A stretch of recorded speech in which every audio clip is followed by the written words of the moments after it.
corporation that owns everything. So what we say instead, so what we say, so what we say instead is that you focus on one company, and once you make $1 billion, you're as comfortable as you're ever going to need to be, and you let somebody else have some success. Does that make sense? So, yeah. So, okay, I have a lot. So what do you? Okay, so my first question, just a brief question, would be like, what do you think Elon Musk's incentives are? Why do you think he cares so much about Tesla? Why do you think he cares so much about SpaceX? Is it just to get his pockets deeper and then die, or do you think he really cares about humanity? He cares about humanity, and he views these companies as avenues for doing so? I think he cares about his own offspring, but he doesn't necessarily care about humanity. And he's made that pretty clear. That's why he has impregnated all he has, but he's at like at least 16 children. That's why he goes on X and just sends girls DMs to be able to get them artificially inseminated with his semen. That's why he has talked about building a mega ranch in Texas that he can have all of his children, even though many of his children hate him. If he cared about humanity, then there would be the Tesla Foundation or the Elon Musk Foundation. That's not a thing. I mean, that's not like a relevant thing. He takes all of the money that he makes and goes and buys more. That Elon Musk cares about space travel and progressing humanity as a whole. I think, despite all of the work that he's put into, like clearly trying to work towards that goal. I don't think he cares about all of humanity because he's not helping all of humanity. Like he's not opening up like wells or desalinization plants. Simple things. But Simple yeah, things. That's No, right. yeah, Those that are results so he has, that are self beneficial. That are self beneficial. Look, he's from Africa. Okay, his grandfather owned an emerald mine. He was born on third base. He's not a self-made man. His father was an electrical engineer who owned a Rolls Royce. Okay, people who are self-made don't have parents who own Rolls Royces. He basically was born with a silver spoon in his mouth, and he's given nothing back to his own continent that has starving people. If anything, he could at least create wells there. He doesn't do that. Even at least what Jimmy Downitz and Mr. Beast does is a lot better than what Elon Musk does. And I know a lot of it is for the camera, but at least it's something. He's helping to provide vision for the blind. Now, people may say, well, what about Neuralink? That's doing that. Okay, that's fine. That's great. I would say just pick a lane, Elon. And because if you don't, there's going to be one person who's even bigger and badder than Elon Musk who's going to come in and buy all of Elon Musk's companies and buy all of Bill Gates' companies and all of NVIDIA. They're just going to be one person owning all of the companies in the world. That's an end result of this. So I would just... So my response to that would be we already have anti-monopolistic policies in place. Wait, but you don't understand. Hold on. You know what? I'm interrupting you. Apologies. Go ahead. No, it's okay. So, like for example, if Google decided to buy, I don't know, if they decided to buy X and like Netflix, like all these things, those would be monopolistic practices because those are all kind of the same fields. But if you have some guy who's very entrepreneurial, cares about many things, builds up a company like Tesla, for example. I know he didn't found it, but he built it. Absolutely, basically no sales. And now, like you said, you could say it's overvalued, but it's which one of the most valuable stocks in the world. Maybe it's overvalued, but still, even if it wasn't overvalued, it'd still be up there. In fact, the Model 3 is the most common car in the United States. Now, there's many nuances to that, but yeah, essentially. I don't think that's true. And, no, that is true. So, but the reason being, the reason being, right? Tesla doesn't have that many models, right? So, like, the Model 3 is the most popular Tesla model. So, but there's only like 6 Tesla models. See what I'm saying? Whereas like you have like a Toyota, they have like freaking 30. So Toyotas might be more common than Tesla, but Okay, the Model okay. 3 If you phrase it like that, yeah. Because I was gonna say I just saw that they only have 2% market share. Yeah. So I didn't mean that CT is against Facebook, but I am saying like it's a very successful company. And also, I think a lot of the value of the Tesla isn't only just like how much money they're producing, but how much potential monetary value. That's what it is. Optimus. That's absolutely what it is. It's a robotics company. It's not a computer company.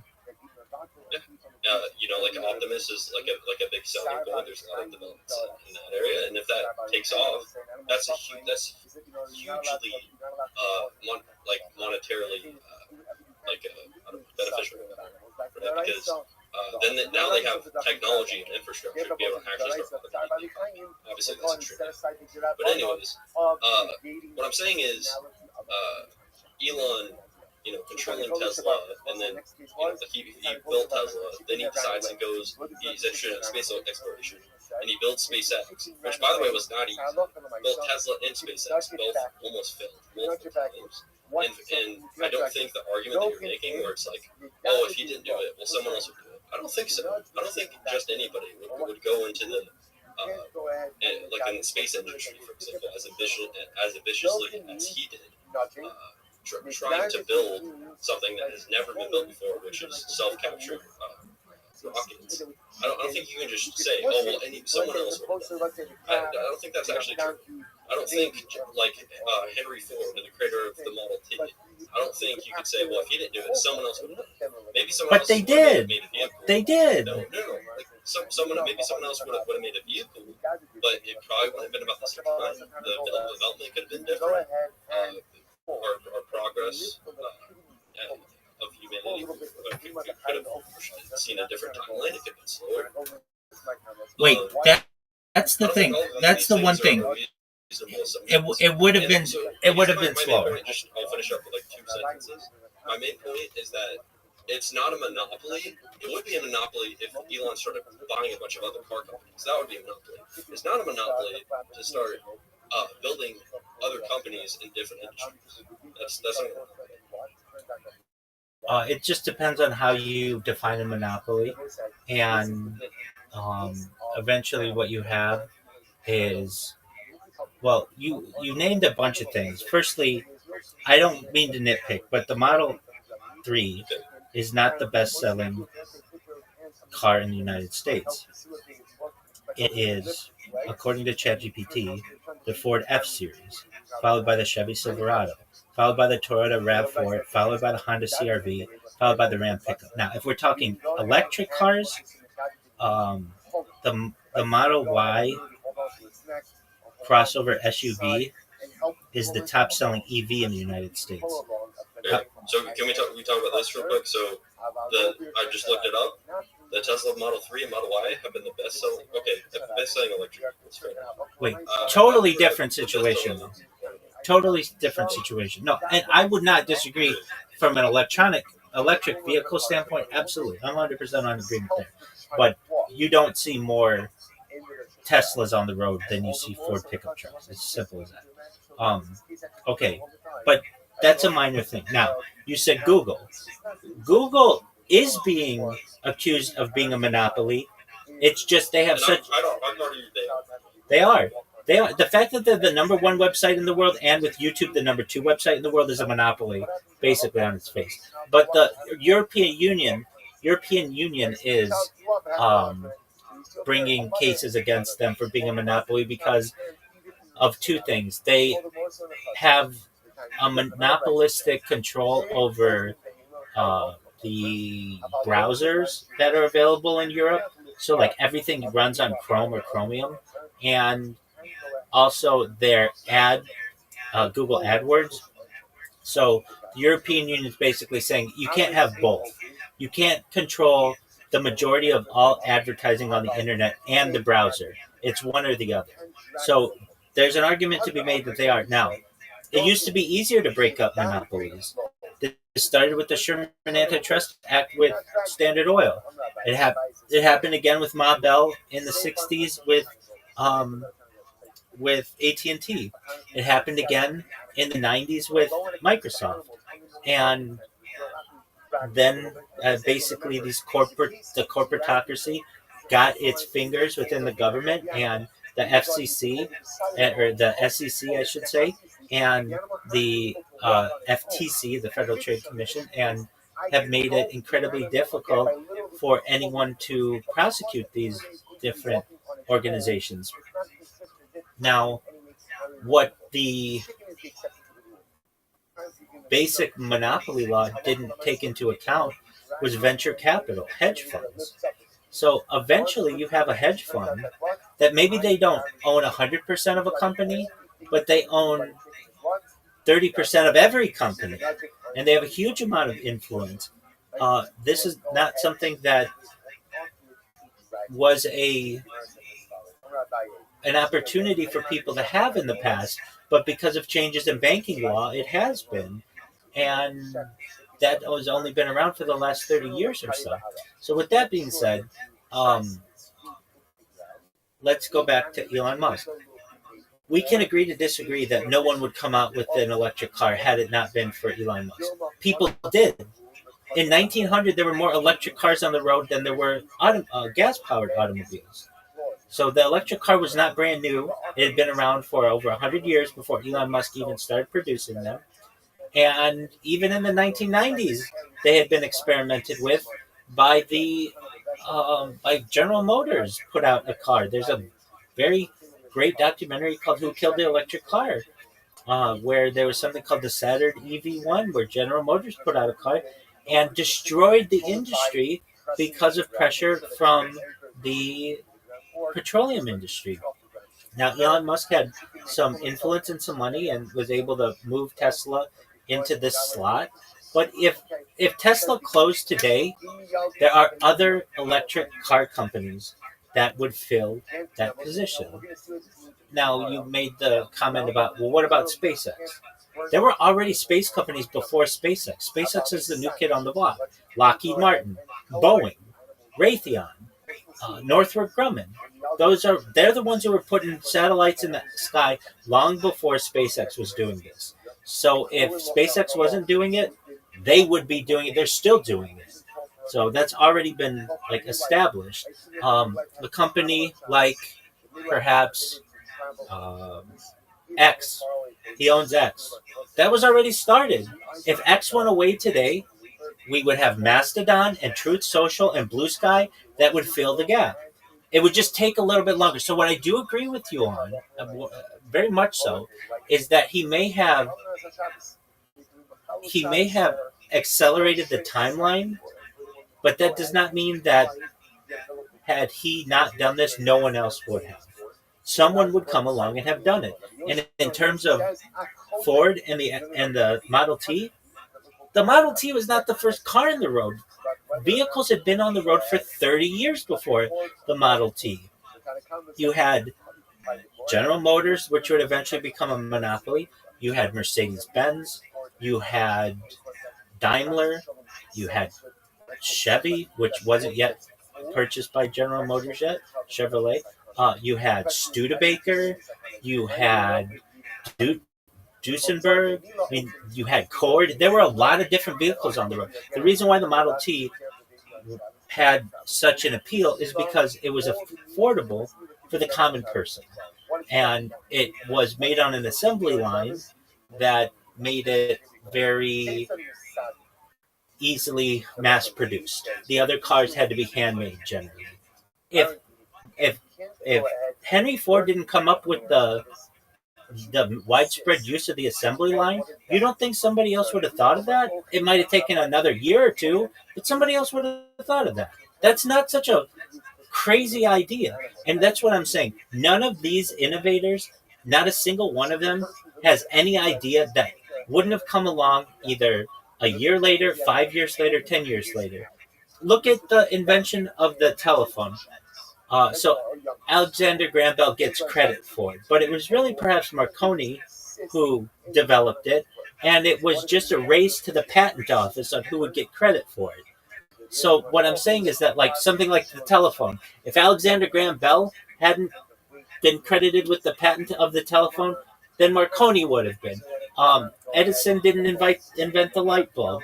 Edison just invented, or his company developed a longer lasting light bulb. But there were already 300 light bulbs on the market at that time. So what I'm saying is that if Edison hadn't had developed a longer lasting light bulb, somebody else would have. Somebody else would have developed the assembly line. Somebody else would have developed the Model T. Somebody else would have developed the Tesla. Somebody or something like it would have developed SpaceX and what we currently have with X, and all of Elon Musk's other development is, at a certain point you have to say enough is enough. You can't have any more money, and that's what no billionaire wants to hear. Yeah, again, I agree with 95% of what you said. I'll take that. In fact, I was well aware of the kind of timeline of things. My position isn't that if Elon didn't, I don't know, like build Tesla, no one else would be working on electric cars. No one was saying he was the first one to try it. And I was aware that he was the first one. What I'm saying, which you agreed with, is that he accelerated the development and the kind of, I don't know, like the market penetration. Agreed. Of electric vehicles. Agreed. No argument there. That's making them widely available today, and probably more widely available for years to come. So maybe we have some disagreements on to what degree he accelerated it. But yeah, I agree with your statement that if he didn't do it, yeah, there would probably still be electric vehicles that would have had some levels of market success in the coming years. Okay, so the only thing on which we really disagree is how much he accelerated it, and I can live with that. You may say it would have taken 5 years longer, or 10 years longer, or 100 years longer, whatever you want to say, and I could say, I agree with whatever number you want to put in there. He did accelerate it, no doubt. Now with SpaceX, yeah, of course, there's other space companies, but none of them were attempting self-catching rockets. Right? Like, I think people generally thought that he was kind of crazy, even at that time. Lockheed Martin, I believe, was. Let me look that up.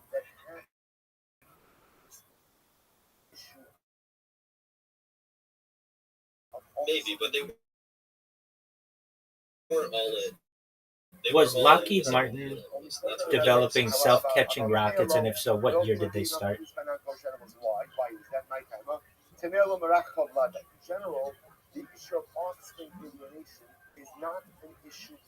I don't mean to nitpick on this, but what I'm trying to say is the 1980s at least, where people felt the reason why the space shuttle was developed because of the expense.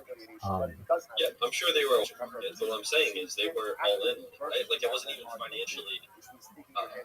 Like, it's like, I don't know. I don't know. I'm not too familiar with the work of Lockheed Martin. I don't know if they're space shuttles or anything like that. If they're sending rockets into space. They developed the space shuttle.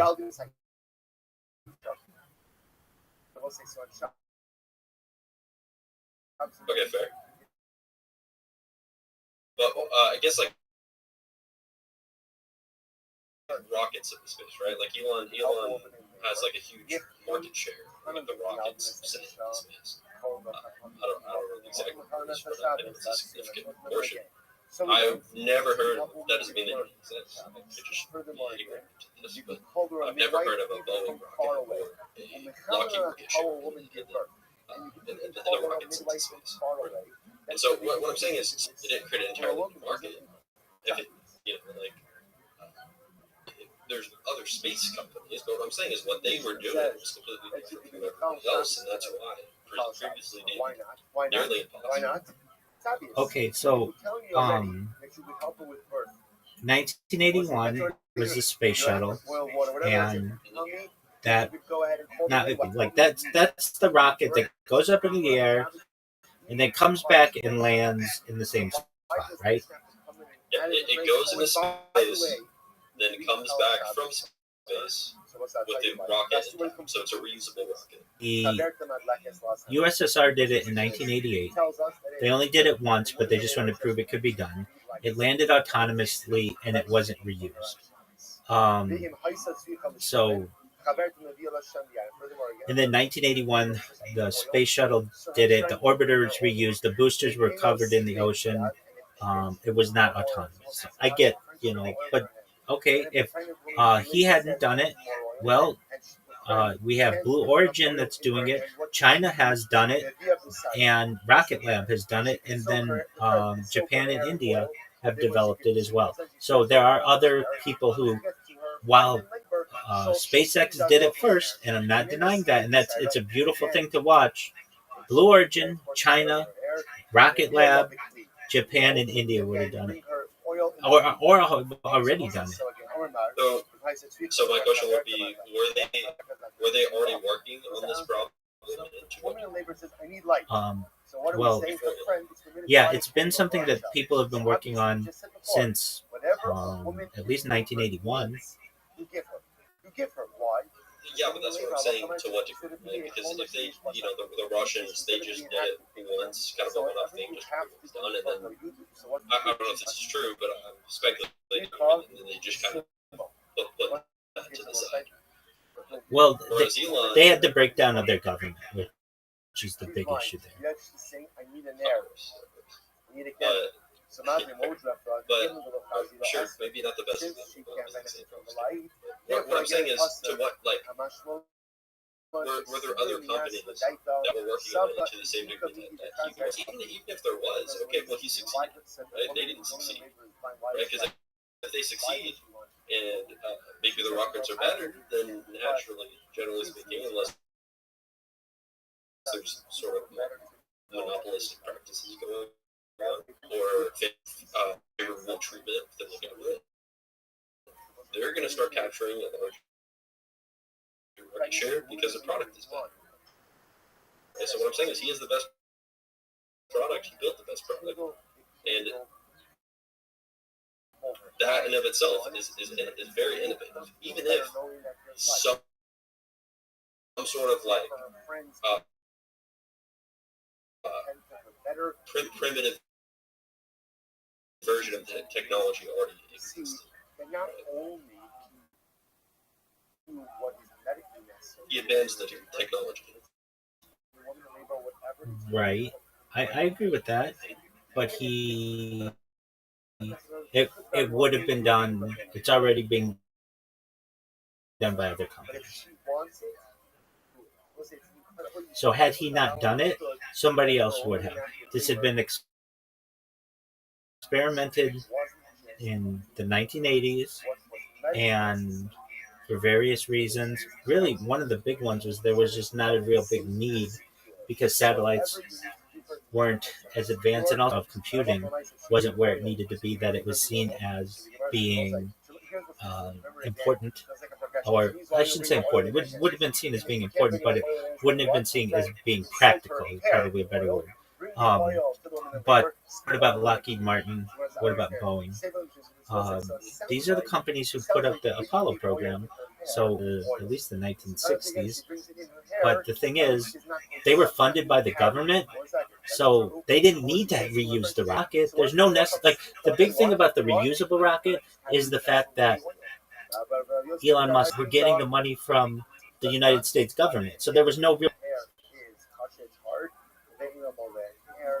Yeah, I mean, maybe the timing was good. Maybe when he started doing it, there was a market for it. Or maybe he didn't work. I don't know the exact details. But all I'm saying is that he was a pioneer in space, and he significantly advanced the technology. And you could argue that he has the most advanced reusable rocket technology in existence.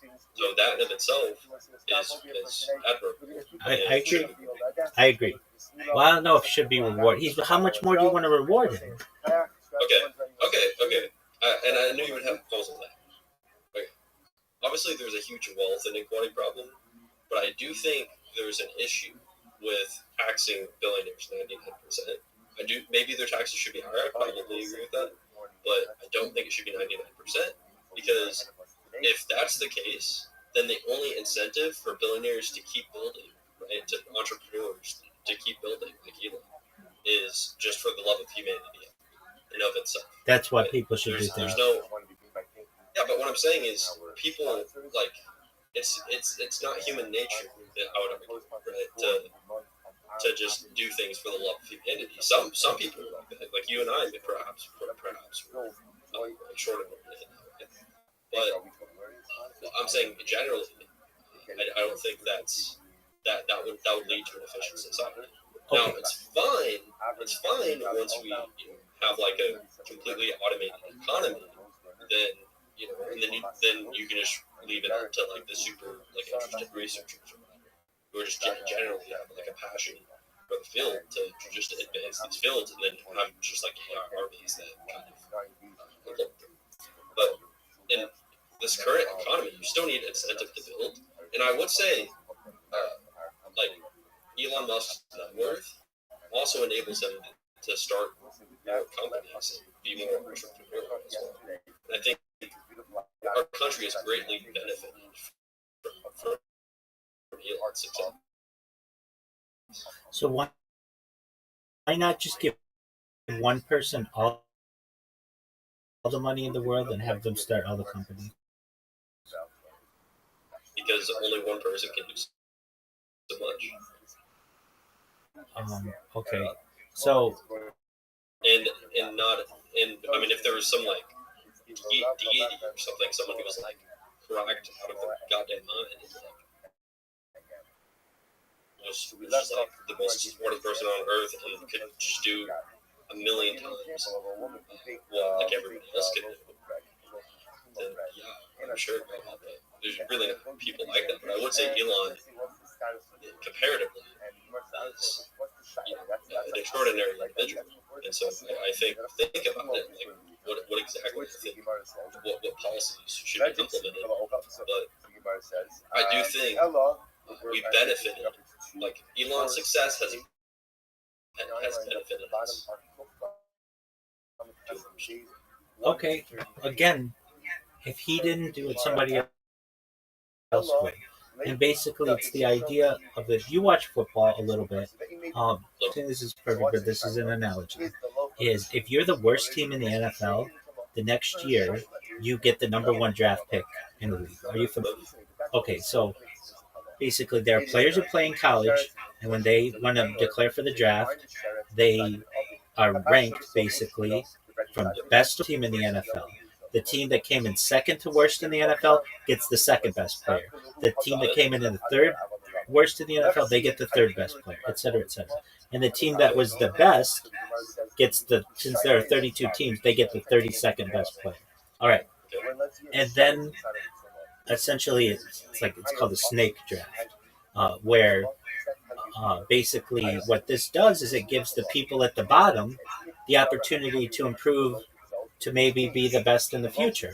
And that's what taxation does. Basically, once you hit a certain point in society, $1 billion, let's say, you've made it. Give somebody else a chance. Somebody else will start Tesla. Somebody else will start the Boring Company. Someone else will start Macro Hard. Someone else will start X or already did. Give somebody else a chance. That's all. And you're saying what incentive do people have to do that? To get to the finish line. And if we say the finish line is $1 billion, then anything you make after that, if you really like to work, that's fine. You're just going to be taxed at a high rate. And this isn't anything new. This is how society was up until the 1940s. And what has happened is that there's been influence. Was like that up to the 1940s. I mean, I can make an argument. Okay, but we progressed way more since the 1940s. Now, I'm not saying it's because of that change, but what I'm saying is it's not a good. It's not a good to make up. There's a lot of kind of confounding factors. But yeah, I agree with you that wealth inequality is way too high. All I'm saying is that just because someone like I don't know, they make a successful company that really benefits our economy or society in some way. That doesn't mean okay, well now you don't get any reward for continuing to benefit society. You do get a reward. You get to live a comfortable life as a billionaire. I said continuing. You can There's continue. No finish line. You there shouldn't be a finish line. That's what I'm saying. There's like if you have wait. If you don't have a finish line, then one person will take over the entire world. Look, I disagree with that. It's already happened. No, I disagree. I mean, you can have policies that prevent monopolies, and you could argue they've been loosened significantly. If you kind of argued earlier, They have. and I would agree they should probably not be loosened significantly. And you could also argue, like I was considering earlier, that the lobbying system is a big part of probably why those things were loosened, because that's the economic incentive. The incentive structure is completely flawed, essentially. But when you have a current system that exists, but just think about this point that I'm making, which is if let's say I'll give a hypothetical. Let's say there was an individual in our society that was genius. 200 is unrealistic. Let's see, 230 IQ, super ambitious, he loved humanity. Like, wouldn't you want that person, right, to have more financial power to be able to build like more companies rather than just there being a finish line of $1 billion, and then now like there's no more kind of like I don't know, they can't fund like large companies anymore or build large companies anymore because there's no progress. Hold on, they absolutely could. They could take $500 million of their net worth and go and give it to another company and then build up their wealth back up to $1 billion. Or they could also stay at $1 billion and just advise other companies. No one says that they have to stop doing what they're doing. It's just you've gotten to the end. Now it's time for somebody else to be successful. Yeah, I mean, I just completely disagree with that. I think there's benefits to certain individuals having more power. Grant, then you have to understand. Then you have to understand what will happen is one person will get all of the control and they will make it so that you don't get to reproduce. Yeah, so what you're doing right now is a slippery slope fallacy. That's essentially what you just presented. That's what it is. Just because you're saying just because there's going to be some inequality, therefore eventually it's going to devolve into one person having all the health. I think that's kind of ridiculous. That's absolutely not ridiculous. That's what simulations. That's what if you run the simulation of humanity 1,000 different times, 1,000 times it is a small minority that controls the wealth, and the majority of people end up starving. That's how it works in simulations. That's not my opinion. And you can call the slippery slope fallacy. I recognize that that's what it may seem to you. That's human nature. That a small group of people controls the opportunities of the whole. And you're not in that group. And I'm saying that if you want to have at least some equality on Earth, you cannot have a perfectly capitalistic system, because you will have one person who corrupts a very small amount of people who control everything. So, everything that you just said, I 100% agree with, actually, because you actually just shifted your position. Earlier position was if, like, what I was saying was enacted, then eventually would devolve into one person having to live with all the money. Now your position is shifted to, okay, it would devolve into a small group of people having Of course, I agree with that. In fact, to a large degree, that's already what we're saying. That is true. Let's talk about that. Eventually, though, of that small group of people with the power, one person will have power over those people, and that's what I'm saying. One person will be able to control everything. So the one person would have control over, say, the 300 people in society who are movers and shakers, and be able to have influence over the entire world. So I guess my response to kind of where this conversation is going is let me present like what I think like ideally society would kind of how they'd address these issues, right? Go ahead. So I do think there should be stronger immediately. There should be stronger anti-monopolistic policies because that, to a large degree, prevents innovation. Obviously, that's why they were originally implemented. But I do think, regardless, even if we do that, I do think wealth inequality is going to increase, especially with the development of AI, because now you have these relatively small companies with super specialized, super monetarily powerful technologies that are completely going to take control of the market. And so if you have like Tesla, for example, let's say Optimus just takes off, and now they have this huge market head start in completely automating factories or completely automating truck driving, like all of these things, right? Or automating welding, like whatever. Then Tesla's going to be worth freaking $40 trillion or something. It's gonna absorb all of the market cap of all those industries, and it's gonna be wildly money. I completely agree that that's kind of the direction that we're headed. But my solution is kind of similar to yours. I do think eventually there should be some sort of state control of the economy once that kind of turning point event occurs. And then you start redistributing the wealth, because now the economy is largely automated. So I generally kind of agree with your conclusive solution to these issues. I think we just disagree on when they should be enacted. I don't think we're there yet to where we should just UBI right now, because the economy hasn't been automated. Okay. As I said previously, I think we have the same end goal, which I would hope most people do, and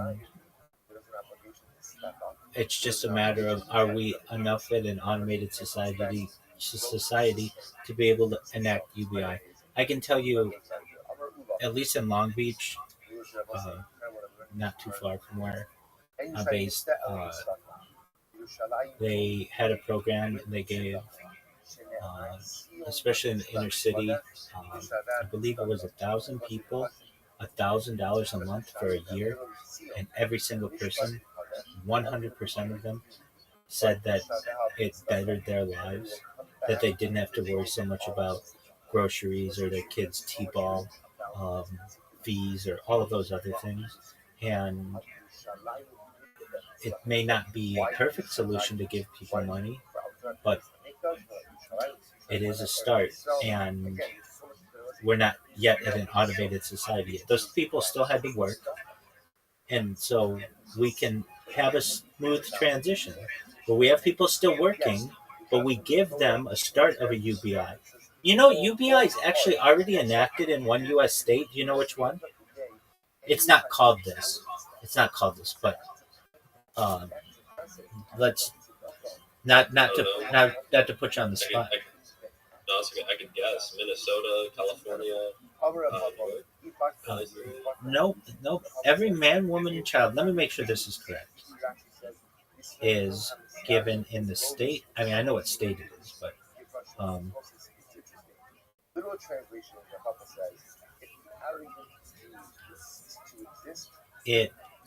it's not talked about a lot, because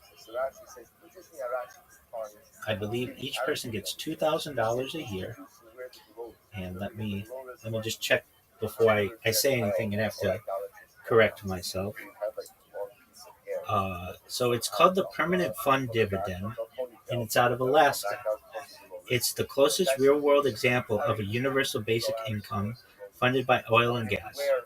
Where the money comes from? It comes from oil revenue. So Alaska taxes oil and gas extraction. By law, at least 25% of certain oil revenues must go to the Alaska Permanent Fund. This was created in 1976 by a constitutional amendment. The principal is never spent. It's invested globally: stocks, bonds, real estate, private equity. So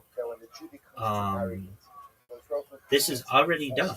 So every Alaska resident who lives in Alaska for a qualifying year, almost everyone qualifies. Adults, children, parents receive it for their kids. There's no work requirement, no income tax, no spending requirements, and it's $1,000 to $2,500 a year.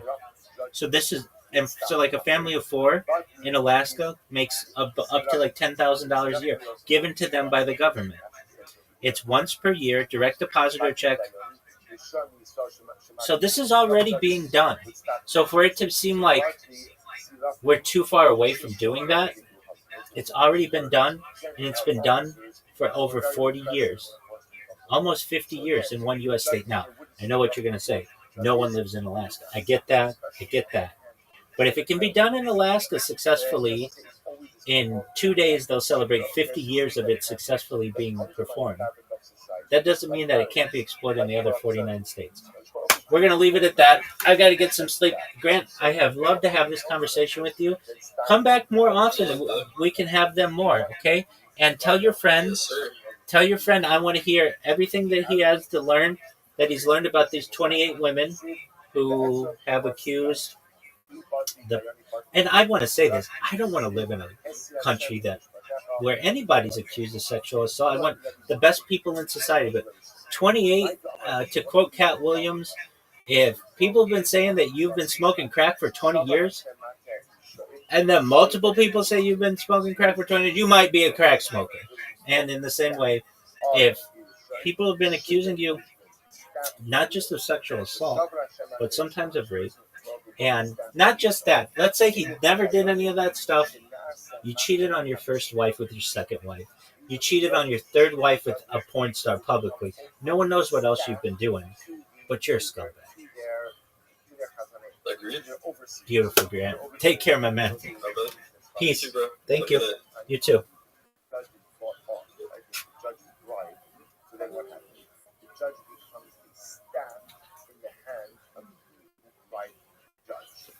Bribe the judge, I'm going to get what I want.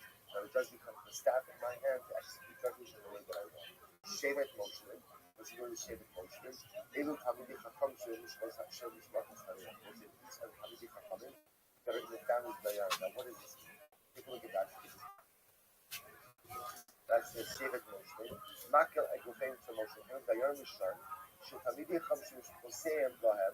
The Makel Ula Egrof Sha'al Yudeim Hein Ma'amidim. What's this? What happened? How did these corrupt judges get into power at times?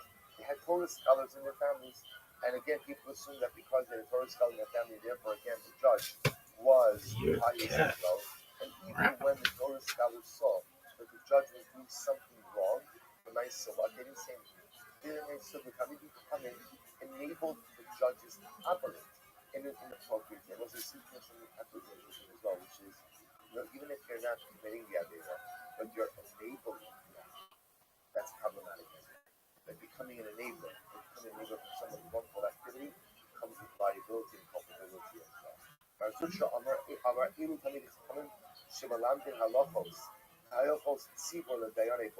is a person coming to teach halachos to empty judges. What does this mean? Because the idea here is very profound, which is that because if Talmid Chacham has to be careful who he teaches Torah to. Why? Because if that person is going to take the knowledge and use it inappropriate with it, so for that he has some level of liability for that as well. The Talmid Chacham is trained in these dayanim. We know that these dayanim are not going to really be fit to serve on the Jewish judiciary. There's some level of culpability when these very judges corrupt which is actually the dayanim are. Shatachas also have become ma'amidim. Sorry, Shadav Tachas also have become ma'amidim dayanim are. London es kol haba. The Harvey Dinin should be Mochaman Mejans. Look into this. So the Talmid Chacham runs a dayan course, and they assume that anyone who attends the dayan course knows how to be a dayan. Knows how to be a dayan. The problem is they're not properly vetted. Since the Talmid Chacham has liability for not properly vetting the dayan. Amr Abelazar Nilai, Mishum Bershamish. Might say what's the meaning of the pasuk? What's the meaning of the pasuk? In Yeshaya. Hikatechem no kalu badam.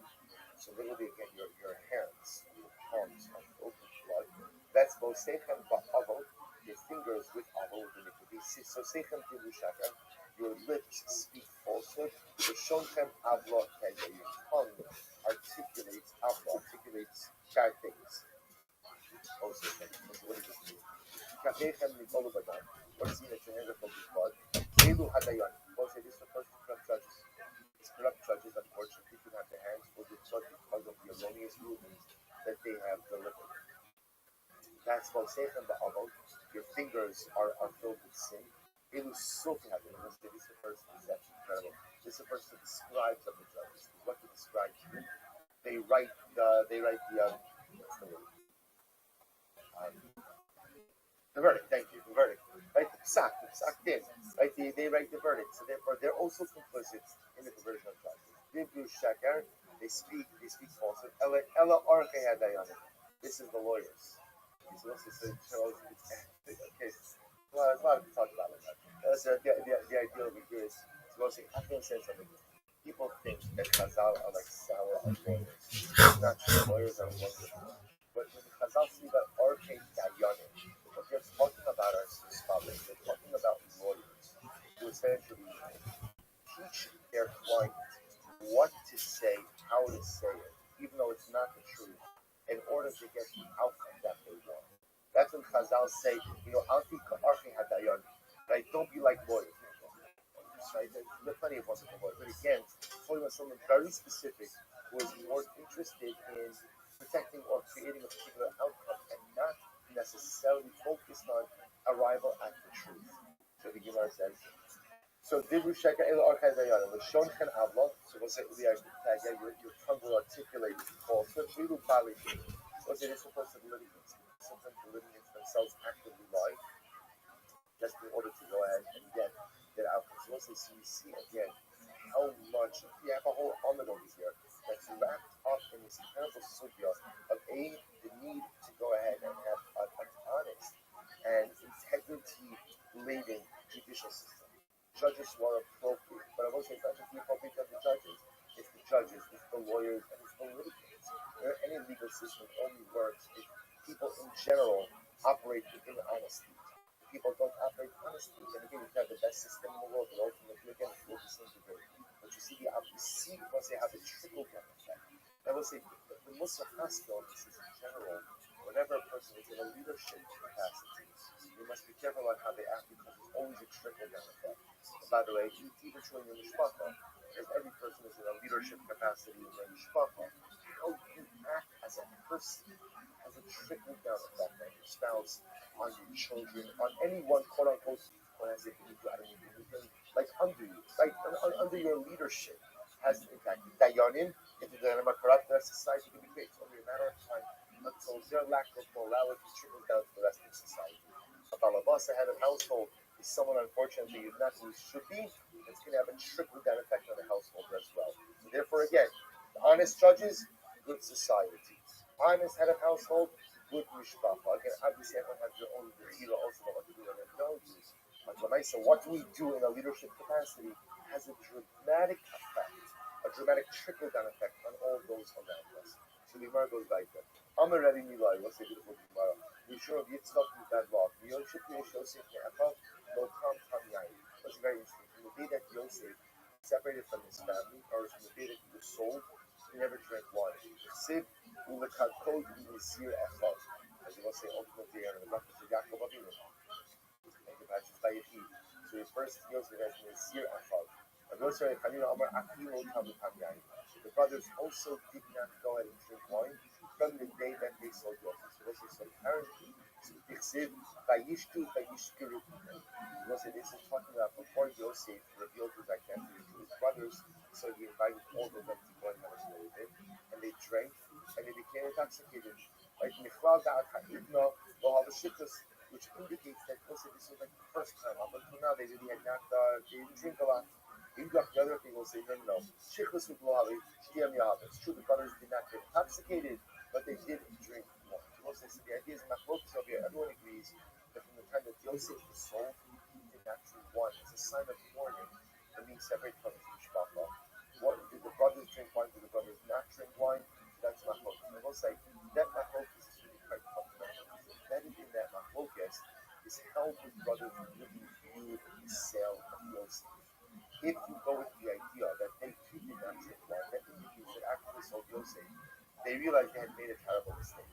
They didn't know how to undo it, but they had made a terrible mistake. Whereas if you hold that no, they drank, So it could very well be that that's reflective of their feeling of justification about selling. It's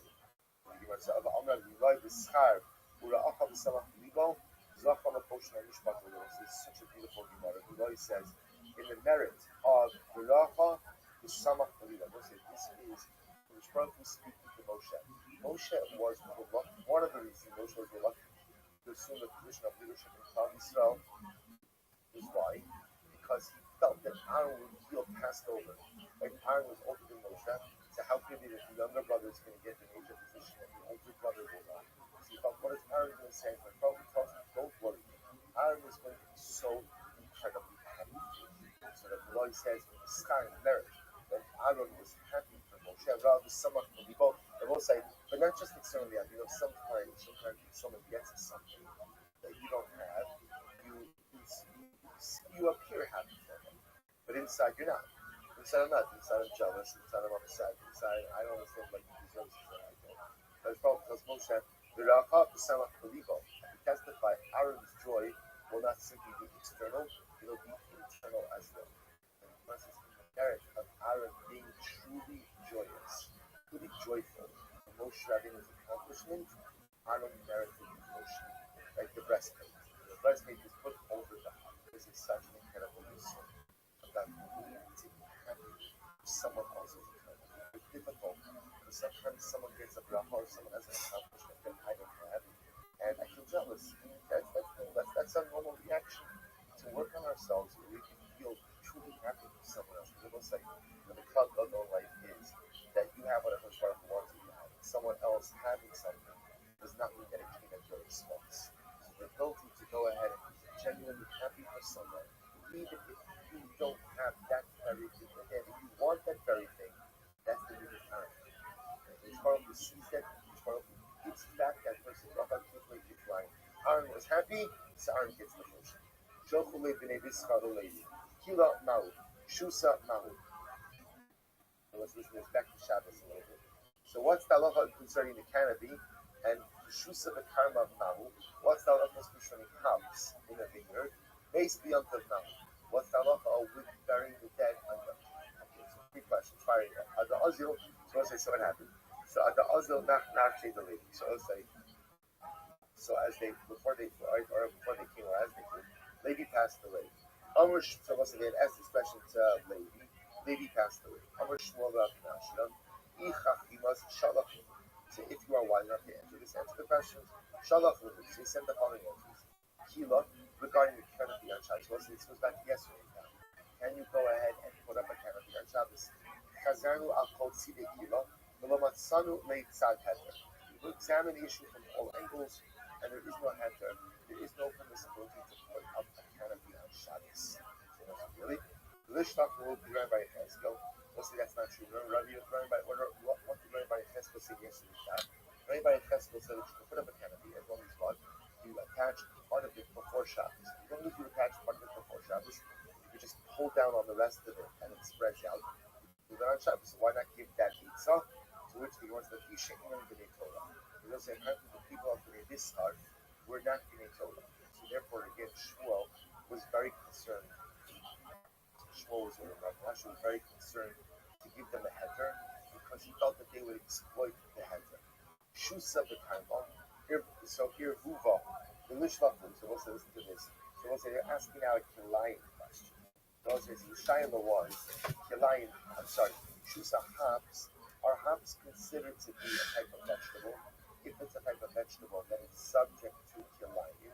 If it's, however, something that grows from considered to be a tree-growing item, then it's not subject to Kilayim. So the Gemara says, the Lishlach will to very careful. So why don't you go ahead and send it, then the answer to the careful. What the Rabbi comes to the Sanya, he shows when it comes to the house, so the careful Omer in Kilayim Bekerem. Careful says, they're not subject to Kilayim. The Chum say Kilayim Bekerem, the Kaimel, and I generally you say. Halamekil ba'aretz halacha k'mos u'chutz la'aretz. General will say the halacha by Kilayim is that whoever who's mekel, right? Whoever is mekel. So although we might not ask in that way in Eretz Yisrael, when it comes to Kilayim chutz la'aretz, we always ask them like the mekel opinion. So we'll say when they discuss chutz la'aretz, tell them the halacha of the Rabbi, namely that Kilayim that hops kishos are not subject to kilayim. But we should in on the Torah. We'll say again, apparently we begin to see that Shmuel of Nashua were very concerned that apparently the people of this part were not Bnei Torah. Right? They weren't particularly religious individuals. They were concerned. It was a concern that if you give them a head, if you give them a leniency, they will exploit that leniency in an appropriate place. Machris Rabbi Chaim Man, the Bayer and the Rebbe's of the Carmel, the Rabbi used to have the following. Whoever wants to sow hops in a vineyard, Israel should go ahead and do so.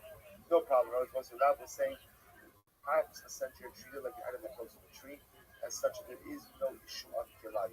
Rav Amram Chasida Mangila. Rav Amram Chasida, if someone would plant hops in a vineyard, he would administer bounties. Rav Misharshia, Yoav Le Pruta Latino Knachri Vizarle. Rav Misharshia wouldn't do it himself, but what? He would give a pruta to a Gentile child and ask the child to plant the hops in the vineyard. I believe in the Latino Israel. Or why not go give the pruta to a Jewish child? Asiv in Israel. Because there was a concern that obviously Rabbi Mishashi felt that a Jew shouldn't do this himself, but you can have it done through a guy. So the problem is if you begin to use a Jewish child to do this, the Jewish child may come to do this even when he reaches the age of adulthood. I believe in the why not go ahead and give it? So why not give it to a Gentile child? Why not give it to a Gentile adult to do it? Israel. Ultimately, again, you may come to confuse an adult Gentile with an adult Jew. But Maisi may come to confuse them, and therefore may come to end up using an adult Jew. You want to say mace? You want to say, so what about again a mace unlifted? What do you do with the corpse unlifted? It's very important. So the Gemara says, Shalach lo mace lo yisasku bei lo yudan lo arman lo yom division lo yom mushi. So they said to the people when they start a mace, you should not go ahead and bury the dead. No one should go ahead and deal with the body. Not a Jew, not a non-Jew, not on the first day, not on the second day. That's true. Really? There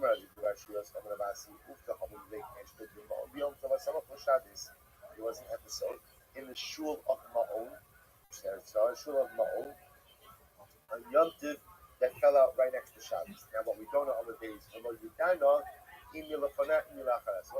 here's what I know. Someone died on Yom Tiv. Now, what they're not sure about the story is, was Yom Tiv on Friday or was Yom Tiv on Sunday? It wasn't exactly clear. Now, we'll say what happened. And Rabbi Yochanan said you could have non-Jews bury the mace. You could have non-Jews bury the mace in this type of situation. Rashi says,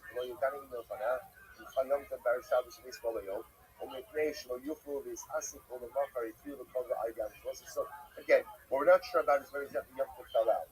But what we do know is that at the end of the day, they allowed for non-Jews to go ahead and bury the mace. But Rabbi said as follows: Mace b'Yom Tov Rishon, this askupo ami.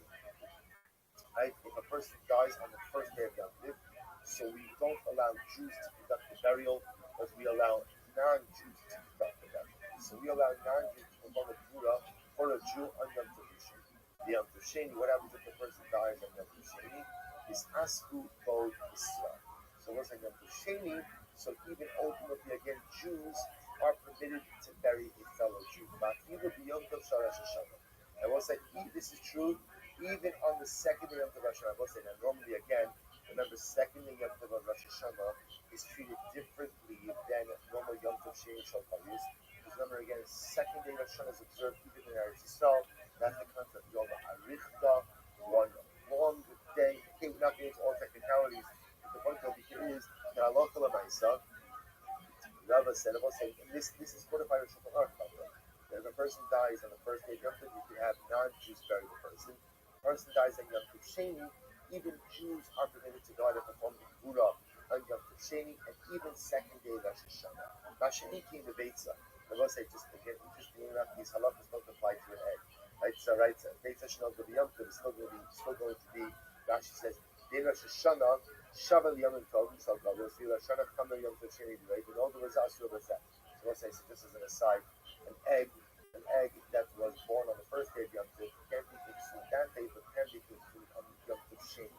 Whereas Rosh Hashanah is not like that, okay? Not really important. No, it's very important. And that part, we'll say. So just point out to you, so how do they? So remember, the Neviskar are asking, what do you do with the mace on Yom Tov? So the answer was nothing. You leave the person unburied till after Yom Tov. They will bring Yom Tov. What? Rabbi said, excuse me, that's not true.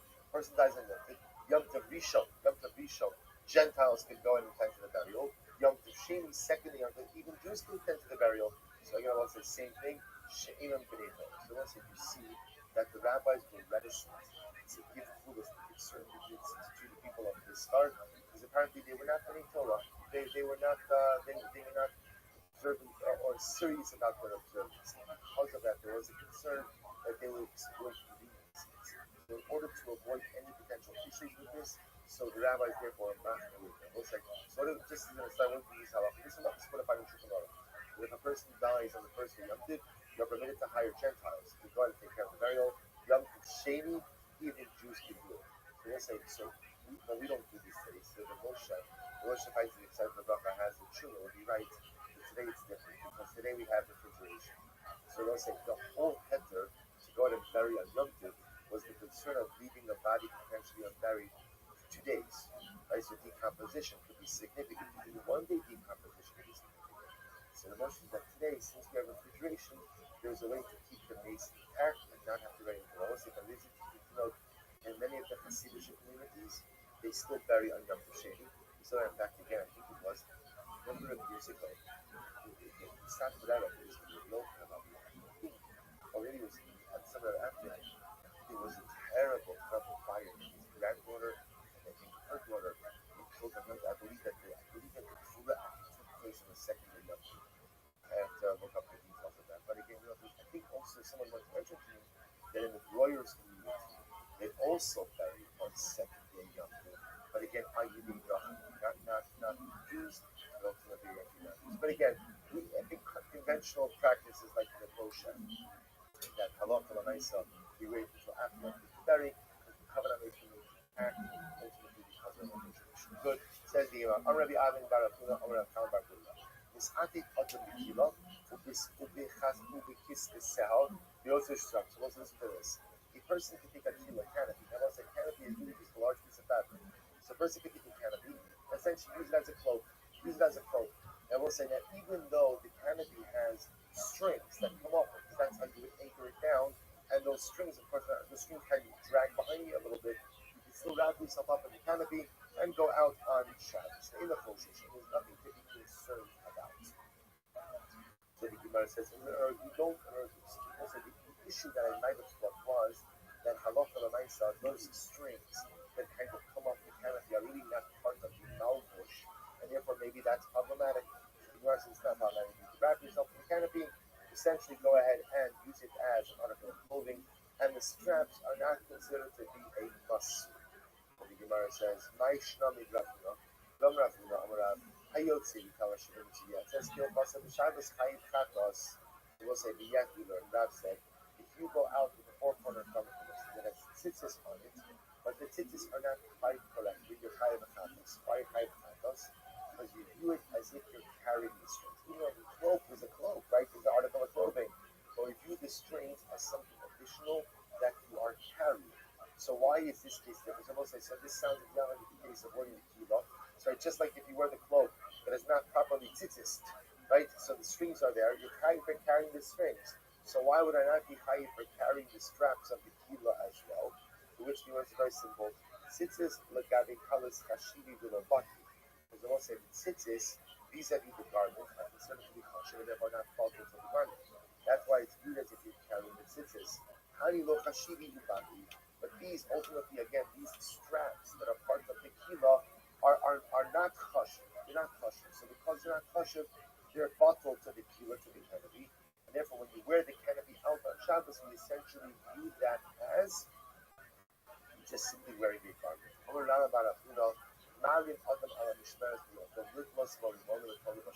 the interesting things. So let's say a person, malim literally is that the person can employ a little bit of subterfuge. What does that mean? So remember again, we started this part by talking about the idea that you cannot go ahead and arrange a stringer on the opening of a barrel. So let's say there were two issues involved. So one was because you're making an ohel, like for the interior of the barrel. What we talk about again, really what that's an issue of is who's going to fold the activity. The of course, the act of pouring the wine through the strainer itself will also be problematic. Is it colder? Is it merakev? But it's going to be usher as well. So Rabbi says to this. Comes on Rabashi, comes on Rabbi Rapun and says, what you can do is as follows. You can arrange a strainer on top of the barrel with the intention to use it to hold pomegranates. No pomegranates. So again, I'm not using it to strain wine. I'm just going to put pomegranates in it.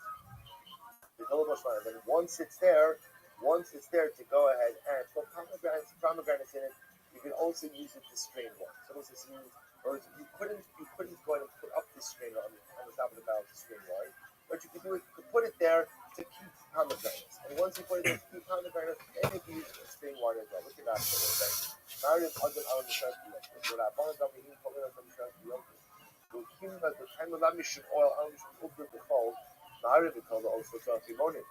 lab open the chomeru.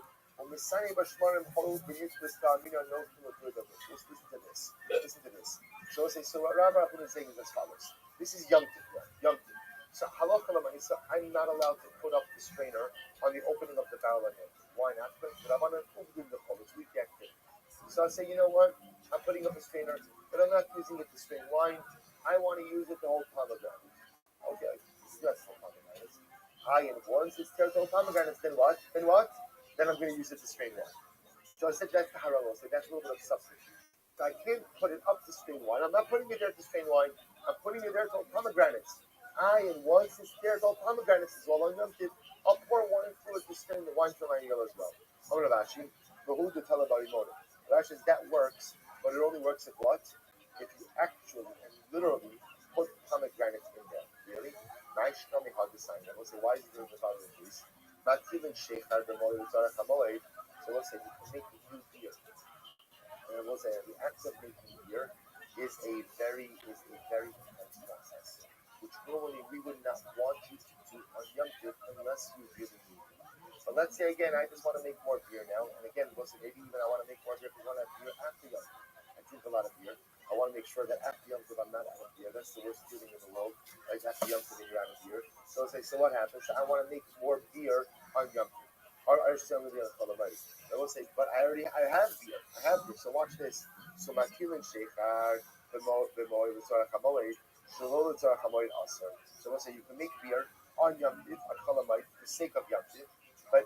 But again, if you want to make beer for after Yom Tov, that's Aser. Echad Sheikhar, one of the Echad Sheikhar Solim. Whether you're making date beer, whether you're making barley beer, Alpha P, Shiesh, Lain Yashan, Mount of the Shosim and Achad. We'll say, what can you do? But if you're going to make beer and drink that beer, then you're okay. Then you can do that. So we'll say, or what it's saying over here is that halacha l'maisa, as long as I can drink from that new beer on Yom Tov, that's enough. So we'll say it's interesting. The way the Gemara is understanding this case is that halacha l'maisa, I don't actually have to drink from the beer. As long as I can drink from the beer, that's going to be enough. Which seems to indicate to me that halacha l'maisa. So remember again, let's go back to this in a moment. The U.S. you could put up the seed on the barrel because you could use it for pomegranates. And Rabashi said that you have to actually put pomegranates in it. To which there are contrasts this with the beer case. Because in the beer case, what it sounds like is as long as I can drink from the beer, that's going to be enough. To which the Gemara says, Hasam lo mufam nosa, Haka mufam nosa. We'll say here's the fundamental difference. Look at Rashi. Hasam lo mufam nosa. The most of these sooner with Dalo or Mazarkamad. What's the difference? When you brew beer, there's nothing that looks awesome about that. Why not? Somebody looks at that, and what do they assume? So they'll say, everything is always about the narrative you assume people ascribe to my actions. If someone sees me brewing beer on Cholamai, what's the narrative they'll attach to that? What's the narrative? You want to drink beer? I finished my Yom Tov beer. I need beer for Yom Tov. Because both say, again, that's a drink that people drink all the time for Sudas. So again, somebody sees me brewing beer on Yom Tov, not on Yom Tov, again, when I say Cholamai, this case on Yom Tov, Cholamai, so we'll say, so again, the narrative is very simple. It needs beer for Yom Tov. Therefore, again, I will say, because of that, my actions kind of stand on their own, and as long as that beer is technically usable on Yom Tov, whether I use it or not is really irrelevant, I can do it on Cholamai. On the flip side, Hacha Mukha Milsa. We'll say, but in the case of the strainer, like when someone sees me putting a strainer on top of a valve, we'll say, what's the narrative? What's the assumed narrative? What am I doing? I'm straining wine. I'm straining wine. No one's going to say, oh, he's throwing pomegranates, right? So because of that, everything is what your action looks like. In the case of the beer, the action looks fine. In the case, ultimately, of the strainer, it does not. Therefore, again, Rav Ashi says, you can put the strainer on the barrel to stir pomegranates, but what? You don't just have to put the pomegranates in there. Only Rav Ashi, Chazi Mar Haitzuni Rabbanon, Rav Huna Barav, Rav Kivan Shnei, Rav Huna Bar Hilavon Shnei. Listen to this. So they said to Rabbanon said to Rav Ashi, but didn't you see this Tamtzacham? So again, it's Mahonkas who he is. What did he do? The Shakal brought it to Umanach the Bars of the Dunam. He took a clove of garlic and he stuck it in the spigot of the barrel. The Amar, and he said, I will say now, again, obviously, that act of going ahead and plugging up the barrel, I will say, seems to be like a case of keeping money, fixing a utensil. Yet the Tamtzacham did it, and what did he say? He said, no, I'm not fixing the barrel, I'm just throwing my garlic over here. And yet, again, he never said anything to him. Also, Benamabra, Barmalach, he said, furthermore, what did he do? On Shabbos, right, he decided to take a nap on the boat, even though again he knew that the boat was going to go to the other side of the river. The Seer period, and he had a vineyard, right? Or he had orchards on the other side of the river. He wanted to get to the other side of the river to check on what did he do? He took a nap on the boat, even though he knew that the boat was going to go to the other side of the river. And he said, all I have in mind is to do is take a nap. So again, these are cases where Kamkacham is going ahead and doing something. So right, he's clearly when he puts the clove of garlic in there, he does so in order to what? To go ahead and fix the utensil. And we'll say we'll stop over here for today because I don't want to rush this. It's definitely very important. We'll stop here. We'll pick up. I know we'll have a lot to do tomorrow, but we'll pick up with the story about the Kamkacham in the session tomorrow, and we'll go from there. Let's say Yeshua.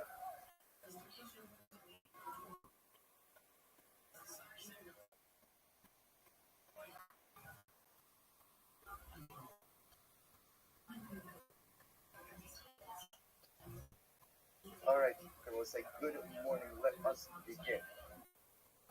Begin by thanking our sponsors, by thanking Samuel of the Estes.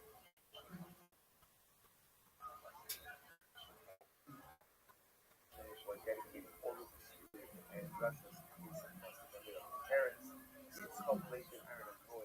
Sir Rafa Bastarak Abroad, in the back of the right, the word back on the way. And Shabbos will have an Aliyah and thank our week of learning sponsors, Jenny and Del Butler. In honor of Commander Eddie Jupis, the set and the church, gratefully all of this. And that's what we sponsors today. This comes to Davis, and then we'll see Father Sarah Reed, who's your second today, you hope in America. About coming to us in a shovel, we'll have an idea of the family and one of the first dedicated our living with Jewish Israel. Well, we come out of the back to Shimano, and we're going to this back to the very class of the world. We'll have it together with both obey Israel. But also with that, let us continue. So we're continuing using the fasting Sutta. Today I'm going to make sure that I get to get a chance to see some of the halacha of Maisa, because I know that these suttas can be a little bit, they're incredible, but it can also be a little bit challenging, especially now, this kind of splintering off into a number of sub-discussions. So remember again, we're still focusing on the topic here of Tumas Mashki, right? Literally again, the halachas concerning the ability of liquids both to acquire Tumah as well as to transmit Tumah. That is our fundamental discussion. So remember again, we have an incredible amount of machlokas governing that in general. That machlokas actually began on Daf and Zainaraj, reorienting ourselves a bit. That machlokas began actually on Daf and Zain.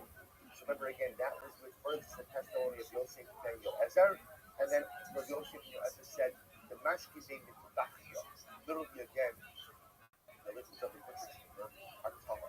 So we had a machlokas between Rav and Shmuel. What does that mean? Right? What does that mean? It was that hard. Mamish, literally no Tumah, can't acquire Tumah, can't transmit Tumah. Does it mean that they could acquire Tumah but can't transmit Tumah? Then we saw there was a Girsa machlokas. Is it they Mitbachya? Is it they Midbachya? Is it the liquids of the there? Is it the liquids of the slaughter chamber? And again, so on and so forth. We're continuing this a little bit today. The Gemara is picking up today on the statement of Rabbi. Remember again, towards the end of yesterday's daf, this was in the middle of the Zion and the Base. said as follows. Rabbi Yehuda said, made a statement, Lakol Tomei. So Rabbi Yehuda said that Halacha L'Maisa, any item that touches mashkin tmeim, so any item that touches liquid, which is coming, liquid, even the suffix is going to be coming. So therefore, I will say, which is another way of saying that Rabbi Yehuda holds that mashkin must be coming with the oraisa, right? It must be biblical to that they have the ability to go ahead and require and convey. And therefore, even if something touches coming mashkin suffix, halacha l'maisa, they become coming. The item becomes coming. What's it? The Gemara then ended yesterday. Remember, we ended yesterday exactly saying, Hadrei Rabbi Yehuda. Rabbi Yehuda retracted that position. It doesn't hold up that. So now we're going to focus a little bit on trying to figure out what is the nature of that retraction. Say, by the hook. So we'll say today's that that's the thing we're picking up on these items of days, or picking up 6 lines up in the bottom. By the hook.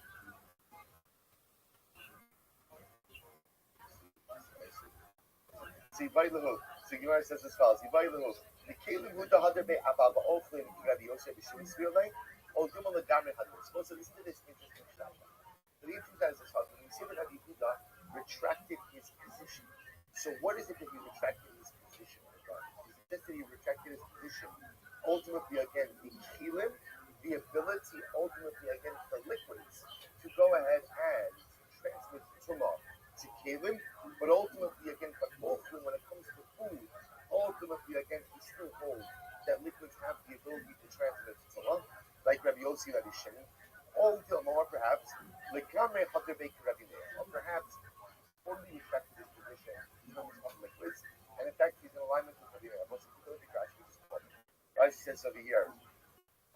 Rashi says about the oflin, Rabbi Yossi B'Shimon Svirlei, the mashkin mitamin oflin midaoraisa. So we'll say, so when we see that Yehuda retracted his position. So remember again, what does that mean? Let's focus on what we had. The original statement of Rabbi Yehuda was, it sounded like liquids could convey tumah to anything and everything. That was the cautious understanding of the statement. Then Rabbi Yehuda retracted. What's the nature of the retraction? Did he mean ultimately again that liquids can convey tumah to kelim, utensils, that they can convey tumah midaoraisa to food, or perhaps retracted and he holds like Rabbi Meir, because most of Rabbi Meir holds that in general, liquids cannot convey tumah at all to anything midaoraisa, and liquids can only go ahead and convey tumah to food midrabbanan. So we'll say that's the shaila. What's the nature of the retraction? We'll say very interesting. Let's analyze this. This is interesting case. Let's say you have a cow which drank para aduma water. Moses said, okay, Rabbi, you have para aduma water, and a cow accidentally drank para aduma water. Moses, remember again, how does para aduma water work? How does that work? Remember, Moses, it's reverse. Anything that comes in contact with that's coming, it can make tahar, but anything that is tahar, it makes coming. They have a totally good cow, they went ahead and drank para aduma water. So Parshas doesn't make contact, the Sarah Tameh. Ultimately, again, let's say now you shack that animal. You shack that animal, ultimately, again, its flesh becomes something like the buster. The buster is the animal. It's kind of like that. Start coming. And the Kabbalah is coming in. And the other thing comes up. That's what the user says, no, buster is in it. Anyways, on a rambling story to explain what he said. So this guy, he has a friend where he goes, people, I don't know exactly who said, like, people realize that he wants mouse, and just goes to the Garden State, or like, whatever, guys, cool. He's getting trashed because people like Garden State because it's mainstream movies. He says, and they like famous bands. So I wrote a reply, are you there? I have 2008 on the phone. They would like to talk with you because that tape is from like 2008. So I just like that. I was pretty happy with myself. And so I read this stupid bitch's response about fucking Cards Against Humanity, and she's using my same joke structure to come at me. But it's not funny this time. And she's getting all these likes. So I'm getting pissed off because this is not funny. This is not a good reply, and it's getting all these likes. I'm very angry. So anger, I'm a numbers guy. Angrily, I search, it's giving. What is that? What is that? And this whole thing about ChatGPT is like, it's AV or whatever you say, I don't know what that is, like the abbreviation for, but it's not like, it's like, so what I'm saying is, cultural appropriation is culturally appropriating this thing. So I screenshot that and I replied with just that she's culturally appropriating. And then that even makes me even more angry. All these white people are like, what does that mean? What does that mean? What do you think it means, you stupid bitch? It means exactly what it is. You stole your Andrew Schultz. Don't come at me with your Andrew Schultz thing. It's giving. Sure. I'm sure you're going to come. Yeah, that's you. Watch Andrew Schultz doing jokes about Latinos being pregnant. That's you. And then one guy writes like, good job, white savior. I'm like, I bet you don't even understand. You don't even get it. I'm making fun of that. So there's all these comments. One guy got a lot of likes. I don't know. I know that thing. Your response is, this joke was not funny. Your response is, don't go back to Facebook and cry. Threads, there's no understanding of irony. People completely miss what you're saying. I've heard people say that on Threads. They get, like, you do a joke and people want you to explain the joke. That's after a comedy show. What does that mean? They get mad. They think it's like serious or they have questions. But that's kind of that's the beauty of Threads now. Yeah, it's giving 2025. So one person wrote, it's giving you something to get back at me. I'm like, you're also white. All right? You are white. Okay? I'm not just giving. No. I don't know what I feel about it, but I don't like it coming from somebody who's just culturally appropriate. Another thing I fucking hate, and I couldn't handle it, blood before mud, whatever the fuck that means. I don't know what the fuck that means. Blood is thicker than mud, or something like that, right? I've never heard that. That's weird. No, I like that, though. I'm using that non-ironically. Okay, but, I'm saying, that's true, yes. Families, everything, people say these things. I'm not sicker than water. Right, so, I think but Fernando Jones, the artist from Chicago, I had a relationship with him way back when I was playing music. Not like that.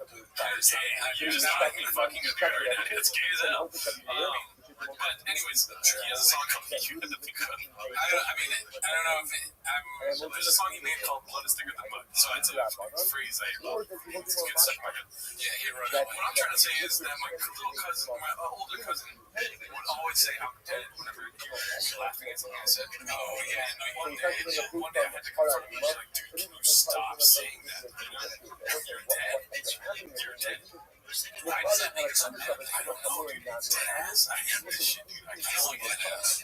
But if I could see the dude until like 1,000, you know what I mean? I keep joke comedy structure funny. It was so funny. Anyways, but I'm pumping out the goods, dude. And he just flat faced I'm dead. It's kind of like, that sounds like their reaction is the main reason.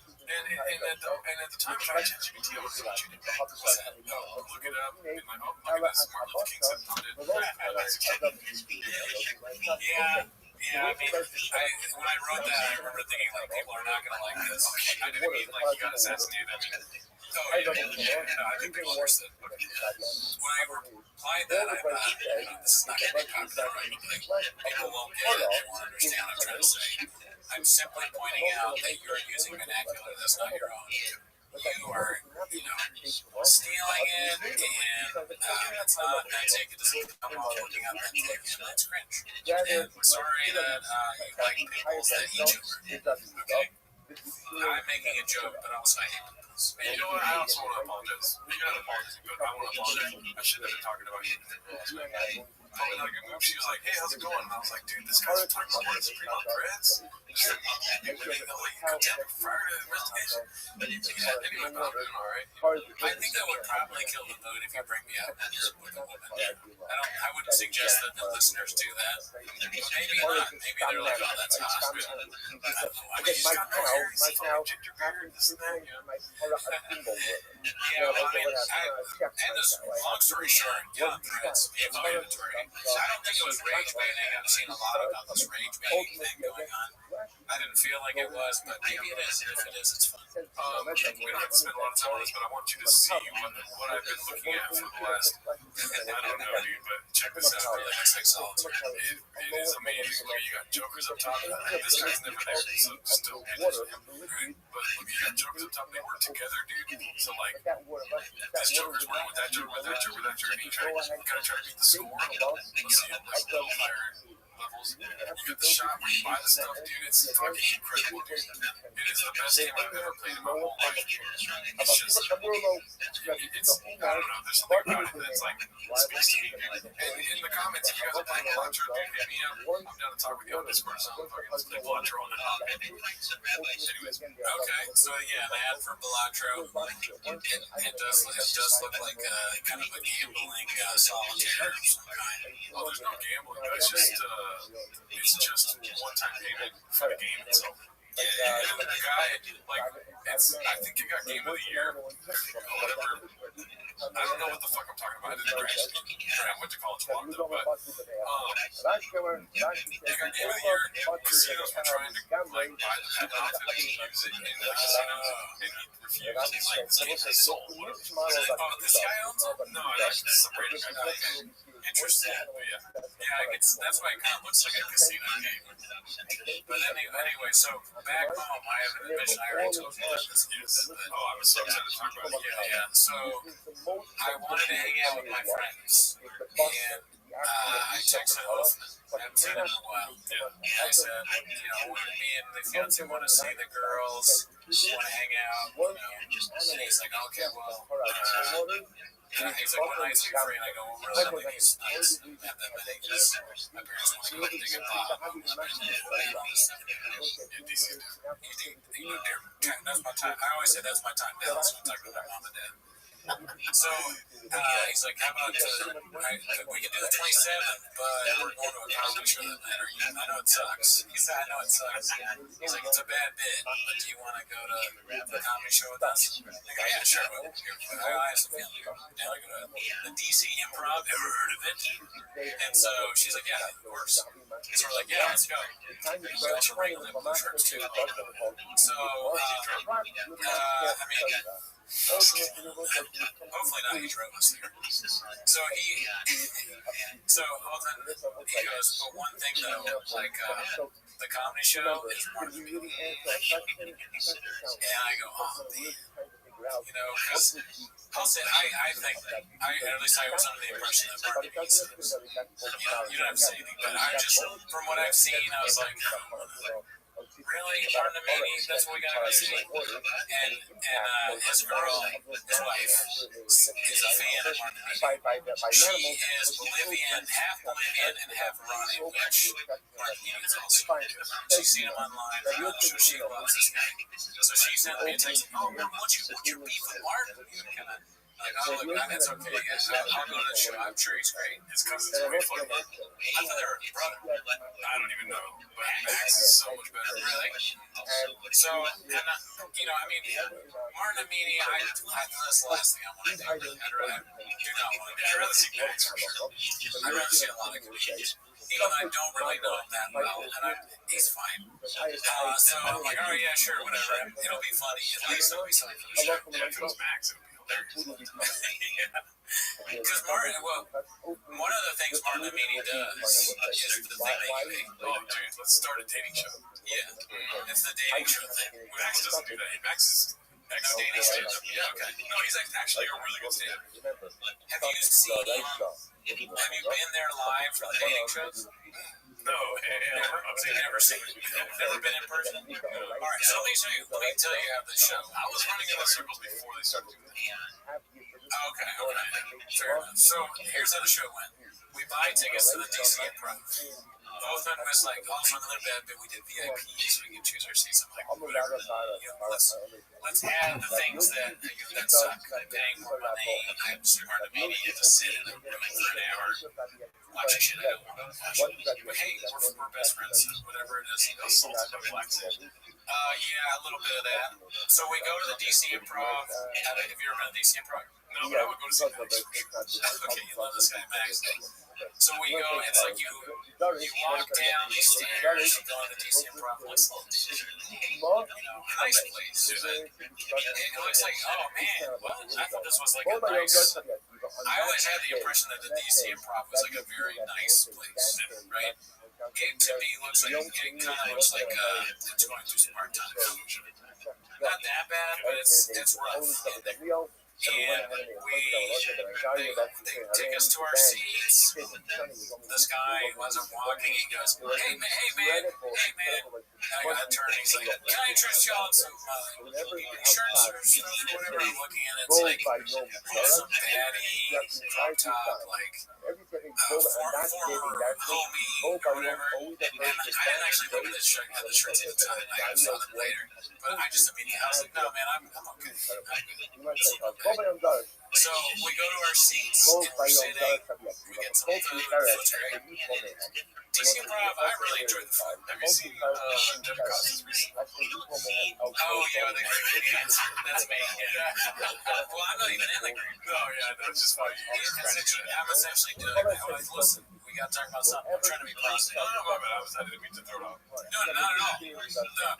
Also, another thing I got to point out really quick. Dude, you're talking about the comic club is DJs out. Yeah. Dude, if assassins came to my apartment all the time, you think it's going to be nice, dude? Apparently not. Yeah, murderers coming here, dude. It's going to be a little dingy. You can't keep it. Comedians can't keep a nice place when you got comedians. Really 250. Keep it going. Sorry, they fucking no. This is all good stuff to add to the soup.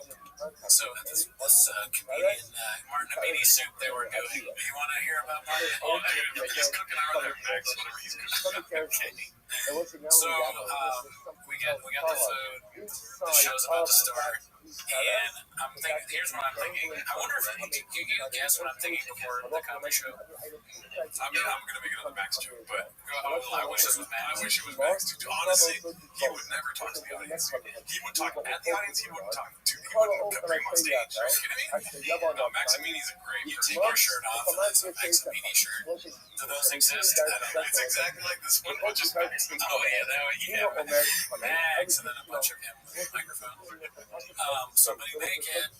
So what I was thinking was, man, please don't let there be like a feature. Please just let it be either ideally just him, Martin, or hosting it. Please God, I cannot take 3 or 4 comedians.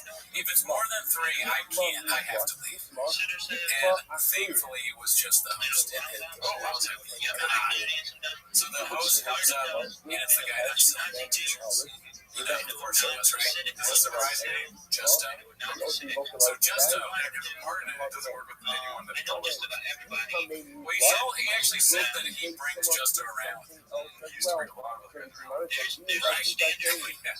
mean, that's the nature of the game. This is not, maybe not with Max. I think Max is more loyal to the people that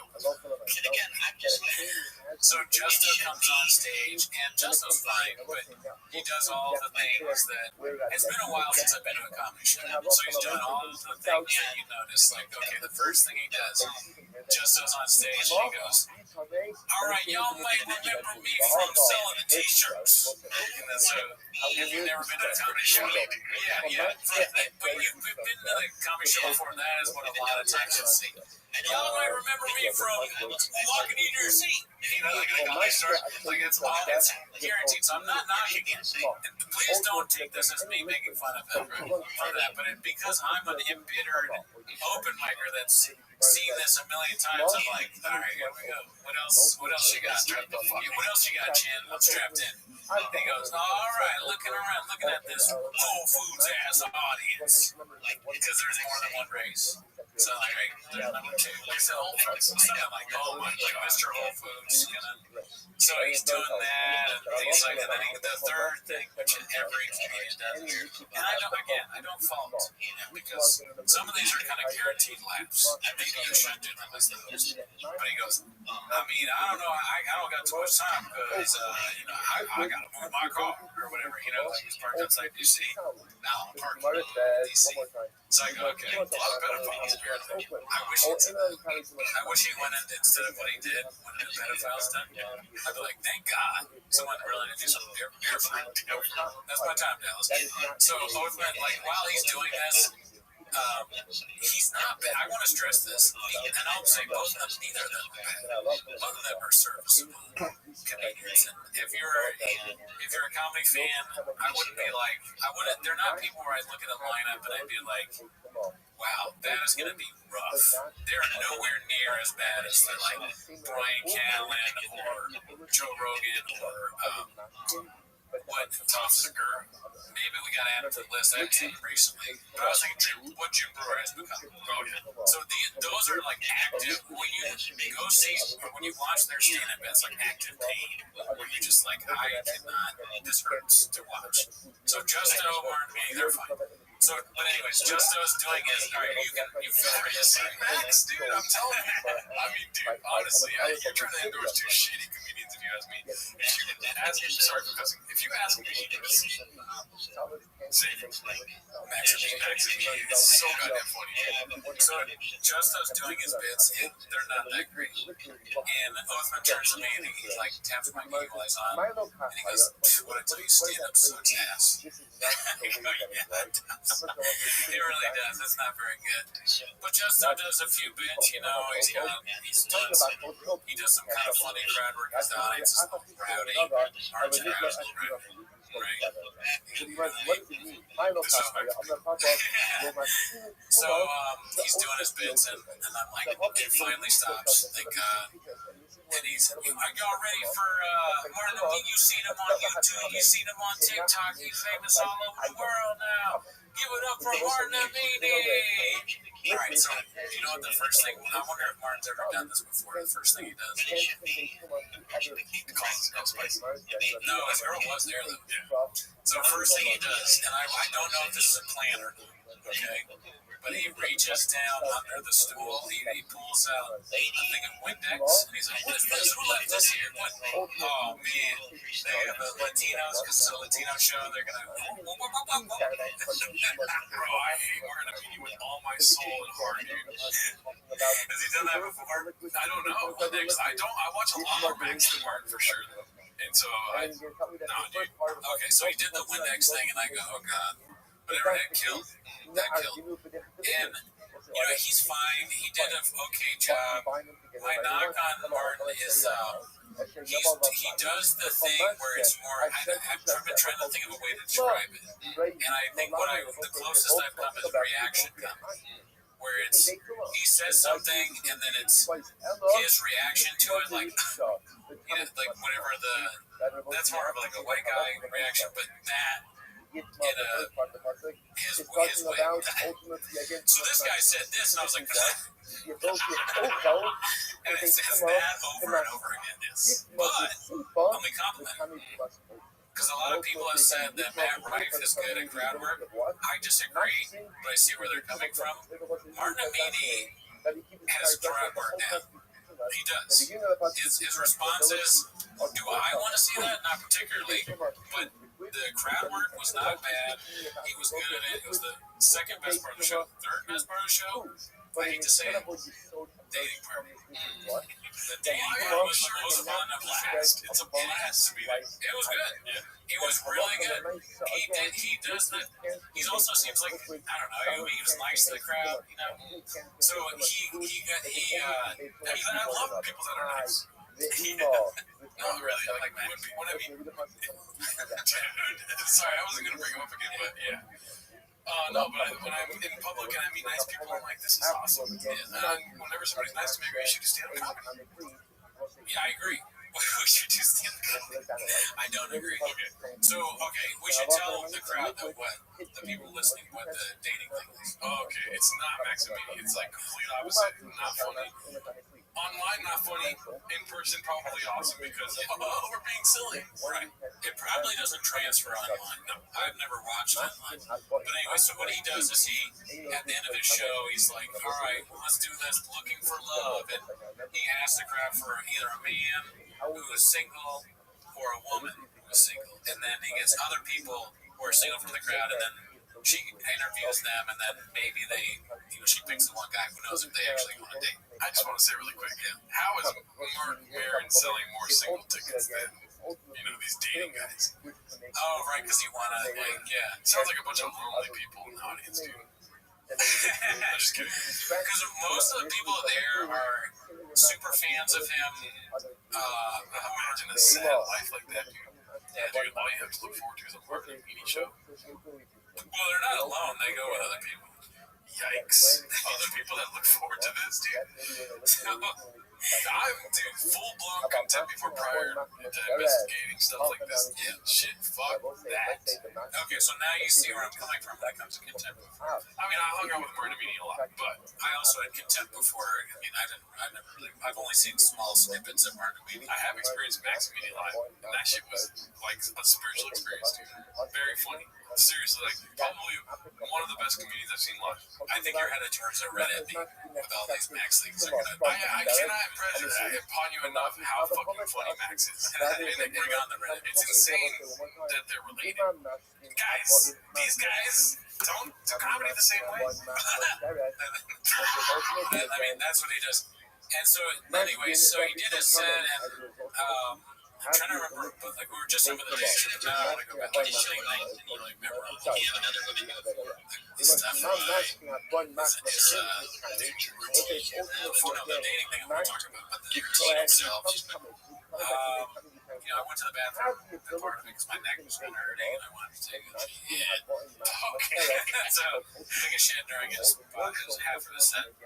But the dating thing. So he calls this girl. Well, first he does a guy. And the guy is kind of like a player or whatever. So the guy comes on stage and he seems like a player. And he says something about having a passport. He's like, oh, you want the passport, bros? And so they're like, I don't know. Should we have this guy? Should we have this guy? And there's this old black lady that's in the front with her husband. And he's like, what do you think? He's been asking her, should we keep this guy? He's like, what do you think? And he's like, I don't know. She's like, what does that mean? And he's like, what do you mean? What does that mean? She's like, what passport, bro? I don't know what that means. And he's like, that's a guy that goes to different countries to use the passport to get like women that in other places and bring them back. And she's like, oh hell no. So that guy gets voted off the island. Just that interaction of itself was the best part of the show. Oh, dude, then she saved the show. She was one of the people that saved the show, but the audience was kind of funny. So they just have they get this other woman. She's a nurse. Black girl, and she goes on stage and she seems very smart, articulate, normal. You gotta have the person that you pick be normal, otherwise the audience is not with them. So she's very normal, and she describes what she wants, right? At a certain age, like 20, she's like 28 to something. And so she's like, I don't know, 24 to 32 or whatever. So then they get the guys, right? The guys are hysterical because they're so, like, maybe, but more sort of just like the ones that are losers are just clear losers. Like the first guy, I forget his name, but he had on this dorky ass like blue shirt from work, and his eyes were way too close together, and he's walking all funny up, and I look at him and I'm dying laughing, like pointing laughing, like look at that motherfucker, look at this fucking idiot. So he goes like, all his answers are terrible. Oh, I think that I should be picked because fuck you, you fucking suck. She's never going to pick you. No one is. That's why you're single. You suck. And you are never going to have sex ever. So that guy sucks ass. And it just, so every time I look at him, I can't stop laughing because his eyes are so close together and his answers are so bad. What are you looking for in a woman? Oh, I'm looking for somebody that can, it's like really fun and shut up, you suck. And so that's, I'm just dying laughing. I hope that guy is like online. I hope that part of the show. What if he's a big fan of our show? He's not. If that guy even knows how to turn on a computer, I'd be shocked. I don't think he had a job. He's like, I'm on real estate retail and I'm looking for shut up. Dude, so he watches this episode. He's like, that's why I didn't want to go on stage. He wanted to go on stage and write on himself. So then the player guy comes back on. It's like, he is almost normally works in IT. He has a chance, right? But he's probably not going to win. And then there's this other guy who's dressed crazy, like some weird jeans that are all cut up, and it's crazy, like Cameron jacket, and he has on dreads all the way to like, or not dreads, like what is it when they're curled up? Cornrows. Okay. And he looks crazy. And he's way too old. And his answers are terrible. Like, strange, confident answers. What do you look for in a woman?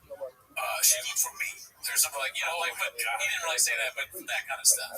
So obviously he's not going to win, right? He's kind of fat. And then there's this other guy who's got he's a black guy. He's got nice, like, polo long sleeve shirt.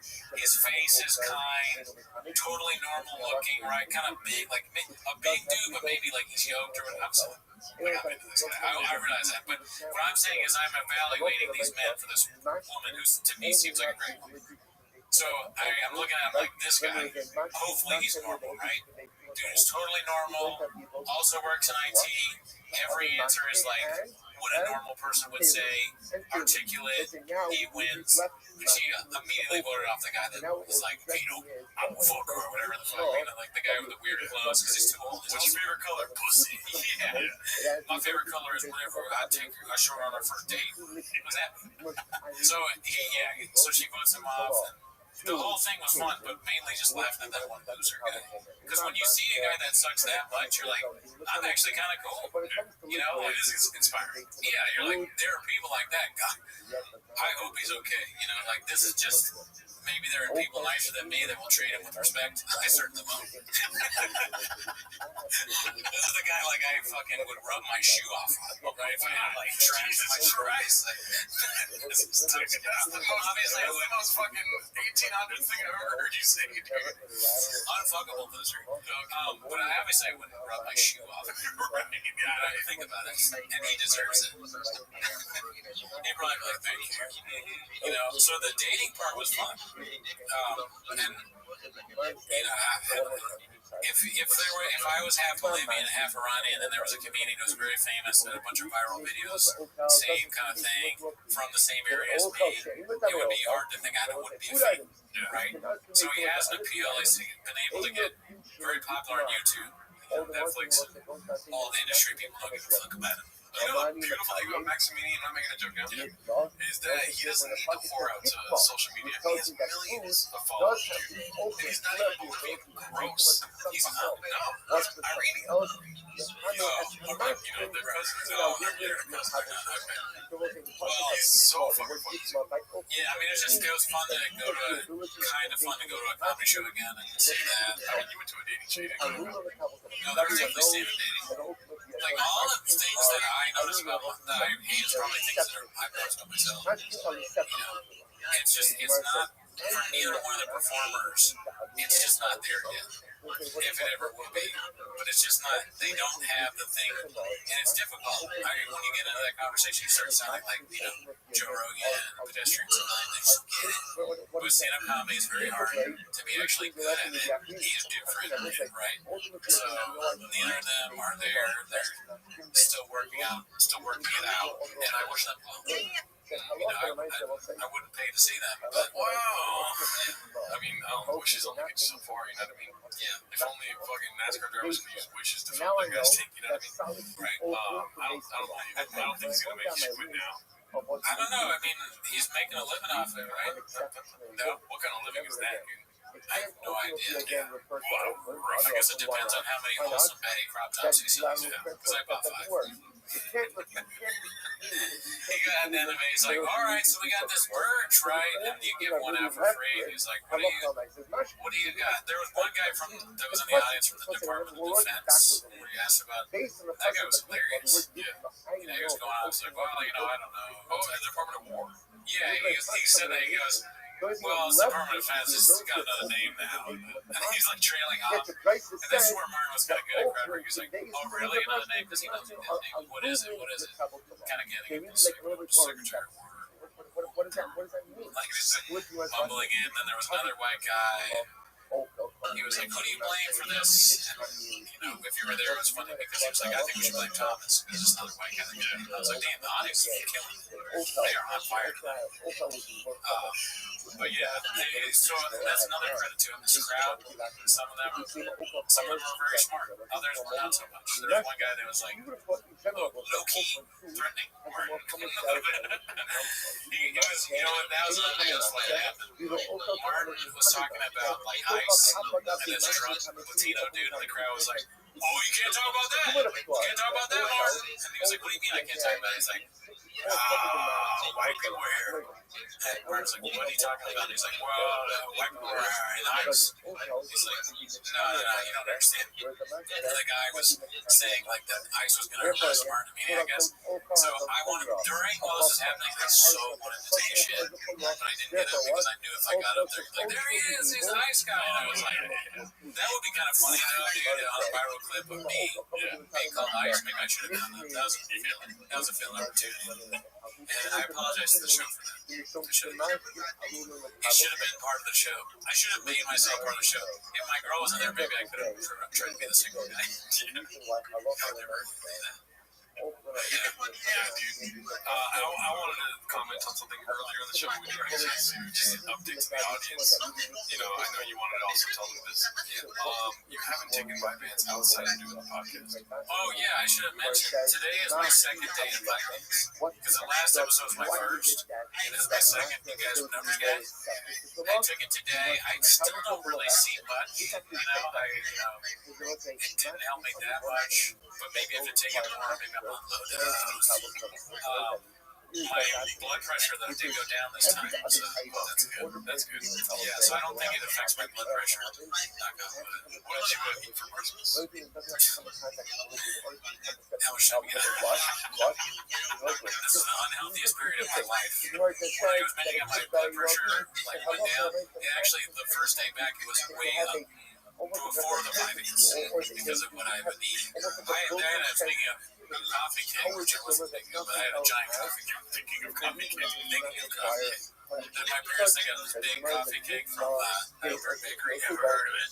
I ate it all, and then I was like, you guys want the rest of this coffee cake? They take it. They're like, yeah, take it. They don't want all this food. So I took it, I ate it on the plane. There was some left over, and I was like, wait, no, Diet Source Monday. I literally said that. I didn't take it. I was like, I gotta eat it tonight on Sunday night. So I ate it. That was my last hurrah, but coffee, cake, steak, chocolate, donuts, cookies. Anything you can think of, dude. I fucking forced myself that shit. Nachos at the club. Pretzels at the club. Alright, so here we go. First of all, two things. So one thing first, tell people what's on the ground right there, dude.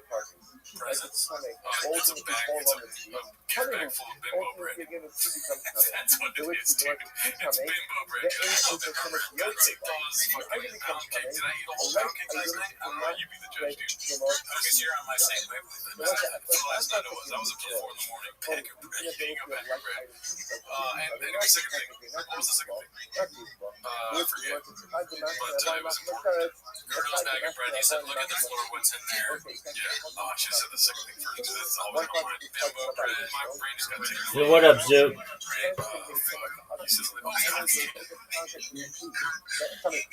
Dude, I have a quick question for you. Are you ready to lose? I have a quick question for you. Alright, go ahead. Is it 2026 and anywhere in Aboja? Yeah. Why? Because ultimately, again, that is a lower form of Where? about the mashkin, about the Oh, I would say maybe.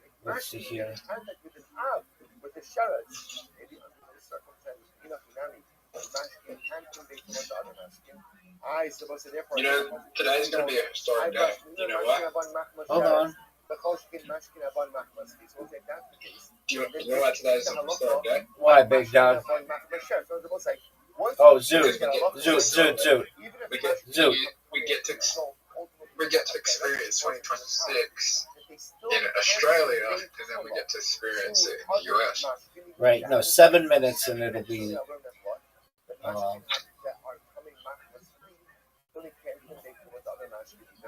2026. Yeah. At least in some parts of the United States. Technically, Midway Island, which is like way far away. But.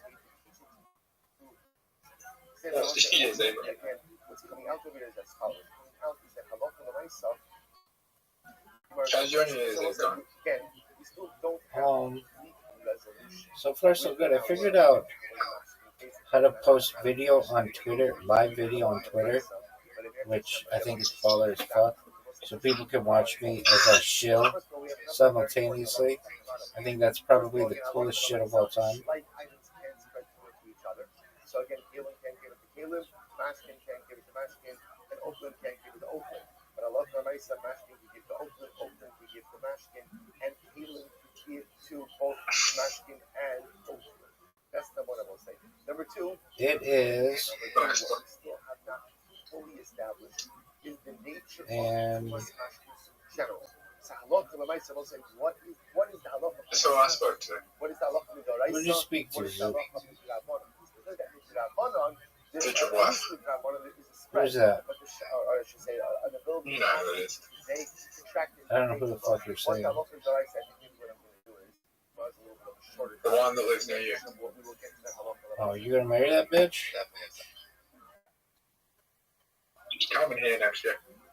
Well, this year, but yeah, this. Did you see her naked today?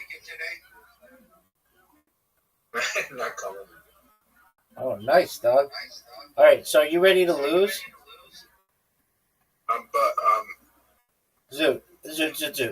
I don't give a flying fuck about anything you say right now until you tell me yes or no, are you ready to lose? Then I want to hear everything that you have to say.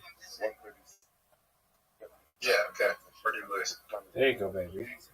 Okay, now tell me all about everything. I asked her, I was like, alright, she was like, oh, if you come here, you watch me do stand up, and then said, I'll do stand up, and you have to get up on stage. And then she said, yep, she's down for it. Alright. Is she funny? I don't know. Maybe. You've known this bitch for like a long time. Wouldn't you know that she's funny or not?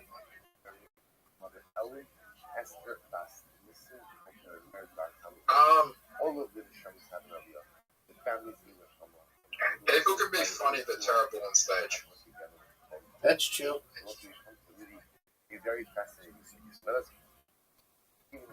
So, did you watch Kill Tony this week? Yeah. You But did? she does have stage experience, so she might be good. Where did she? A stripper? No, I didn't watch her. She's done singing before. Oh, that's tight. Did you see me just make a hole in one beat? Match me. Match me. Zoot, did you see I made a hole in one? Yeah, I did. Was it a 10 of 10? Yeah. It's just that's not the most impressive hole to make a hole. Oh, for sure. No way. But I did it. Oh, did you see how bad that shot was? Dude, that was an amazing shot. That was an amazing shot. You know what was an amazing shot? Because you can't hit me in the top, and I can't hit you in the top. Exactly. That was amazing.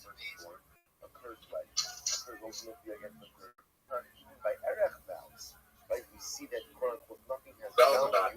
Within 30 days. That was to suggest the backdrop to this. You have a difficult shot. Right, actually, because you have the Bukhar Azam, right? By Bukhar. So it's just That was 10. look at Rashi just a moment. The event Chodesh, the Tali Zoo, you're down 2-3. I think you're playing a 10 out of 10 game right now, to be honest. Maybe 9 out of 10 because you can do that 1 and 2 shots. Yeah, you're right. That's a 9 out. That's a 9 out of 10. No, it's maybe even better. Are you serious that didn't go? Yeah, that's an 8.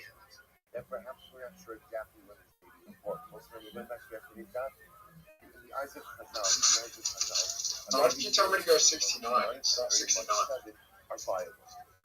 I always say 69 when people ask me a question about a number.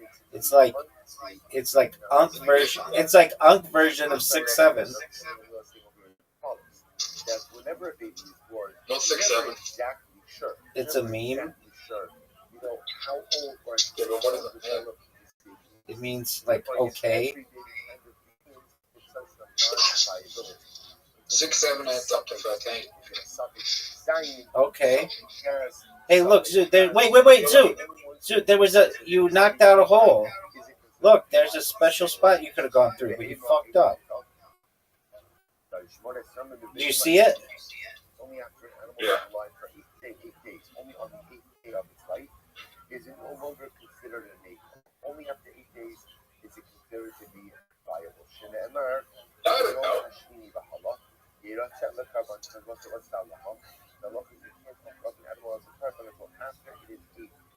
Rabbi, your turn. Yeah, baby. Rabbi, you want? I know.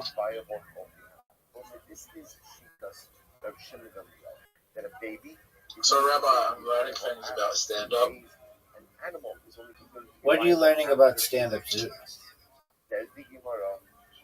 Unless you got a following, it's very hard to talk about.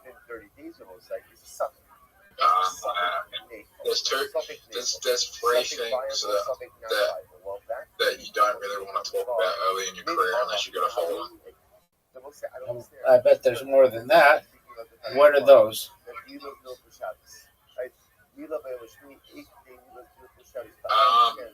Why is 8 days Suicide.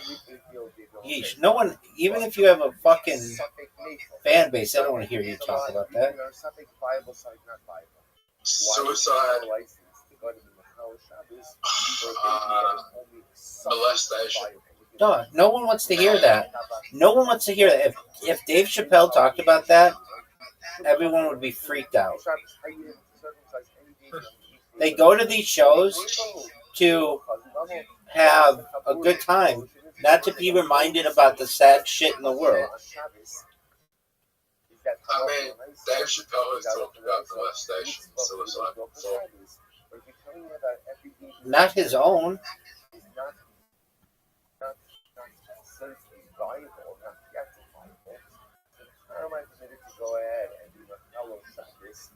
That's a miss, Zoo. Zoo, you're down 0. You're down 0-1. And just, there's more things like, you can't talk about, like, racism as well. Like, you can't be racist. Yeah, you absolutely can. You know what?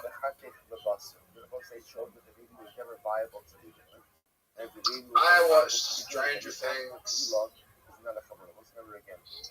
the last episode, and they made it like, they try to shock everyone by one of the main characters being gay. Will. You know what? Yeah, I say we should just, like, for a little bit, we should bring back homophobia. Just for a little bit. Are you going to make this shot? Hear me out.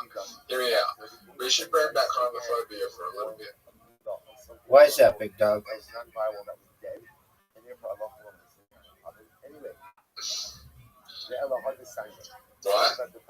Why? Why? They got it too easy. Gay people have it too easy? Yeah, it's not like it used to be. Alright, well, what did it used to be?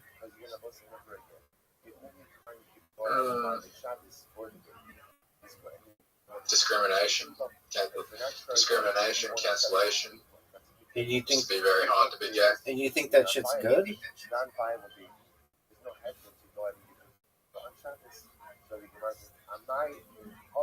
No. I don't understand. Let's just take a step back.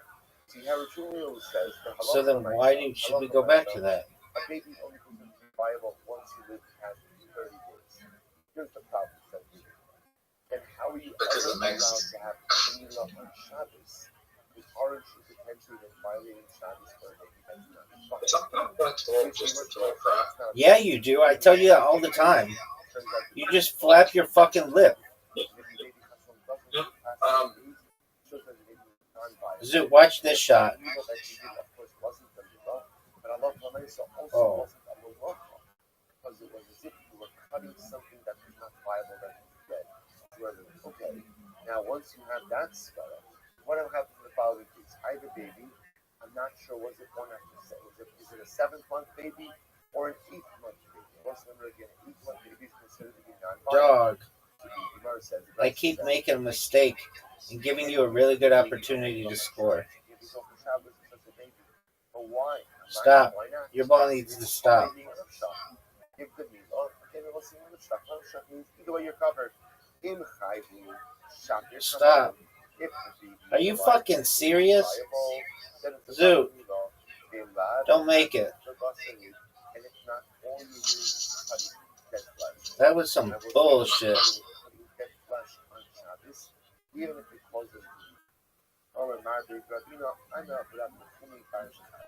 Zoo, what are your thoughts on this shot? Oh no. Zoo, you have a chance to win. Zoo, you have a chance to win. Go in the water.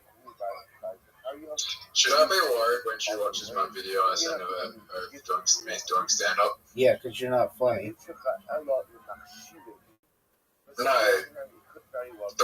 The one I sent you, not the one where I'm on. Everyone bumps. Should you be worried? No, I think she'll find it sexy. Do you? Yeah, I mean, it shows you have confidence to get on stage, so that's cool as fuck.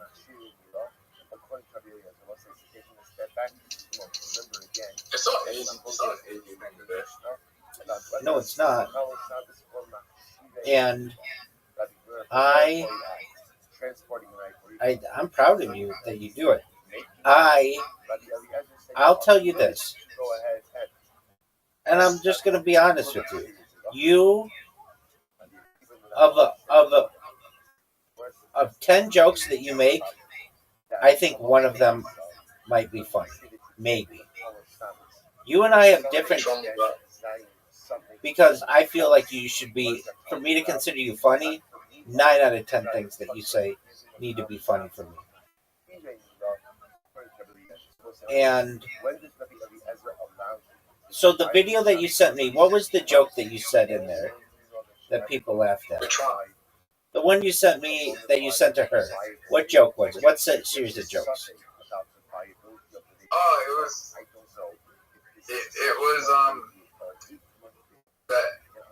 the one that got it was at the end of the video, and it was, I think there should be a homicide hotline, and then it was like, well, I think there should be a homicide hotline, because if you call up the suicide hotline, the first thing you hear is this may be recorded for training and research purposes. That's the last thing you want to hear when you call up the homicide hotline, because it's way too obvious. Now, Jeffrey Epstein, let's be real, he didn't call up the suicide hotline, but he called up the wrong hotline. He should have called up the homicide hotline. But if he did call up the suicide hotline, he would be like, you would be like, and you were the suicide hotline provider, you would be like, yeah, I know I shouldn't be thinking this, but I kind of think you should do it. And then he would start telling you about all the connections he had, and then you'd be like, go on. And then he would start telling you about what they did, and you'd be like, "Shut the fuck up! You trying to get us both killed?" Okay, hit the ball, dog. Hit the Yeah, ball. that one. Okay. People laugh at me. Yeah, they did. I know.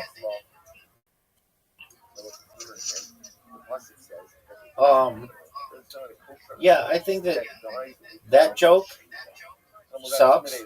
It had a really good premise, though, and I told you this. Oh, Zoot, that was a great shot. And I told you, I mean, again, our idea of jokes are funny. You like to shit in the punch bowl. You like to make a nice big punch bowl full of punch. And then you like to take a big shit in it. Meaning, you make people laugh and they enjoy it, but then you say something that's really weird and creepy and it puts people on edge. Now, some people may like that, but I'm just saying it's not like 90% of people. It's only 10% of people. But nevertheless, Comedy's subjective. so is, Like I could. so is beauty, and generally people don't think ugly ass fucks are that attractive. Generally. Oh, so what was that? Who's an ugly ass fuck? Who's an ugly ass fuck?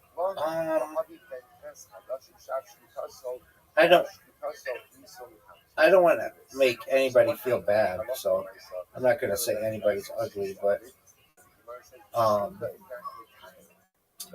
there are just cases where no way, Zoot.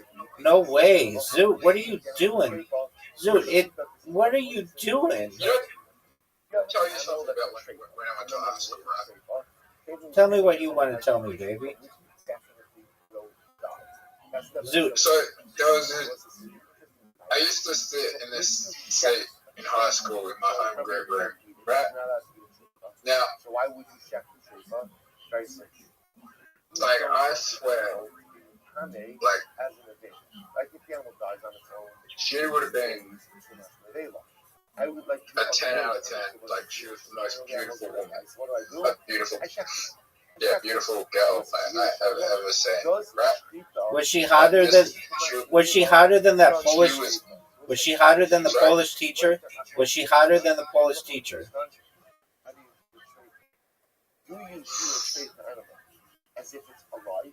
Alright, if it's alive, then in a the shechita could potentially save it from Tuasavela. Or you view a straight as what? As if it's already dead. And if it's already dead, then the shechita is not a vacation. Serbian teacher. Serbian teacher. Was she hotter than that Serbian teacher? How do you view a non-viable child? Is a non-viable child viewed as alive until literally again it stops breathing until it's dead? Well, no, because it is non-viable, practically it is categorized as dead already. Serbian teacher probably had a better body that made her attractive, but like her facial features were just fucking flawless. All right. Like her facial features were just flawless, and like her hair was like perfect. Dude, yep. She had dark black hair, like jet black hair, and she was just perfect. Okay.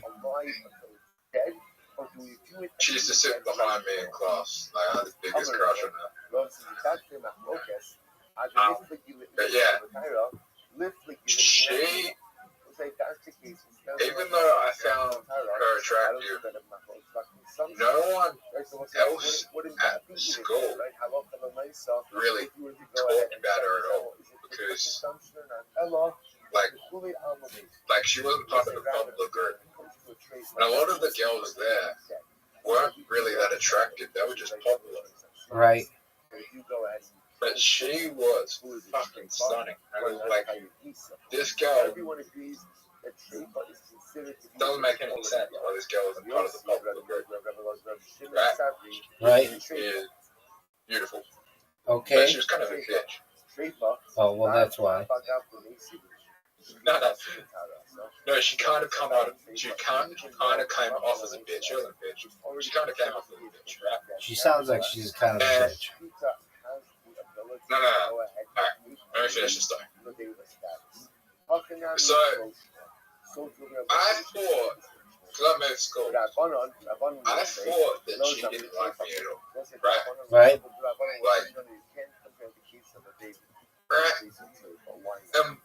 One day, when I'm 19, like 5 years later, I haven't seen this girl in 4 or 5 years, right? Right? She goes to my friend's house. My friends are weed. Like, we're selling weed at the time. My best friend, real life, that's still there. They're selling weed today. Her, right? And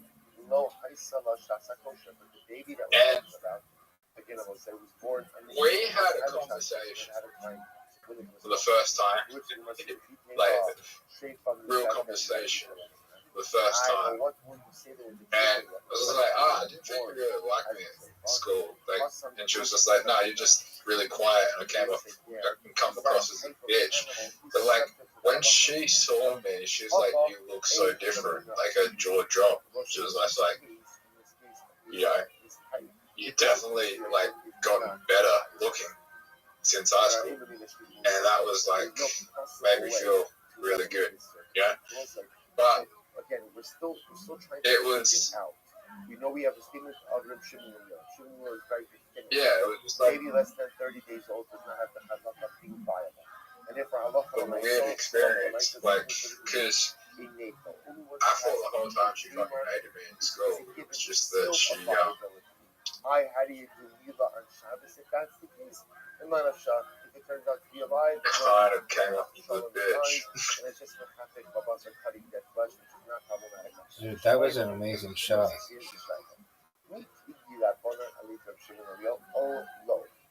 here's the Shaila. Dude, I just had one of the best shots you've ever seen. I'll tell you something. Tell me whatever you want, I dude. think, I feel like she didn't like me because I wasn't popular. Like, that's the thing. Sometimes beauty is based on popularity, and that's what you see with a lot of celebrities. Like, some of them aren't that attractive, they're just popular. Right? Right. That's true. And again, for legal purposes, we've already established that we give the baby. Remember, someone said a second statement. What was the second statement? The second statement was that an animal within 8 days is also. But at the same time, one of her best friends came up to me. Like, one of her best friends came up to me, and, you know, like, I ignored her at the time. So I was very shy. And I feel bad about this, but I was only 15 years old, so you can't judge me on this. But she came up to me, and I've never had a conversation with her. I never had a conversation with her at all, really. But she was trying to say, like, about 2 weeks or a week before, she came up and was just saying, like, said my name and said, hey, and just waved at me. And then I was just like, I didn't really think about anything of it. And then one of her friends came up to me with her, and then she told me that she liked me, and then I just kind of ghosted her. The rest of the time I was at school, which was, like, I probably did like probably did 4 or 5 weeks before I left that school, because I wish I didn't leave that school when I got into a fight. My mum wanted me to go to another school, and I went to a school full of crackheads, but I wish I didn't go to that school, because some of the people I hanged out with made me make some really fucking bad choices that still traumatize me to this day. But this girl was so fucking sweet, had the confidence to come up to me with her friend and tell me that she liked me, and I just ghosted her.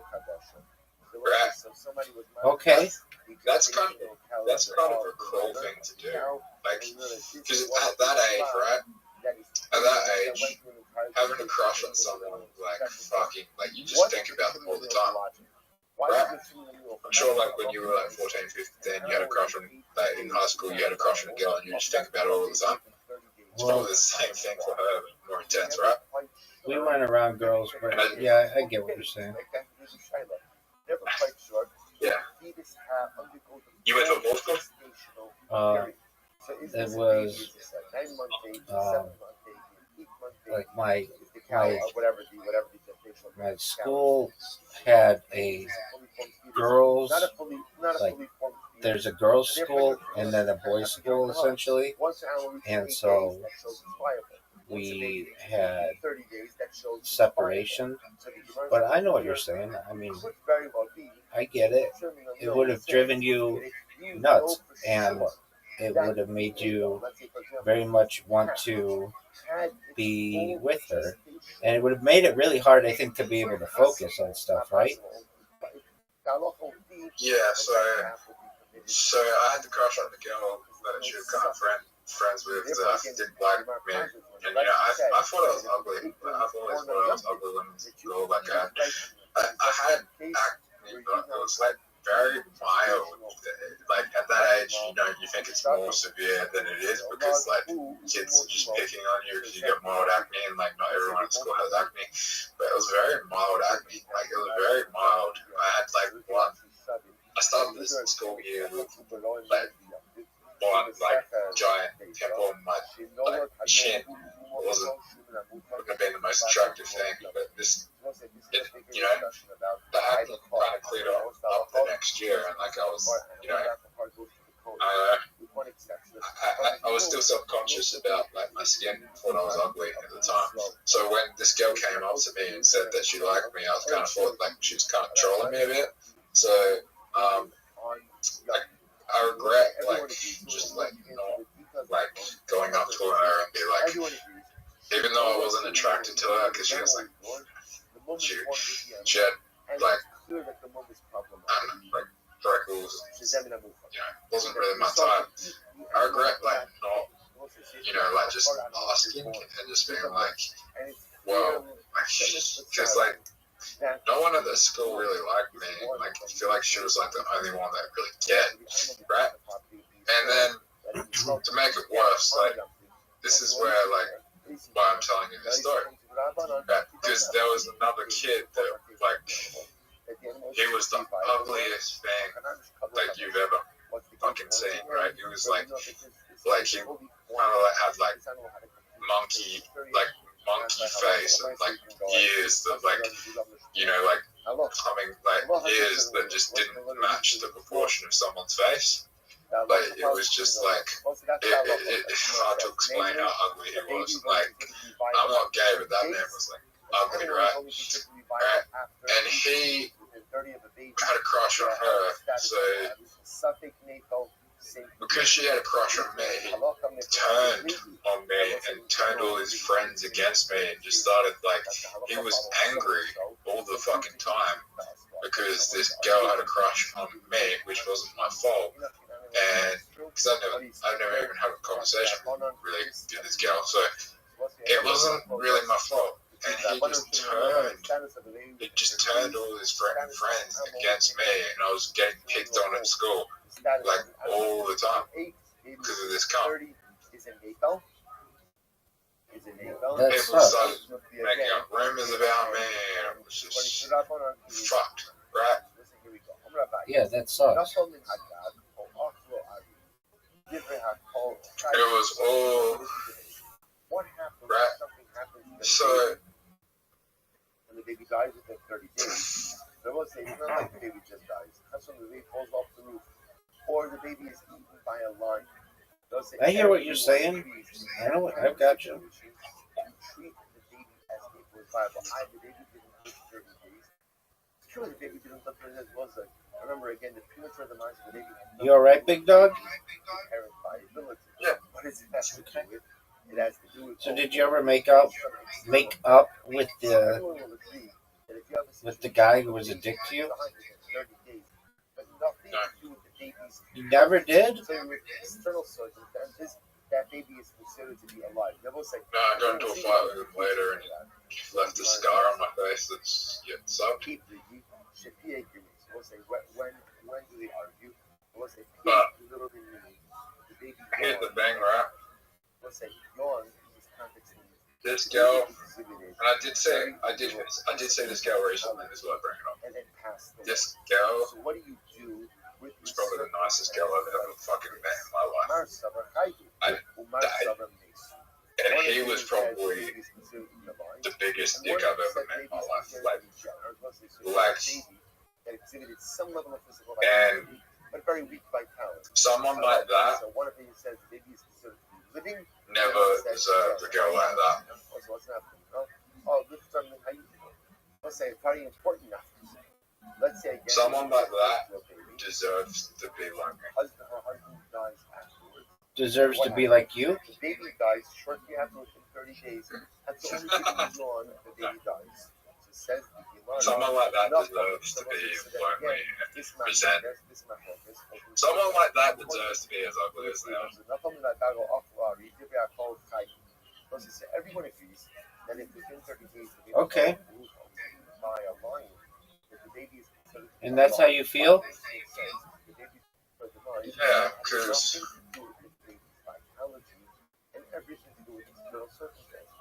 I mean, imagine you go to school and everyone hates you because someone hates you and people are starting rumors against you because a girl likes you and someone, you know, a girl likes you, she can't control.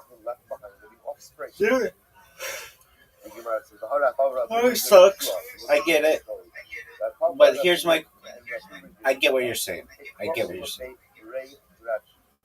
I get Oh, it. the funny thing is, like when I was 15 as well, 15, and I climbed up on the roof of like a primary school, elementary school, you call it that. I climbed up on the roof and I was like, you know, just graffitiing shit, vandalizing. I'm a terrible board with my friends, and we're just like running shit on the rooftop because we're bored. And I fell off the roof, and the security guards came and they arrested us. And as I'm walking to the cop car, I see the girl and crush on me. Oh, no way. Yeah, and I look her dead in the eye. She was, it's just, it was just a weird experience. But I did see her arrested me and we laughed about it. So. Alright, well, that's good. Alright, big dog, how long till it's the new year for you? Till then. How long? 2 hours. Alright, big dog, well, we'll let you enjoy that, my friend. You going on? I'm You going to sleep? going to sleep. I'm pretty tired. So,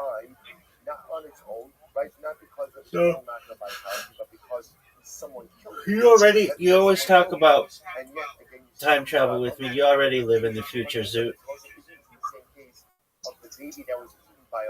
Time travel? Yeah, you always talk about time travel, but you already live in the future. Because again, he didn't die because of lack of inherent viability. He died because of external circumstances. Simply, he's viable. Yet here you have an animal that was slaughtered on the 8th day, actively slaughtered. So the animal died before 8 days. Not because the What are your thoughts on that, Zoot? Of living in the future? You already live in the future, big man. The Gemara says no. The Gemara says, Zoot.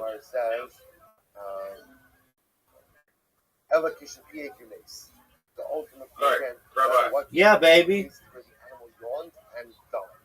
You still there? I think so. Yeah. We can talk about wormholes and multiverse sometime if you want. Alright, that sounds like a plan. But not right now, big dog, because I am going to sleep. Nighty night, my friend. Take care, big dog. You can access wormholes in your sleep if you try hard. I'm going to try right now. Nighty night, Zoot. Nice. So coffee cake, dude. I go to these meetings, you know. Look at this athleticism. Showing up for like 4 months, you know. That wouldn't be a big deal. You know what I mean? Rest in power. But they started coming back. This person would bring coffee cakes every week because they work at a coffee shop. Damn, that's crazy. I just found out about that ball. Yeah, dude. And so like they started coming back again, and oh my god, dude. And the first go around, they weren't talking about like heating up the coffee cake. You know what I mean? But this time when they came back, dude, it's different. They said like throw it in the microwave for X amount of time. Do that, dude. It's incredible. So tell us why I you never done it before. So I'm not a fan. My dad kept harassing me that he was like, it's better in the microwave. I'm like, get out of my face. You like it dry. Just dry and cold. Yeah. Listen, I'm just an open-minded person. I understand your contempt prior to investigation. You know, I know what it tastes like. That's something I have. I'm damn near flicking my dad off. Like, that's ridiculous. I know. Microwave? I know that Oh, he eating the coffee cake. I need to wee. I didn't make it more. Like, cookies, that's different. Sometimes, oh, yeah. But a coffee cake's not necessary. Donuts, disgusting. That's the other thing, dude. My mom was making cookies, dude. Like, what the fuck? She's making chocolate chip cookies, homemade, like, from scratch, and then she made fucking snickerdoodles, right? You know what I mean? I don't feel comfortable saying that word, but it was so delicious. Every day, like, pozole, tamales, chorizo, burritos, dude. That was the extent of my fucking diet, and I have so much stuff left in the freezer and the fridge right now, dude. Yeah, well, it's the holidays. That's why I tell myself, you have the son when of you get back, in the fridge, just make sure you have a bag of Bimbo bread with you at all times. Oh, yeah, and then now I got Bimbo up the ass, dude. And I was trying to give you some, but you were on this new kick of, like, I'm not going to eat that shit. No, I can't take any of that. I'm trying to, slow down for a little bit. Get back in line. Yeah, I should have taken advantage of the fucking holidays. Now ship it to me. I'm going to be up till fucking midnight on New Year's Eve eating Bimbos, dude. I guess I know. I mean, that's still technically not the New Year's. Because I'm on New Year's, I'm probably eating a little healthy. Diet starts 2026, dude. Yeah, exactly. That's the other thing. Something very funny somebody pointed out to me this week is that it's going to be raining in LA on New Year's Eve, which is kind of awesome, dude, because they're keeping the fireworks. Isn't that fucking pretty dope, dude? Yeah, if they cancel out, that would be nice. I don't really I honestly, every time New Year's comes around, I'll make all the plans in the world, dude. I'll be like, oh yeah, we're gonna go, dude. There's a sick ass thing that's sick, and I want to sick out. Fucking go do that shit. Yeah. And then when the night comes, I'm like, I don't want to do jack shit. I just want to stay home. It's the one day I can stay home and not do anything. Yeah, that's kind of where I'm at now. Plus, like, I think to have good New Year's, you have to be kind of cool. I'm not cool. I'm not cool at all. Yeah, I've not had fun New Year's. Oh man, I fucked that night, dude. I made out with so many chicks, and like, dude, it's the best night of my life. No, girls didn't want to talk to me, and I left alone and to go home sad. For almost every New Year's story ends with that, or even there's been some times where people kick me out of the party because I'm so uncool. Yeah, dude. Who are you with? I'm like, no, we don't care. You're gone. Dude, for me, I'm gonna kick it here and fucking electro all night, dude. That's all I got going on. And if there's no fireworks, dude, it's like, is this the apocalypse? It's like, it's too perfect to be real. If there's gonna be no fireworks and New Year's Eve. That's funny. I didn't really think about that. But yeah, you're right. That could make the perfect New Year's is where it's raining, so people can't enjoy themselves. Yes, and there's no fires in January, dude. You know what I mean? Oh, do you think the fires come from that? No, I think the fires happened because it wasn't raining. So, like, it's gonna be, it's nonstop rain. Yes. Dude, we got a great 2020. Dude, 2026, you're gonna be rich. I told you that, right? I've been telling everyone that. Yeah. People I don't even know. I just walk up to them, 2026, you're gonna be rich. That's nice. That can be like money. Yeah. Bahamo. What song was that? I forget. Who cares? Yeah. Right in the comments. I've got a sick ass song coming up, dude, I think. I'm excited. You know what? We never do this, but that's different. Dallas, I'm not used to this. 18 to 36-year-old bros. That's my demographic. But that's also our demographic. Anyways, I was going to say, I'm thinking of a song, dude. Yeah. And this never works in real life. Where I tell you a song and you go, but London Calling by The Clash. That's a good song. Right. Austin Comedy. I like it. I like where that's going. Okay, a little preview. I'm probably going to give up on it. I have like 13 other songs I wanted to do, but I gave up on all of them. Well, you got to keep working with the best. Yeah. Picasso didn't just draw it once. No, he hacks J a bunch. Yeah. What else is there, dude? Do you have anything else for us here today? We got voicemails. I don't know if we got voicemail. I'll check that. But why is Saudi Arabia up there? It was just that's another thing. It's like when I did another thing on Threads where I asked people, like, I already said something about how, like, actually performing in Austin is worse than Saudi Arabia. baby And I think guys some for people 30 took that days. seriously too. That's really what. Dude, I really like this Threads and Nazi one. Like, oh, thank you. It's really fun. Now I'll literally log into Threads to see if you If post. the guy should Oh, have wow, what a compliment. And imagine what America's thinking. I didn't do anything except for one that bombed. with Because if you're too wordy or sincere, and then then they what? miss And then nothing. she could Oh, remarry that was something I wanted to bring up earlier. That's why I pulled my phone out earlier. Was my thread that I tried to do in Cootie voice. Okay. And you liked it. And I sent it to you right when I posted it. My parents got me an autographed headshot of Andrew Schultz for Christmas. They called me daddy and slapped the couch. They're cringe. See, I liked it. But you got pointers. I think it's like, that would be great on our Reddit or our show, but people may not know exactly where you're coming from with it. I was just sharing what happened to me on Christmas. What are you talking about? I didn't create that. That's something that happened to me. Let's see here. We got 2 voicemails. Oh, shit. One of them is the guy that keeps leaving voicemails. Let's see what this is. If you want to leave us a voicemail, call us at our phone number. It's 775-557-8667. That's 775-557 TMOS. And we'll play it on the show just like this.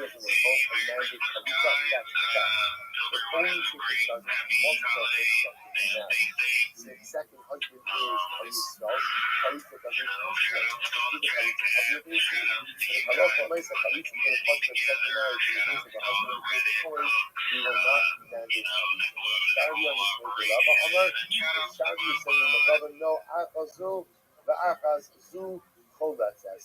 Ultimately, again, so Rav Shavi said name of Rabbi, natural.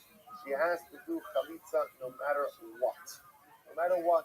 Because the Ma'aseh will say, if indeed we accept the position of Rav Shimon and then Allah said maybe within 30 days, specifically the end, which means that really the deceased husband did not leave behind any real offspring, and therefore again chalitza is mandated. Amar Rabbeinu Rav Shavia ba'arta Amar Rav Hachi b'safra hadron. Let's listen to this. So here it says Rav Shavia, you missed the end of the shield. It's true in the evening, Rabbi said what you just said. But in the morning, he changed his mind. Actually, it's Safra, Hadribay, Rabbi Elisha explains to the fellow. We were quoting the initial position of Rabbi. But then Rabbi stopped in his position and said that if she is married to a Kohen, she needs not to do something.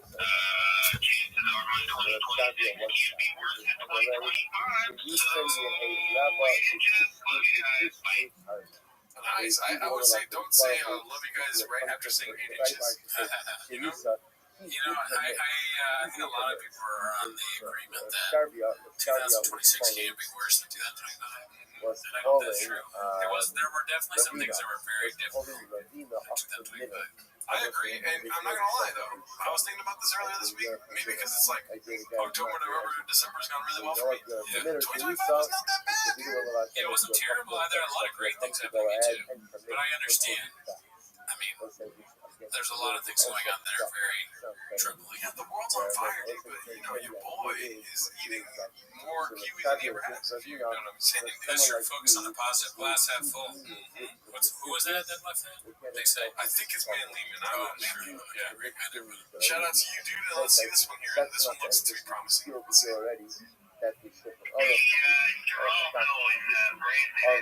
the Saudi interpretation of the Jewish meaning that Allah for the night stuff, if the baby dies in 40 days, if he's married to Israel, we will make him do Khalisha, and if he's married to a Kohen, we will not make him do Khalisha. What's another idea? So, Yehuda matters. What's another idea? Remember the couple of weeks that we spent like berating people that weren't there, that we kept saying more listening to the whole show? Yeah. Shout out to you guys that are watching right now. Tell us what you want us to do merch wise, and maybe we'll do merch in 2026. Oh shit, I do have a merch connect. Oh yeah? Yeah, nice. Yeah, so if we ever want to do merch, we could ask that guy. I'm down. I'm open to doing merch. I just don't think anybody wants it, but people keep saying we got no merch. They always say that they want it, and then it's like, are you gonna fucking buy it, dude? I doubt it. Yeah, because if we do that, then we're gonna have to fire the team. It's also like, oh yeah, merch is a great idea, and then you look at the fucking whiteboard and you go like, what are we doing? Like, no idea. Fucking good ideas. Oh, like what? Tiny fridges. Oh, that's fucking hilarious. That is actually great. Dude, 2026, dude. Guess what? Law went into effect in California, dude. What? The fucking, sorry for cussing, apartment landlords need to provide fridges. Should I hit up my landlord and be like, I need a bigger fridge? Yeah, right? You definitely need a bigger fridge. Oh, not that by any means necessary. By the way, But yeah, that's a new law that goes into effect 2026. It's a law against right, there having are fridges certain as well. by Okay, Nila that's that what I'm saying. But the landlords need to provide fridges. Oh, well then, really? Yeah, and stoves. And I had to buy this fridge. That's why it's not as huge as I would want it to be. It's pretty big, but, if a landlord provided a smaller fridge, that'd be so that'd be so fucking funny. But then our landlord provides you a fridge and you're like, it's way big. It's so big. And it's like, wait, do you think, and we'll end here, but do you think the audience will accept me with a bigger fridge? Yeah, they'd be happy for you. They almost don't accept you for this. This is embarrassing. Oh, come on. You're pointing like this, like it's fucking huge. It's that big every time you point it. This is embarrassing, and it's part of the reason why people are not subscribe. Because your fridge is so small, small shit. They like big stuff. Your fucking minuscule furniture is trembling. Oh, hear me out, though, because these chairs are right size. Look at how much room I have right here. I was shocked that, not Paul knows happy to see that you didn't buy, like, miniature chairs or anything. You wanted it with your first choice, you probably want to buy a fucking did I buy a Mac Mini? Yes. But what I was going to say is, do you think they'll make fun of me if I get a bigger fridge? I think they'll be happy for you. You probably will never live down how small that fridge is. It's too funny not to make fun of. Either you fit into a category I or you fucking hate don't that Max fit movie into a that painted my category. walls, It's dude. not how you make it. Therefore, He was androgynous trying to help you, obviously dude. Yeah. cannot fit into Well, he was tiny, so as short as that makes it even smaller. Now, He was small. He was like, whoa. top That shit. from We can't give him less. Alrighty, well, that's it for us, guys. Have a great rest of your days. See you next week. Bye. You also learn this. Also, remember again, a stance. So, in other words, an unstated, right, an anonymous sisra, again, or section from Gar's Corner, actually points out over here. Anonymous price up, it's like Rabbi. Even though Rabbi is something but she is in the higher standard to give an androgynous appearance, which tells us that androgynous is a zachar. Everybody, I was thinking about the first time like Congress had to come up with age of consent. Well, look over here. You see it by accident. Like the powder wigs or something had to be rough today for the fellas. That's the question. It's like some guy coming up first, like, from Rhode Island, 12.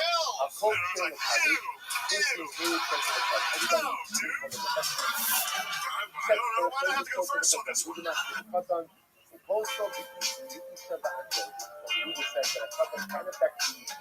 Under certain circumstances, that a woman cannot and an androgynous cannot. So we'll say once again, you see that Rabbi Huda holds that androgynous is not a zachar. So we'll say, so now I have to ask myself an obvious question. By Yachim, androgynous is not a zachar. By Kiddushin, androgynous is not a zachar. So why is Mila different? So in Maish Mila, Mishum Dechsif, Kimo, Lachem, Kol Zachar. The most interesting Rabbi Huda Dashin version of Kol Zachar. Kol Zachar comes to create a larger category of male, right? It's a larger category of zachar. In the rest of Torah, zachar means what? Zachar. Definitive zachar. Definitive zachar. Zachar only zachrus. But apparently, again, Rabbi Huda Dashes, whole zachar is a ribui coming to include those who aren't even fully male. Right? Who are those who aren't even fully male? That's the androgynous. And therefore, again, the bris of the androgynous will be Doch Shabbos, even though the androgynous is not considered to be a zachar in other ways. We'll stop over here. We'll pick up in the Hashem at the Mishnah. What is this bullshit?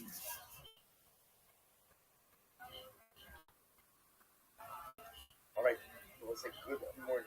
He was thrown out by his owner because he was peeing all over the place. Persians sometimes have that kind Look of at problem. this athleticism. It's about as far as you can get from feral cats. Look at this move.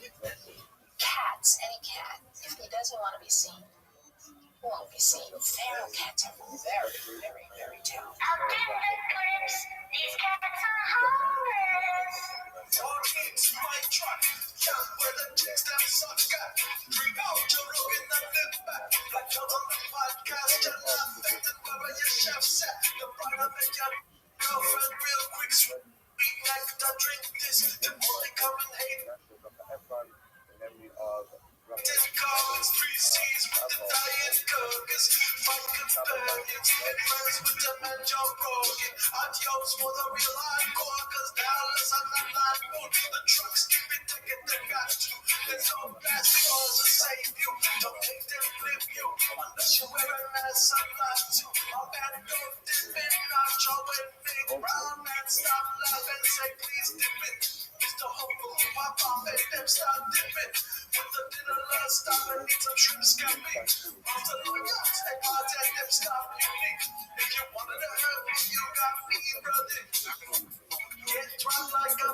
Welcome back to 10 Minutes to Shop. Thanks for tuning in. As always, join the Patreon, join the Reddit, join the Discord.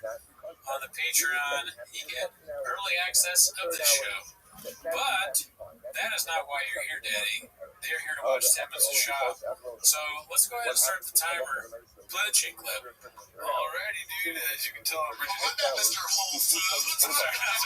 How dare you, dude? I was just gonna say I'm ready to fucking name the waters, dude. Oh shit, really? Yeah, look at my hat. I got my name the waters. That's the new. Oh yeah, dude, that hat is perfect for the show, dude. You're the thick boy waters, man. I got the thick boy jelly donut on my shirt, dude, and I'm ready to name the waters. How deep are you in the waters? Oh, I can show you exactly how deep I am, dude. By the way, this is 100% serious. I'm far too deep. 10 toes.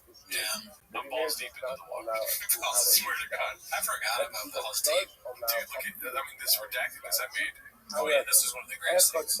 Something I posted on the chains. I posted it. Did you just post it yourself? I posted it myself. I didn't know that you did that. Yeah, so I was like, dude, I worked way too long one night making Joe Rogan hump over and over again with the carne asada thing. And it wasn't even that made me want to post it, dude. You know what made me want to post it, dude? Is this moment at the end where I have Joe Rogan singing carne asada. That's true. Right here, dude. That right there, dude. I was like, I'm posting this shit. You know what I mean? Chains just makes like art. You know, it's like it makes you want to do art and go deeper. You know, like you get into it, and you're like, how do I make Joe Rogan sing the song that I made? You know, that's why I bet a lot of chefs can relate to you. Yeah. You're a chef, pretty much.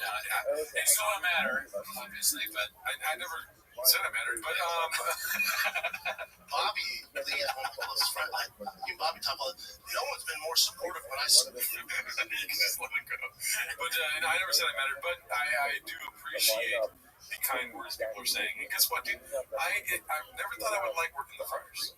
But I will say I do enjoy it. And does anybody understand? Doesn't matter. No, doesn't count. No. I mean, I saw the comments too. I mean, of course, I never read them, but I saw them. And they were so nice. I don't know if we talked about this before, but I want to thank the Reddit. What they say about you guys is not true. You know, I mean, sure, some of you are evil, you know, like, but most of you are good guys. What does he say? Most of you are all sad. We're all sad. Dude, you're all sad, and like, a lot of you is because, like, look, we get it. Like, we're in a shop. He's a fighter, and like, he owns a bunch of trucks. We've heard all that.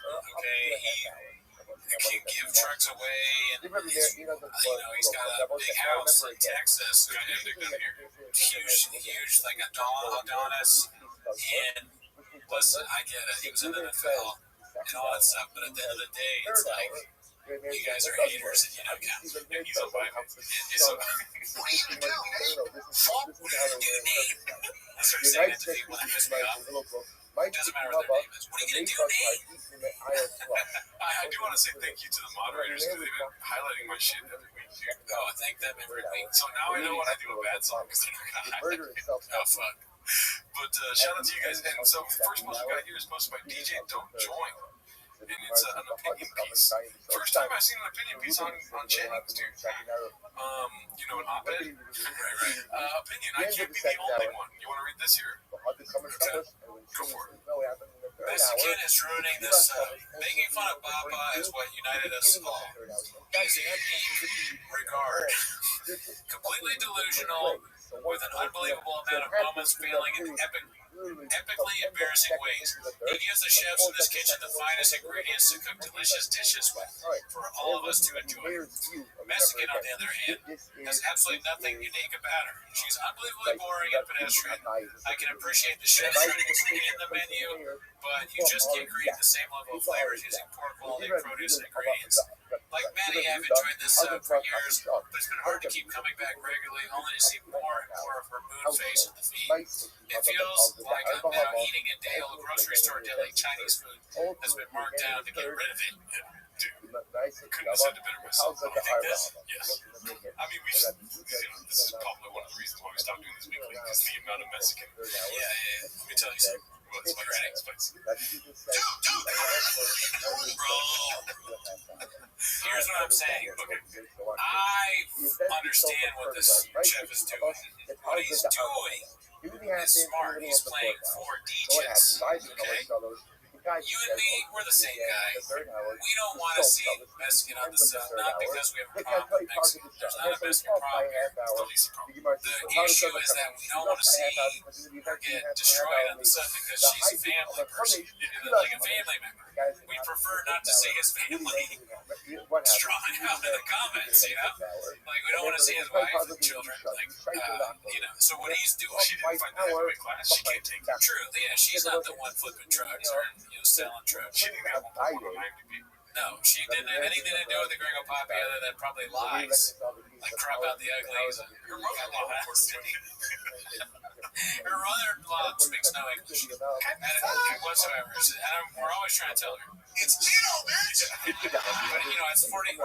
He's just trying to be like, hey, let's stop doing it all the time, right? Because we want to focus on the podcast. We discuss the podcast here. I don't particularly enjoy having to tiptoe around beams of her ass, Yeah, when I'm in the break room, I don't want to see a girl's ass. I just want to work at PF Chang's, Daddy. That's a damn lie. You're gonna hit it for him. I mean, come on. I guess that means me. Big old. Actually, that's not what I want to say. I guess that means me. Tabletop's so big. But anyways, you get it. Yeah, I get it. Which is great. She's the best person I've ever met. Okay, let's see. We got another one.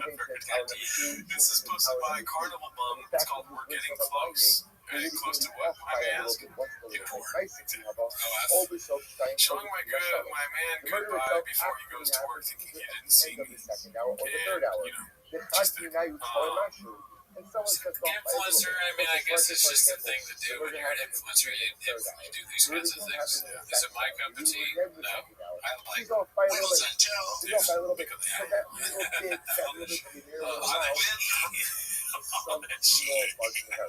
they this next one's posted by I forgot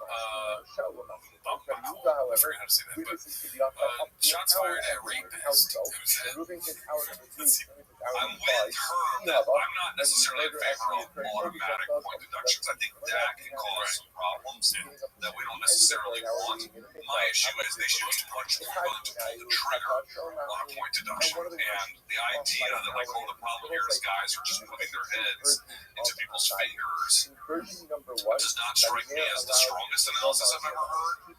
So I'm kind of between her and the Jimster. I'm opposite her on this. It's like, that's why we made a rule that guys just can't take their piece out in front of chicks like casually, randomly, unless you're Brian Gallen, because like it doesn't matter the accidental intent or no, you won't. I said the randomness of You make a mistake when you end of the second hour, beginning of the third hour, that's fine. If you're off by a couple of minutes, that's fine. For Jackie Uda, you can be off by up to an hour at the couple of minutes. Let's analyze this. Also, Rabbi Uda was a couple of days without a second line. So, Rabbi Uda, I'm going to try to take Rabbi Uda, what Rabbi Uda said over this ruling of Abaye in front of Rabbi. Amar, so Rabbi said, I don't understand. Uma idu daikinan bahani sahad. Dahaitika amar shalosh b'tula shalosh. Dahaitika amar chamish b'sot chamish. Dahadi edus muchashes below kakitan. So Rabbi says like this. Let's say you were to be the father of the woman, right? Let's just be the father. And you were to actually ask the witnesses and drill down to exactly what time they saw the event. And let's say again, they were able to be specific. Right? Suppose say they know I know for sure it was at 2:47, and she was I know for sure that it was 3:03. If they say with absolute certainty, and their times don't line up with Avis. But now because we can't drill down with absolute certainty, we're going to go ahead and look at source, and therefore as a result, so again, I'm sorry, I'm reading more. If we're to drill down and we get exact details, and Reuben were to say I saw the murder at 2:47, and Shimon were to say I saw the murder at 3:03, we would say that the Avis will contradict each other. The low calculina, and therefore we're going to execute someone based on a testimony. But Hanon Nekro, the Naktil mistaken. But now both say in a case where you ask Reuben exactly what time did you see, and Reuben says, you know what, it was going somewhere towards the end of the second hour.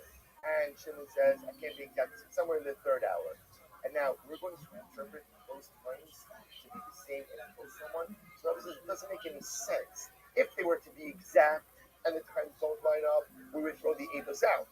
But now because they're imprecise, we're going to read in a level of precision into their imprecise statements, and based on that, we're going to kill someone. This is counterintuitive. It doesn't make sense. Torah says, I will say in general, in capital cases, we do whatever we can to save someone from the death penalty. That's the general mahalach of the Jewish legal system. So you're going to tell me now, when people are imprecise in their words, we're going to interpret their words in a way that can lead to the death sentence of someone? It doesn't make any sense. Listen to this. Shtei Sha'os Chaser Mashu. Rather like this. According to Rabbi Meir, a person could make a mistake of up to 2 hours and a bit. Because it's getting much more dramatic now. The Dibri Rabbi Huda, but according to Rabbi Huda, Adam Moab, Shalosh Sha'os Chaser Mashu. A person could go ahead and make a mistake of up to 3 hours and a bit. Let's say so. Here is okay. So now these are actually kind of fun. So the person could go and make a mistake of up to 3 hours and a bit. So what does this mean? The Dibri Rabbi Meir Adam Koash Sha'os Chaser Mashu. Current Rabbi Meir person can make a mistake of up to 2 hours and a bit. He was nice second about over Tchila Shtayim over Sof Shalosh. When ultimately again the event occurred. The event itself occurred. Nice second the Tchila Shtayim over Sof Shalosh. It's either at the beginning of 2 hours, at the second hour, or at the end of the third hour. The Chadmi now Katoi days shows Chaser Mashu, and ultimately again, and one of them made a mistake of up to 2 hours and a bit. The Rabbi who the current Rabbi who the other Shalosh shows Chaser Mashu. Person can make a mistake of even up to 3 hours and a bit. Ultimately, again, when the event occurred, was either at the beginning of the third hour or the end of the fifth hour. And one of them made a mistake of up to 3 hours and a bit. So Rabbi Meir ultimately understands that the ability to experience disparity, that the window for disparity can actually be much greater than Abaye's window of disparity. Now again, we'll see how this position of Rabbi reconciles his initial question on Abaye. We'll get to that. So Tana, let's analyze a bit. And you're going to see, by the way, what the connection to the comments is right here. You'll see in a moment why we're bringing this in. So Tanan, how you both also the Sheva Hakiros, let's say back to Eagles. In general, when someone would come in to give testimony, assuming in a capital case, we would check them with 7 Hakiros. Right? Seven hakiros, the little translate as plus 2 also. Right? 7 hakiros. What are the hakiros? Be'ezah Shavua. We'll say Be'ezah Shavua means which part of the Shemitah cycle are we? Remember again, there are 7 Shemitah cycles in one Yovel cycle. So question number 1, you said you saw the murder.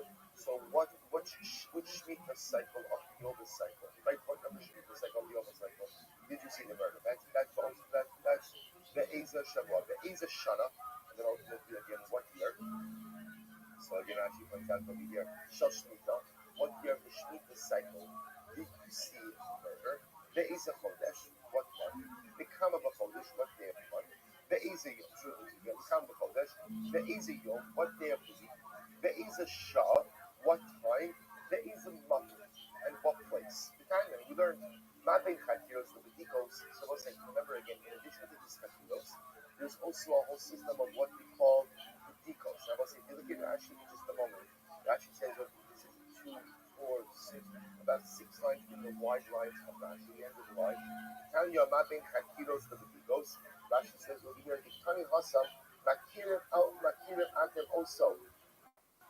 Hatirasam Bo, his face in both the Mahargo, Sayyid Hargo, O Ba'aririn Hargo, Caleb Shchoro, the bottom of Kalamari, the Dikos, Haris and the Shuba. So we'll say, interestingly enough, Dikos, so Hakiros are really questions regarding the timing of the incident. Right? What part of the Yovel cycle, what part of the Shemitah cycle, what year, what month, what day, what hour. The Dikos are more the details of the event that occurred. What weapon? What was the murder weapon?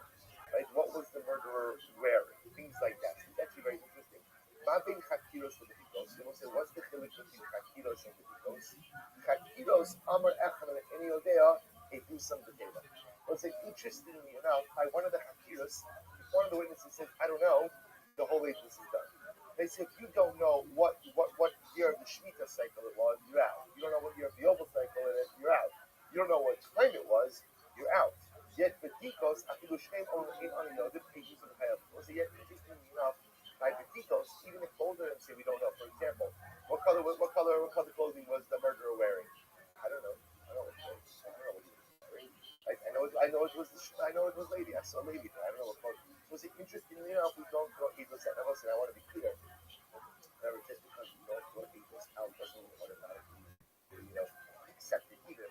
saying is the ability to answer one of the particular questions does not go ahead and immediately nullify the edus.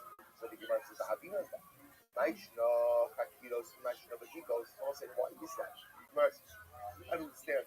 Why is the inability to answer one of the Badikos any less severe than the inability to answer one of the Hakiros?" So the Gemara says, second why by the book. But I mean, Hakiros, Edusam Teva, the Havila Edus Shiata Yafalazino. Wow. Let's say it's been a while for me to see that phrase. Right? Because what happens? They will say, in order for an edus to be accepted, it has to be what's called an edus Shiafalazino. What is this? So we'll say agent, any set of agents that are going to testify regarding innovation have to be subject to Hazama. Hazama is the process where they could be proven to be fraudulent witnesses. How do you prove someone to be a fraudulent witness? Two other witnesses show up and they say, it is impossible that you witnessed that event. Why? Two words. Imanu Hayisa. You were with us at that particular time. This will say, if an edus is not subject to Hazama, to be made fraudulent, it's not covered, which makes sense. Because at the end of the day, if you're not giving testimony in a way to be disproven, then what skin do you have in the game to tell the truth? So therefore, I will say, interestingly enough, the Hakiros questions are incredibly important because the Hakiros questions are what create an edus that is subject to Hazama, that is subject to being disproven. But if you can't answer one of the Hakira questions, then you can't be disproven. That's different than the Badikos. You see, the problem if you can't answer one of the Badikos questions, then we're left wondering a little bit, like, are you sure you really saw what you saw? So that's a big thing. That big thing has to be clarified. But for myself, the Hakiros questions are what make the edus subject to Hazama. So therefore, again, the Gemara says that any edus that's not subject to Hazama, ultimately, again, is not accepted.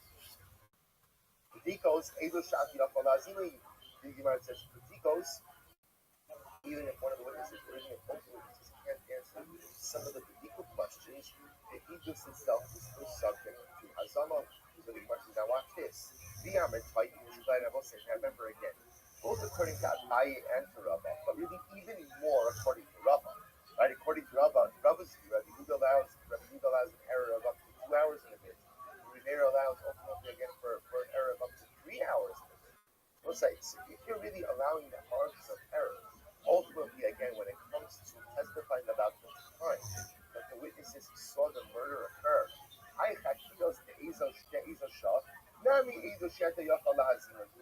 once I said that again, haven't you created effectively an edus shata yafalazima?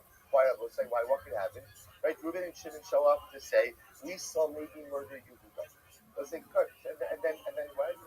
Somewhere, second hour, third hour, and then what happens? And then witnesses show up and say, "Second hour, we're having breakfast with us in the second hour. How could you have seen it?" It's the second hour. No, I'm not clear on the times. And Abner says, I have up to 3 hours and a bit. And he says, up to 3 hours and a bit. You created an edus shata yafalazima. Then that edus can never be fraudulent because you have a built-in margin of error that essentially becomes like an escape for false witnesses. Which the Gemara says, no. The Adina Kule Tosai. Let's say, what's the case? If you look at Rashi, Rashi 2 or 6, you end up at the bottom. ומשני תיאזינה ולו כולי תוסאיו, אם יש מזימן כאן, יכולו להזימן על ידי שב ותאוסה, ולא רק כל השב ותאוסה, הניו לנה. We'll say, interestingly enough, according to these approaches, the way Hazama works is that Hazama would have to be the Eidim Mazin, right? The Mazinim, the witnesses who come along to prove that Reuben and Shimon, the first set of witnesses, are fraudulent, would have to prove that those witnesses could not have witnessed the event both during the stated hour as well as during when? And we have the margin of error as well. See, like I will say, so it doesn't mean that they're not subject to Hazama. What it means ultimately is that the halacha of Hazama says that you have to go ahead and prove that these witnesses could not have seen the event at the time they say the event occurred, and what? And any potential margin of error as well. So it does up the threshold for Hazama, but it is still a edus that is subject to Hazama. Rabbi Meir Yavinu Len Nefila Shari Shona Ad Sof Kamesh. What's this? So according to me there, therefore again, I love the so you give it right. You would create ultimately again. If you look at that, that's what Rabbi Meir before we see Gemara. Meir says, Rabbi Meir the other Adam plus it shows Yavinu Lahu Lahani Shtayim Shalosh Mitchilas Sha'ar Rishona Ad Sof Kamesh Bein Shneim. So listen to this. So therefore, it turns out that according to Rabbi Meir, right, the margin of error essentially would be. This is talking about a guy ultimately again who says, right, you're given the margin of error from the beginning of the first hour until the end of the fifth hour. So maybe you should even go ahead and give a little bit of time earlier time. Hello, then your mama the Laila both parties. What's the problem is, remember, sometimes he said that people don't make a mistake if you figure out the seventh hour. That's halal for the to get some of the position. So again, people don't make a decision. So I can back up and I can move forward a margin of error. Or if that margin of error moves into daylight versus nighttime, people don't make that kind of so she just ultimately again the margin of error would be between the first hour and the sixth hour. I will do the nation who made car today. I will say the first kind of page of Rashi. Rabbi Huda the Amar Adam Twan Gimel shows Rabbi Huda who says that hurts to make a mistake up to 3 hours. 3 hours a bit actually. Yavinu Lahanach the shows for Kamish Rabbi Huda by Matzah. So Rabbi Huda is going to make a mistake up to 3 hours. Then what? If you give him from the beginning of the first hour to the end of the sixth hour. The Nasa Lumi card today. Really, we should back it up even a little bit more on the base. Ella, then your mama the Laila, low toe image. But ultimately, again, we see that people do not make a mistake between ultimately again day and night. The Image of the Inu, the Nasa let's come today. The Allah we should add on 4 times. Allah should behave Kamanuza or design Kamar. Well, as we said before, that Allah for nice that people will make it into the 5th hour and or make mistakes in the 5th hour and 7th hour. Why? Because the sun is a different thing. So here this interesting. So what comes out over here is that Allah for nice. So what comes out over here is that according to the suppose, even if there's a margin of error is always capped at certain what we'll call it certain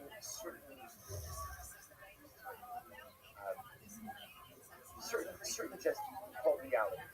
Like people might make a margin of error in time, but people do not make a mistake between daytime and nighttime.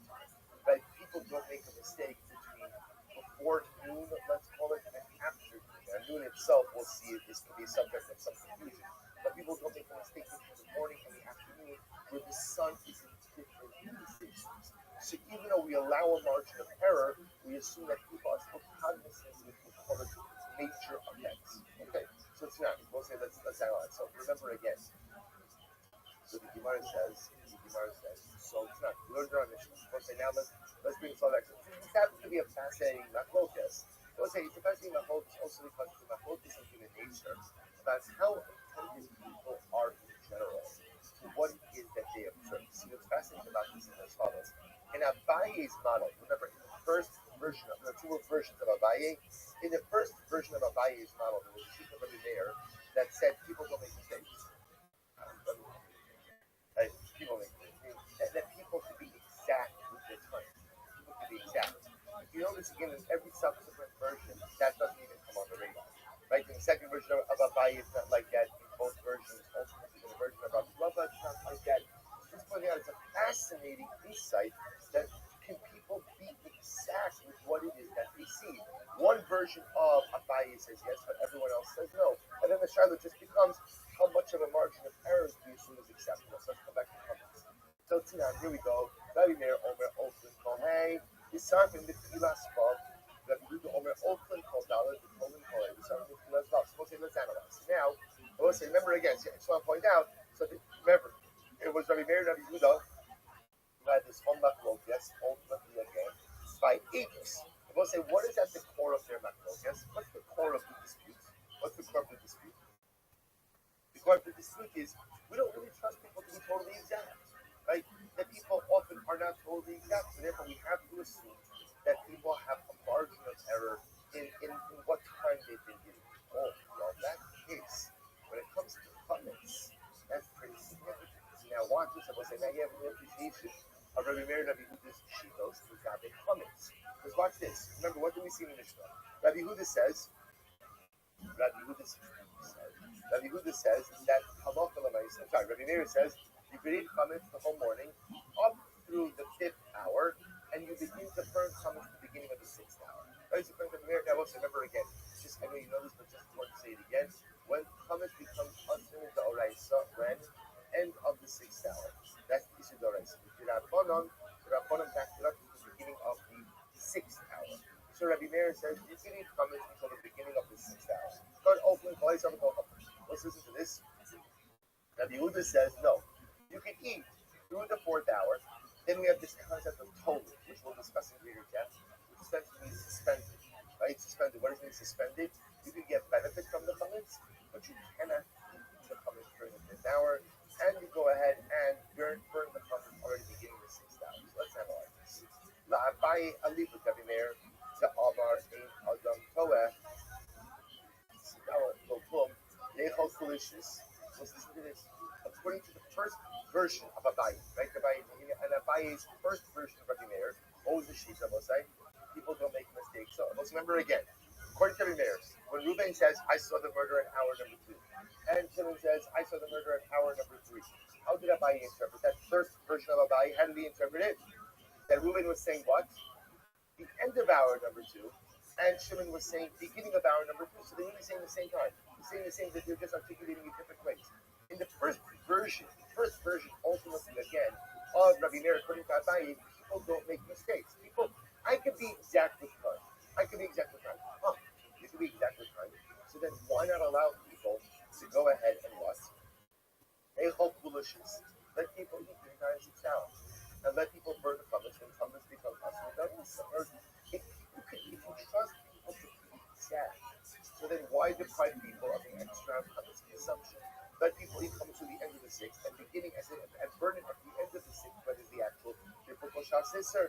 There's the what's lahach lishna. Lahach lishna nami damar adam mashu. And it was like even according to the second version of Abaye, right? The second version of Abaye, Rabbi says according to Rabbi Meir, people can make a little bit of a mistake. That's fine. Necho asofshis. So I'm going to say let people eat towards the end of the 6th hour. So we'll say, let people stop eating, 45 minutes into the 6th hour. Because some people get confused about a little bit. But why do you have to back up the Shas Isser to the beginning of the 6th hour? Furthermore, I'm going to say in Abaye's first version, where according to Rabbi Yehuda, people can make a mistake of up to a half hour. Necho ad kal gedeshis. You should be able to eat when until 6.5 hours. And even if halach l'maisi, the second version of Abaye, where he holds that Rabbi Yehuda says that people make a mistake of up to an hour and a little bit. Necho ad sofei. Let people eat at least till the end of the 5th hour. And why would Rabbi Yehuda say that halach l'maisi only until the end of the 4th hour? So I'll say, so you get a shadow of according to either version of Abaye, according to Rabbi Meir, really people should be able to eat really until when? Until the mamish the end of the 6th hour, or even if you want to back it up a couple of minutes, at most, a couple of minutes you will make a mistake. And according to Rabbi Yehuda, people for sure should be able to eat till when? To the beginning of the 6th hour. Yet Rabbi Yehuda holds this can only eat till when? The end of the 4th hour. So what's the shot? Which we must say something very simple. I'm going to buy it very simple. English is still this reason. Chametz maser lakol. What's a very profound statement. The Rabbi says, Eidos is only given to those who are zealous, right? Those who possess the midah of Allah, those who are careful. But chametz is given over to everyone. Which is a different way of saying it. Essentially, if you're going to be a witness in a capital case, so at the end of the day, there is such jusha b'chakira, right? There is such examination and cross-examination. And at the end of the day, the only way the Eidos holds up is if you are zarish. Zarish in this context means a very precise, detail-oriented, exact individual. But if you're not going to be a proper leader. Most of the issue of chametz is given to everyone. And the reality of what's is what? Some people are timely, and some people are not. Some people are chronically late to anything and everything, and some people are good with time. So Lemais again, you're going to start relying on the fact that Ruvain, who's never been on time to anything in his life, you're going to rely on him now to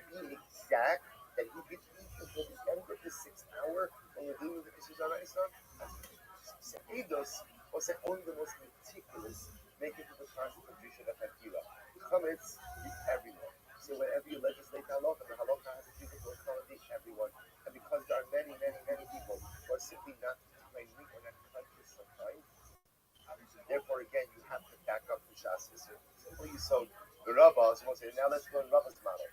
The Rabba Libu Gavimeir, Damar Adam Shtei Shals Chasamashu, those who do this. Now let's remember again, Rabba had a much more expansive framework. So according to Rabba, he holds that a person makes a mistake of up to 2 hours. Chasamashu. Literally again, 2 hours minus a bit.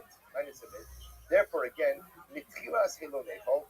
So the Gemara says, therefore really shouldn't be from the beginning of the 5th hour. Right? Back it up even more.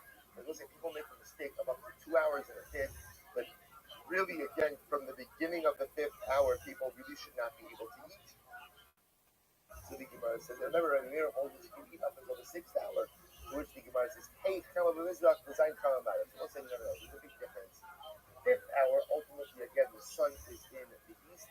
The 7th hour, which I will say, the beginning of the Shas Yisur, the Oraisa, the sun is in the west. So because there is something identifiable and observable to mark the difference in these two trends, that people will be cognizant.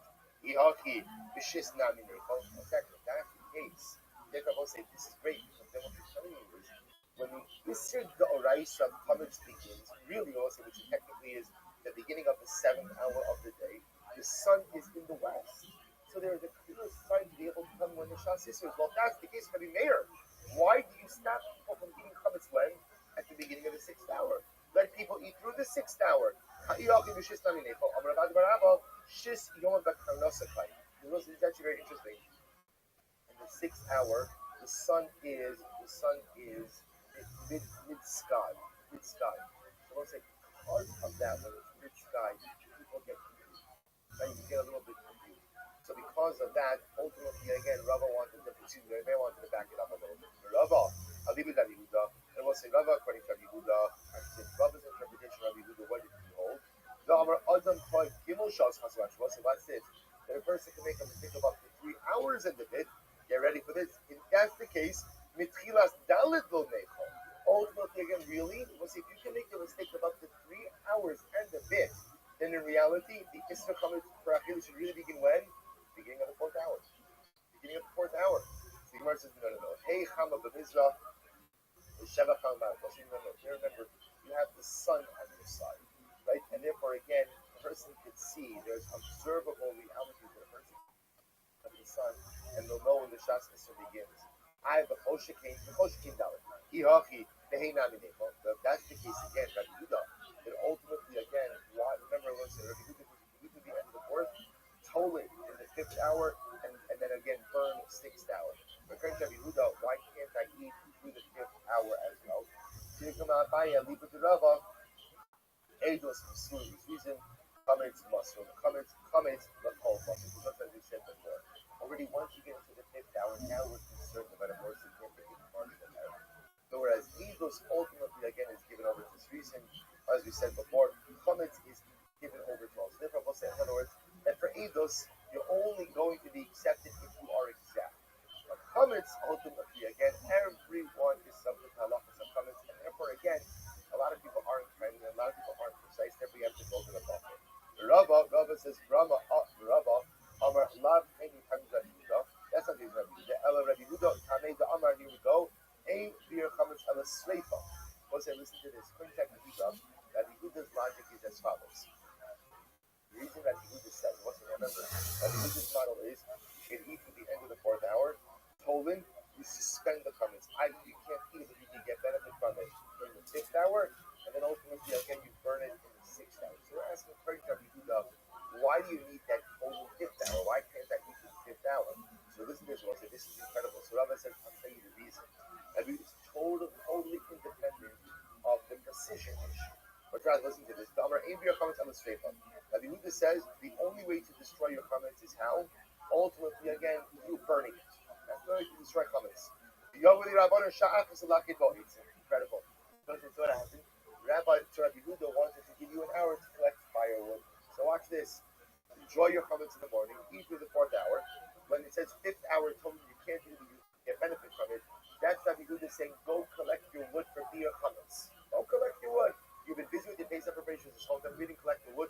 Go collect the wood in the fourth hour, and in the fifth hour, and therefore Allah burn your chametz in the sixth hour. So therefore,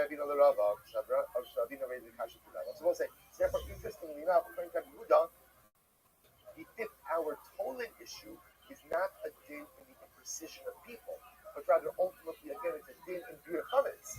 We're giving you an hour to do beer chametz because also Rabbi Yehuda's shita is it's not enough to go to the river and throw your chametz into the river. You have to destroy your chametz by fire. Well, you have a significant amount of fire. A significant amount of chametz that's going to require significant fire. Significant fire requires wood. Maybe you don't have firewood gathered. So therefore, so we give you the time to assemble your firewood. Then each day, Rabbi Rabbi. So I think this is Rabbi Nana. I don't think that's it. Only the Masai Shalom B'Shas Biuro. About B'Shas Biuro Hashbasasa B'Chol Davar. So we'll say interestingly enough, Rabbi says to Rabbi that there is another sheet of Rabbi Huda. That ultimately again, Rabbi Huda says, when do we say Imasai? Ultimately again, when do I say that you can only destroy chametz through burning Shalom B'Shas Biuro? So look at Rashi for just a moment. This is the third wide line down in Rashi. Imasai, Ani Omer Ein Biur Chametz Ela Sreifa. That means when do I hold that you can only destroy chametz with Sreifa? When Shalom B'Shas Biuro, B'Tchila Sheish, B'Chol Sheish, Takati B'Doraisa Shari. Ultimately, you're going to both say, when do we say that Halacha L'Maisa, you only go ahead and destroy chametz with fire? That's Shalom B'Shas Biuro, right? Ultimately, again, like Rashi says, the beginning of the sixth, the whole sixth, where the chametz is only asu midrabanan, but not midoraisa. About B'Shas Biuro, Hashbasasa B'Chol Davar. Rabbi will say once the time of this chametz begins, you can destroy chametz any way you want. Look at Rashi. About B'Shas Biuro, B'Sheva Shumusha Min HaTorah, Hashbasasa B'Chol Davar. The Torah said, Lama, if in lo itzim yamtin at Shas Biuro, the actually sent of the Chol Davar. So one says, I don't get it. Rabbi Yehuda only says that burning chametz is going to dispose of it before the biblical prohibition for chametz sets in. But once the biblical prohibition for chametz sets in, then what? You can just let chametz however you want. So to say that Rabbi Yehuda builds in an extra hour to gather firewood, when it says 2 hours from now you can destroy it however you want, doesn't seem to make all that much sense. Ela Amar Rabba, ultimately is saying, why does Rabbi Yehuda build in the extra hours? We're laser focused over here. Rabbi Yehuda says until the end of the fourth, tolan in the fifth, burn in the sixth. Why does Rabbi Yehuda need that extra buffer? Remember again, we'll say, we already have a buffer hour. What's the buffer hour? 6. Because remember again, the Doraisa, chametz is not us until the 7th hour of the day, the beginning of the 7th hour. So the rabbis of the Rabbana already built in a buffer hour. Rabbi Yehuda is building in an additional buffer hour of the 5th hour. So why is that? So we have the firewood shita.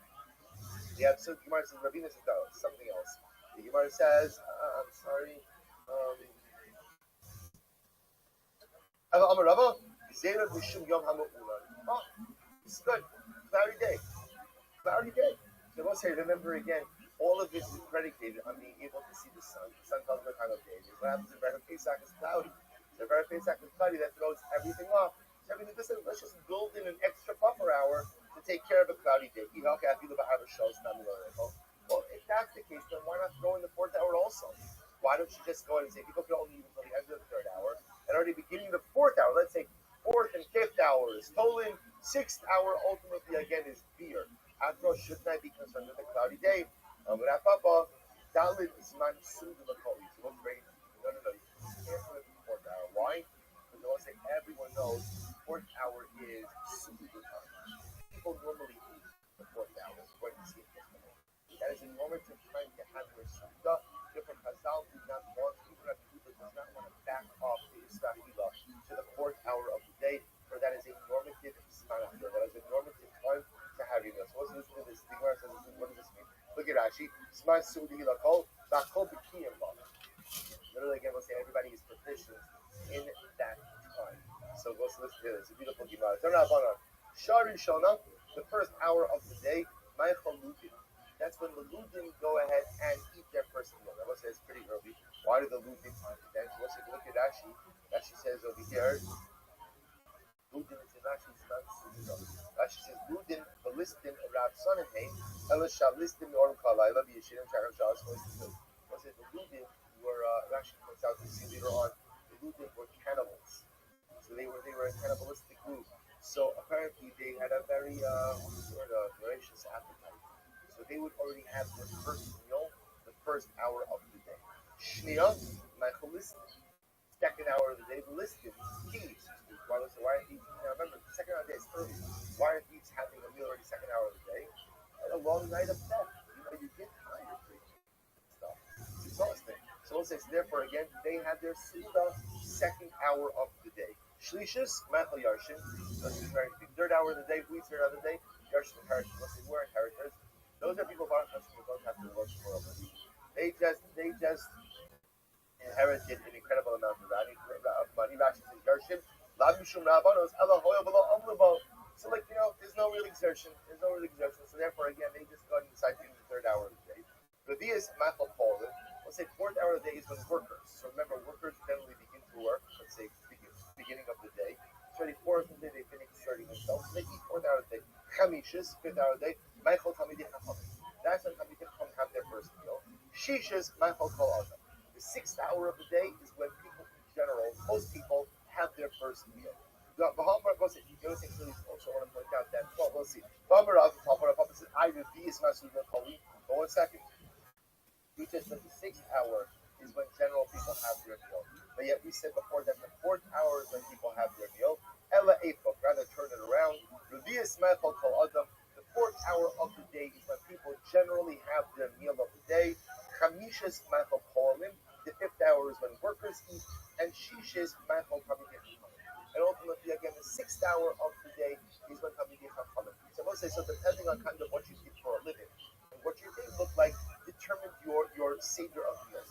Mikan ve'ilech, we'll say, if you eat after these times, ke'ev kizorek even lechenos. Ultimately, again, it's like throwing a stone into an empty pit. So we'll say the idea over here is, and Gazafa, we don't start in second breakfast, that it's important to have some type of substance, a little bit earlier in the day. Because if you wait, or at some point, then by the sixth hour, if you wait too long, then ultimately, again, what ends up happening is that the meal is not as beneficial. I guess it also means like if you wait too long until you're hungry, you end up eating more than you have. This is level of like ravenous consumption. Actually, if you eat a little bit earlier, you'll eat what you need. You won't overeat. So if you wait too much, it's like throwing the stone into an empty pit. However, that's only true about Khan, Midi B'Safra, less than talk. But if Halach Nice, again, you had a little something for breakfast, then even if you delayed your lunch episodes, remember again, from a Talmudic perspective, you're pretty much eating 2 meals a day, not 3 meals a day. But people would eat a little something for breakfast. So they wouldn't have a meal, a little something. So as long as you eat a little something for breakfast, and even if you delayed your first major meal of the day a little bit longer, it's going to be okay. So we'll stop over here. We're going to pick up. So I'll say, so we're not finished with this, but at least now you see, this is really fascinating, because now you see that the Mishnah of Pesachim that dealt with, again, the focus about how this manim for Isser Chametz works is really a more fundamental focus I made Rabbi Yehuda that really first comes about by Eidos that really focuses on how precise are people with God. Let's stop there.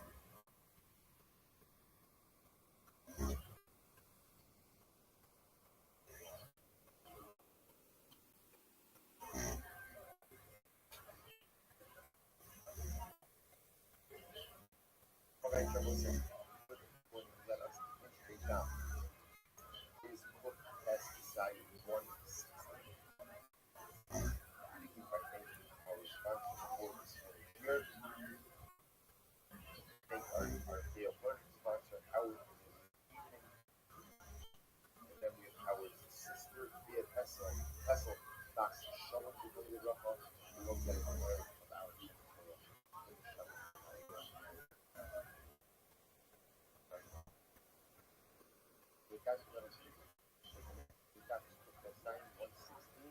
We are picking up on test about 150, exactly 6 lines up from the bottom, middle of the line, right with the wide line. Remember again, maybe another incredibly fascinating remark.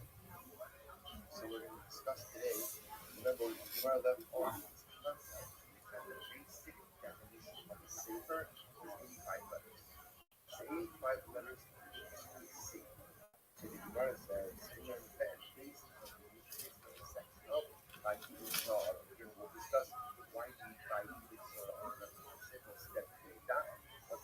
85 letters, that's what the constitutes a sefer. But the Gemara says, Hanish Lomi Hanish also,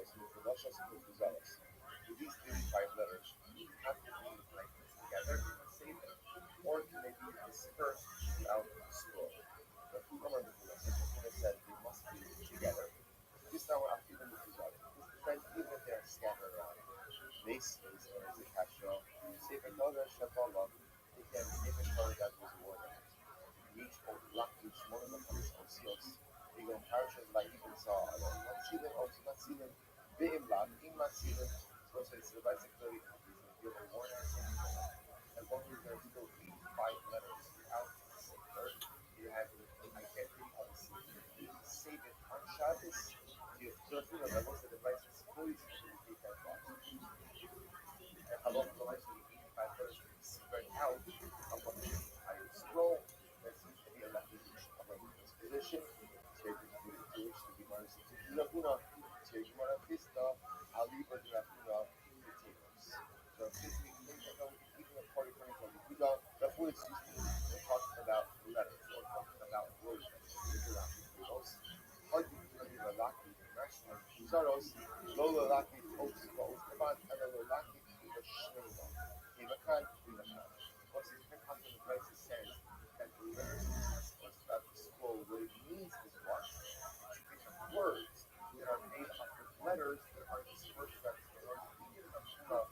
Will it be following? Either you have 85 letters concentrated in one place, or you could have 85 letters that are dispersed throughout the scroll, assuming that what?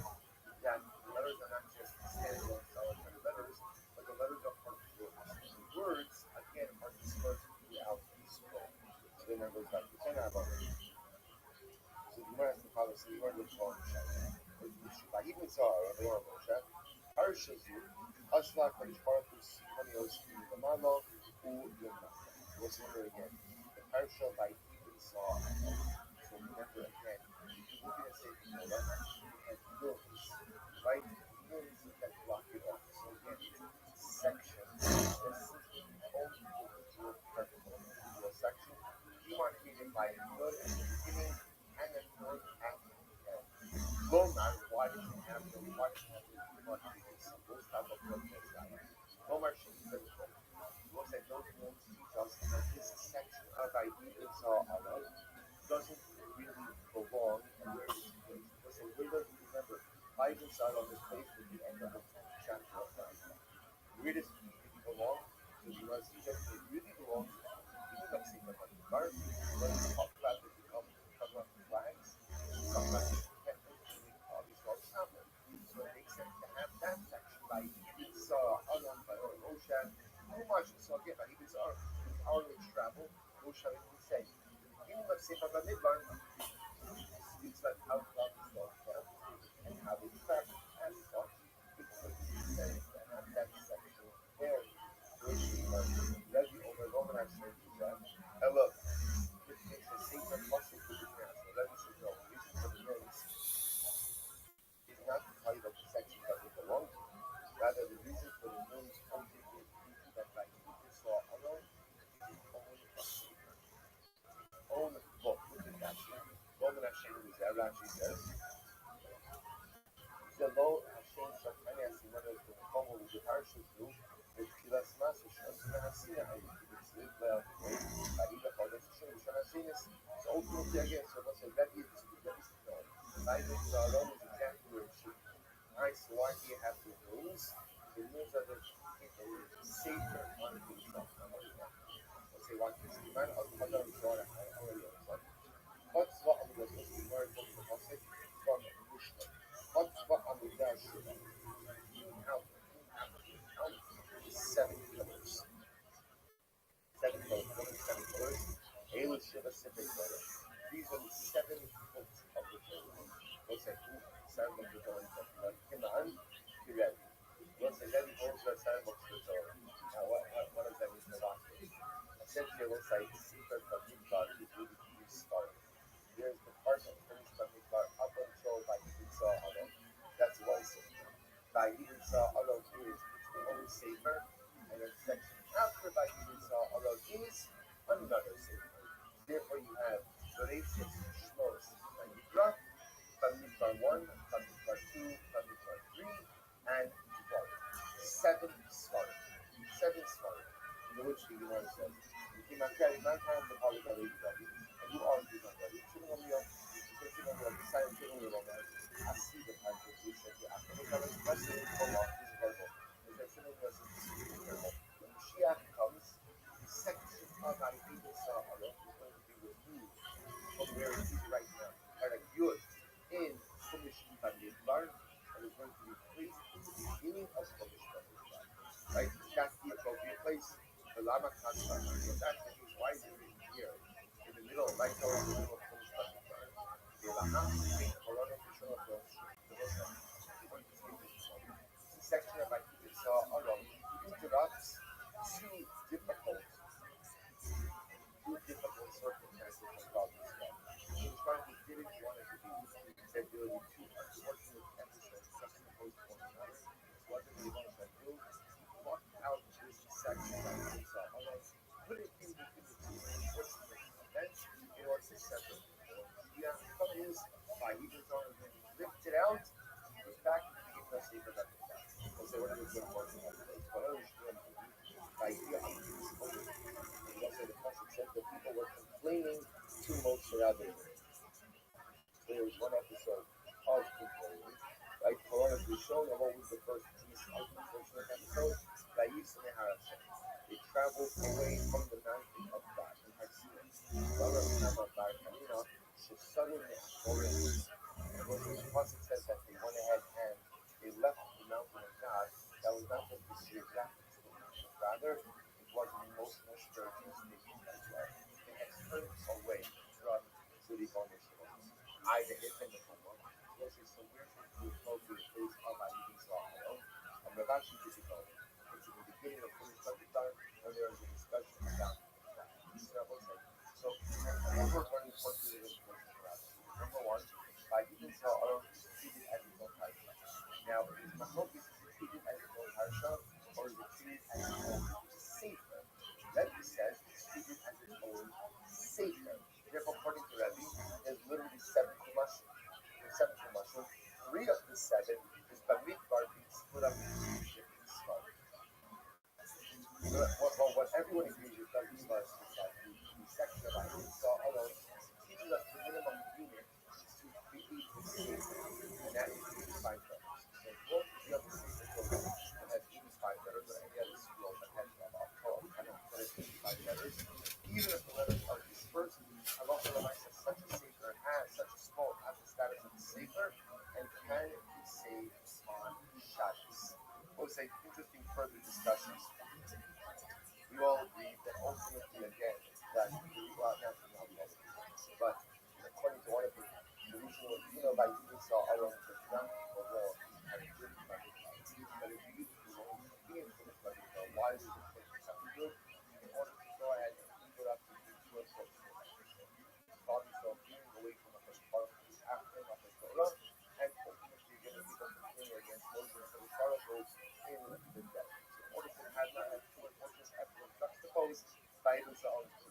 What's going to happen to by even Sa'ara? Mashiach comes, not focus. Some say it's going to be less where it is. Others say that it's actually going to be removed because our good is situated back out of the right position, which part of the story or part of the narrative of the plans, the enchantment, and the movement of God. Okay, people are looking at the brothers and sisters of Mashiach, so they're like a heartbeat machine. What about first? Up until I was speaking about the safe from the fire. Now, we're transitioning a little bit. Let's say, let's say you have a piece of blank parchment, right? A piece of, let's say, you don't represent before, so you'll notice that you don't have writing on the top, on the bottom, on the side, right? There's room, there's a margin on top, there's a margin on the bottom, there's a margin in between the colors. Those tend to be margins as more big deal. So let's say, are you permitted to say the feelings on Shabbos? Another way of saying, do the demon themselves have the Shabbos in the Torah, or not? English says, Mashna, let's analyze. Sefer Torah Shabbat, if a Sefer Torah is going on, English for the Lakish for the Kamish, Osios, Kiko Kaji, Kaibus are not seen. In Rabbi, not seen. So what do we see? Right? If you have a one on Sefer Torah, there's only there are 85 letters. Like the section of Ayyid Sarah, you can save the Sefer. If it doesn't have 85 letters, you can't save the Sefer. But I like that. Why do you need 85 letters? Sefer when you shouldn't review it. You get it. You do it. You get it. That's why I would say you can save it based on the fact that it has columns. There are the whole site. If it's really true that the columns, right, that the margins, I should say, have kedusha, the empty margins have kedusha, then you should be able to save the secret of the margins. The fact that the Brexit does say that the Brexit requires 85 letters indicates to me what? That halacha and the margins themselves don't have kedusha, to which the U.S. is Bala Shanking. There could very well be that are worn out secret Torah instead. Like also that are worn out secret Torah, once it's worn out, not everyone would agree that in most cases the margins themselves lose their substance. So Tashma, Sefer Tashma, except for the race, CVH focus the last rate, one of the countries. So no particular in Sarah, Imat Silan. Secret Torah was a race. If it still has 85 letters, it has the sense of the secret and the secret. But if not, you can't see it. I'm trying to say back on nine, but the secret doesn't have 85 letters. Safe because you should fill your own ZK, right? Ultimately, I will say, interestingly enough, why don't we treat the raised spaces like the margins, right? And therefore, you should be able to go ahead and save it based on the raised spaces, which we understand. Local environments. No, when it comes to areas in which they were writing on the project of the if you publish, I got the sample publish. Oslo Sam, Oslo Motivation. Listen, everyone agrees on an area where they were writing. That area is such a only has to do something writing is still there. Once the writing is done, the parchment has no more confusion. He coming by the way, where's the shakla? Shamay la Shamay, should be Arshla Hashem, should be down for that, should be so fast. Because our shayla is these designated margins. These are designated margins of the sacred Torah. The top of each column, bottom of each column. In between columns, so giving us a safer and the safer. Those margins which are by design left and right, you may have to do something. Let's say, just to illustrate to you this case will come up. Imagine for a moment somebody detaches the margins. So let's say, or it doesn't matter why, somebody cut off the margin of the sacred Torah. The blank margins. Now again, sacred Torah is cut. Let's somebody cut it off, and Ruben cut it off, and he has the best of it. Fire breaks out in Ruben does. Is Ruben committed to save the margins or not? That's the shayla we're doing. Do the margins have to do shot or not? What about say, for that matter, you have a sacred Torah, that again, like you mentioned before. Well, okay, let's see. The Gemara says as follows.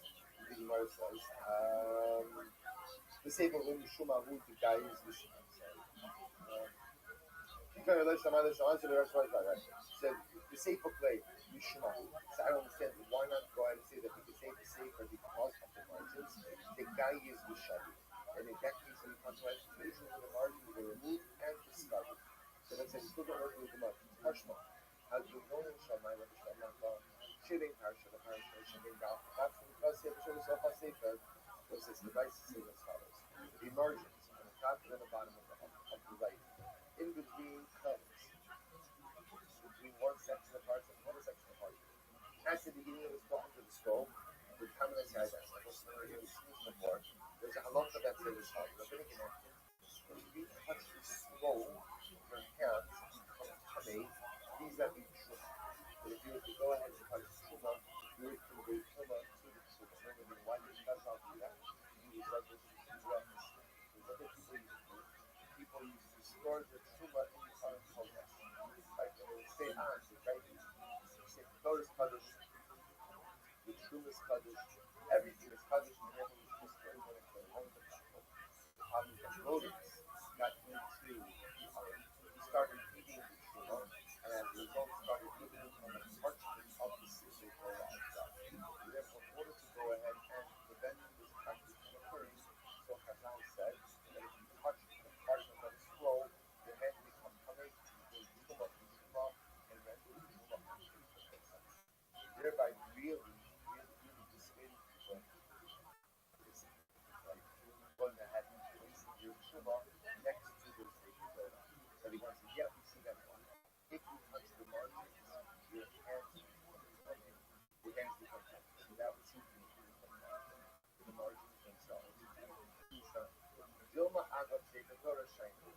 Was it very possible that ultimately, again, when the Sefer Torah means, could be that we got the Tumah, since the margins obviously are part of the same Sefer, then ultimately, again, they can make Tumah. But that doesn't necessarily tell us what we can do regarding the margins on Shabbos, which the Gemara says. Tashma, Hagilyonim Sifei Yidin, Ein Matzilin also in Ve'adolita. But it was like Gilyonim, margins, and Sifei Yidin. The interesting of Sifei Yidin are Svarim written by heretics. I will say now, we're going to get into this another that's ultimately look at Rashi. Rashi says Sifei Yidin on the Sharsim La'avod Zara. Kasvu Lahem Torah Nevi'im Ksubim Sama Shuris V'Lashon HaKodesh. So what's like this section quite interesting. So we're talking about over here. This is where somebody who's a heretic. Wrote a Sefer Torah. He wrote a Sefer Torah. Over that matter, he wrote the scroll of Levim and Ksubim. And it's totally kosher.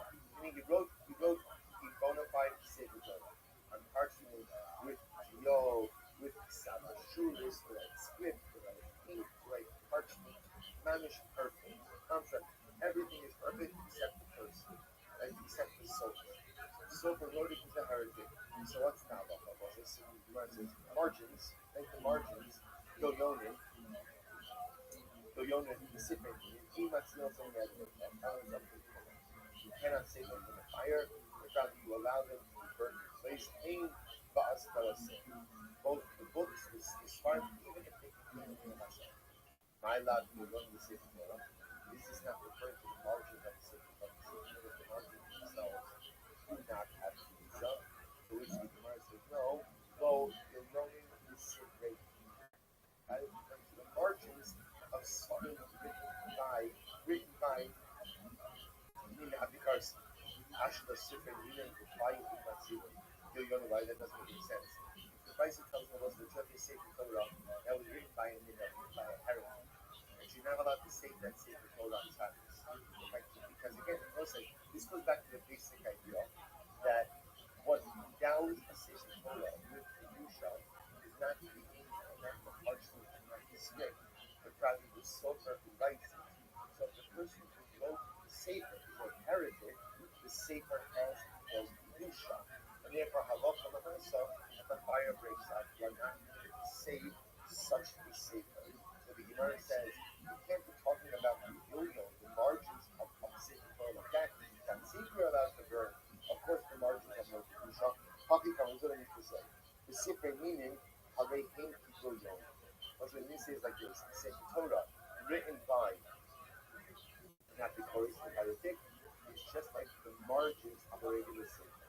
And just like the margins of a regular Sefer Torah, even if written by a kosher sofer, ultimately again don't have to be shown, so to the entire Sefer written by a heretic does not have to be shown. So let's, before we get to this, so what's the halacha regarding the margins? It's an interesting way up to Shulchan Aruch writes in Shin Lamed Dalet, Sid Vav.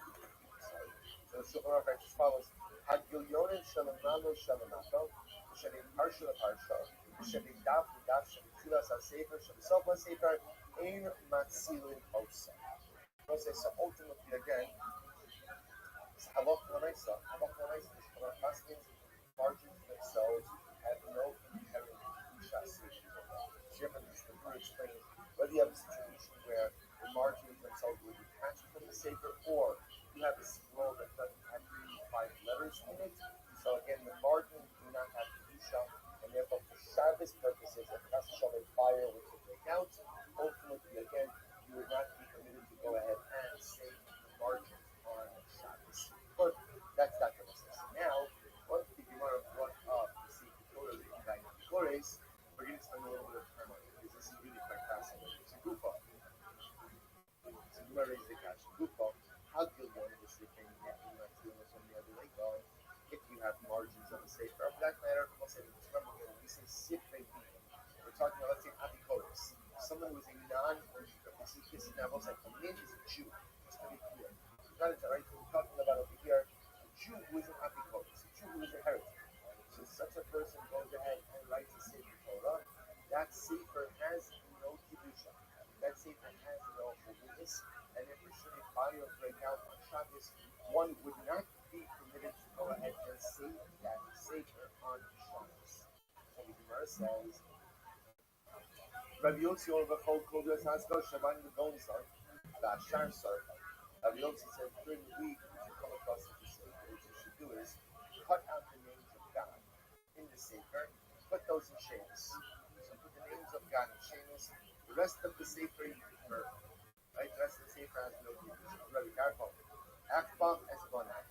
So Rabbi Karpon says literally, I will bury myself. Don't say that. Like a lush I swear. Shitting your bowl, Yadi, Shani Esraf Os Osam, the Esas Karshan. I swear my son fight, that if I get a hold of such a Sefer Torah written by a heretic, I'll burn the whole thing. Burn the whole thing. Even the names of God that are in that Sefer, if absolutely no holiness, I would burn the whole thing. Shafilu Adam Logan is this. Why was this incredible? Shafilu Adam Logan Akra Baharba. It looks like the character says, even if someone is trying to have to kill you, the nachash nuts like fisha, or a snake is slithering after you to bite you. Nichnas lageisa ha'bizara. You can run into a house of idolatry and save yourself. Ve'in nichnas l'vatei shalom. You never should enter into a home of a heretic. I call them of Jewish heretics. Why? Shehalalu makir the culprit. Because the most because at the end of the day, halalu imakir the culprit. This is really incredible. So the example is like this, Goyim, Gentiles who worship Avodah, this is what they know. This is what they know, right? So if that's what you know, that's the theology you were brought up with, then that's the theology you have. There's nothing more to talk about. So therefore, again, there's a certain lack of malice. A Jewish heretic, unfortunately, knows. He knows. And yet, even though he knows, he actively and willingly turns his back. Such an individual the Bible says must stay away from totality. So literally, even if someone is pursuing you to kill you, don't run into his house. How does someone say every problem? Right? Every problem. But the Bible is trying to make a really fascinating distinction between Sorrow and meanness. This distinction between idolatry and heresy. Idolatry, that's their theology. That's their religion. That's what they know. There's no malice. But heresy, where a Jew knows, and yet he actively uses to rebel against the Kodesh Baruch Hu, that the character says you must stay away from at all costs. That's what the character says. If I were to get a hold of a Sefer written by a heretic, burn the whole thing. Va'alein HaKos learn about them, about the heretics. It says, Va'achai HaDelta, this is something supported. Behind the door, behind the mezuzah, they have placed them. The metaphor means they throw a Kodesh Baruch Hu behind the door. However, Yishmael Kavachomer. Yishmael says that if the Karpon is right, and they can say based on the Kavachomer. Let's say some trust like this, by Sota, a man suspects his wife of committing adultery, and again, it's more than a suspicion. It's a suspicion that has a circumstantial evidence to it. So remember again, the whole process of Sota, taking parchment, dissolve it in water, and she drinks it, and drink, right? That actually has her purity or not. So ultimately, again, even though that allows the dissolving of a parchment with God's name on it. To which the Gemara says, if HaKadosh Baruch Hu allows the name to be erased in order to make shalom between a husband and wife,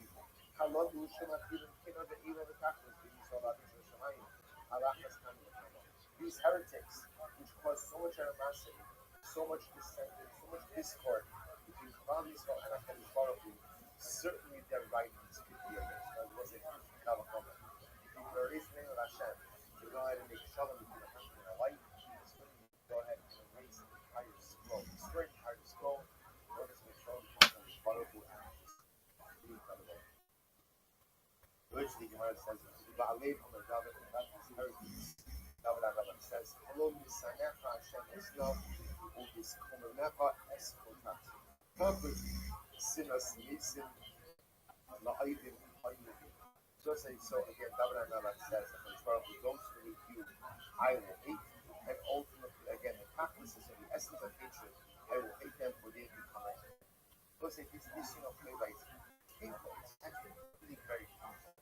Speak about it. It highlights the notion that sometimes the greatest pain that is caused by Father's cell does not come from inside of it. It comes from inside of it.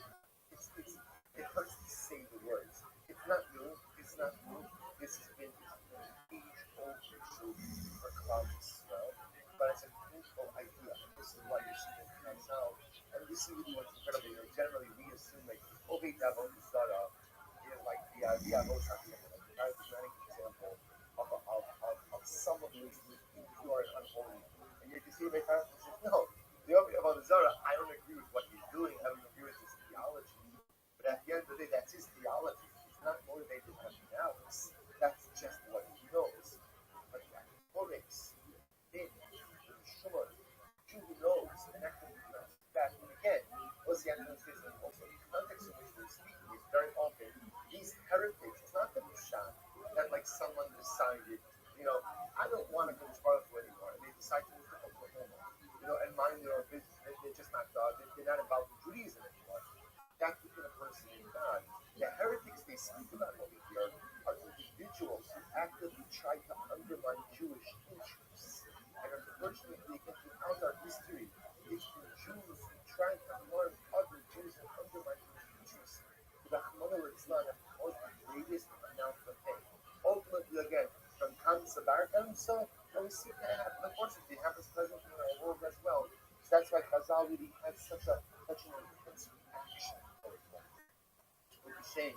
Shimatzilos Yadrika, Kak Imatzilos Olom Hodas, Olom Amayim, Olom Dabram Abos in the same way.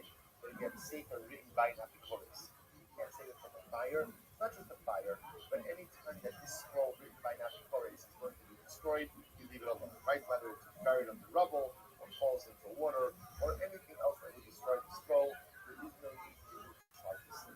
Why do you Yosef Rabbi Abba? Ani Sifri Tede Adigan, Matzilin also made Madaleka Opi Matzil. Most of this very interesting. What about the Svarim of Beit Adigan? Now, what's Beit Adigan? Look at Rashi, this is incredible. The Beit Adigan, Svarim, Shekasru Lahem Hamidim, Lehisvakach in Misra. These are Svarim written by Midim, right? Notice that Midim in Pashtus means heretics, in order to philosophically debate. Misvakach in Misra. ובמקום שנזכרתם שם קראו לבית אביהם. We'll say, security market for just as follows. These scrolls were written by Nineveh, and I want to show you something absolutely amazing. Depending on the version of the Gemara you have, you will have something called Hagos. If you do, then you have a little puff in your Rashi, right by there, and you'll notice they'll take Hagos, and then what does it say? Hagalot. It will say, that throughout the Egypt, the Gemara had many changes, right? It was censored many times. The original version of Rashi reads, not meaning but rather Galot priests. There were priests who used to write Sifrei Torah. Why would, and there was a beautiful, perfect Sifrei Torah. Right, perfect Sifrei Torah. Why would they write Sifrei Torah? This was done in order to engage in philosophical and theological debates with Jews. So Beit Avidan was an example of a place where they used to gather for philosophical debates. So Sismani Gemara says, so what's the status of Svarim written for Beit Avidan? So this is a place where, again, Jews and Gentiles, right, or Jews and idolaters, or Jews in Greece, or Jews in other religions, would gather to debate philosophy or religion. So they had Svarim there. So what is the status of those Svarim? So the Gemara says, one day Rabbi Yossi Rabbi Maria Abba, Hanos, Beit Avidan, Matzilos and Medli, only Matzilin. The Gemara says, in the live, Velam, Veram, Gediadim. So let's say Rabbi Abba wasn't sure.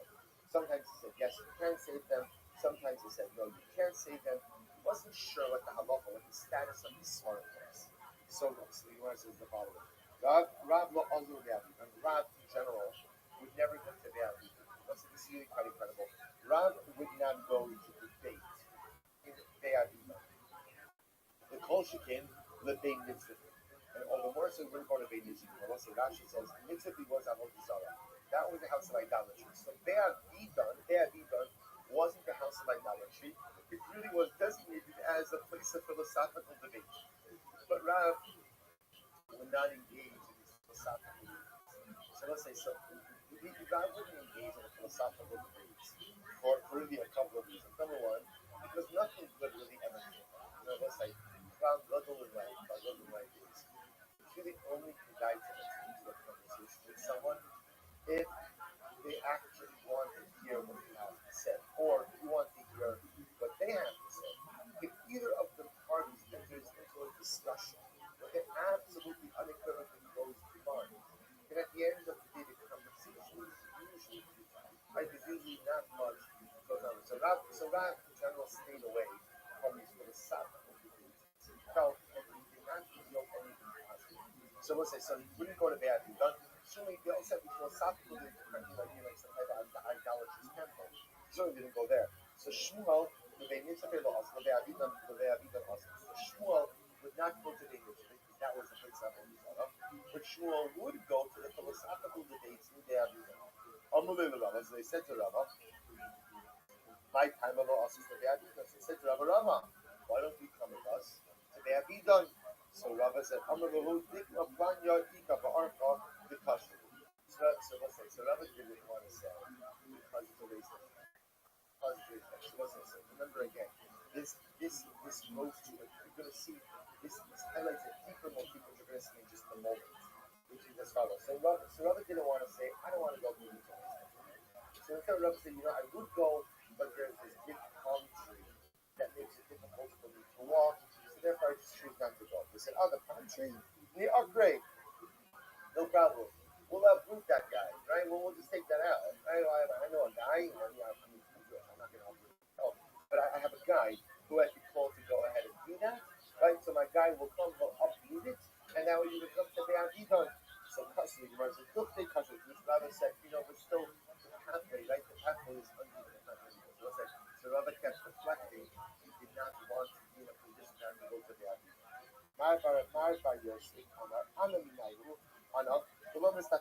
So what's good? My brother says, I go to the debate.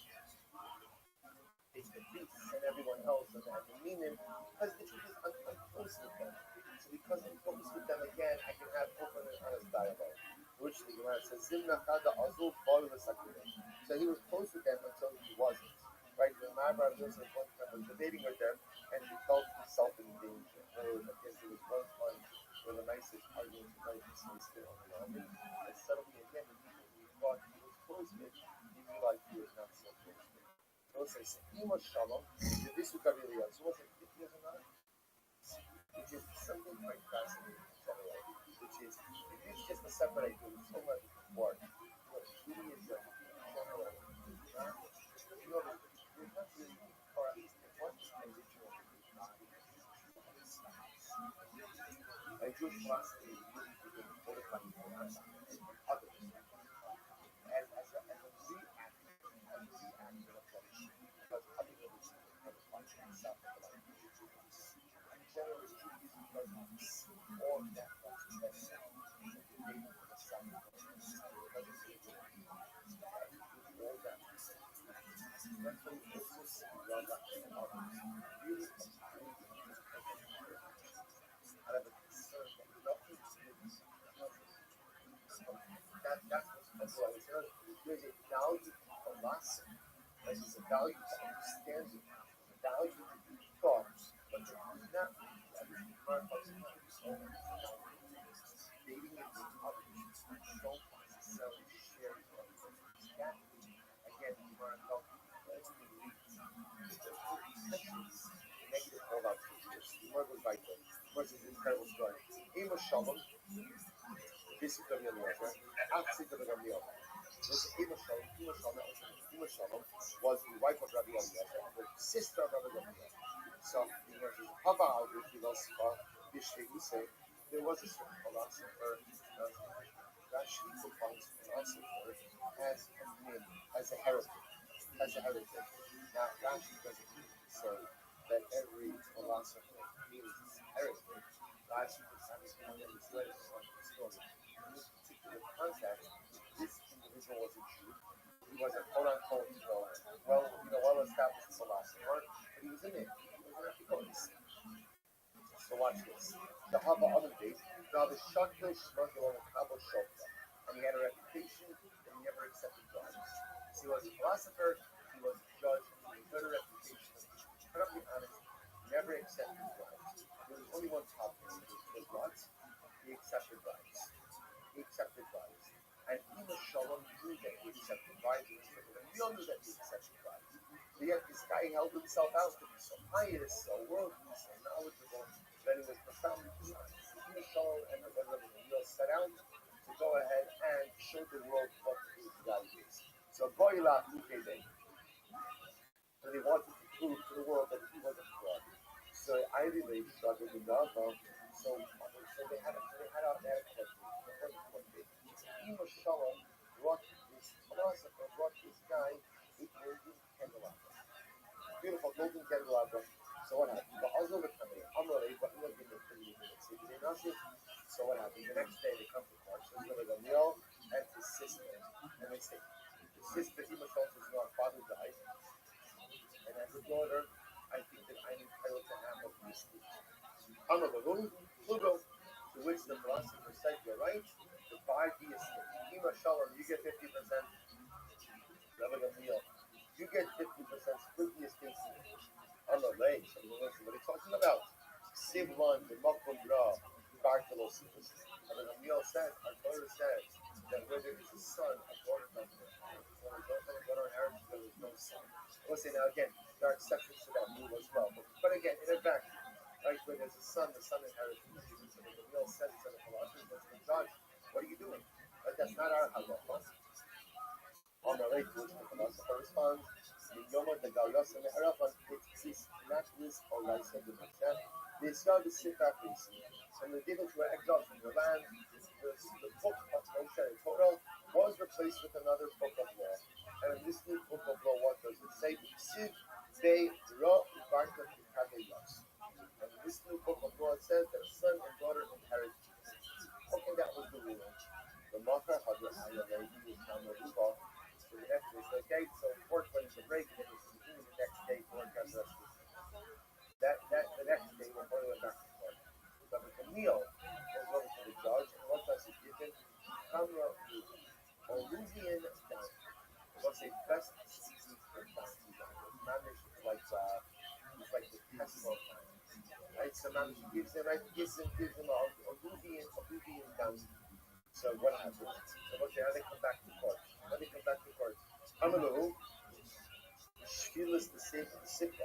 Shows this the last time I've been thinking a little bit about the ruling of the yesterday. I said that a son and daughter should go ahead and split the estate people.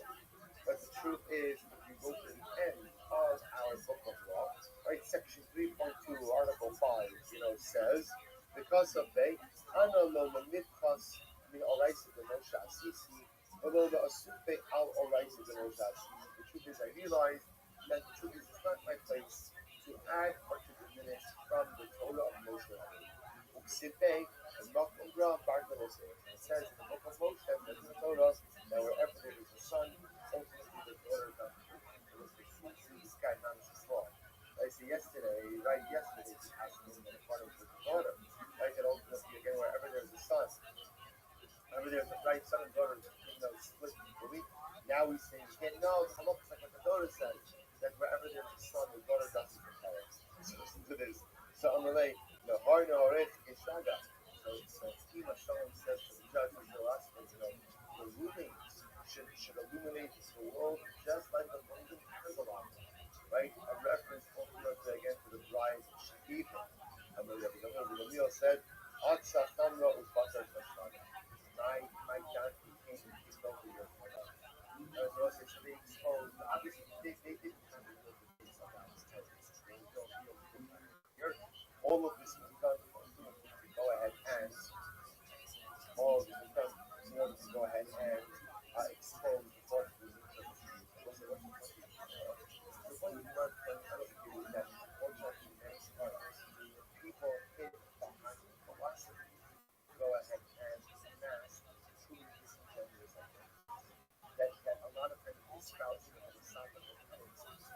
unfortunately, again, did not go ahead and come from a deep-rooted sense of holiness. There was amassed a lot of experimental on this big scale. And that's now again, it wasn't just like that they will hide behind religions and espouse religious ideas that are not religious. Well, so again, this goes back to this like Rabbi wants to see. Then Rabbi when we have named not in common, again, let's practice the Mishnah. So the Mishnah said that Allah to save the Torah and Shabbos, to save even a book of Tanakh and Nevi'im and Shabbos. What can you save? You can't save a book of, you're not allowed to read from a book of Pesuvim. Right? Why can't you read from Pesuvim on Shabbos? If they didn't base on that. Remember again, that's what used to happen on Shabbos. Rav of the city would give a shear. And what was the shear? The shear was on halacha. What to do, what not to do. So what were they concerned about? If a person starts reading Pesuvim, let's say general Pesuvim is always much more interesting than halacha. So if a person starts reading Pesuvim, what's going to happen? They're going to get caught up in reading the Pesuvim, and they're not going to go to shear. If they don't go to shear, they're not going to learn halacha. And if they don't learn halacha, then they're going to be spiritually deficient.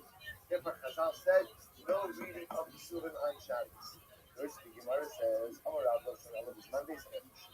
About Shalom, Shabbos, and it was called. So that said, you can't read it, you can't read Pesuvim at the time that the Rav was giving a shear in the base medrash. But during the rest of Shabbos, you can. Shmuel says, no, even at the time when the Rav wasn't giving the shear, they can't read Pesuvim over Shabbos. That's so. The Narda Asri B'Shmuel, yet Narda was still B'Shmuel, but Narda was Pasuk Pesuvim in the Pasuk B'Shabbos. So yet in Narda, they used to go ahead and read a section of Pesuvim by Shabbos minutes. So that apparently Shmuel did allow for the reading of Pesuvim. I'm like, here's my helping. Here's the after this. Amarav, Lo Shanu Allah, Makom Beis HaMedrash. About Shalom Makom Beis HaMedrash. Rav says the only focus to read Pesuvim is in the place of the Beis HaMedrash, the place where the Rav was giving shear. Because then there was a concern that what's going to happen.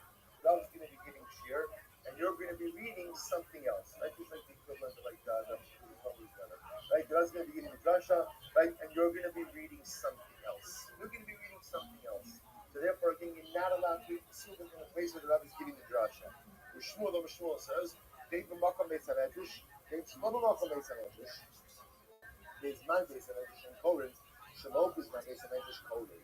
So Shmuel says, no. Geography is not reading the shear. Right? It doesn't mean at the point that the Rav is giving the shear, you can't read Pesuvim. It doesn't matter if in Beis HaMedrash or if you're at home.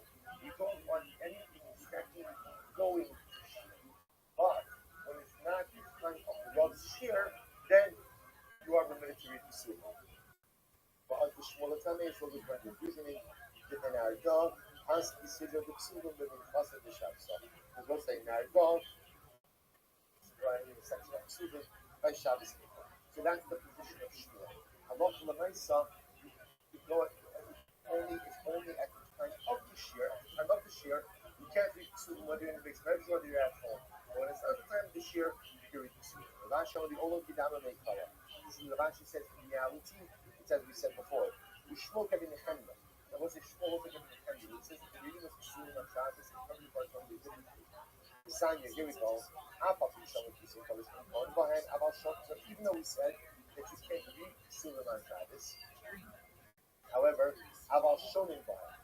I will say you can learn the Drashim associated with Pesuvim. Learn the Drashim associated with Pesuvim, the Darshan Bahan, and again you can learn the depth of Pesuvim. Mitzvah a pasuk maybe reliable. If ultimately again you need a pasuk, looking something up, you can look up a pasuk that's full of Pesuvim. Or in Nechemya, Mipnei Amru Kisei Kodesh Ein Koren B'Hai. So Nechemya, why is it that Chazal said that you can't read Pesuvim? Listen to this. Yomru Kisei Kodesh Ein Koren, the Kodesh Kiddush Kalim. In order that a person should say, if listen to this, if there's a limitation on my ability to read Pesuvim, then certainly I can't read. So okay, Nehemiah says something amazing. Because as I think about this, there is some level of legislation regarding learning Torah on Shabbos. Okay, so there might be a machlokes as to, when you're not allowed to be Pesuvim, how you're not allowed to be Pesuvim, what part of Pesuvim, Medrash Pesuvim. The point is there's a discussion, right? There's a discussion about not learning some type of Torah on Shabbos. And Kenya says, the reason why Chazal instituted some limitation on Pesuvim, although that limitation is subject to dispute, right? The reason Chazal instituted it was why? In order to teach you that there's a limitation on Pesuvim.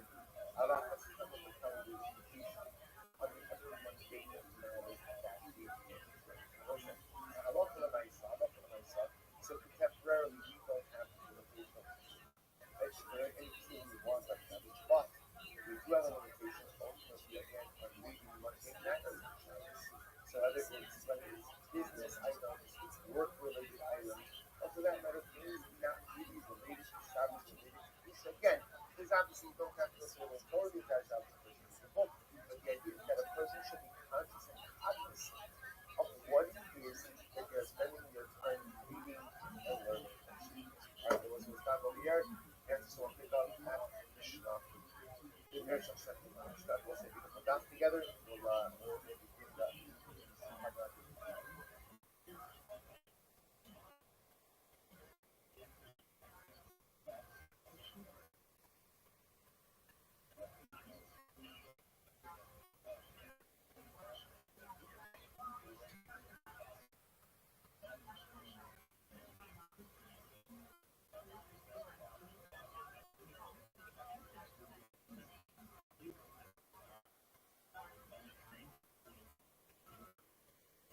Alright, we'll say good morning. Let us give a beautiful daf ahead of us today. We want to begin by thanking our sponsors, our sponsors, Yoel and Sarah Tony, in appreciation of all of the Shiburim. And this is also the daf today. Yoel and Shimon, American Dr. Shalom, Abdullah, dedicate our inclusion of the Aviva Basi Shina Chana, as well as for the Halidas and Basi people of American Kudo, especially in the Sabbath, people who are together with the whole world. And once we that, let us begin. Beautiful God, I apologize in advance, it's not as much that of yesterday. I'm sorry, I know that's going to be exceptional and distressing for many of you. I saw the rapt attention of many yesterday.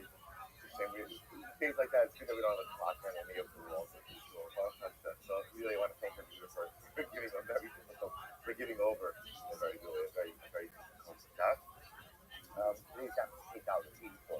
Hopefully you did your homework. We are picking up on the bottom of the table on the days, 4 lines up from the bottom.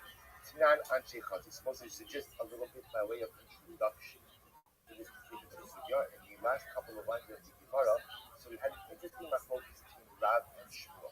And that machlokes was as follows. If you have an area that is used by 2 different rishuyos, but the usage is different.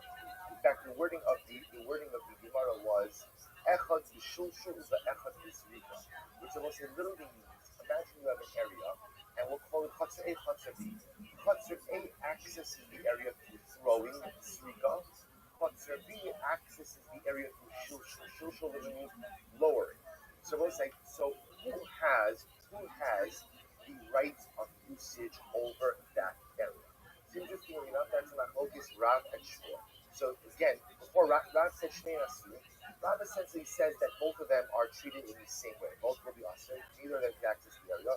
And Shmuel says, most of them also resemble the Shulshul. We give it to the one who uses it through lowering. Now we'll say, Shmuel's logic is, I'll just read this line, Shelazet Hashmisha Benachos, Ulazet Hashmisha Bekasha, the Choldavar Shet Hashmisha Lazet Benachos, Ulazet Bakasha, Nostin also Lazet Shet Hashmisha Benachos. Okay, so we'll say, so again, essentially, Shmuel says as follows. Shmuel's Svara is something we've seen before. Because whenever you have an area that's accessible, let's say by 2 chatzeros, by the way, this is not limited to chatzeros, this is true to levuos. Whenever you have one area accessible by 2 other areas, right? One area in the middle of 2 other areas. And one area has ease of access, one area has more difficult access. So halacha l'maisa, the area is given to the one that has ease of access. Remember where we first saw this brought up? I think it's mamish like a week ago. This this was the case when you had a wall in between two chatzeros. Right? Remember again, you have the case where you take a pot, you overturn it, and you diminish the height of the wall. So remember again, that chutzer that has easier access to the top of the wall is granted that area. So the Shmuel's svara is a good svara. Which area you have an area in between two chatzeros, both that matter. One has ease of use, one does not have ease of use. You grant the area to the chutz that has ease of use. What's unique about this machlokas between Rav and Shmuel is that Rav sees no distinction between zrika and shosho. He sees no difference between throwing something and lowering. Interesting if Shmuel does. Why does Shmuel do this? What's Shmuel's svara? Shmuel's svara is gravity. Gravity, right? Isn't it amazing? Don't catch anything about Shmuel. I see what's going already. Right? So, I think I get it. Like it's like so interestingly enough, so Shmuel goes ahead and Shmuel understands that gravity, by definition, if your use really draws on gravity, that's considered to be. So therefore, Rabbi says, now we go on with that machlokas. So it's not. So just keep in mind, again, Rav on the other hand sees Shrika and Shosho, those are the same, essentially. Those are the same. There's no real distinction ultimately between the two. Therefore, both, quote unquote, have the same access. And both is very important. When both have the same access, what happens? They answer each other. Right? Because when both have the same access, they effectively answer each other. And when they effectively whenever everyone has the same access, then halacha l'maisa, they're considered to have the same rights. The moment you have the same rights in an area, halacha l'maisa, you restrict upon each other unless, of course, you have neighbors. So the Gemara says, so Tinan, Anshe Chatzer v'Anshe Merkazes, Sheshachu below Erbu. We saw this case in the Mishnah. People of a Chatzer, people of a Merkazes. So what's the American version? Merkazes is your upper terrace, we'll call it. I don't know the right. We'll call it upper terrace. So Anshe Chatzer v'Anshe Merkazes, Sheshachu below Erbu, who do not join in a common era with each other. So what's the halacha? Kol shegavoa asar tefachim merkazes. So they'll say anything that is above 10 tefachim ultimately goes to the merkazes. Pachos mikan lechotzer, anything below 10 tefachim goes to the chotzer. So the Gemara says kasaf daitva, my merkazes. So most interestingly enough, remember again the Mishnah's case when we spoke about Anshe Chatzer v'Anshe Merkazes. So we'll say, remember there were two groups of residents, really three groups of residents. There were people who lived on the chotzer area. Then there was a structure. There are people who potentially open up into the chutz. There are people who also lived in an aliyah, upper story. So we assume that when the Mishnah says anything that's above 10 tefachim goes to the Anshe Merkazes, anything below 10 tefachim goes to the Bnei Chatzer. What's my Merkazes? Top of Pei Dalit, Bnei Aliyah. So we'll say we assume that Anshe Merkazes doesn't literally mean people who live in a domicile that opens right onto the Merkazes. Rather, we assume that means people who live in the upper story. Why do we call them? They're Bnei Aliyah. Like if they live in the upper story, why do we call them the name Merkazes? So the Gemara says, because they constantly the Merkazes. Because the way they access everything, ultimately again is through this terrace space, through this Merkazes. Almost, what do you see from here? All was that should be shulshul, was that zrika. No thing also was that should be shulshul. So now watch this. It's very interesting. So what did the Mishnah say? You have people who live in the chutz area, people who live in an upper story. So how do we decide which part of the chutz belongs to who? Anything above 10 tefachim goes to the Bnei Aliyah, or what we call the Merkazes. Anything below 10 tefachim goes to the Bnei Chatzer. So we'll say, what does that tell you? So imagine the following. Imagine you have a pillar that's higher than 10 tefachim. So we'll say, the Bnei Chatzer, how do they use that? Zrika. You throw it. The Bnei Aliyah, how do they use that? Shosho. Lower. And yet we see that what? That halacha l'maisa say anything above 10 tefachim goes to the Bnei Aliyah, which tells you that anytime you have an area that some can access through zrika and others can access through shosho, we give it ultimately again to the ones who can utilize it through shosho, which is a proof to Shmuel, a contradiction to Rav. Alma, Kala Zeb Shosho, or Zeb Zrika, those things also reject the shosho. There's a most you see anytime you have an area that some can access, ultimately again through lowering, and others can only access through out. When the Gemara says that Tirone here, Tirone is when you realize that the area that's 10 fucking high, you don't exactly have to throw stuff in order to get to the top of it. What it means is an upward motion. An upward motion as opposed to a downward motion. See, I will say Shmuel's logic, and it's really quite profound. Shmuel's logic is that it's always less effort to go downward than it is to go upward. It was an incredible lesson.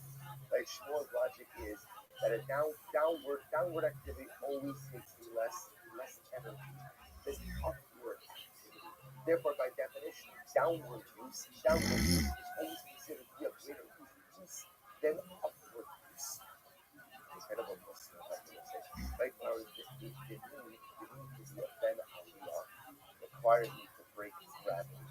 To be a ben yerida, unfortunately, somebody who goes in a downward direction in life, that has to go well. That requires no effort. To be a ben aliyah, ultimately starts to go upward. That not requires an incredible amount of that. That's not hashbisha benachos. That's not the easy use of my life.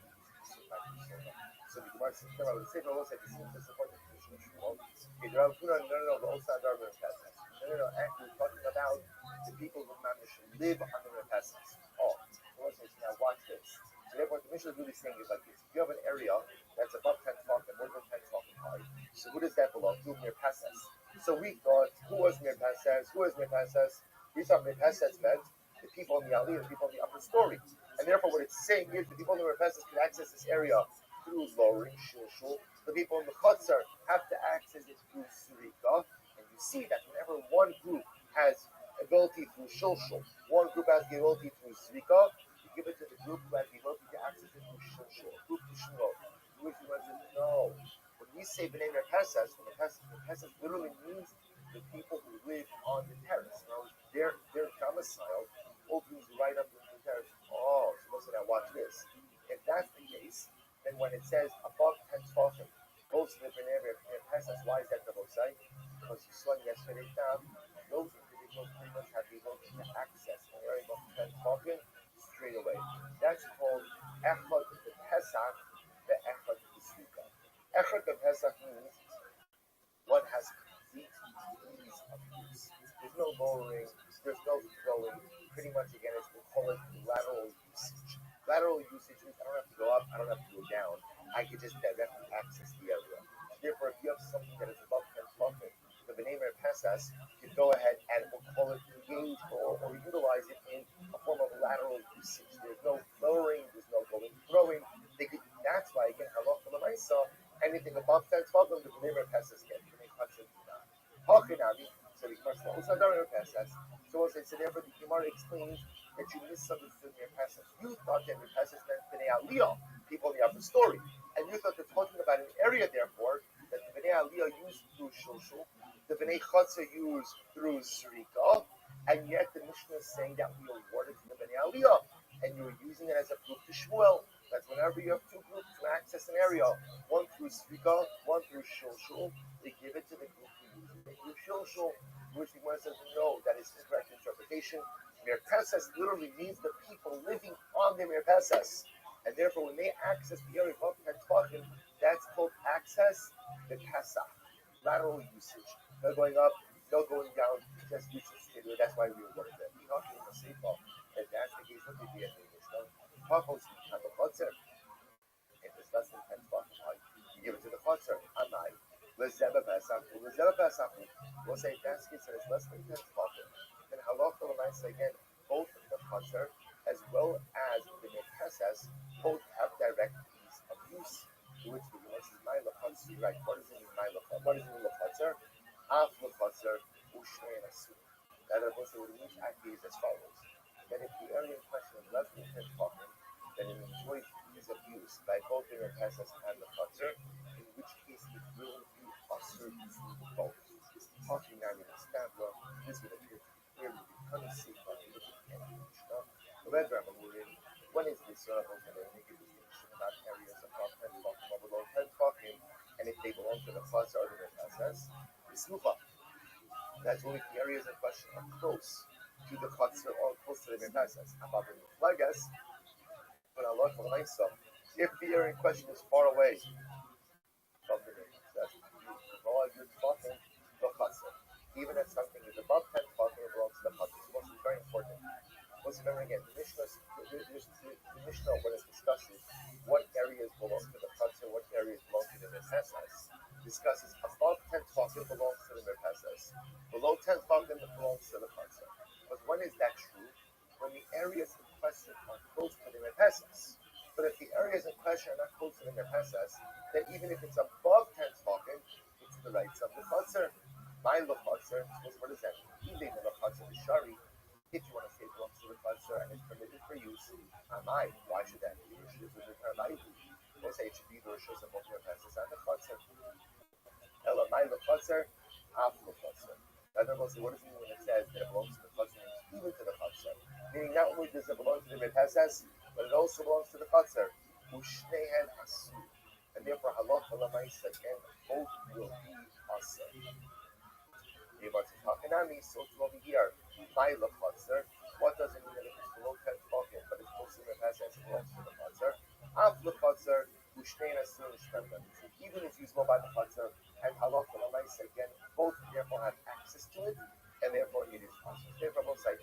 We did not remember again. We were trying to bring up the fishbowl. Let's take a step back.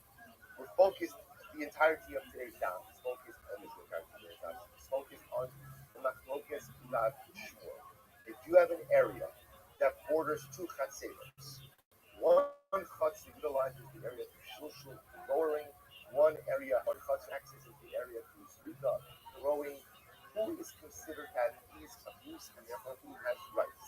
Rav said, zrika, shulshul, same thing. Neither is considered to have ease of use more than the other. And if Rabbi say again, if they join in an Eruv, common Eruv, then they can both use the area. If they don't join in an Eruv, then what? Then halacha l'maisa, neither of them use the area. Shmuel says no. When one is zrika, one is shulshul, give it to the area with shulshul. Why? Because again, lowering is considered. Lowering is considered use, and therefore halacha l'maisa will go to that. He tried to bring this case with Shmuel. Didn't work out. Next, Tanan. Interesting case. Chuliyas habor v'hasela. So we'll say Chuliyas habor means an area that is the edge of the pit. Chuliyas is the edge of the pit. And we'll say to understand when the Gemara says Chuliyas habor, when it says in order to have a pit, you have a pit. So where would you place the dirt? You would build like a lip. Or lip is the wrong word. Thank you. An embankment around the pit. Thank you. An embankment around the pit. That's called chuliyas habor. So we'll say, so again, obviously that's higher than the rest of the ground area. So chuliyas habor v'hasela, shein gavon asar. So we'll say if you have the embankment of the pit, or a rock for that matter, that is more than 10 tefachim high. We'll say still the same case of the chutzner merpesas. So what happens? So if it's more than 10 tefachim high, the merpesas. The Rabbi says considered to be the domain of the merpesas. Again, that's how we see it. Pachos mikan, if halacha l'maisa is less than 10 tefachim high, then the chutzner. Ultimately, again, it belongs to the chutzner. Omer Rav Huna, la'osen hadarim b'merpesas. So the Gemara says, the Huna says that halacha l'maisa we give everything ultimately again to those who go ahead and dwell within the merpesas. So remember again, so Huna's understanding, this is what is clarifying over here. And halacha l'maisa when we see in merpesas, remember as we saw in the previous case, sometimes you might think that merpesas means what? The ne'aliyah. That it means to the people who live in the upper story. Some of the Huna says, no. Merpesas literally means that people who live on the merpesas. Their apartments, their homes, open directly onto the merpesas. So again, therefore I have two groups. People live in the chutzner, people quote unquote live in the merpesas. So a very simple 12.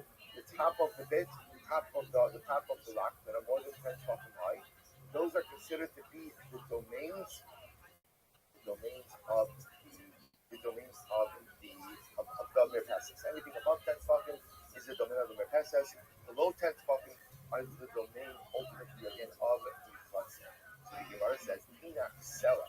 So I understand how you can have the top of the pit, the top of a rock that's more than 10 tefachim high. So you have a rock that's tall, like this rock that's tall, more than but bar, right? I will say, what is the case of bar?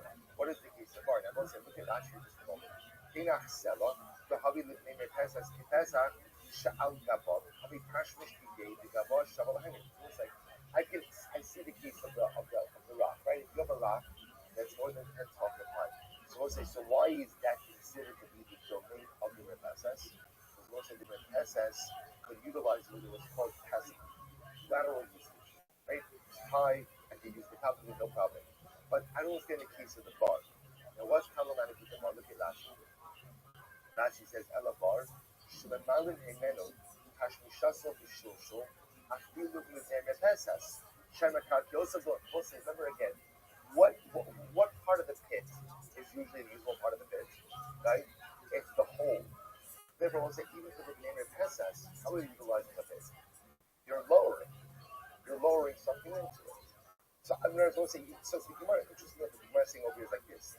The Mishnah is grouping a rock and the pit together and saying if the rock is more than 10 fucking high, it's the rishus of the Merpesas. If the embankment of the pit is more than 10 fucking high, it belongs to the Merpesas. But why? The rock I understand, because the usage of the rock ultimately again is the top of the rock. But a pit is not really used for its embankment. What's used in the pit is the cavity. The cavity of the pit is what's used. So if that's the case, supposed to say the only way that the name of Pesach is able to use the cavity of the pit is how? Through lowering something down. Rashi says over here. Afilum Nerevet, Sharim Mekarkisa, Lo Shlamina, Lo Mechatzer Tashusha Vizvika, Shin Yecholu Lamalos, Ela Inkim Zerkim, Lili Lamalam in a forest. Well, since today, since it appeared to be a Shmuel, because watch this, and we'll say, if you have a pit, and the embankment is more than 10 fucking high. So the B'nai Rafah says, how do they use the pit?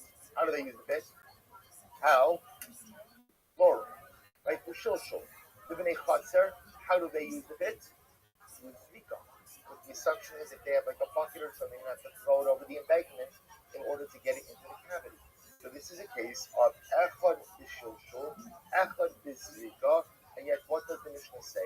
We award the use of the pit ultimately to the Merpesas, which is a proof to Shmuel's statement that when you have usage of one area with Zvika, usage of one cut usage with Zvika, or one Rishos with Zvika, one Rishos, we give it to the one Rishos. So the Gemara says. So you can see, just so you can see this picture, it's picture 278. Picture 278. So the Gemara says, I'm sorry, picture 279. So this is it over here. You can see. So ultimately, again, it's the same pit over here. So remember, again, that upper area, the area to the right behind the railings, that's your Merpesas. And the way they're going to access it is through lowering the bucket. The bucket to the right is tethered to the head. That's the B'nai, to the left, I'm sorry. This is the B'nai Chatzer. And there's Rika. So you see over here that halacha l'maisa, while you're going ahead, and you are lowering it down. So we'll see, Echad B'Zvika, Echad B'Shulshul, we award it to the one who uses it through Shulshul. It's a proof to Shmuel, which the Gemara says, Amar Rav Yitzchak, Rabbi Yehuda, Ha'chabar Melech Mayim Maskina. What are we dealing with over here? We're dealing with a pit which is filled with water. Picture 280. They're going to say, what's the cap? Now, what does that mean? Filled with water. Why does that matter at all? So look at Rashi for just a moment. Rashi says, now they can pass out through their passes. Let's say, watch this. You see, because it's filled with water, therefore, again, B'nai Aliyah, when they use it, it's going to be lateral usage. In other words, the only time the B'nai Merpesas have to use the pit to Shilshul is how? If there's nothing that fills the cavity of the pit, or that which is in the pit is already all the way at the bottom.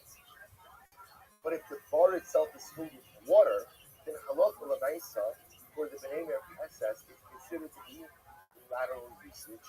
For the B'nai Chatzer, it's considered to be what? Only usable through what? Through Zvika. Everyone agrees that when one Rishos has quote-unquote lateral usage, which just means direct usage, and the other one has either Zvika or Shulshul, everyone agrees that the one with lateral usage, what we call Pesa, is the one who is awarded the Rishos. So therefore the Gemara says this is not a raya to Shmuel. But one second says the Gemara, it's a chasra. One second. Aren't we concerned that the pit is going to become diminished in small water? And over time the pit is going to become diminished. Does that cause a problem?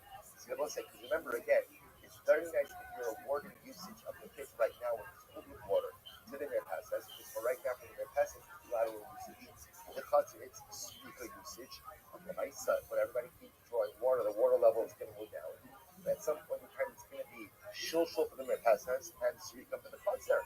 And what are you going to do in that case? To which the Gemara says, it's very interesting.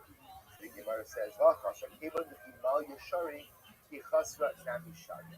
This is finished. The Gemara is talking about, well, since when it's full, it's permitted to remain in Pesach, therefore once it diminishes, it's still going to remain for some of that. This person was, I don't understand what that means. I do not know. It's just the opposite.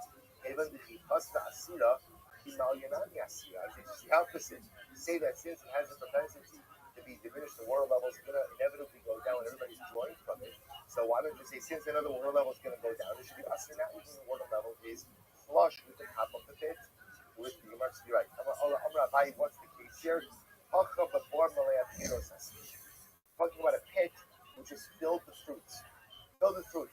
James, I will say again, it's the same answer, but it's not water. In other words, the usage, because it's filled, let's take a step back. The reason we brought up the bar case is we assumed, the Gemara assumed that the bar case was going to be a proof of the principle of Shmuel.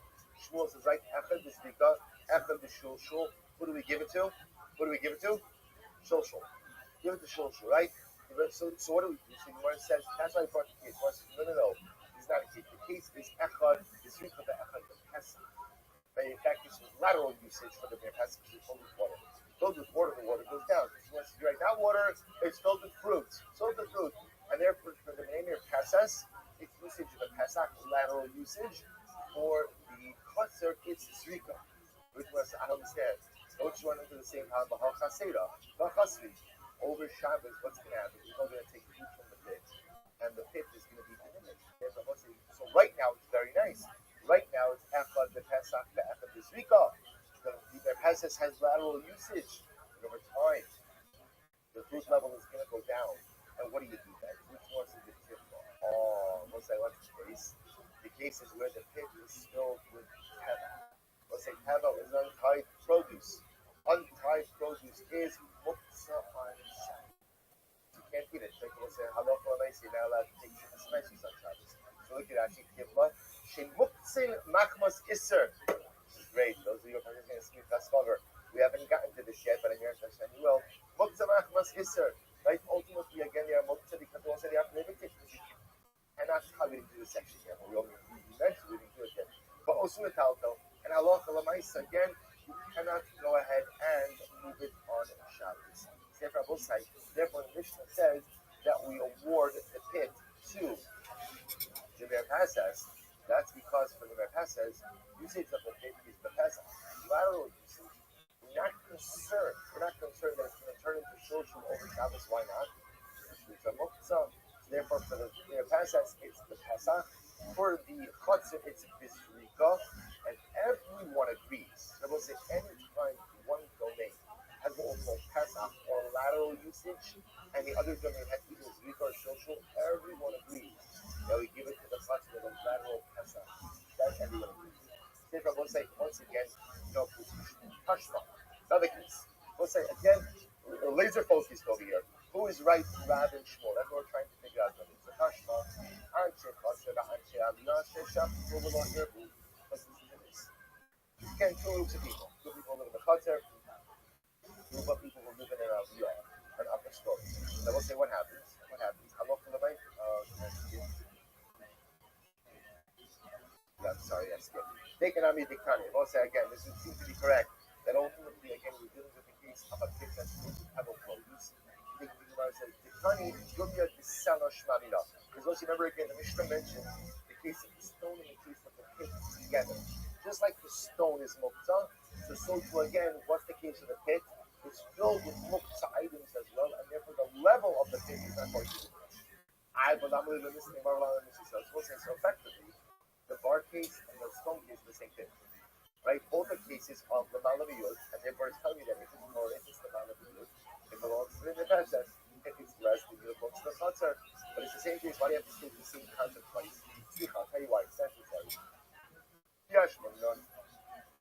Sella, the Lekalim, exactly. If we would have just said the case of Sella, I would have said, why Sella, the Malaviyut goes to the Mir Pesach, is as the said, there's no concern of the Sella becoming diminished.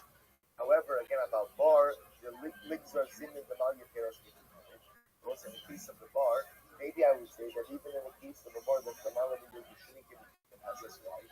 And I'm concerned about what happens in a case where the bar is filled with permitted food. Also, in case of the bar be permitted food, and it's not so clear that just because it's above you were the water to the access. After all, again, that could become a case of achad is social, but achad is legal. Therefore, but therefore, it's good. So you are to tashma. Next case, the Lord says, "Go try to zama focus Rabbi Shmuel." The tashma, anche chasera anche aliyah, sheshacha kobul ervu.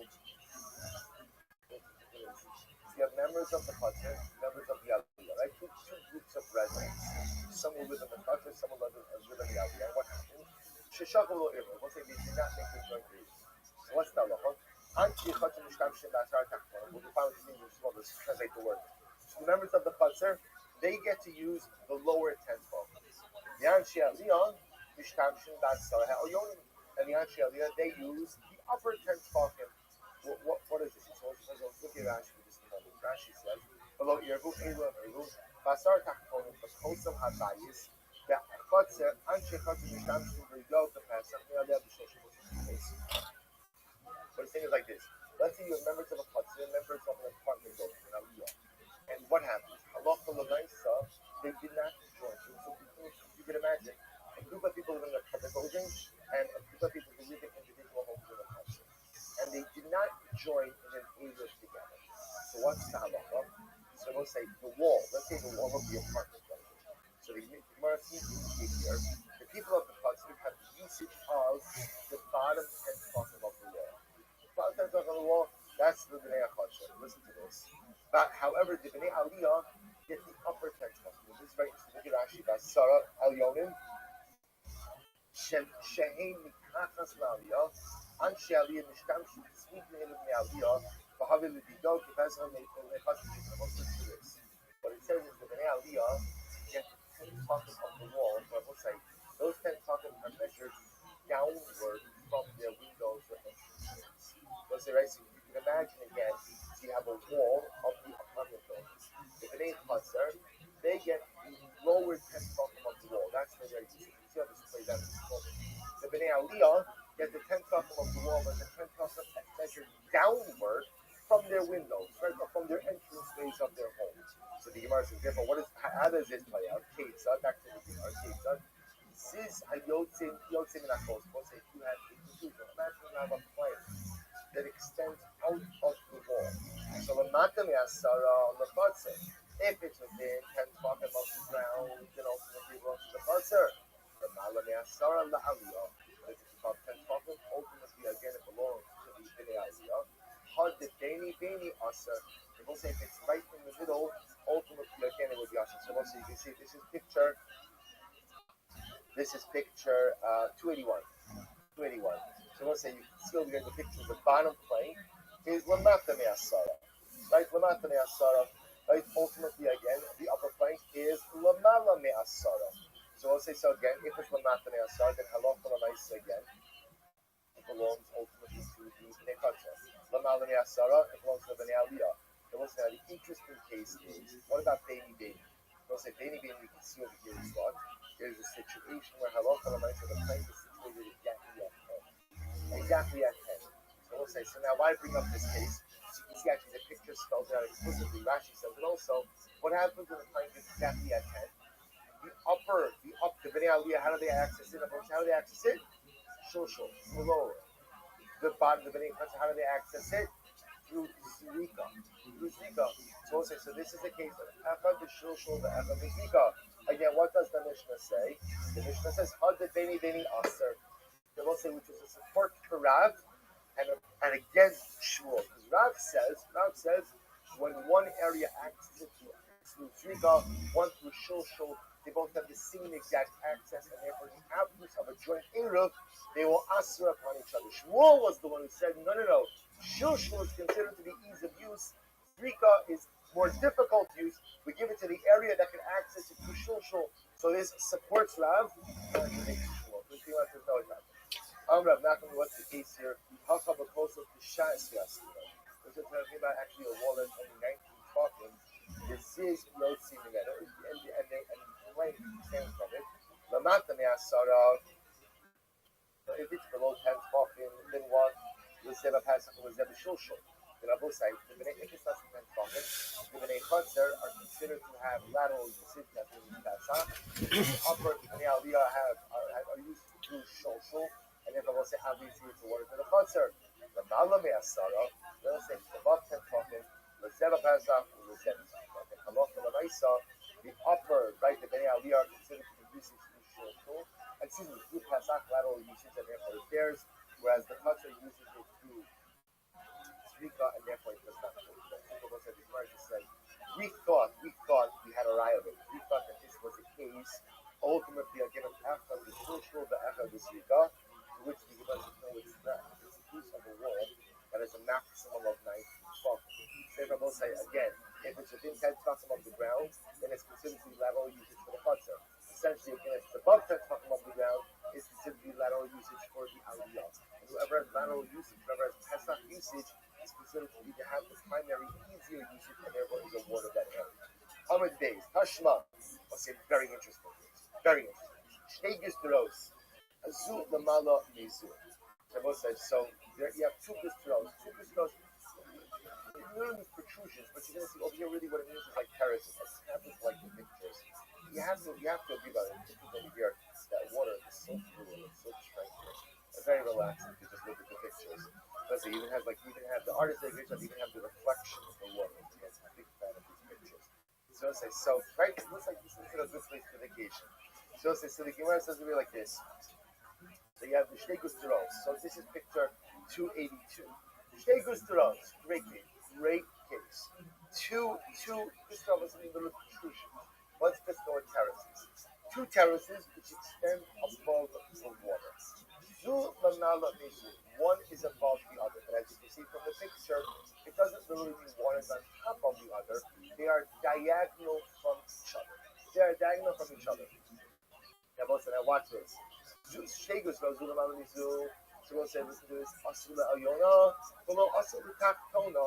So they went ahead and they made him the pizza for the Abba, but not for the Lord. I will say, just give a little bit of background, and it's probably easiest to describe it when looking at the picture in 282. So we'll say, see here, you have two terraceways in front of two terraceways. They extend over the water. Now, we'll remember again in each scene, each of these terraceways are each other's shusayach. Nalach is water, is a carmelus. So therefore, again, you are not really allowed to draw water from the water on Shabbos and bring it into your Yisturah, because that is transferring it either from the carmelus to the shusayach, which although is not assumed the Doraisa, is assumed the Rabbi. So there is a special halacha by water that essentially, as long as you take this area that is 4 12 by 4 12, and I will say, if you look in this picture 282, you will see on the right Yisturah, on the right terraceway, you'll see there's a little box extending down to the Yisturah. So that is your covering the pizza. So we'll say, as long as you make an area that is valid by God, you make pizzas, those in the pizzas are considered as if they extend into the water. Because employing a number of different ideas with opposites of the view the pizzas as if they extend downwards. You view the pizzas as if they extend into the water, and therefore Allah you are permitted to go ahead and draw water from the booster. But I will say, interestingly enough, in the case in question over here, what happens is so you can see the mechitza is on the right gustera, but the left gustera does not have its own mechitza. So what does the left gustera do? It's very simple. They just throw their bucket through the opening in the upper gustera. Right? So the left lower gustera only just throws its bucket through the opening in the right gustera. Suppose now watch this. Now let's just have a look at Rashi. Rashi says over here, base gustera zulam alamizu. They're literally not on top of each other, but rather again, is so valid. So we'll say ultimately again, they are within dalit talking of each other. So we'll say the upper gustera, halacha b'maisa, has the mechitza. Right? It has the partition so as to allow it to draw water. And what happens? But Yori Lenekim Mashal Shul Moshe Kol. So again, what normally happens, as you saw in the picture, right? Again, also just referencing picture 282. So left lower gustera does not have its own mechitza which extends into the wall. So normally what left lower gustera does is just flows its bucket through the mechitza of upper right gustera and draws its water like that. Okay, so fine. So the Gemara says, watch this. Shtei gusteros, zuru alamitu, asu le'al yorvelo, asu le'tachtona. If they make mechitza for the upper right gustera, did not make mechitza ultimately against the lower left gustera. What's the halacha? Shteihan asuros ad shi'er. I will say, interestingly enough, these two gusteros must make a joint eruv. And if they do not make a joint eruv, then what? They asur upon each other. And I will say, this is fascinating. Why do they asur upon each other? Because we view them both as having rights in the same area. They both have rights in that same mechitza, and therefore I will say again, because they both have rights, if they make a joint eruv, shalom al Yisrael. But if they don't make a joint eruv, then what? Then they ask upon each other. And I will say, now what does that show you? What does that show you? I was thinking about this just a moment. Take a look back at picture 282. I will say, when you look at usage of that mechitza, do they enjoy the same usage? And the answer is no. The lower left gustera. How does the lower left gustera use the mechitza? How do they use it? How do they use it? Zrika, right? They have to throw their bucket. Remember again, we'll say, when we say throw lav daf means throw. But what does throw mean? Upward motion. Upward. Here, they really would have to throw. Right? But ultimately, they have to throw their bucket ultimately against through up until the upper mechitza, down into the cavity, down to the mechitza. I'm sorry, to the upper gustera, into the mechitza. How does the upper gustera utilize the mechitza? How? Lower. Okay, this is a case ultimately again of echad v'zrika, the echad v'shulshon. Now, if Shmuel was correct, who should be awarded Yisuf and mechitza on Shabbos? Right, the shulshon one. Right, ultimately again, the upper gustera, which is the gustera that happens Shabbos, the mechitza is situated inside of it. But yet, what does the Mishnah say? The Mishnah says that, or Rashi says, they asur upon each other until they make a joint eruv, which I will say we see this now. We see supports the position ultimately of Shmuel, of Rav, and not Shmuel. To which the Gemara says, what's the case? Oh, we'll say, what's the case? Look at Rashi.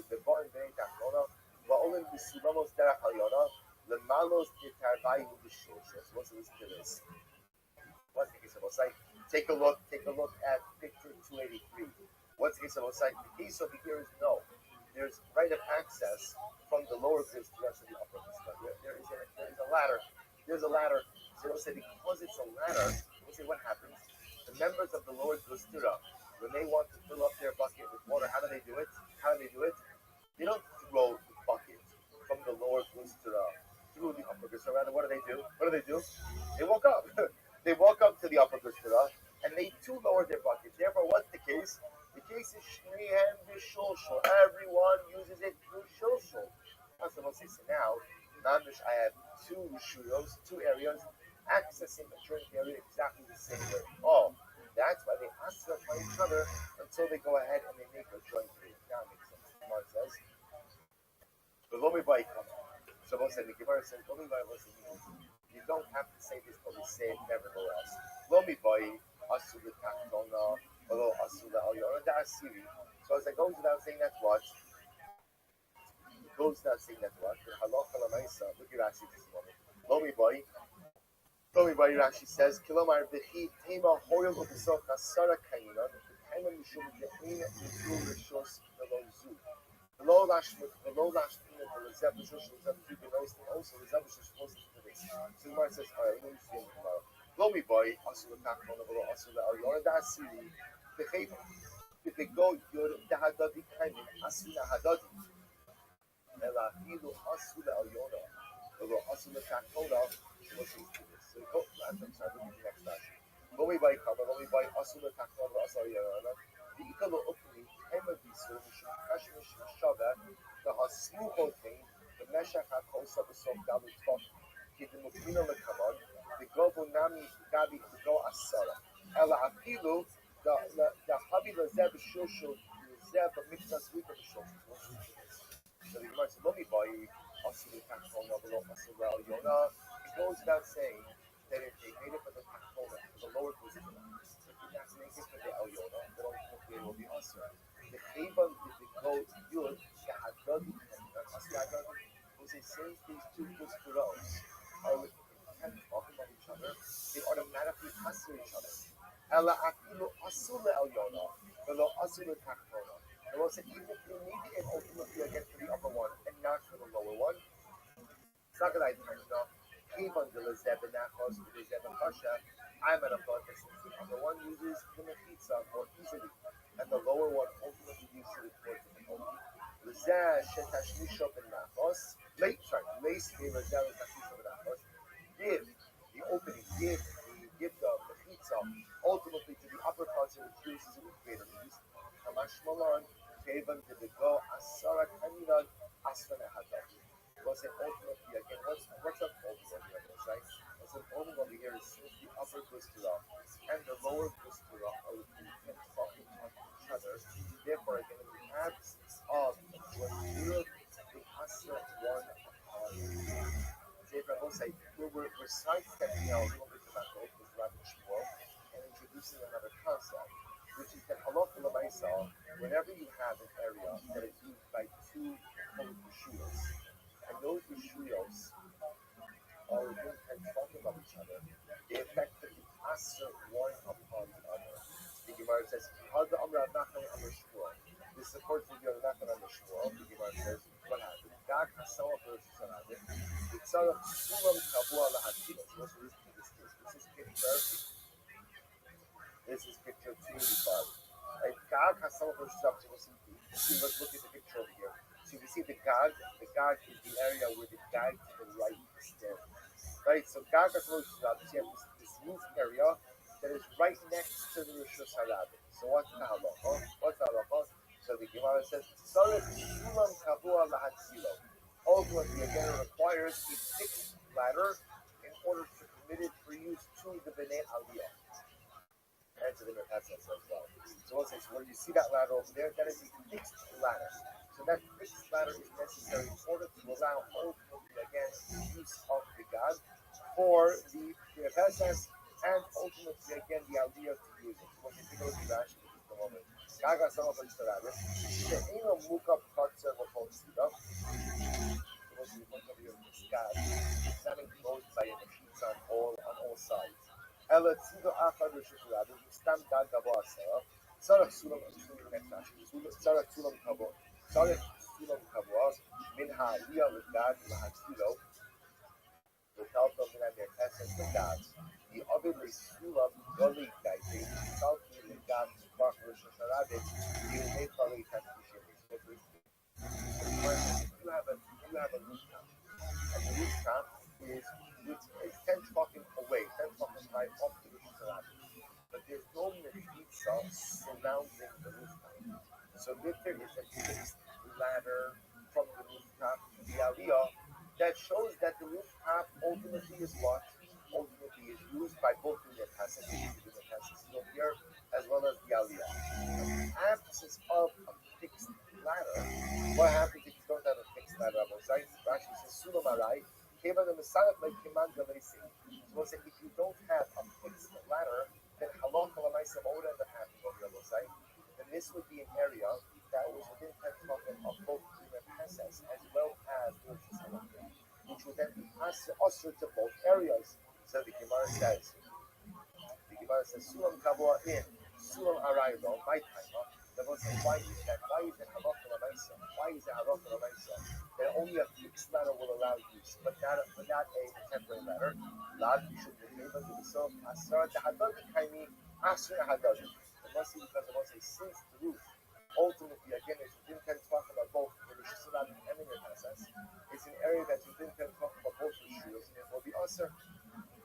So we'll say, so point out, the Gemara is using this as a raya. The Gemara is seeing over here that the reason why the pizza is this below, the two heresies which share the pizza that goes into the water, the reason they answer one upon the other is because they already 10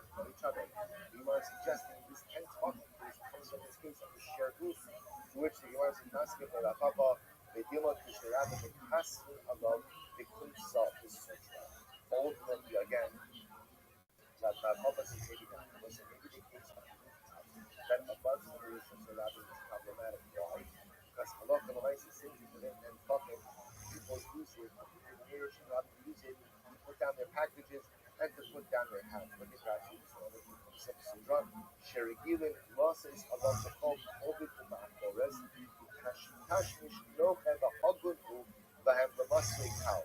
Listen to this. This is picture 286. So picture 286 you can see because it is such a low rooftop, you can offer the neighbor should have ultimately use it to go ahead and put down their stuff. So because they use it to put down their stuff, therefore I will say absolutely this. So because it's an area that is so easily usable by the Shukran, the halacha says as follows. If halacha l'maisa is a fixed ladder like you see in picture 286, if there's a fixed ladder, so that fixed ladder shows that this God is used by the Aliyah as well as the Merkassim. Therefore, makes it the domain of the Aliyah and the Merkassim. If there's not a fixed ladder, since we're dealing with a God that is so low, and it's easy for the Bnei Yisrael just to put their stuff down for just a little bit, the absence of a fixed ladder makes this a God that is used both by the Bnei Yisrael as well as the Bnei Aliyah and the Merkassim. Therefore, again, I will say any area that is within 10 fucking of 2 Yeshuyos and is used by both becomes usher. But the presence of the fixed ladder makes this an area that is dominantly used by the Aliyah as well as by the Merkassim, and therefore again it's some theirs and does not really belong to the Yeshuyos. So looks like to just understand, we're going to stop over here for today.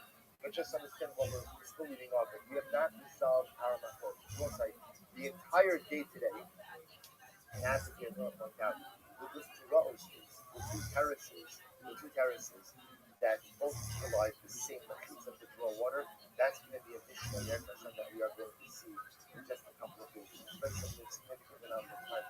We spoke about that in the second Shabbos, this special utilization of the machitza to draw water.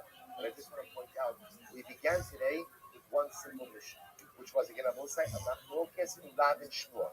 What's the machlokes? Let's start with what we know. Our sugya is all about two areas that both have the use of a common third area. And what's the shaila? For Hilchos Erevis, who should be awarded use of that area?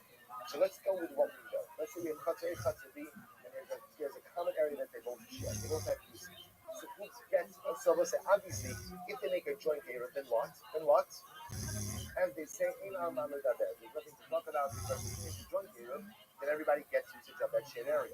What happens if they don't make a joint area? So let's say who gets usage of it? So it depends. What does it depend on? Ease of access, ease of usage. So we'll say, remember again, just to clarify our terms. So what we'll call lateral usage means direct usage. I don't have to use it through shushu or through tzvika, that's called pesach. If one of the chatzeros has usage through pesach and the other one utilizes it either through tzvika or through shushu, then what? It's awarded to the one that has lateral pesach usage. That's the easy thing. We'll say similarly again, we'll say both of them have pesach, both of them have lateral usage, and what's the other? It's also for everyone. So we'll say, where does the machlokes come up? The machlokes comes up is if one has tzvika, one has shulshul. So Rab says tzvika and shulshul are the same. Therefore, if one has tzvika, one has shulshul, it's also to both of them. Shmuel says that echad shulshul, the echad tzvika, shulshul is considered to be ease of use. And Shmuel dives into why is shulshul ease of use? And I'll say why? Gravity. Anytime you're in a downward motion, that's just considered to be easier than an upward motion. That's called ease of use. And therefore, Shmuel's entire shita is whenever again one chutzah is used through shulshul, one has zrika, we give it to one through shulshul. So we spent the entire daf today trying to prove/disprove Shmuel's shita. It turns out that all of the cases the Gemara brought, none of them prove Shmuel or disprove Shmuel. So we'll say so. Kind of begin the way we ended. We started the machlokes on Shmuel. We're going to end that machlokes until then. And tomorrow's daf, you will reach resolution on that.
Alright, so we'll say good morning. Let's begin. A lot to do today. Today's daf is cooking test 119. Amazing, right? So many new beginnings. So many all coalescing around the same time. Quite bad. Okay, so let's say cooking test 119. We are cooking up cooking test of day 1. Oil Moed Shabbat Givon, Kamisha Sheva. So remember again, Oil Moed in Givon and Rove stood for 57 years. That's combined. Remember again, it's already seen that Rove and Givon are always ranking to get 57 years. We don't know that from the city. Vaikas Kiras Hana again. So let's remember again, this is by Pacification. When Eli's sons of the took the Aram out to war, inappropriate. War Aram is lost, the war was pushed in. Eli hears about it. Eli pulls back and died. Vaikas Kiras Hana again. He done up. Kishameski, he carved a Shiva. When Eli died, Shiva was destroyed. He called an oath. And they came to know. Kishamei Shmuel Haramas, he carved an oath. Givon. When Shmuel died, no one destroyed it. Givon. Sivagim Shabbos Ha'aram Yasi. Very well, you're very Esu Shana. By a no complete Siswa Hareash. And what's in the Pasuk says that it was the day that the Aram came to Kiryat Arim. What happened? They stayed there for 20 years. How is so long to follow after Ashkenaz? Hani Esr Shana goes 20 years on the site are comprised of what? Esr Shana Shmuel Shmuel Yatzmo. 10 years that Shmuel reigned by himself. And also, what is that? What does that mean? And remember again, when he called Shmuel a king, because Shmuel was the leader of the Jewish people before they asked for it. Remember again, Shmuel Hanavi dies as a young man. He dies at the age of 52. He's called old. Why? He's called old. Right? Because it is his position aged. Right? That's what Jewish people know. Right? So he looked like an old man, but in fact he was only 52 years old. So as a Shana Shamalach Shmuel, that's all. The Shana Shamalach Shmuel, 1 year that Shmuel reigned with Shaul, together with Shaul, Ushtaim Shamalach Shaul, which was in 2 years that Shaul reigned by himself. The Sheva the double, 7 years of double. Now we'll discuss how many years he reigned for more than 7 years. We'll discuss that in just a moment. Top of the cookie test. It said, Yom Hashem Malach David al Yisrael Mem Shana. David Malach reigned over Klal Yisrael for 40 years. So the Hebron Malach Zayin Shana. The Hebron reigned 7 years. Shlomo said, and I will say Shlomo it says, Vayacha Livnos Bishnas Arba'a L'Malchusay. Shlomo begins to build the base of Mikdash in the 4th year of his reign. So it's like the Gemara essentially did is he put all of these years together, essentially from the destruction of Shiloh until the building of the base of Mikdash. It turns out that what? The Shtayru, the Shiloh, Shlosh Me'os B'Shinim Chasar Achas. And also we learn after here that Shiloh stood for 369 years, and the combined time of Nob and Gimel was 57. So we've got Gilgal for 14 years, Nob and Gimel, Shiloh for 369 years, Nob and Gimel for 7 years, and then we come ultimately again to the building of the base of Mikdash. Ball the Nob and Gimel. So let's remember again, the Mishnah says that when they came to Nob and Gimel, remember again what happened in Nob and Gimel. So Hutra Bamos, so you are permitted to go ahead and build Bamos. Kach, I'm reading from the Mishnah. Kach Gadashim Echom Lechinat Vayim, Kach Kalim B'Chol Ori Yisrael. Kach Gadashim had to be eaten within the kingdom of the Mishra and Nob, but Kach Kalim could be eaten anywhere. He says the Gemara, where do we know? Based on what the Gemara says, from where do we know that Bamos were permitted after Kedushas Shiloh? And we know that after Shiloh was destroyed, so the Bamos become permitted. So the Gemara says, Kilo Basem Ad Ata Ela Menucha Ve'Ela Nachma. Because Moshe Rabbeinu says, according to Moshe Rabbeinu says, Kilo Basem Ad Ata Ela Menucha Ve'Ela Nachma. Because again, we'll say this week's parasha. Because Moshe Rabbeinu says to Klal Yisrael, you have not yet come to the Menucha and the Nachma. Menucha means resting place. Nachma inheritance. What is this a reference to? So the Gemara says, Ela Menucha Zu Shiloh. Menucha refers to Shiloh. Nachma Zu Yerushalayim. Nachma refers to Yerushalayim. The Lama Chalban will say, so why does Moshe Rabbeinu reckon Shiloh and the Beis Hamikdash separately? Teach you what? They retain Heter Bein Zeh L'Zeh. In order to teach you both sides that in between time periods of time of Shiloh and the Beis Hamikdash, some Bamos are permitted. The fact that Moshe Rabbeinu mentioned them separately is to tell us that when there's Shiloh, no Bamos. When there's Beis Hamikdash, no Bamos. But in between Shiloh and Beis Hamikdash, Bamos are permitted. Amalei. So If that's the case,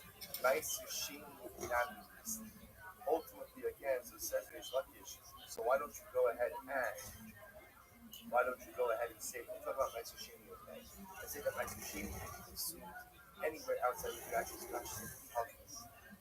Shas Hedra Aloy, Naisi Nami, Maisushini, no Bigino, Shari Nistalku, Lusha Shiro, I have no Trauma Sister Officer. I just say that Maisushini has to be eaten by no Bigino as well.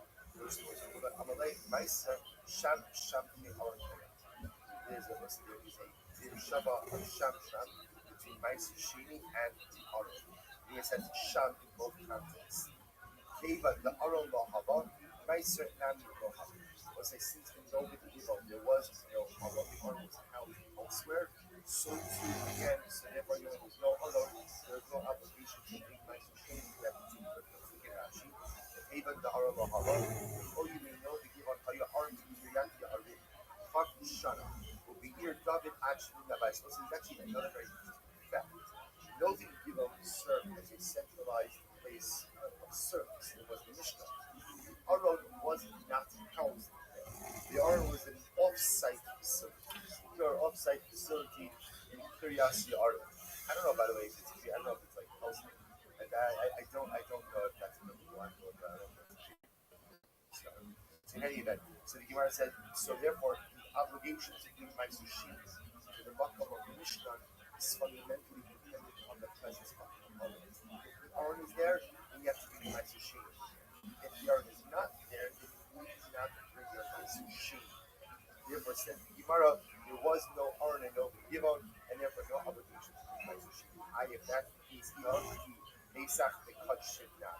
Right? Why don't you go ahead and also say that by Pesach and Kachim, it should be the same as well. The Sham Sham Aron Dalvi, and you make it to your Shabbat Sham Sham, from Pesach and Kachim ultimately to Aron as well. And see, just like there's no Aron, so you shouldn't be obligated to bring Pesach and Kachim there. Even the Aron Lahava, since there's no Aron, you shouldn't bring these things. I believe the Aron Lahava, the Bishimini, I'll say to you, who's it mean? The Bishimini. The Amar Ab, see where the people are like Pesach, the Chomos, and the War Lahan is not. Today, Rachinavi was Bishimini, so the sheep yesterday. The Bishimini holds, they only cover Pesach, and only Chomos and other obligations of obligatory offerings, which have a set time, were offered up in the Mishnah. About Chomos, Sheminka, but ultimately, again, obligatory offerings, which do not have a set time. So, Hacha, Bahacha, Lo Karo, are not offered up to Johanna Bamikidova or Bamikidana. So, Maisir Behema, Homo, Sheminka, so when it comes to Maisir Behema, they are considered to be obligatory offerings that do not have a set time. The Iskish Maisir Gavan, the Maisir Behema.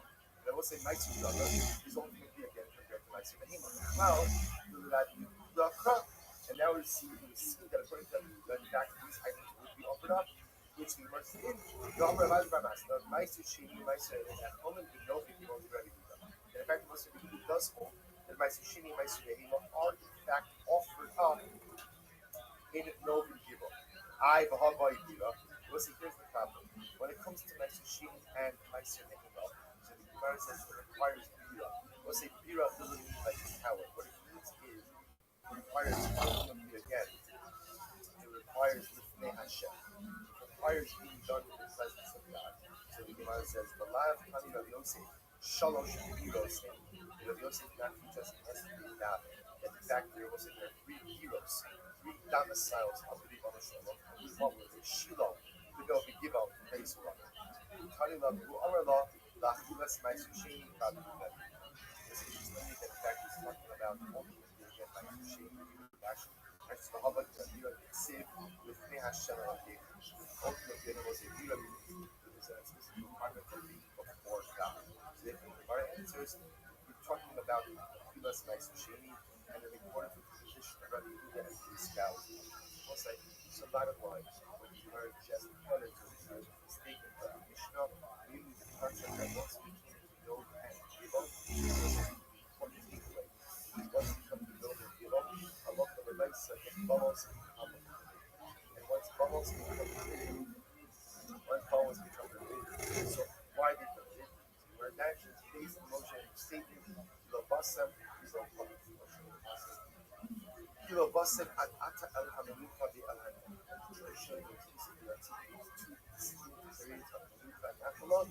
to discuss what was being raised up in the moment, but for now, the Gemara understands that Menucha Shiloh is not allowed to be Mikdash. Why is Moshe explicitly articulating these two places? Teaching that it's in these two places of sexualized service where there is the Surah bubbles, but in between the periods of Menucha and Nachala, bubbles ultimately again will be permitted. What's permitted on bubbles in between those two periods? So let's remember again, that's the price that we saw 2 days ago that has the 4-week progress about what you can do in a public Kitana and a public Kitana. So everyone will agree that bubbles are permitted between Shiloh and between the Israel, and everyone agrees.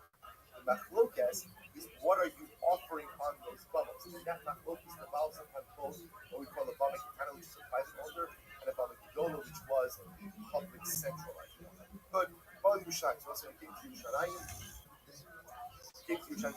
says, Ne'es to have bubbles, so bubbles can be prohibited. Below Haya Lahan Heter. So ultimately, again, once they had there is no Heter after Yerushalayim. So to this day, bubbles are prohibited. It says the Gemara Torah Banan, Labasim Adata Elam Yucha Be'anach. So the Gemara quotes the pasuk again. Moshe says, because you have not yet come, you have not yet arrived to the Menucha Nachala. It says the Gemara, Menucha Zu Shiloh Nachala Zu Yerushalayim. So we'll say, so the pasuk in the Gemara says, Menucha Shiloh Nachala Zu Yerushalayim. Omer, V'haisa Li Nachalasi Ka'aryi Kaya. Pasuk says, we'll say, pasuk says, quick over the pasuk, go, my Nachala, my portion to me, was like a lion in the forest. But Omer, Ha'ayit Savua Nachaltuli, Ha'ayit Sabit Allah. And we'll say, the pasuk, we're going to expound on these psukim. This pasuk will say, literally, the colored bird is my portion. The other animals, Ha'ayit Sabit, the birds of face, surround me. So, very red foods. So, these two actually, we're going to discuss it here, that the colored bird is the third bird of the bird. Because it's the very bottom animals that have colored bird is surrounded by other birds of prey. Other birds of beautiful colors are used to everyone else. The red Yud, so leaving aside the two for the moment, these words are Yehuda, Menucha, Shiloh, Nachal Zu Yerushalayim. Shmuel Omer, Menucha Zu Yerushalayim, Nachal Zu Shiloh. So Shimon says, no, Menucha is Yerushalayim, Nachal is Shiloh. The Omer, Zos Menuchasi, and I will say, by the way, just so you understand, the reason why it calls them Psukim, ultimately, again, is because the Navi describes, the Navi talks about Ha'isa, Nachalasi, Ka'ari Hayah. So we would say these two are actually references to Yerushalayim, and Yerushalayim is referred to as what? As a Nachal. Therefore, Moshe says that you have not yet come to the Menucha and the Nachala, that Yehuda understands Menucha to be Shiloh, Nachala to Yerushalayim, these are the Shimon says no. Menucha Zu Yerushalayim, Nachala Zu Shiloh. He says just the opposite. Menucha Zu Yerushalayim, Nachala is Shiloh. Va'omer Zos Menuchasi Adeat. Va'eshev Hi Yisio. He quotes over here. The passage from the Zos Menuchasi. What do you see?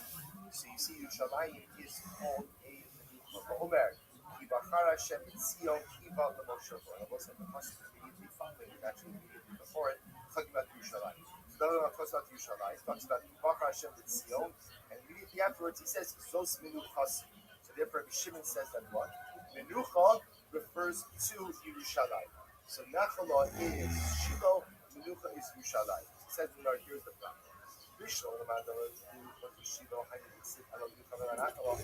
it's according to Rabbi Yehuda, I understand Rabbi Yehuda says Menucha Shiloh, Nachala Yerushalayim.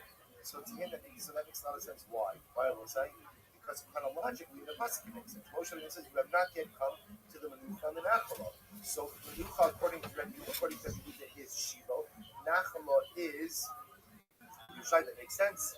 So Ella l'ma'adam Menucha Zu Yerushalayim, Nachala Zu Shiloh. According to Rabbi Shimon, who says that Menucha ultimately is Yerushalayim and Nachala is Shiloh, Moshe Rabbeinu should have said El HaNachala v'El HaMenucha. Haki Kamar. This is what he needs to say.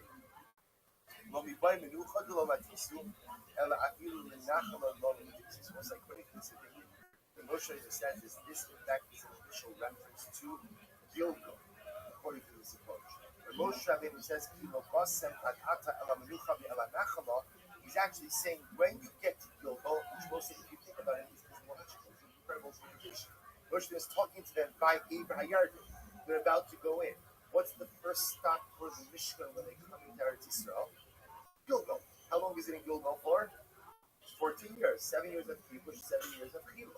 Right? So Moshe, so according to Zabin, Moshe was telling them, when you get to Gilgal, you set up shop to understand Kilobasem ad Kilobasem ad Ata Ela Menucha Ve'ela Nachala. So when you get to Gilgal, that Mishkan will certainly not have the status of the Menucha B'Nisrael. But not only that, it won't even have the status of Nachala of Shiloh. So the Gemara says, Rabbi Shmuel, Zubizu, Shiloh.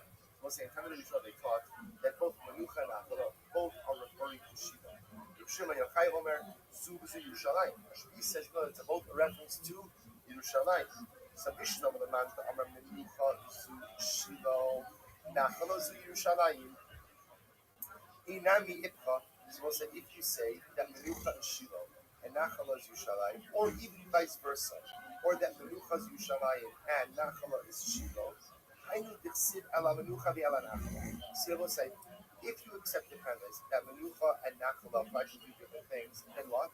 Then I understand why you need two different descriptive terms.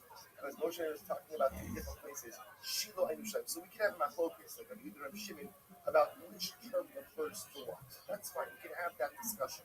But I understand the need for two words. Elalaman the Amar Zubizu Shiloh, O Zubizu Yerushalayim, Menucha Nachala is Ba'ilay. So I say, but I understand, both Menucha and Nachala, both of those terms refer to the same place. Either both of them referring to Yerushalayim, or both of them referring to the Beis Hamikdash. And I have a simple question, which is what? Why do I need two terms to refer to the same place? To which the Gemara says, Kasha. You know what? That is a good question. So we'll say, so just see on the table with Amray. Okay, that's quite dramatically exciting. So we'll say, you have to understand it because it's mamish like trying to figure out what is Moshe Rabbeinu trying to tell us. What's the statement? What's the statement that is being made? So we'll say, so Moshe was telling them, so let's go through what we have. Either Menucha means Yerushalayim, Nachala means, let's do it easier. Menucha means Shiloh, Nachala means Beis Hamikdash, or Menucha means Beis Hamikdash, Nachala means Yerushalayim. And I will say, if that's the case, according to that second approach, Moshe is actually talking to them not just about Yerushalayim and Shiloh, but just about what? About Gilgal, and telling them that Gilgal will not be as great as, certainly as the Beis Hamikdash, but not even as great as Shiloh. And we'll say third possibility is Menucha and Nachala both being Yerushalayim. Fourth possibility is that Menucha and Nachala both being what? Both being Shiloh. So we'll say, so again, it's dramatically amazing because here Moshe is clearly conveying to Klal Yisrael something of incredible importance. You need to have a four-way machlokas, what he is actually referring to. It says the Gemara, Mishnah Amar Zubizu Shiloh. So it's like, I understand if you say that both Menucha and Nachala refer to Shiloh. So I will say, so why? What are if you hold that they both refer to Shiloh? Obviously, the Torah is using two different words, two different descriptive terms.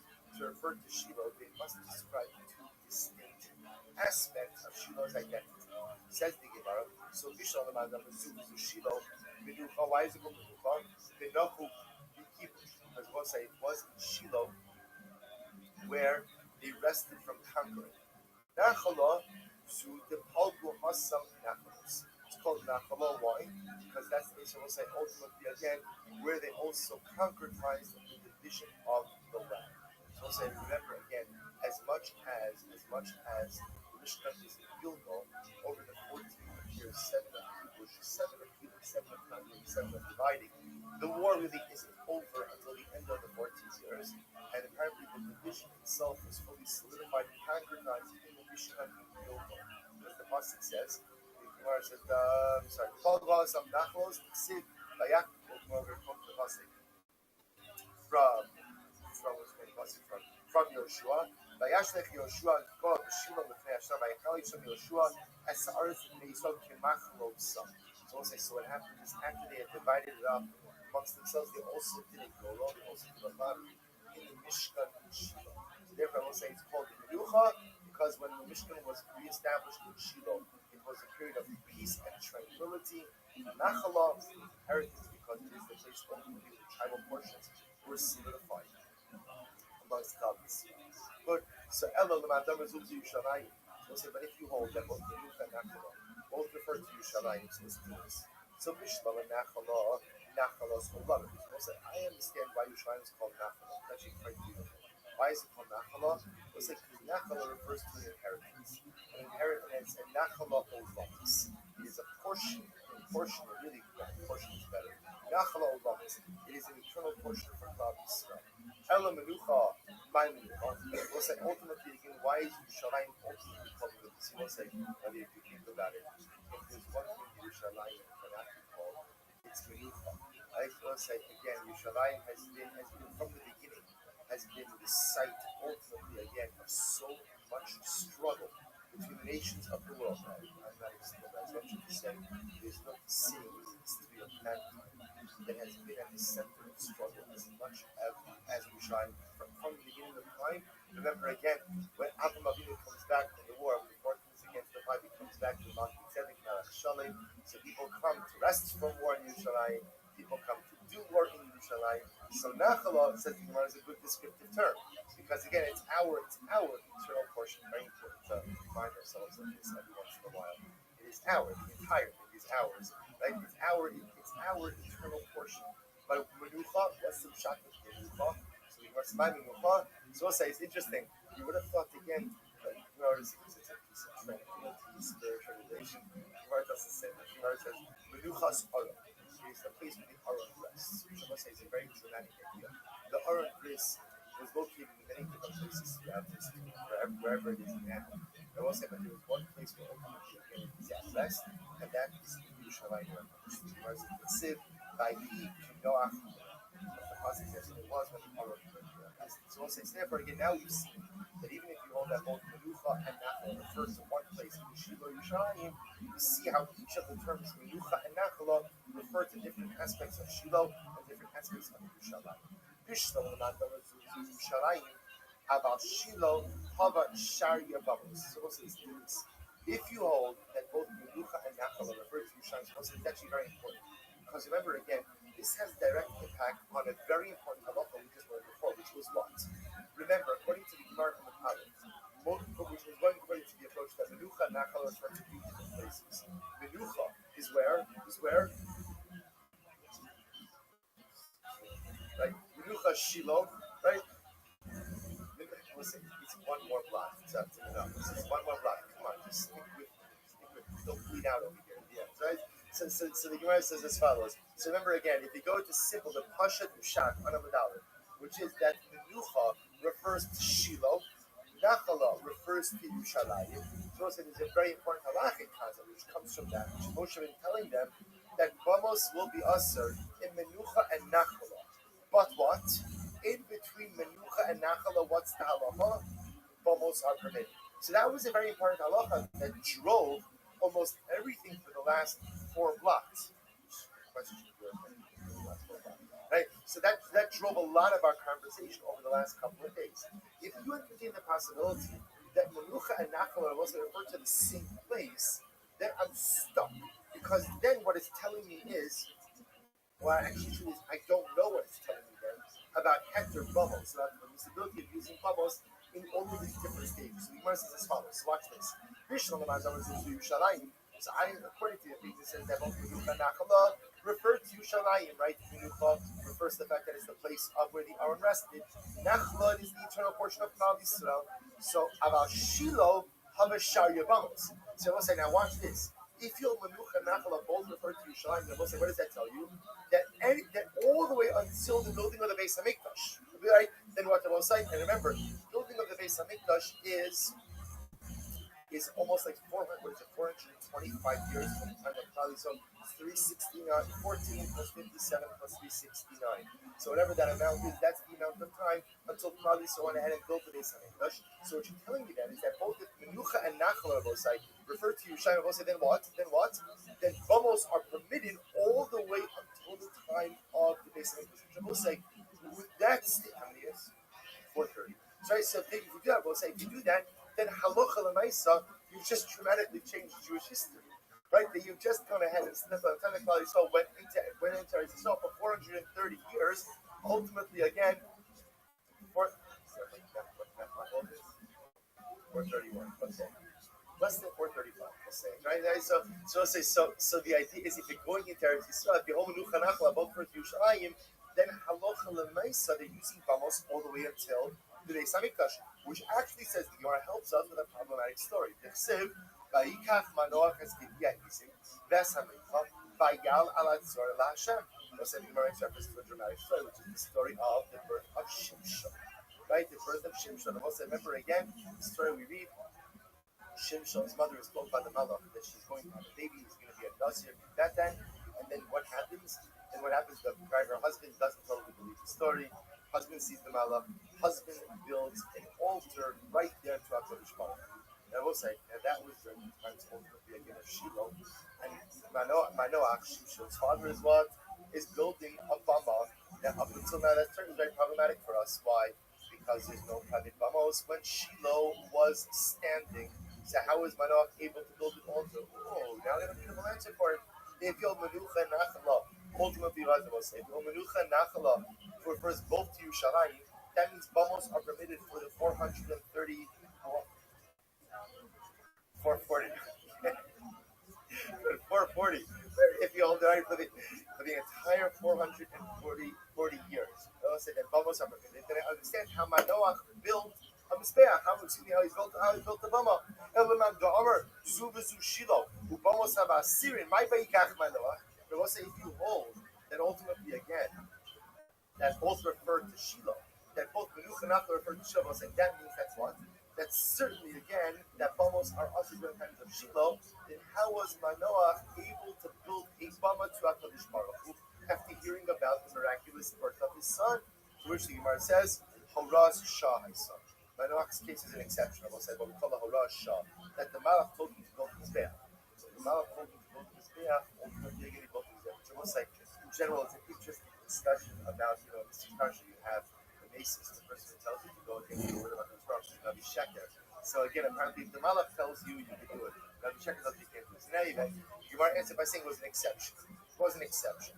Tana, the Rabbi Shmuel could be Shimon by Yochai. So we'll say, in the interesting Shiva Rabbi Shmuel, they taught in accordance with Rashbi. With Rabbi Shmuel by Yochai. You must remember again, Rashbi was of the opinion. Rabbi Shmuel by Yochai said, Zuvazi Yerushalayim. He taught that both Menucha and Nachala referred to Yerushalayim. So what's like in the yeshiva of Rabbi Shmuel, they were teaching in accordance with Rabbi Shmuel by Yochai. This Simanach, and how do you remember this? Mashchi Gavra Legavri. The one man was able to go ahead and convince the other. So apparently, again, Rabbi Shmuel by Yochai's original opinion was that of a solitary opinion, that both Menucha and Nachala both referred to Yerushalayim, and apparently he was able to win over larger numbers of people as they were teaching his limud in Yeshiva Rabbi Yishmael. I will say, just so you should know, again, obviously it's machlokes, and it's a historical machlokes. It appears based on our Gemara that that's not the conventional understanding. The conventional understanding of Menucha and Nachala is as we have been approaching it this entire time, which is what? Which is Menucha is Shiloh, Nachala is Yerushalayim. There's bamos are usher during the time of Shiloh. Bamos are forever usher once the Beis Hamikdash is built. But in between the periods of time of Shiloh and the Beis Hamikdash, bamos are permitted. During Novin Givon, bamos are permitted. In Gilgal, bamos are permitted. It says the Gemara Kala Kach. So remember again the Mishnah that said,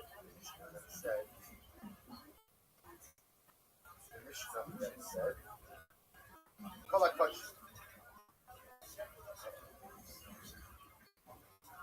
This was Hakotche. Kala Kach Shekisha B'Shas Israel Bamos and B'Shas Israel Bamos and Bamos. Anyways, it's supposed to the next part of the Mishnah dealt with an interesting situation where consecrate korbanos during the time of, let's say, Heter Bamos, and you offer it up during the time of Isser Bamos. So the Gemara dealt with all of the different variations of it. So the first thing that the Mishnah was that if you went ahead and come on Kodshim, Shekisha Mishasis Ramos, if you sanctified a carbon during the time when Bamos were Osir, they even Mishasis Ramos, if you offered it up when Bamos were Osir, outside of the Nation, it was everything that was Osir, and the halacha was you hide cards.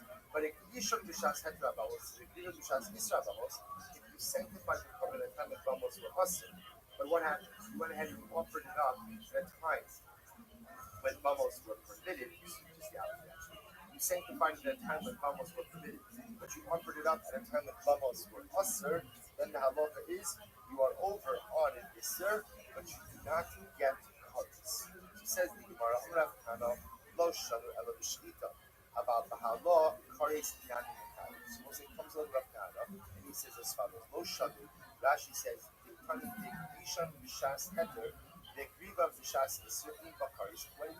Mishnah that if you sanctify a covenant at a time when bamos are permitted, and you offer them up, you offer it up bachutz on a bama kitan, your own bama, when bamos are usher. So consecration took place when bamos were permitted, but yet offering took place when bamos were permitted. So the Mishnah Paskin, it's usher, right? There's an isser, but you're not chayv karet. So that kind of qualifies it. He says that's true with shchita. That's true with shchita.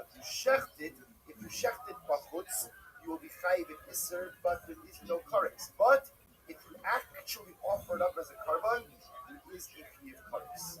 My time, what's his reason? Number 12, Ba'aleihem Tomar, as we'll say the pasuk says, this pasuk is talking about ultimately the offering up of a karban.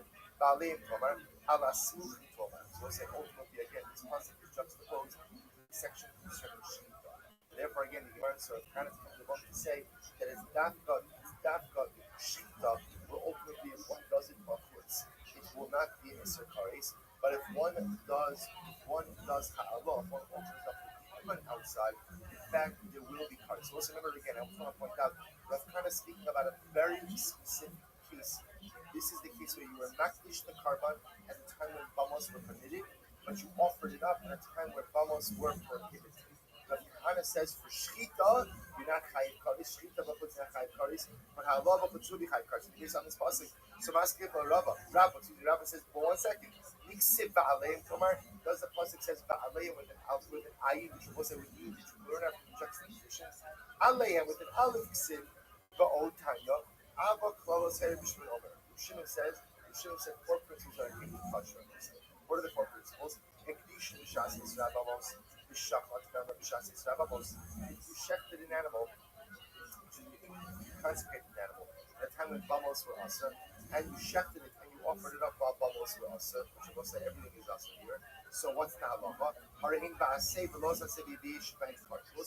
That's just the classic case of shchut equals.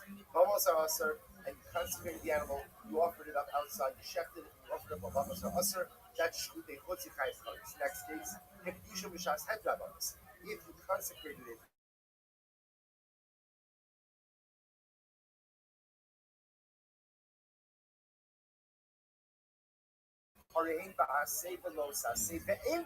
so we'll say that's the explicit case that we're talking about over here. So yet, what do you see? Rabbi Shimon is saying explicitly that if you shechted it and you offered it up bachutz, even at a time of Isra Bamos, ultimately again you are not chayiv kares. Hekdisha b'shas Isra Bamos. If you went and you were marked Shechita Bamos or also, you shachat behel lebachutz b'shas hetra Bamos, and you went ahead and you shechted it and you offered it up outside time when Bamos were permitted, or ein ba'aseh, that you're in violation of a positive commandment, ve'ein bahem below saseh, and there is no low saseh.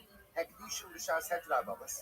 The shachat fella b'shas hetra bamos. We'll say this last case is the obvious one. You consecrated it when bamos were permitted. You shechted it and offered it up when bamos were permitted, and ultimately again contra mikveh, which the Gemara says you're right. Yuftu drav kana tefillah. We'll say the statement of Rav Shimon effectively refutes the statement of Rav Kana.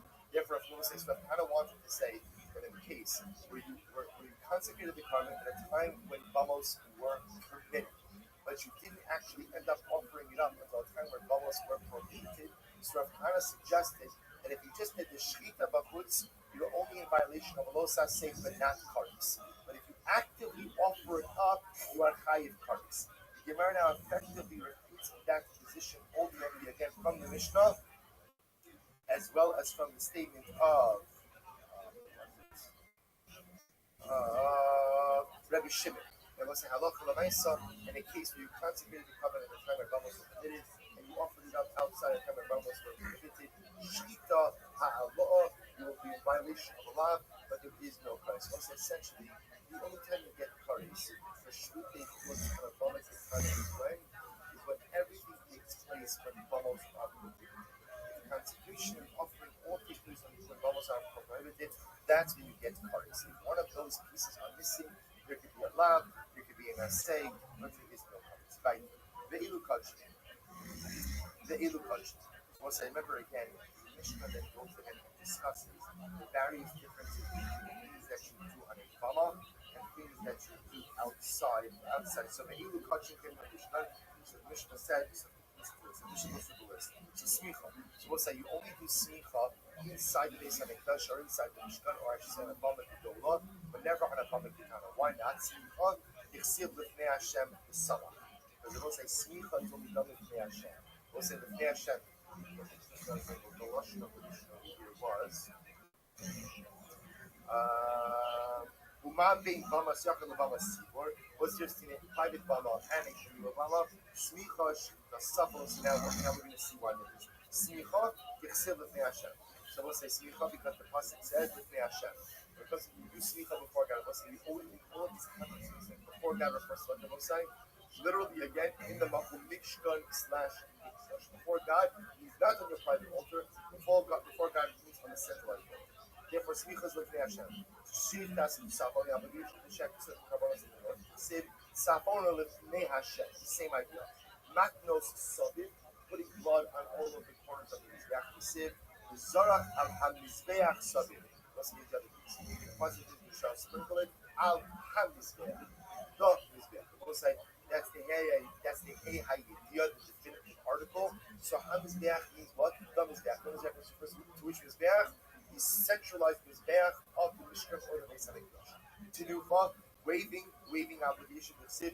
The henif hakohen l'fnei Hashem, as we've done before God. Hadgasha, the bringing close of the carbon to sit. The hegusha el hamizbeach.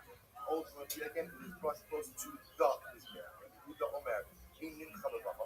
So he said, you don't offer up the nachos by a bama. But Sheshes Divya over Yesh mincha b'bama. So Sheshes says, according to the opinion, it says that you offer up the nachos on a bama. You can also offer up bird offerings on a bama. The Divya over in mincha b'bama. If you know that there is no mincha on a bama, in opos b'bama. We don't offer up bird offerings on a bama as well. Zvachim, so what's the drasha? Zvachim, the pasuk says that you can offer up. Right? So the pasuk says zvachim. So we darshan zvachim below melachos, zvachim below melachos. Once I had a opinion, we'll darshan zvachim and amokabaros, zvachim and not melachos, zvachim and not melachos. The kohen. Once I how do I know that I don't need a kohen on a bama? The sid the zarak hakohen. Because it was ultimately again the din of svita, which is the din ultimately again by the bama gedolah. Come back kohen. So ultimately again, kohen only is needed in the bama gedolah, the centralized altar. Big day banana bama kitana. Big day shards. Also, furthermore, you don't need big day shards. You don't need any particular special type of vestments to do an offering on a bama kitana. Lish shares bakodesh. But most of that big day shards, the pasuk says, he will serve in the kodesh.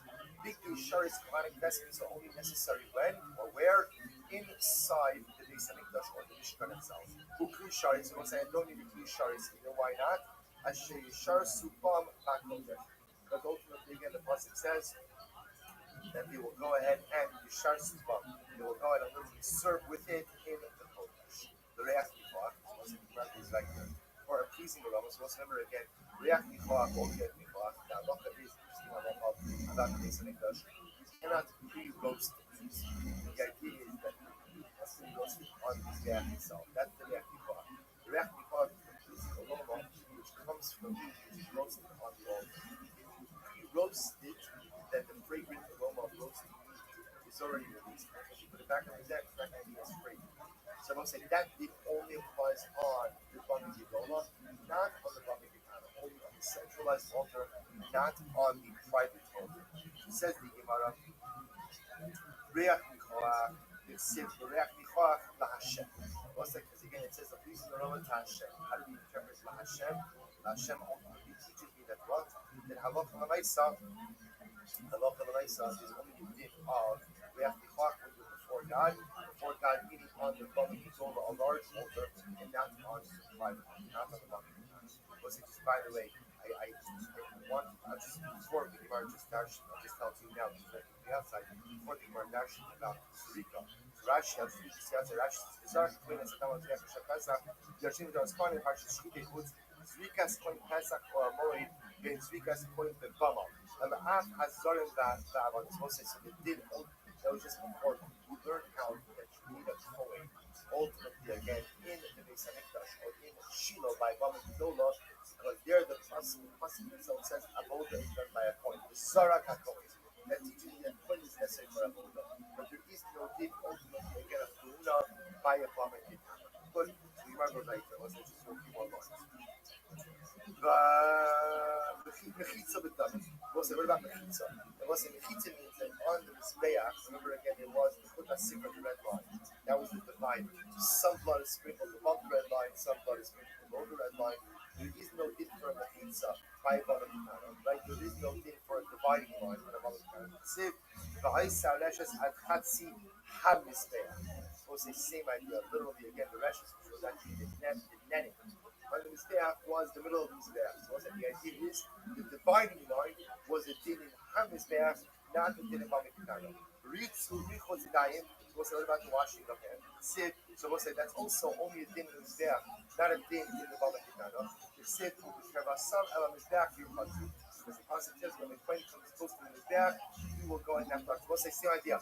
HaMizbeach teaches me that Richo Zidayim, when the washing of hands and feet, is only a prerequisite to the service of the centralized Mizbeach, not on a Bama Kitana. Already, I'm not Rabbi Barkama, no Shano Ella, because she's Bama Kitana, because she's Bama Kitana. So it's saying that Rabbi Barkama says, if you look at Rashi, no Shano, Yish Mechitza, Bama Kitana. Well, say, when do we say that there's only a need for the Mechitza, for a dividing line? On the Mizbeach, that's only because she's Bama Kitana, they give Bama Kitana. Was a Sifiyat touching which are designated for Baba Kitana, which are offered up on a Baba Kitana, then there is no need for a dividing line of the that is correct. Abba, we'll say first white line of Mara. Abba, the country Baba Kitana, the Cardinal Baba Kitana, which is actually very interesting halacha. But if you go ahead and you have country Baba Kitana, offerings which belong on a Baba Kitana, which were offered up on a Baba Gidola, Yeshchitzu. And I will say you would have the obligation to do the proper blood offerings above and below the line. This is actually very interesting halacha. So kind of the Rabbi Barham is coming along and saying that there is no din of sprinkling above the line or below the line above the kitana. But if you took its offering, which was going to be offered on above the kitana, and you offered it where? On above the kitana, you wouldn't have to do the blood application in the right places. Most of Rabbi says 1 second, Chazay B'Shov, when it comes to the waving of the chest and the thigh of the animal, Shumas Lach Metoda, or for that matter, again, Shumas Lach Metoda, Noad in the country of Amagitana, they Noad in the country of Amagitana. So let's say, so we would normally assume that what's the halacha? So what you see from here, let's say, is the halachos of a Amagitana apply, certain things which are applicable on a Amagitana only apply if done on a Amagitana. But the Kasha Samosa, if something belongs on a Amagitana, it is exempted from a lot of the halachos that really regulate sacrificial service on Baba Gedolah. Even if what? Presumably, even if that item itself is actually offered up on the Baba Gedolah, what Rav is coming along and saying is that once something is designated for a Baba Gedolah, the halachos of a Baba Gedolah do not apply to it, even if what? Even if it is actually offered up on a Baba Gedolah. All of these things are also like the waving of Chazir, the show, Ema, Noagid Baba Gedolah, Ve'in Noagid Baba Kitana. That you right say that they apply ultimately again in the Baba Gedolah, and they do not apply on the Baba Kitana. Ikidana will say they have another version of this exchange. Amar Rami Barkama, Moshe of the country Baba Gedolah. Was it just an alternate version of this previous exchange? Rabbi Barkama said, we only learn El Bakachi Baba Gedolah, the Greeting Baba Gedolah. When do you require blood applications above and below the line? That's only if it's an offering for a Baba Gedolah that is offered up on the Baba Gedolah. Ababa Baba Kache Kitana Afa Gab the Karvina Baba Gedolah in Chutzi. But ultimately, I will say, if you have Kachim of a Baba Kitana, Even if they are offered up on a Baba Gedola, we do not go ahead and start doing different blood applications. Which is another way of saying that if it's a carbon that belongs on a Baba Kitana, then it has the identity of a Baba Kitana offering. To the point that what I will say, even if you actually offer it up on the Baba Gedola, it is not subject to the laws of a Baba Gedola. Let me say, let's give a proof to this. If you have the chest and the thigh of the animal, or the truma, the loaves of Lachmi Toda, Noagim Bekachi Baba Gedola, then Noagim Bekachi Baba Kitana. So at first glance it says we conduct them like they were offered up on a Baba Gedola, and not like the Baba Kitana. Ema, Noagim Baba Gedola, Ve'inoagim Baba Kitana. Ultimately say that I will say these things only apply to Baba Gedola, not to the Baba Kitana. We could do Rabbi Elazar, Olas, Bamas, Yakin, Shechisa, B'Tim, Kaltuan, the features for some Rabbi Elazar. According to this version, this last statement argues on Rabbi Elazar. Because what does Rabbi Elazar say? This will include Olas, Bamas, Yakin. Also, if you took an Olah, which was ultimately supposed to be offered up on a Bamas Yakin, Shechisa, B'Tim, and you brought it inside of the Mishkan, Kaltuan, the Chitzos, and the Chitzos absorb it, the Chol Davar, for all matters. So it turns out, but it turns out to say that what? That ultimately, again, there's a fundamental machlokes. What's the fundamental machlokes? If you take something that was supposed to go on a Bamas Yakin, and you bring it inside the Beis Hamikdash, or not the Beis Hamikdash, you bring it inside the Mishkan. We'll say, obviously, this is a very unique case. It only comes up where? Only comes up in Gilgal, or ultimately, again, between Shiloh and the Beis Hamikdash, where there still was a Mishkan, but you had Heter Balos. If you had something that you were going to offer up on your private Bama, and now you bring it into the Mishkan of Osai, so then what's the discussion? What is the status of that offering? Do we treat that offering still like an individual offering offered up on a Bama Siyachid, in which case, for example, there is no blood application below the line, above the line, or do we say no? Once you are brought into the Mishkan, then what? You have the status of a Mishkan offering. Clearly, Rabbi Elazar holds that even if you are originally going to be on a Bama Siyachid, if you are brought inside the Mishkan, then you are treated like a Mishkan offering in all ways. Everyone else seems to say that no. Once a Bamas Yachid offering, always a Bamas Yachid offering. And therefore, even if you are actually offered up on the Bamas Sibor, you are still treated like a carbon of a Yachid, and therefore no blood applications above or below the red line. What's that?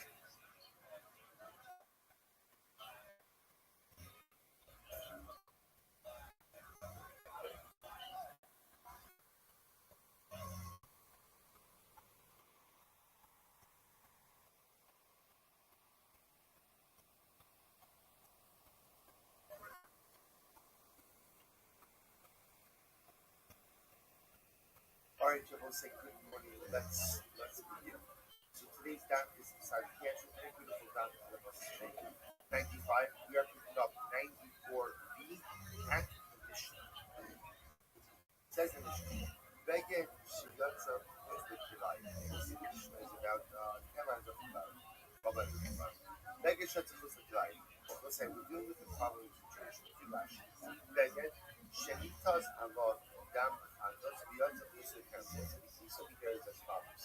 I have a bayan, I have a garment, and that garment has chatas blood and splatter. We are experts. That I know how to answer. That's not a problem. The issue over here is that garment is taken outside of the base of the person, outside of the walls of the person. So now what happens? What's not a problem? It's not a problem. Once I start operation, what do you do? Bring it back in. Remember again, that garment that has chatas blood, that splatter on it requires kibbutz. Kibbutz has to be done where? Inside of the base of the Mikdash. So therefore, again, the Mishnah tells me that even if for some reason that garment was taken outside of the base of the Mikdash, nevertheless, I have to bring it back in, and I wonder in the sanctified place. Fine. What happens if I'll say, now here's the wrinkle. Nitma Putzlikla. Here's the wrinkle. So again, same case. The article of clothing gets splattered with chatas blood, is taken outside of the base of the Mikdash. Here's the wrinkle. It becomes coming. Outside of the base of the Mikdash. So now what's my problem? How do I bring it back in? So remember, the issue is that there is a din of kibbutz. there's an obligation to go into the article of clothing in Bakum Kodesh, in a sanctified holy place. The problem I now have is because it has become Tameh, I cannot go ahead and bring it back into the base of English. The Shaila now becomes, what do I do with it? Which the Mishnah says, look at Rashi, the actual happens to Azara. I will say now my problem is I can't bring back something that is Tameh into the base of English. So it's not a problem. What do I do with it? Koro. So I said, ultimately again, I tear it. I tear it. How do Rashi? Koro, the tar is the one back. So the next one, the capsule of the color. So I said, what I do is I tear the garden. Now, what does it mean to tear the garden? So I said, we know I only usable in its designates. Once the item is no longer usable in its designates, its identity. Once it loses its identity, it also loses its status. So what I suggest, Mishnah suggests over here, that if the article of not this one, which is not outside of this, I have to find a way to bring it back. I can't bring it back in because it is part of the article. So what does the Mishnah suggest? Go ahead and tear it. Apparently, by tearing it, it loses its designation as a beggar. When it loses its designation as a beggar, then what? Then ultimately it's tarred. Once it's tarred, I can go ahead and launder it in essentially my place inside of the base of English. Okay, good. Next case. Klicheres. Shiyatza chutz l'kilayim. Let's listen to this. What's my name? It's an earthenware vessel. Now, what's the job of this earthenware vessel? I used it for a chatos. Which means what? It has chatos absorptions. If it has chatos absorptions, then what is the halacha? It has to be smashed. But it's supposed to be smashed inside of the base of English. What did I do? I took klicheres outside of the base of English. So klicheres shiyatza chutz l'kilayim. So again, not a problem. What do I do with it? Nichnas shofar b'makam kadosh. Not a problem. I took it out, and all I need to do is what? Bring it back in. How is it? What happens if nitma chutz l'kilayim? That's what happens in the situation. I take it outside of the base of English, and it becomes coming outside. It becomes coming outside. Nitma chutz l'kilayim. And now becomes coming outside of the base of English. So what's this? What's the now? Again, same problem. What's my problem? Is now I cannot bring it back in. So remember again, it has chatos absorption, which means it has to be broken inside of the base of English. So if I took it out, nothing happened, I can bring it back in.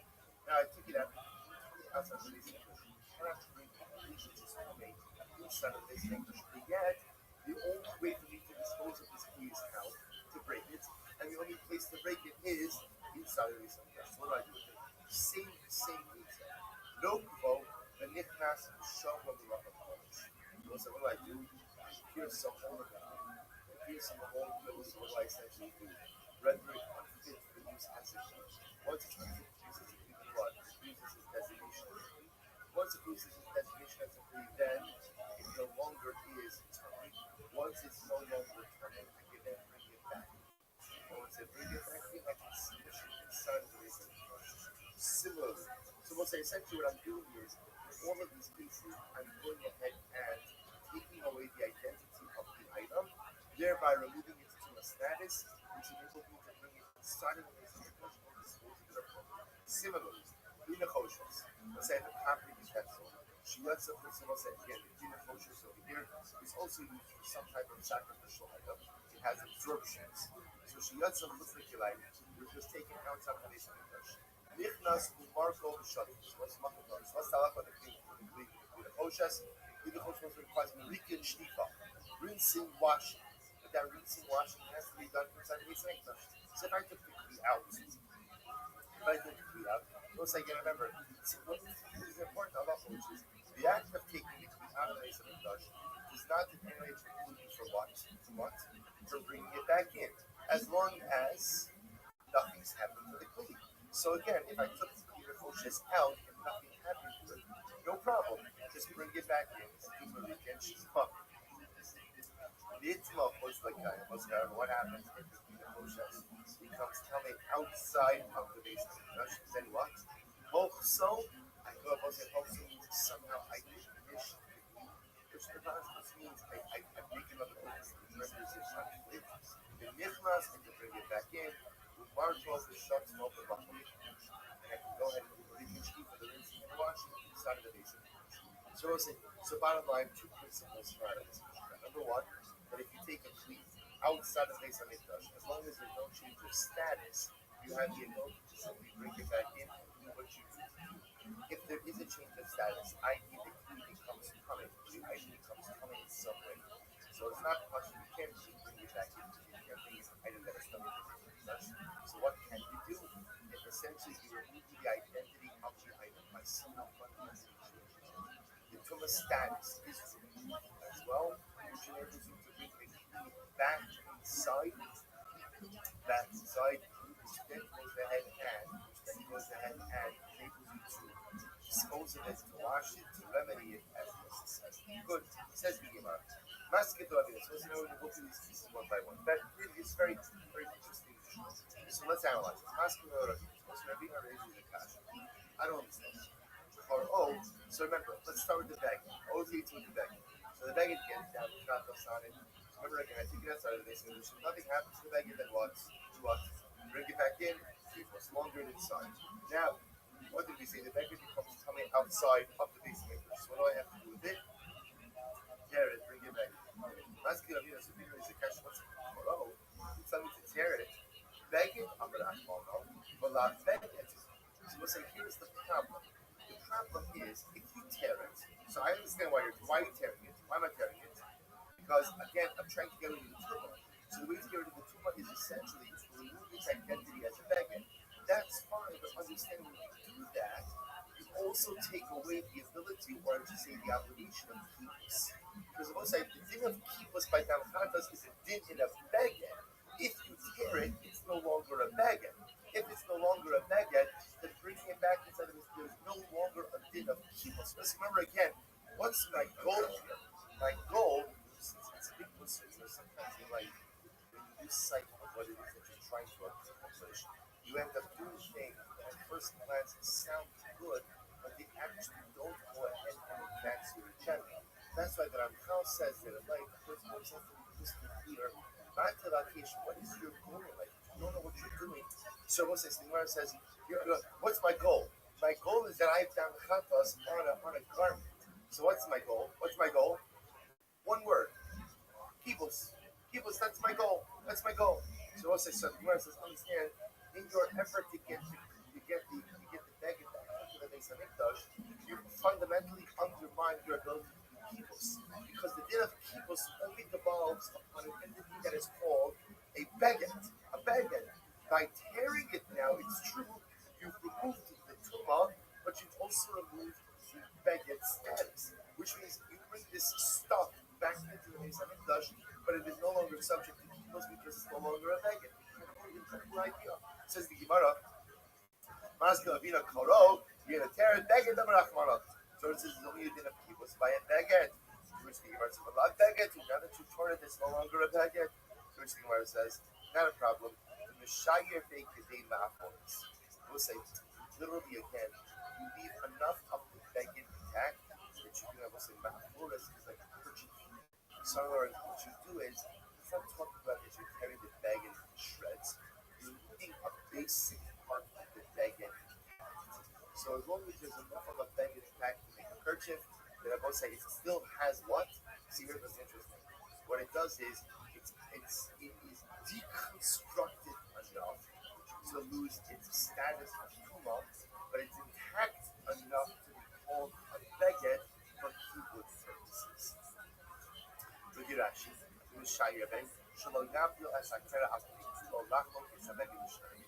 Ela mishayir bo kidei rochav sudor. To also tar balls really curtain.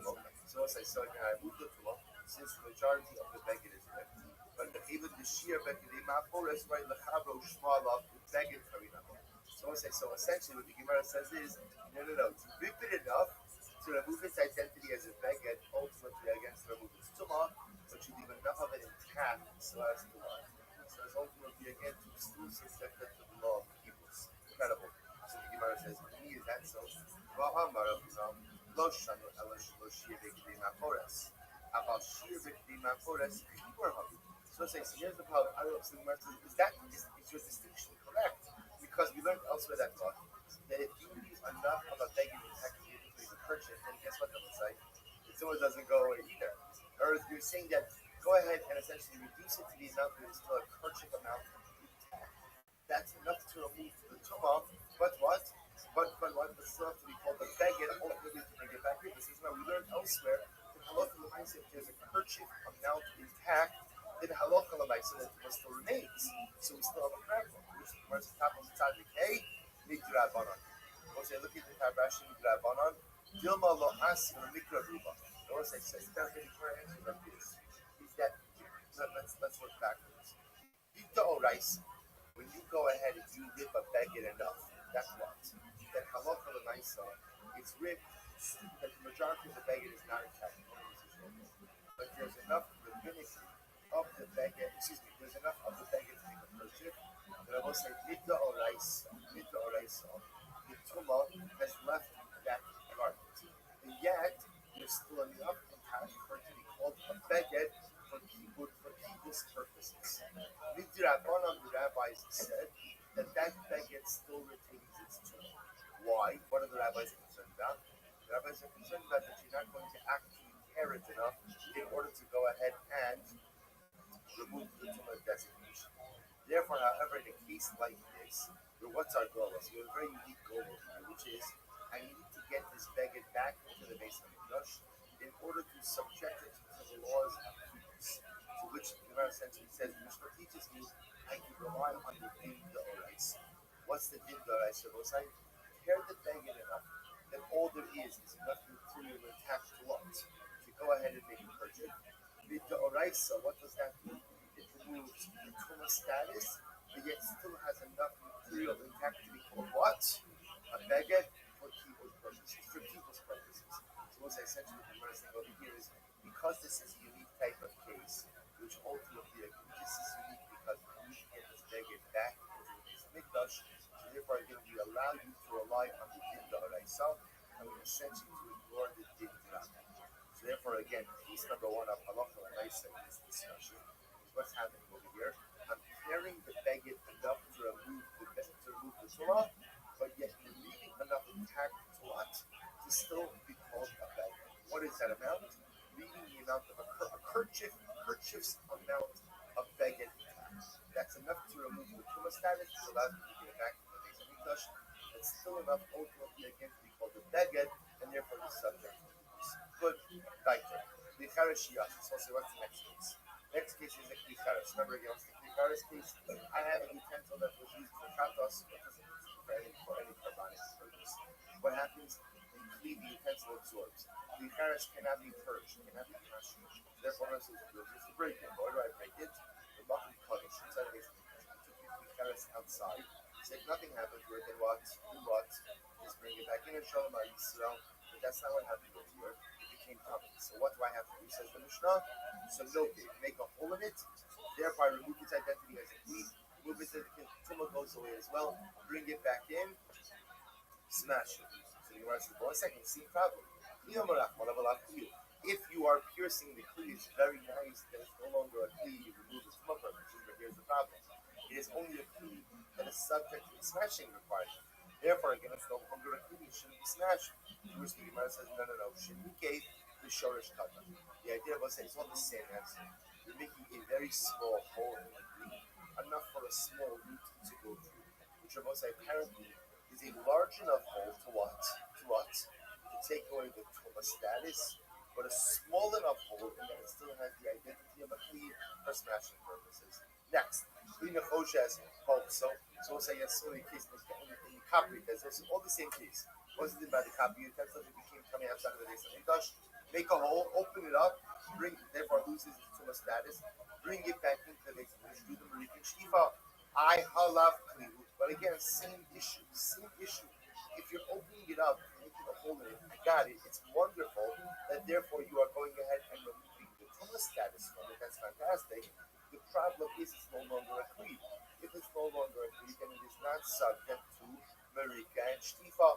To which the Gemara says, no. Once you open it up, you make the hole, and when you make the hole, open it again, the tumah disappears. And then what do you do afterwards? Rotzif Martiv. Rashi. It's the second of the short lines of Rashi. Relatively Martiv. Achar shebok so makin alav bakarnos umechablo b'chazer shem kiyalav. So this is what do you do after you make the hole in the kichares, in the choshes, and it loses its identity as a key, and therefore again loses its. So, but then what do? You repair it. You hammer it back. In other words, you hammer the hole back. You hammer the hole. You hammer the utensil until the hole is filled. So therefore, again, you are reinstating its key status. But at this point in time, the key status is now gone. Amarish like this, so I'll say suffice. So therefore, those are three cases in which not the case of Beged, the case of Bucharest, and the case of Kushas. The halacha nice essentially what we see about say, so what do we do if it becomes 20 outside the base of I have to get it back. Inside the base of essentially what we begin to see is you diminish each item to the point that it loses its status or its identity vis-a-vis Tumah, and therefore the Tumah goes away, but it still retains its identity enough, ultimately again, that this particular remedy could be applied to the side of the base of Now let's become a very different case. Amarish Lakish. Let's say what happens in this case. This is the meal of the color. Remember again, the point where it's the to be taken enough. So what happens? So let's say the case over here is the Cohen's meal is splattered down the canvas. Okay, not a problem because it didn't have equals. And now so what happened? It was taken outside of the base of expression and it became covered. So now I have to figure out how to get it back in. So you say to yourself, not a problem. Why? What do I do with it? Right? Tear it. And what do you need to do? Go ahead and just leave an amount of purchase. Right? Leave a purchase amount of materials intact. Good to go. There's the problem. Let's say, what's the problem? Is that a lot of the right stuff, as it brings in this moment, there is this I said it says in the system. Now on to this, therefore what do you do? When it says not a problem, what do you do? What is actually very interesting. You bring it into the base of English and in small measures. One like 3 finger breadths by 3 finger breadths. A little bit at a time, actually says. The Bahmos from Shalosh. She'll machnis sheer beg and coming la Azara. She extra the color la so Shnamar lo yikash. Essentially, what you do is you bring, you can't carry the meal, you say just a moment. So you bring it into the base of English a little bit at a time. Or literally, the garment isn't that. Bring it inside a little bit at a time. Less than 3 finger breadths by 3 finger breadths. So it's going to minimum shear for a garment is 3 finger breadths by 3 finger breadths. Less than the minimum shear of a baguette at a time. You should shenamar and you launder it as it comes in. You should shenamar because the one the pasuk says lo kalei. So you cannot go ahead and tear the heel. Therefore, you bring it in only a little bit at a time. Most say that Adara Abba is the Rakar is the Kasha. Ha'adin v'harakim in behind Yishum Shalosh. So this is this. Rabbi is the Kasha says, but this din of Shalosh by Shalosh was minimum shear of the baguette is 3 finger breadths by 3 finger breadths. So why? What do you do with the baguette that's 3 finger breadths by 3 finger breadths? Using it as a patch for another article. That's what gives it a shoes. You use it as a patch for something else. Here's the problem. If you have a material that is very thick, that's one thing. Or not a material that is very thin, right? Ultimately, again, you would not use it as a patch. Therefore, go ahead and use shalosh al-shalosh. Ultimately, again, it is not subject to the 3 finger breadths by 3 finger breadths. We'll get back to this moment. For these are not fit for wearing.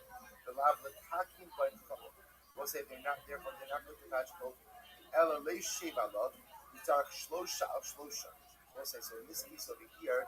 So remember again, if a particular article of clothing or garment is clear, it's not fit to use for a patch, then its sheer was no longer 3 finger breadths by 3 finger breadths, but rather it's 3 hand breadths by hand, so much more to shear.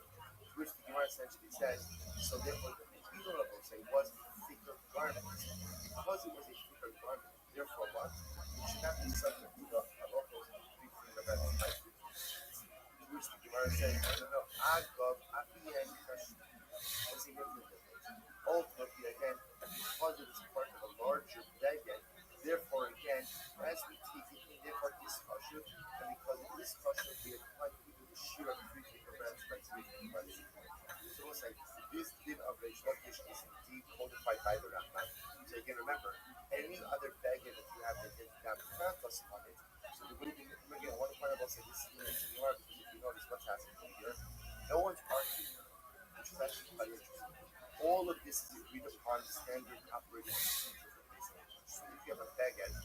got dam chatas on it. So again, remember how I did it, and it became coming outside the basement. This one of my deals with it. Rip it until you only have to shear of a kerchief left. That's enough to tear it enough to remove the din of begging on it for tumor purposes to bring it back in because there's nothing practical for this purposes. That works fine with the begging which can be torn. What happens if you're taking a begging which can be torn like the heel? Let's say that you bring it in less than 3 finger breaths at a time. If you bring it in less than that amount, ultimately again, that's less than the shears of beged, and therefore again it's not used to bring the beged from it into the base of English. You walk through it as it comes. Good. I boy Shiva Samara. So let's say now we go to a different discussion. Look at that. Boy. Dam Chazos Shiva Samara. So this is good to see now a little bit. But the primary discussion actually points out is in the second. We're going to spend a little bit on it here. Let's say when you have Dam Chazos, right? When you have Chazos, so let's say the way you laundry that ultimately again is you laundry with 7 different items. 7 different, I guess the word is like, one of them is like herbs. Essentially, like you're using 7 different detergents. It has to be laundered with 7 different items of Gulash. But now, how to show someone I'm showing you second stuff. The external top on their line, the necessary bonus for all the Kimuja Bashlash. But if you might leave a man by myself, it's like the Gemara now is asking something different. The Gemara is now telling you that we just learned before that halacha l'maisa, if Chatzos blood gets on the garment, you have to launder it. Okay, let's talk about laundering. Dam Chatzos was laundered with 7 different items. The item we are focusing on now is Kombi Raglayin, which means urine. So now Shem is going to help you as we write the question. How is it that ultimately, again, you are bringing urine into this? You see, we were focused now in the Mishnah about I have an item that they can come outside of the base of the Mishnah, yet what? It has to be remedied inside the base of the Mishnah. So I'm trying to figure out how to get back into the base of the Mishnah. But don't I have another issue? What's my other issue? My other issue is the laundry process itself. Urine is one of the items that is used again for the laundry process. So I say, how are you getting urine to the base of the Mishnah? The rich thing Gemara says. Once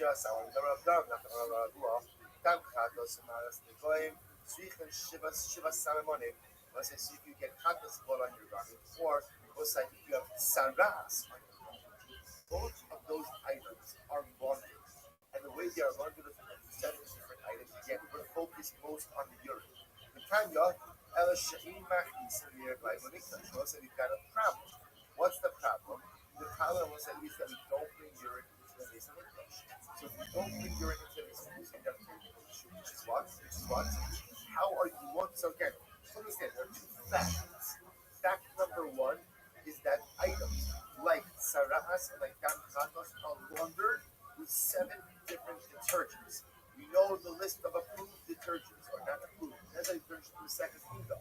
Item number 6 is miraglayim, urine. That's fact number 1. Laundering only have to do. Fact number 2, let's say, is what? You can't bring urine into the base of Mikdash. Okay. So how do I reconcile those 2 facts, one with 2 others? Which the Gemara says, now Shemach Yisrael says, on the page, the Chitema, the Mevlu Bahadi Shiva Salamani, Uma'avilu the Kula Kichad. Okay, I have a very simple answer. What's the simple answer? Mix all the 7 detergents together. You've got one superpowered detergent, right? Fast that. Basically, detergent. Removes all stains. Even removes saras, that's the passion, right? Even gets out your toughest to remove saras. So what happens? You mix it all together. And if you mix it all together, it blocks. Then again, maybe that allows for entry for the urine also. The reason why I said it doesn't work, I'll tell you why you watch that. Have your show procedure. Let's say, listen to this. Now, when it comes to the 7 detergents, I will say there's a specific order in which they were used on the garden. If you change the order, or you use them all at one time together, well, also, what you've done is, so what do you see? So this is what you see here. You have to use each of the detergents individually. But what? You have to go ahead and use them in a specific order. So obviously mixing the urine together and everything else is not going to work. So again, I'm stuck. how am I getting urine into the place of Mikdash? V'chitema mivlovohu bahadi echad misana. Maybe you'll say that what? Maybe you'll say that ultimately again, okay, you can't mix all seven together, but maybe you can mix the urine with something else. Which the Gemara says you can't do that. Sorry, the cascades I'm sorry. Maybe you'll say you'll mix the urine ultimately again with one of the other detergents. But in fact, the process for multiple what Taras is what? You actually use each of the detergents individually 3 times on a stay. So again, like you are saying, you can't be mixing urine with something else. Urine itself has to be used individually. So again, I was like, you just deal with a simple fundamental issue, which is what. So you say to yourself, by the way, you know this as well.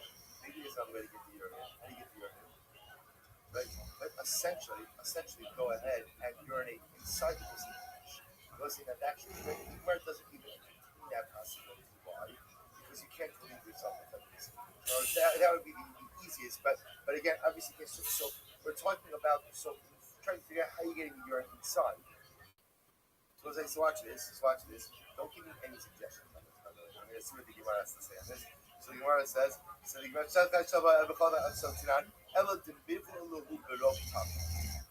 you do? It's actually interesting. You go ahead and you can mix it in with rope tafel. Let's say rope tafel means like pure saliva or untainted saliva. So untainted saliva means saliva from a person who has not eaten anything that day. So let's say actually rope tafel is actually one of the detergents that's also used. So let's say so the chap over here is what you do is if you mix it with untainted saliva. Right? Untainted saliva. So what that does is it doesn't on one hand it dilutes the urine, but at the same time still allows the urine to maintain its identity. Number is Shalkish, Rok Tafel, Sarshien Koachadem. It's actually back.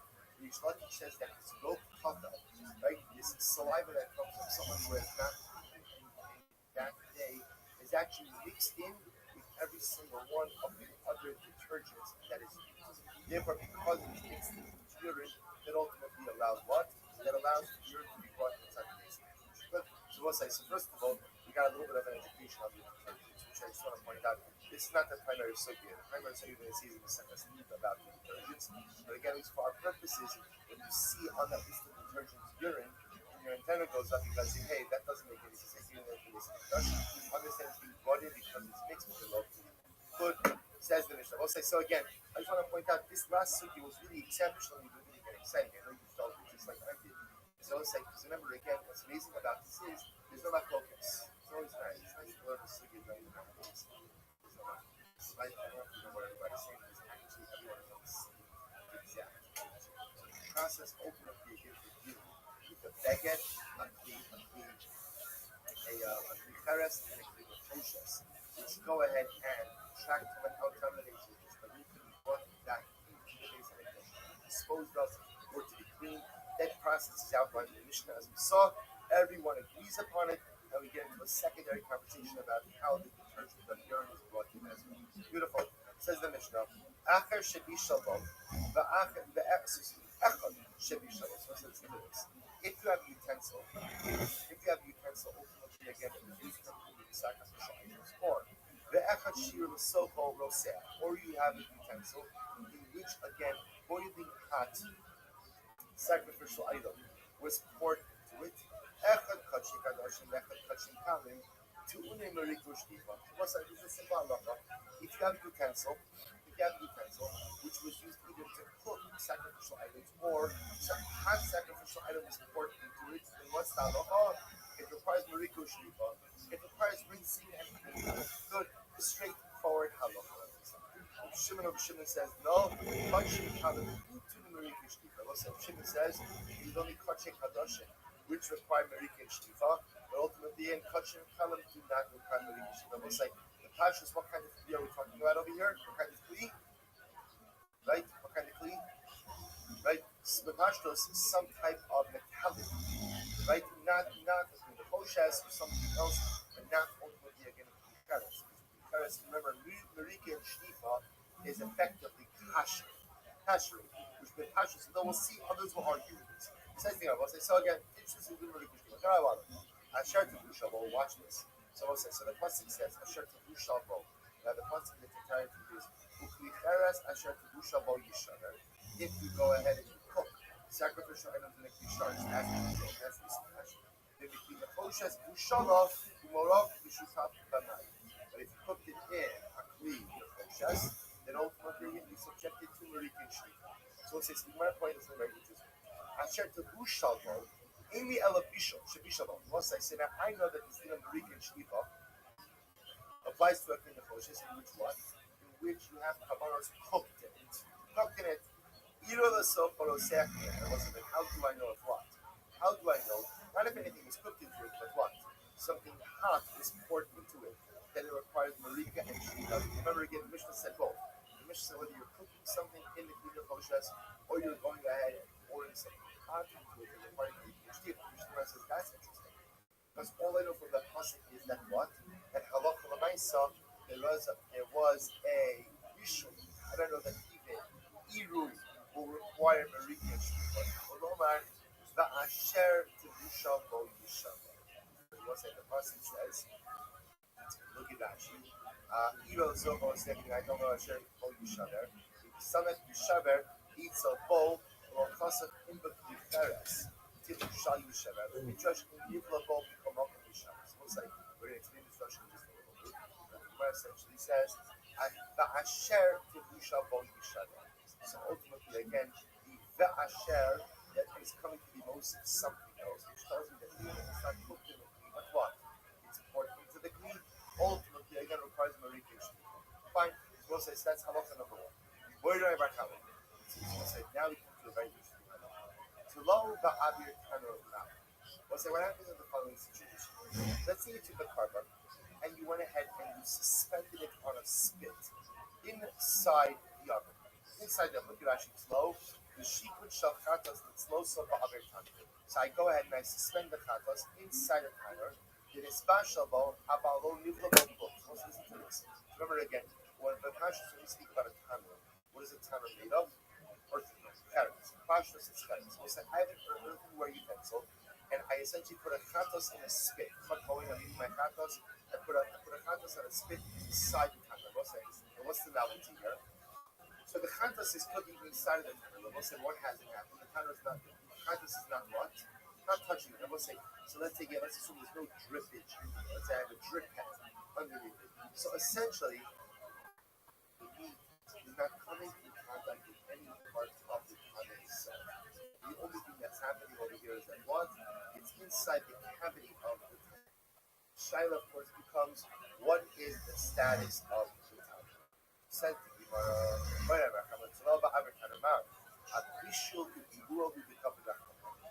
Do we say that the only time that a kli is considered to have absorbed from the chatas is with what? There's bishul inside of it and bilua, right? Ultimately, again, there has to be both cooking and absorption. A bishul below bilua, or do we say no? Anytime you cook a carbon inside of a utensil, even if there's no bleeds. Now, in this case over here, there's no bleeds. So why are there no bleeds? Why are there no bleeds? Because ultimately, the items on the skin, it's not touching any part of the food.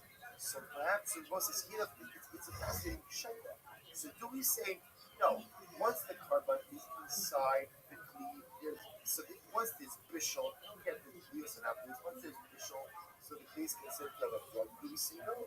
If there's no contact between the item and the kli, even though the item is sitting in the quality of the kli is not considered to have absorbed anything of the carbon. So the Amar Rabbi says, touch them. Echad shebishalo, ve'echad shir l'sofo, balua. The echad shir l'sofo l'seach. So what's this? So Rabbi says, what's the position? What are we going to mention?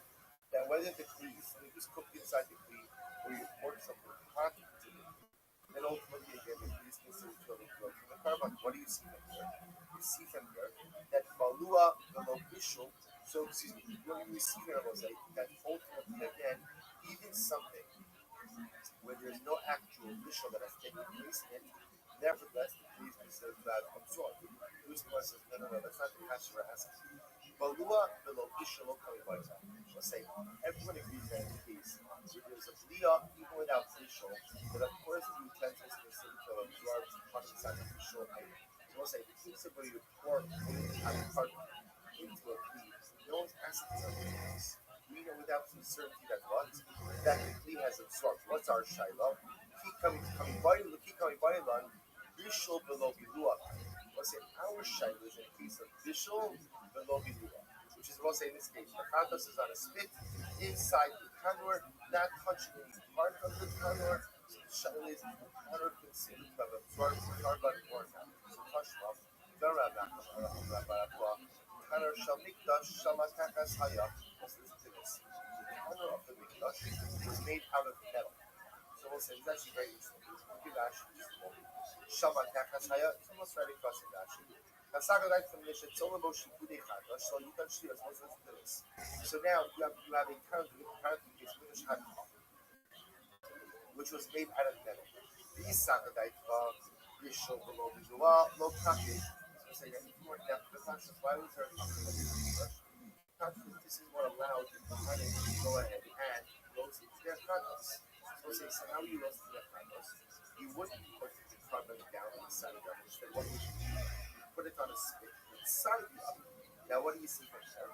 It must be that the reason it was made out of metal on the side was to allow for its kashering after you made a chatos. So what do you see from here? You see from here that even an utensil where the sacrificial item doesn't help to rest the utensil, but it's cooked inside the utensil, still absorbs from the carbon. These sides probably show the low copy. So if you want to say that ultimately cooking an item inside of the oven without bouillon, meaning the item doesn't touch the side of the oven, you're not worried about that. The oven shall paras. You can actually make the oven itself out of earthenware and it will be just fine. To which person really cares, and I'll tell you why. Even people shiurim in Nachos, that yasam the tanur. So let's say since you have the case of the leftover mincha, so again, explain that leftover mincha. You would bake it into bread or wafers. How would you bake it into bread or wafers? You would take the bread, what would you do? You would stick it on the side of the oven. So the problem over here is it's not just chatos is fine to put it on a spit and just leave it rotating in there. The problem is with the minchas, you actually be putting it on the side of the oven. The ikah bishul kubiua. Therefore, it is a case of both bishul and julius. Ultimately, again, we make it out of metal in order to ensure that what? In order to ensure that it can't be touched. So it says different. Gemara says don't do it chatos. This has to do with you have certain you did have sacrificial items which are actively made on the side of the oven. Therefore, that oven had a blia of carbon in it. When that comes the next day, that becomes nosar, and therefore again it had to be kosher. Because it had to be kosher, it had to be out of metal, couldn't make it out of other things. But in this case, Utanu the Akube Tinchu was this case. There was a particular oven that was coated ultimately again with fat. It was coated with fat. So what happens? Kosher fat. Kosher fat. Asra Rabbi so say so Rabbi said any bread made in that oven can't eat. Can't eat. We'll say essentially this is a case by the way inflation bread. So Rabbi can't eat inflation bread. A few oil for even going to say with salt. Why not? Dilma Asi Lamekli the Kusa. Because we'll say ultimately again I have a concern that what? You're going to come to the Kusa. But we'll say Kusa is everyone's favorite company did, which was made out of curdled milk and moldy bread. Don't dismiss it. We'll say you serve it at the game. It's great. So let's say so let's do this. So Rabbi said he would not allow people. We'll say by the way, this is actually a very important halacha for myself. He would not allow people to make flation bread. Out of a concern that even if your intention was to go ahead and to eat a flation meal, you may come to go ahead and eat it with this milking dip. Therefore, again, he would not allow the use of this flation oven. So basically, we're going to kasha. So what's actually what we'll stop over by the say we're going to pick up the answer tomorrow with a little bit of the sugya of flation from the very important piece. I love it. Nice. We'll pick up the answer with the catch on this.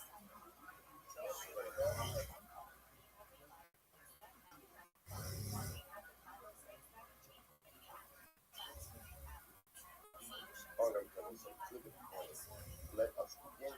So we are going to today's down. How did you want to do it?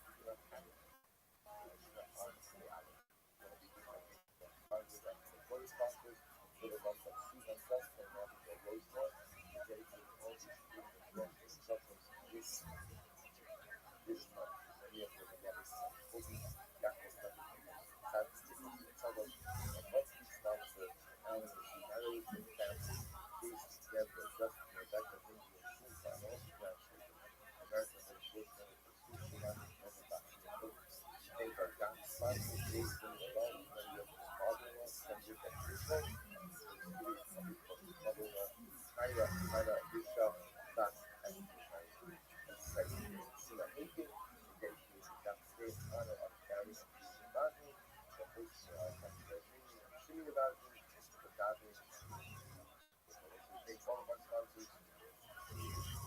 much that let us half of the Aleph brand new says except what's the name again? How much of a particular item was one value in order to remember again. The answer to that is very the same, which is that a lot of letters you have to carry a unit of mashivas. You have to carry an amount that is specifically special in order to be carried for itself. But the variable is the amount that is considered to be special for one item will not be the same amount that is special for a different item. Says the Mishnah. And second to the last of paradoxes, you carry out the bone. So a bone, you carry out the bone to go ahead and make a spoon. But if you go make the elastic on the pattern, it says enough bone in order to make out of it a lot. A lot, you see exactly what it is.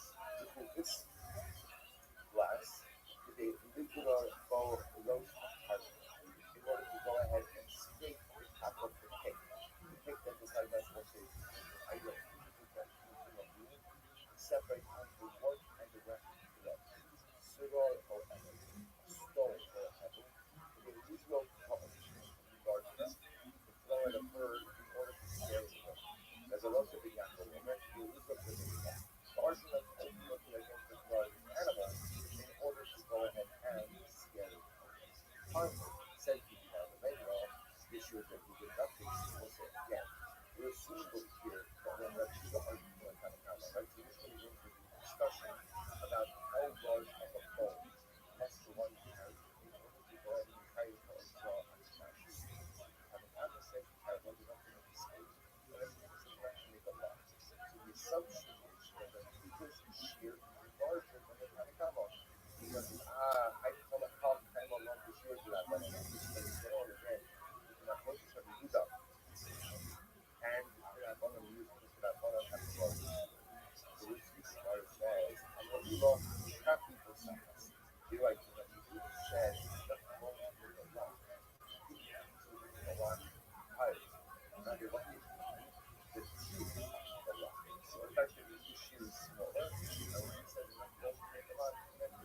Comes from that. It's good. Beautiful. Says the Gemara. Come now, one of them. Half people's sentence. The whole what's the answer to the question? The law ultimately gives the right quote another halacha. That when it comes to the use of the law, they themselves will fully understand the law. The whole originally true. And let's say you have a reason that part of it is actually talking about that as the whole. The whole function of the good law in a new and let's say you have to make every human coming to us. And I didn't have to have the designation. Some type of purpose of a law, but more than understanding of the law. But this and this as such, they are not about Torah. How do you say as code? How do you say as code? But what you want to add that right from your instant to the law, is not the rest of the names, it probably makes sense. Shall, because it at that point, that point, part of the week, or the part of the day will be the Torah.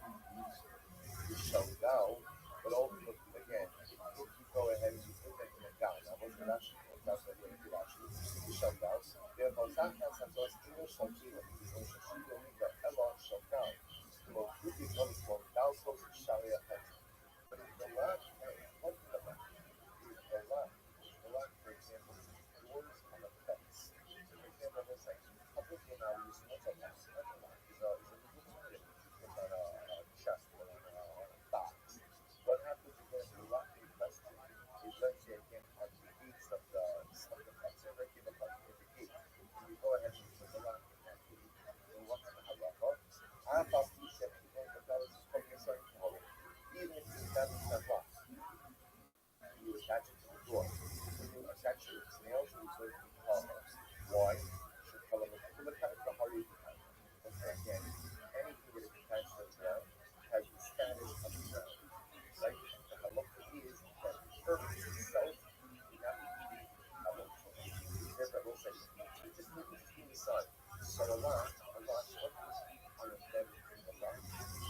again, all the symmetry circumstances is here.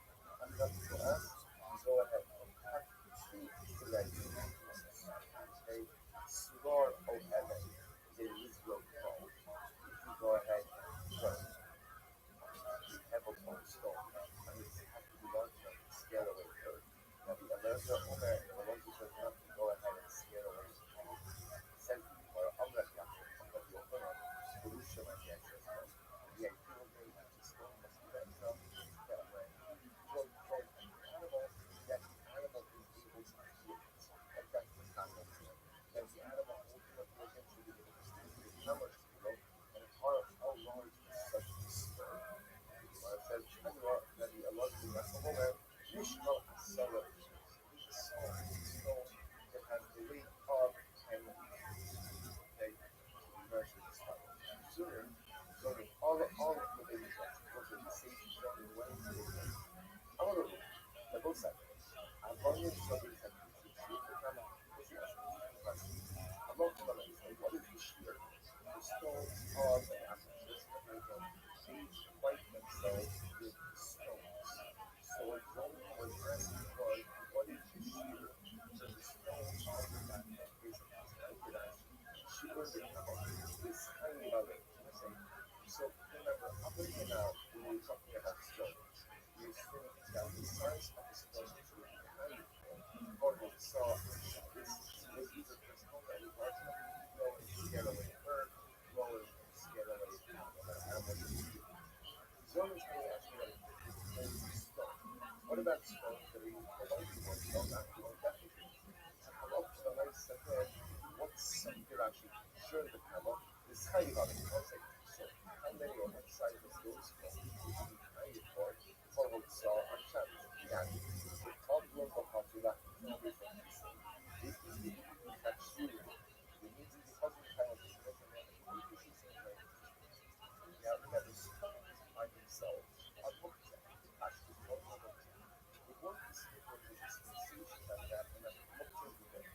The rabbis looked in and looked at other scriptures and will come back to the stones. It says because when I say get back to the stone, the rabbis do put their scriptures. But the Gemara is asking essentially a twofold question. Number one, Allah says a nice stuff. So how many stones, quote unquote, fall under the license of baptism stones? So if I want to carry stones from my example, how much can I carry? And I would say the corollary to that is how many stones of baptism stones do I have to carry out of my status in order to be carried for myself, right? It's the same shine there. Because remember again, whatever amount of stones I use to use that, that's the amount of dispensation of the summer. But that's also representing the importance of carrying that amount out on Shabbos not said before. So Shira become alone, the Zionist that goes three stones, one the size of an oak, one the size of a nut, and one the size of an egg. What's the it actually says the Zionist that goes three stones, Shalosh Machnes of the Kiyah. Which is right himself, and he also I want to point out that this is not this is not like Fatmos salvation. Like this is how people do themselves after losing that. This was society. What it does, you make three stones into the back. One the size of an olive, one the size of a nut, one the size of a shot. That's what says Shalosh Machnes of the Kiyah. You can ask that like that. But what's it mean? This particular order. So the Gemara says, "You achas, the guys, the achas, the things up. The kilas mechaneach and halei, the hasir, the day, and the zakisha. Shaktola potasa, mulaki silas, which you do is stones in order to smell from bodies. In order that one will be able to like oneself. So ultimately, again, you will be small stone, other size stone, then the zakisha stone, and eggs. Therefore, again, Allah myself, these stones that you were committed to for Shabbos, I'll choose this stone, and again, in the event that you go ahead and carry these stones, I must not to be carried on myself. Said to you, some of the rules, the deep part that, and that's the spirit, what is this? We said ultimately again,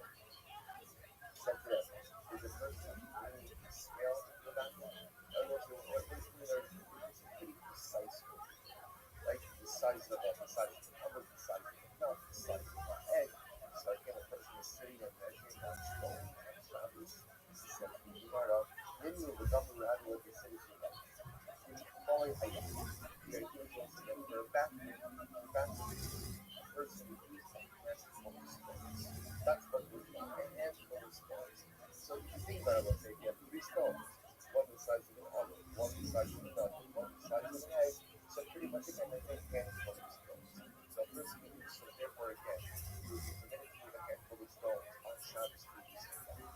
And Halom Kodesh for the sun purposes, if you carry out a handful of stones, you will be kind.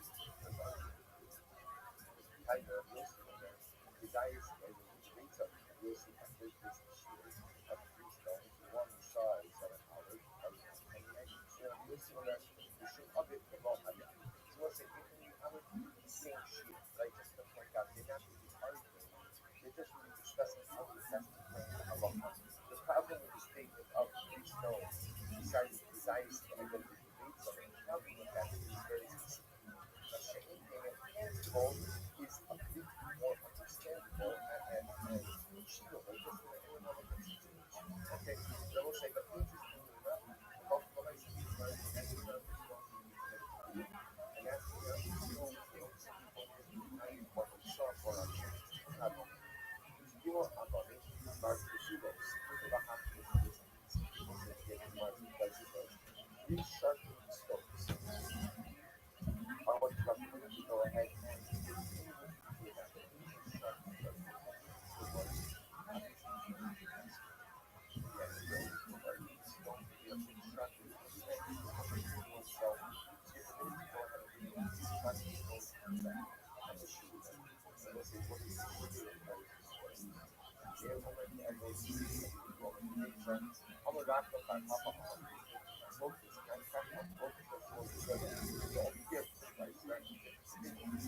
The air said the size of the stone is like a nut, or the stone is like a nut. And then he said the size of the stone is like an egg. That's what our prophet says. The same is not what is here. There's also a not what is by essence. It was interesting. That's what the minimum here is smallest amount, right? That it should go over what is here. What it says. Time of the also not a brisa. Here, this is a brisa. By Esra to the focus. The Mishnah gradually have to say this ever to the focus with Tachman focus. You have to say the same regarding that focus regarding the name of science from here. By Esra to the Mishnah, looking at focus ultimately identified the name of science with stones that I'm ready to go. I'm a lowest at ice. That is used with ice. Says the Gemara, ice. I'm going to see that machine top lights. What's it? This machine top lights, and as I said here, but we need to follow Aristotle. I'm a Kalisa America. Literally, Babylonian tablets. Babylonian tablets. What's it? Babylonian tablets. The white ones. And the idea here is a very simple, but you just tumbles. And therefore, again, you're going to end up having something that is not really helpful for the people what it is that you need. Therefore, a lot of ways you can't use ice. Ice. I'll still the mushrooms throughout the Shabbos. There's your mushrooms to the phone. We'll see also the Rabbi says, you can't go ahead and literally utilize stones for Shabbos, seeing that you utilize the mushrooms. And it's not because it's the Yakov because I'm going to come up with a in the mushrooms explore the method will be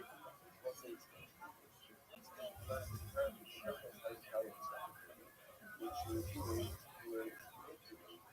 the record of the stone. I guess to open things up a little bit, you can go ahead and with that self. The Gemara says, you can't do this on Shabbos. You can't do this on Shabbos. It actually says, so again, the message is so that I can go, you've got the Hassan and I could be Amar the Shabbos is the message top. Fine. So the Gemara says, Rabbi says, you can't do on Shabbos what you normally do during the week.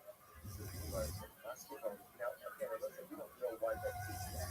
But you might make the next week. That's good on that first level. He's not in, I don't know, this is what they say. When a person is in some danger, let's say in general, because I'll help you again, of course, you don't teach people in a person tend to lose themselves along the way. One thing that focus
deviation of it.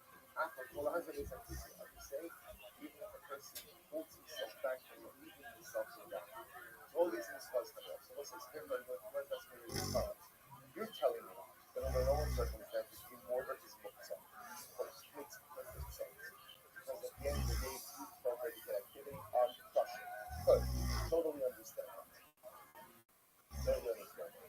What happened now because the body finds traces of excrement on it, which indicate that it's been used already, then Allah Almighty is going to use it on Shabbat. So also, if you are assuming that if you're finding traces of excrement, that's because someone else used it. You are only them that are stone that someone else used. You just submit or the right doesn't explicitly that Allah Almighty is using the stone that was used by someone else. Because otherwise, why would you not go ahead and just submit like this? To which the Muslim Hasha, Kabbalah Habiyah. Anytime using the stone that someone else used is problematic is when the waste is fresh, it's still moist. But if the waste already dried, then Allah Almighty is not a time. We like to live on the waste. It's only problematic if the stone used by someone else. And the waste is on both sides of the stone. If it's on one side of the stone, it's not problematic. By saying off, you say 100 calculations. Instead of having to do it, there's no problem with using the stone. But the problem, of course, is when someone else used it and now you want to use it. Mas não é mais nada pior do Alá, não está específico. So ultimately, again, if it rains, then it starts to shoot. So let's say ultimately again. And now what happens? Actually, then it starts to shoot. Also, let's say so again, it's going to be the case of the mortar. So let's say again, now plain mortar looks on Shabbos. Make it clear, right? That the mortar was used as a white rain, and halacha and such is not focused on Shabbos. What happens with the rain? It happens with the rain as a result. It wipes away this waste from us.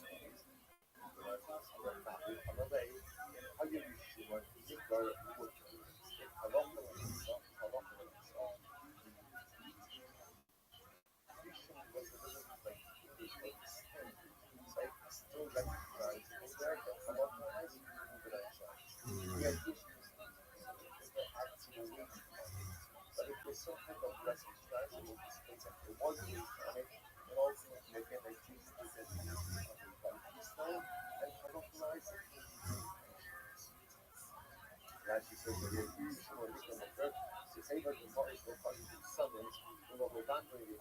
So she says, and the idea of this thing is that his son recognized this outline trace of using on that order. A person practically use it to grind on the something. That's the line. And therefore, Allah himself is not himself, but rather he is useful as we want. Fine. Finally, Rabbi, remember, Shiva had holidays. Oh, that's this. So say this is the Shara answer of this stuff. Maula Musa Ahmad of the Dam. The person is very up to go ahead and release themselves. Carry the right up to the Maula Musa Ahmad of the Dam. And although Sham becomes intentional, so say Salomon is excess assertion. Carry the right stone up to the roof or not. God will cover up. Yes, she knows that God says it. So that is that's right. Cover up here. So kind of that is even synthesized with God.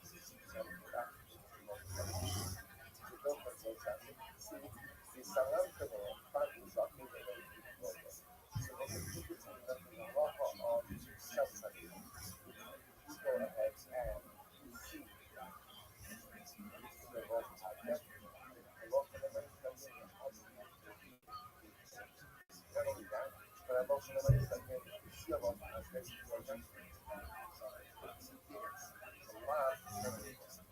I want something that someone finds something, and ultimately again,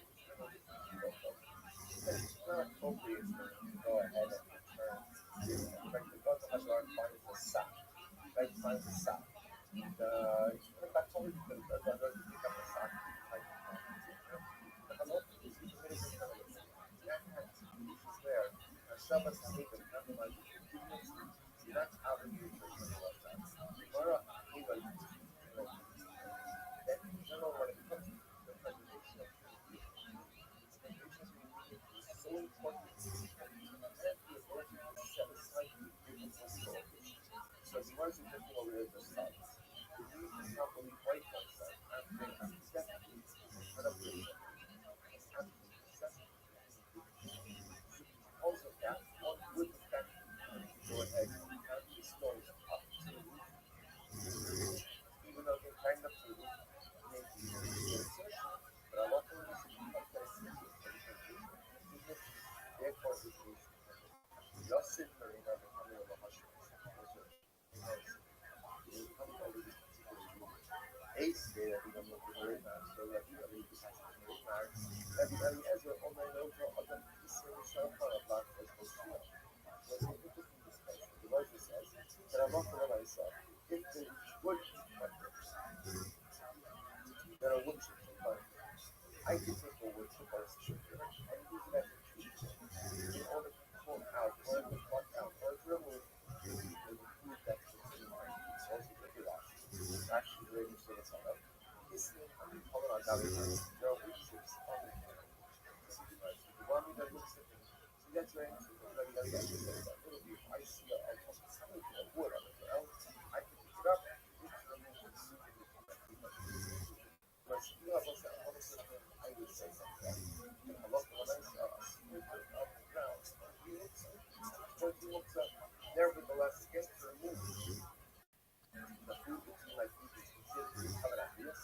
It's considered to be business needs, and therefore, a lot of when I saw higher ability to go ahead and see that. From the say, so you tell Ella you have come together. A lot of when I saw, it's only almost really fatal or strong on the hand. That's the only time I can go ahead and take a scoop. Right? I can take that wood, actually set aside for use for an animal. Look at everything set aside for use as an animal. I'm not going to forget was not set aside for none. What's the simple thing I focus on? And I go ahead and take this splinter, I put it on the ground, and use it as a to remove food that's in my feet. So then I'm going to get people like what you say, splinter or take or a piece of wood on the ground that's on. So, Rabbi Eliezer said, that's what? We'll pick it up and put it in the short. The Chachamim say, very no. It has to be someone who can now, that's not to be prepared for you. Unless we prepared in some way, I said, I don't understand. Talking so again, China isn't that covered up real. I'm not sure if it's something to go ahead and remove the food from my feet. That's covered up real. That's what looks nice. That's what looks nice. So I don't understand why do that coming forward and come up with myself the toothpick has to be prepared to be used. Something has to be for an animal. Why don't they put Rabbi Eliezer and come up with myself toothpick off the ground? Which is like very simple mistake. Ashgar, Hassan, Adam, in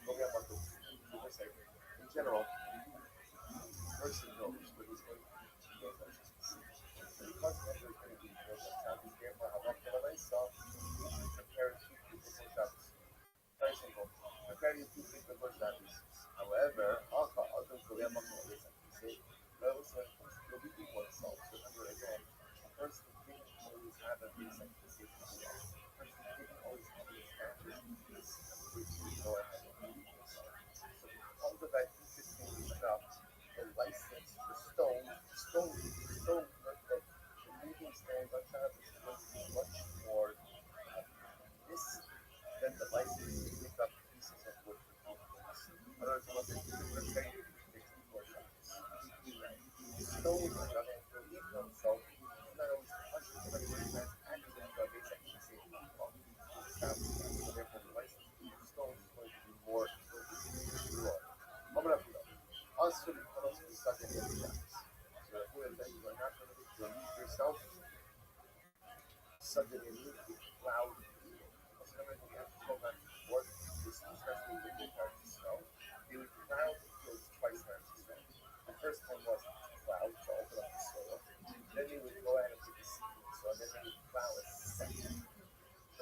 sudden here is a cloud field and a cloud person. Right now, put yourself in a cloud field by chance. Because it's nighttime, but what you lay long, you chill, you dog show. If you want to say because of the end of the day, I'm ruining my friend's cloud field, right? The cloud field. If I start releasing myself on the field, I'm ruining the public field. That's the case of people before. So once that's not a big Shabbos. That's true. It's not your time. You're not committed to release yourself on your friend's Ellen is showing us something. As you have to say because of what? Because ultimately again of grass. There was another thing to the grass. Yishuma Salam always right across the grass. Yishuma Salam. Shabbat must not group is here. A southern foreign Alansia. Because of the moisture in the field, grass often grows on the stones. On the stones. So you know what I'm saying? It's in the Kenyan holding bucket. What's the reason? Apparently, a cloud field is also irrigated, is also water. So because of the moisture in the cloud field, grass often grows on stones. If I'm leaving myself in the field, if I'm going to wipe myself with the available stones, what's the concern? The concern is that if I utilize one of those things, I'm going to come to grass from the stone, and of course it's going to be problematic. She says, you see, again, Shemach must not move his name because the moisture in the field, a sudden orban, so the grass grow on the stone.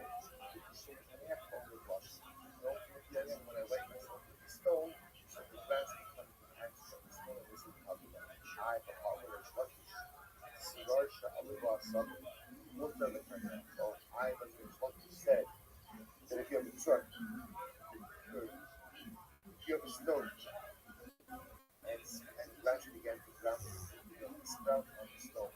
You are permitted to use that stone to wipe yourself. What's the other kind? No? And you want to say, now remember again, probably showing up Shabbos Hayim, I was going to find intentionally remove the grass from the Shabbos Hayim.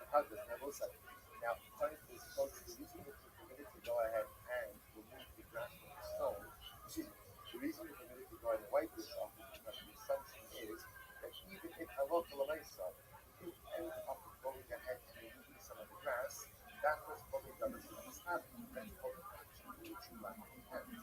In general, this is that offering that is going to be closer. I am direction to the scabbing. I lost what's the concern about that? Ella don't want nothing to anybody. You shut up with my son. Like I was saying, this is doing up with a different discussion. We don't want to get the king in a field wide. Because ultimately, again, you may go ahead and end up taking the stone from a higher area in the field and throwing it into the lower area of the field, ending up what? Ending up leveling out the ground. The entire issue of the Ramos, isolating more, becoming up, was that if you have a pit and you went ahead and you leveled out the pit, suppose that the diet should be inside the home, diet should go. Your diet has to go in. A sudden field, higher ultimately higher because of the cloud. So there was a term that came up with the issue of definitely in a cloud field, you might actually say it's not an issue in the field, and now the issue is well. It doesn't mean it's simply an issue, it's going to go ahead and move the ground from the stone. Otherwise, if you did that, that's the issue is happening. You're not saying that it's you get unintentional, right? It seems to be one that's making you say, wow, how most of you end up taking the stone from one element, throwing it into a concussion in the ground, thereby leveling out the ground to a high ultimately again because of drowning. You know, so this Kufa, collecting analyze this sluggish, so I'm very sluggish. Rush on the glass sardine, would the canasco, was the what you said before, that if you have a stone, that grass is sprouting out. You have to look to wipe yourself with that stone and shadows. Now, pollution, you know, the shadows, I can't go see, and if one goes ahead and, however, tears the grass off, uproots the grass from that stone, and that's you'll be tired of our son, you're tired of happiness. Omra Papa, you have to say, nothing on the sluggish, but the sluggish to the power. I have some, show yourself. son, you're permitted to go ahead and carry it on Shabbos. But you did that Shabbos. So they do your Rashi. And she's exactly very interesting. So it's enough with this. Separated flowers. So that's what you understand. Chazal understood that you have a perforated heart. It sits on top of the soil. That potted plant, right, because it's perforated, is still able to grow you together. It's still able to draw some level of nourishment or sustenance from the soil itself. So that's the real oxygen enough to desirable. With the Chubas have only not tested, I also have to tell you, there's an incredible, overwhelming Rashi. Before you get to the Rashi, which is finished tomorrow, I parties of Shreya Tatule, Maski for Rav, so therefore again, you're permitted to move to flower pot. And also, why do you move to flower pot? Because even though the flower pot goes ahead and brings some level of nutrition and nourishment for the soil, it's not attached to the soil. Maski for Rav, we come to the Torah, what is the Torah? And I understand. Just because you said that you're permitted to go ahead and move stones on Shabbos, because of Kabbalah Aviyos, that give us a license to celebrate flower pots. That says, I'm not buying this song. Only for us to know that we love the goodness. I'm not even now that we start talking about it. Perforated flower pots, let's begin to discuss what we're doing. Hayamuna Chavgabi Chavgabi. Halachah and Sayyid, appropriate flower pots are sitting on the ground, sitting on the earth. The new Chavgabi is safe. You get from the earth and you put it on top of pegs. So once you get it sitting on the ground, now you can put it up off the ground. The higher you should focus, the higher ultimately the conclusion to uproot something. Hayamuna Chavgabi, single Shemina Chavgabi, Karkal, higher you should hotel. Similarly, again, if you was to go ahead and ask the perfect flower pot that was sitting on pegs, right? Meaning it wasn't attached to the ground, it was put on the ground, you'd be higher because of the flower. So I won't say, this is much of a big enough focus to actually discuss the right. So that's about the nature of a perfect flower. And again, these are considered over the carpet, attached to the ground, not attached to the ground, obviously that means ground of the we'll say, but before we go ahead and go on to show part of the we could actually pipe some here, pretty much right across now we're up to we're up to I'm going to go up to the yeah. Actually, pipe is very close. So you watch it. So you might say, actually, touch is not which is valuable. Listen to this. With the Chivas Hagoyim, this is incredible. The Chivas Hagoyim, actually, Sasi, Sha'osin, both rows and apples tomorrow. It used to be, before the years, they would make baskets out of coffee. Make baskets out of coffee. And the Mali also offered them children's baskets of dirt. This said, with compost, with no fertilizer. The front page of Tesla Yom 22 or 15 days before Rosh Hashanah. Usi from Echad to Echad, the shame called Under Shemazai. Each parent would take one of these potted plants. They would take literally again. So made a basket made out of potted branches, fill it with earth and with fertilizers, and 15 to 22 days. Ultimately, again, before Rosh Hashanah, every parent would take one of these baskets, corresponding to their children. So I don't know how many children you had. That was the number of baskets you would do. And what would happen? This going is sort of full on issue of kidneys. And they would put, they would plant in it this type of like, what I look to kidneys, these are fast growing plants. They call them partisa. They call this partisa. With some air. And what's the idea? It's something fast growing plants. They're doing 15, 20 years before it happens. By the time that you're trying to come along with the plant, it already blossoms. The leg already blossomed. With the Erev Rosh Hashanah, local for Echad Shalom, each and every child would take his potted plant, will knock the zero Selibas Roshon. And he would take the potted plant, and the child would move it around his head, right, Shiva Hamid 7 times. And he would say, Omer, Zet HaChazeh, Zet HaChazeh, Zet HaLifasi, Zet Tzimulasi, he would wave it over his head, and he'd say, this is instead of me, this is my exchange, and ultimately what? Pass the plant into the river. So I will say, this is incredible. What do you see from the Shuvas HaGe'er? What you see is that originally, the practices of Kaparas and Pashtus is really one practice.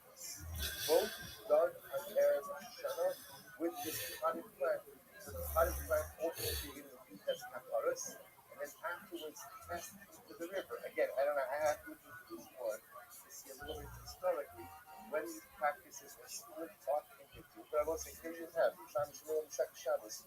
Shuvas Hageonim about the way they used to do this divine practice of Erev Hashanah. This is quite amazing. Where goes like that? I'm not the only one. Also, connected to colors to Erev Shabbos.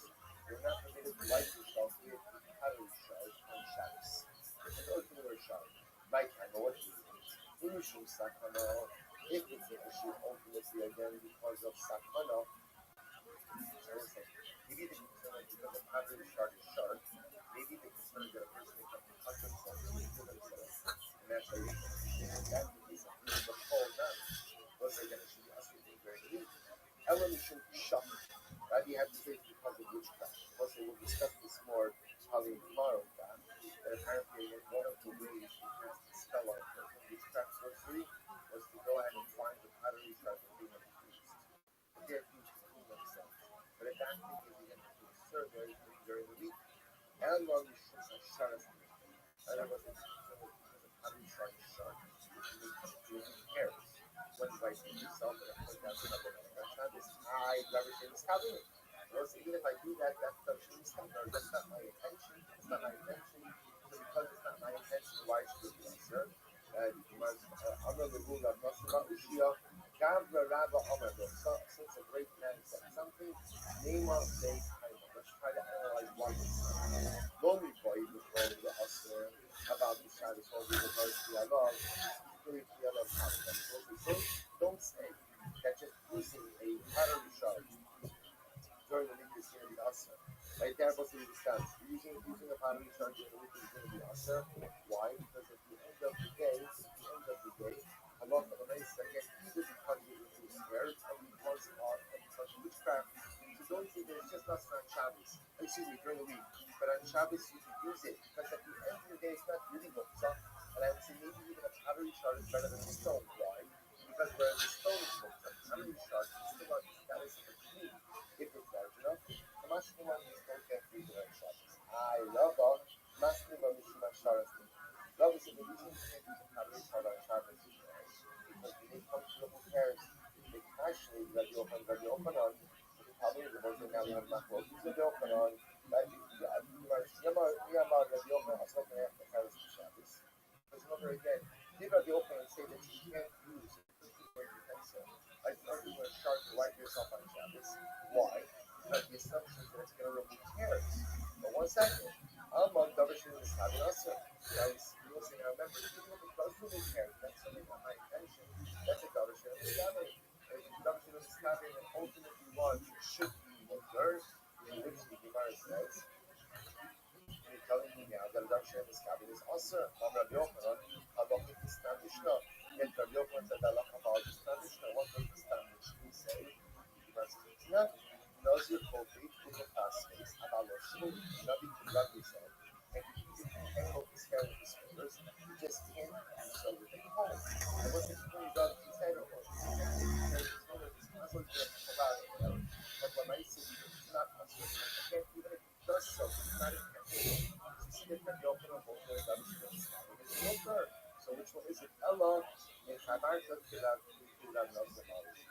And the Gemara says, you're right. Let's go back and read it here. That halacha l'maisa is like the Nassim Bar Ushi said, which is what halacha l'maisa reveals concern regarding the use of the pottery shard on Shabbos. Ultimately, again, not even the possible residual care. Because remember, even if that happens, that's a Davishin is having an unintentional act, and one is not higher than Davishin is having an eye. So what's probably using the pottery shard ultimately on Shabbos? So we'll stop over here for today, and I guess we will begin tomorrow with the words nine shah. Ultimately, understanding the role or the nature of the witchcraft involved in the sun. Beautiful God, we will next session. Have a wonderful day.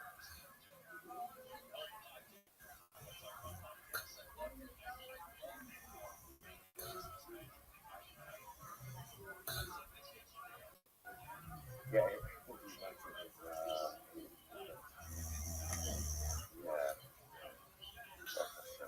But I will relate. All right, so we'll say good morning. Let us begin. Today's daf is Kuf Chav Ches 128. And we are picking up in Eretz Hashem at the bottom of Kuf Chav Zayin 127b. And we're picking up at the two lines up from the bottom, Meiser Sheni.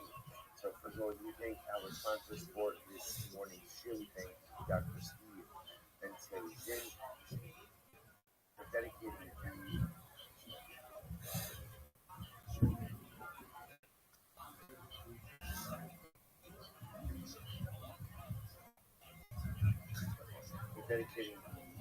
shir this morning in memory of Steve's mother, Laura Bassiswell Yoa, a part that goes through the character below.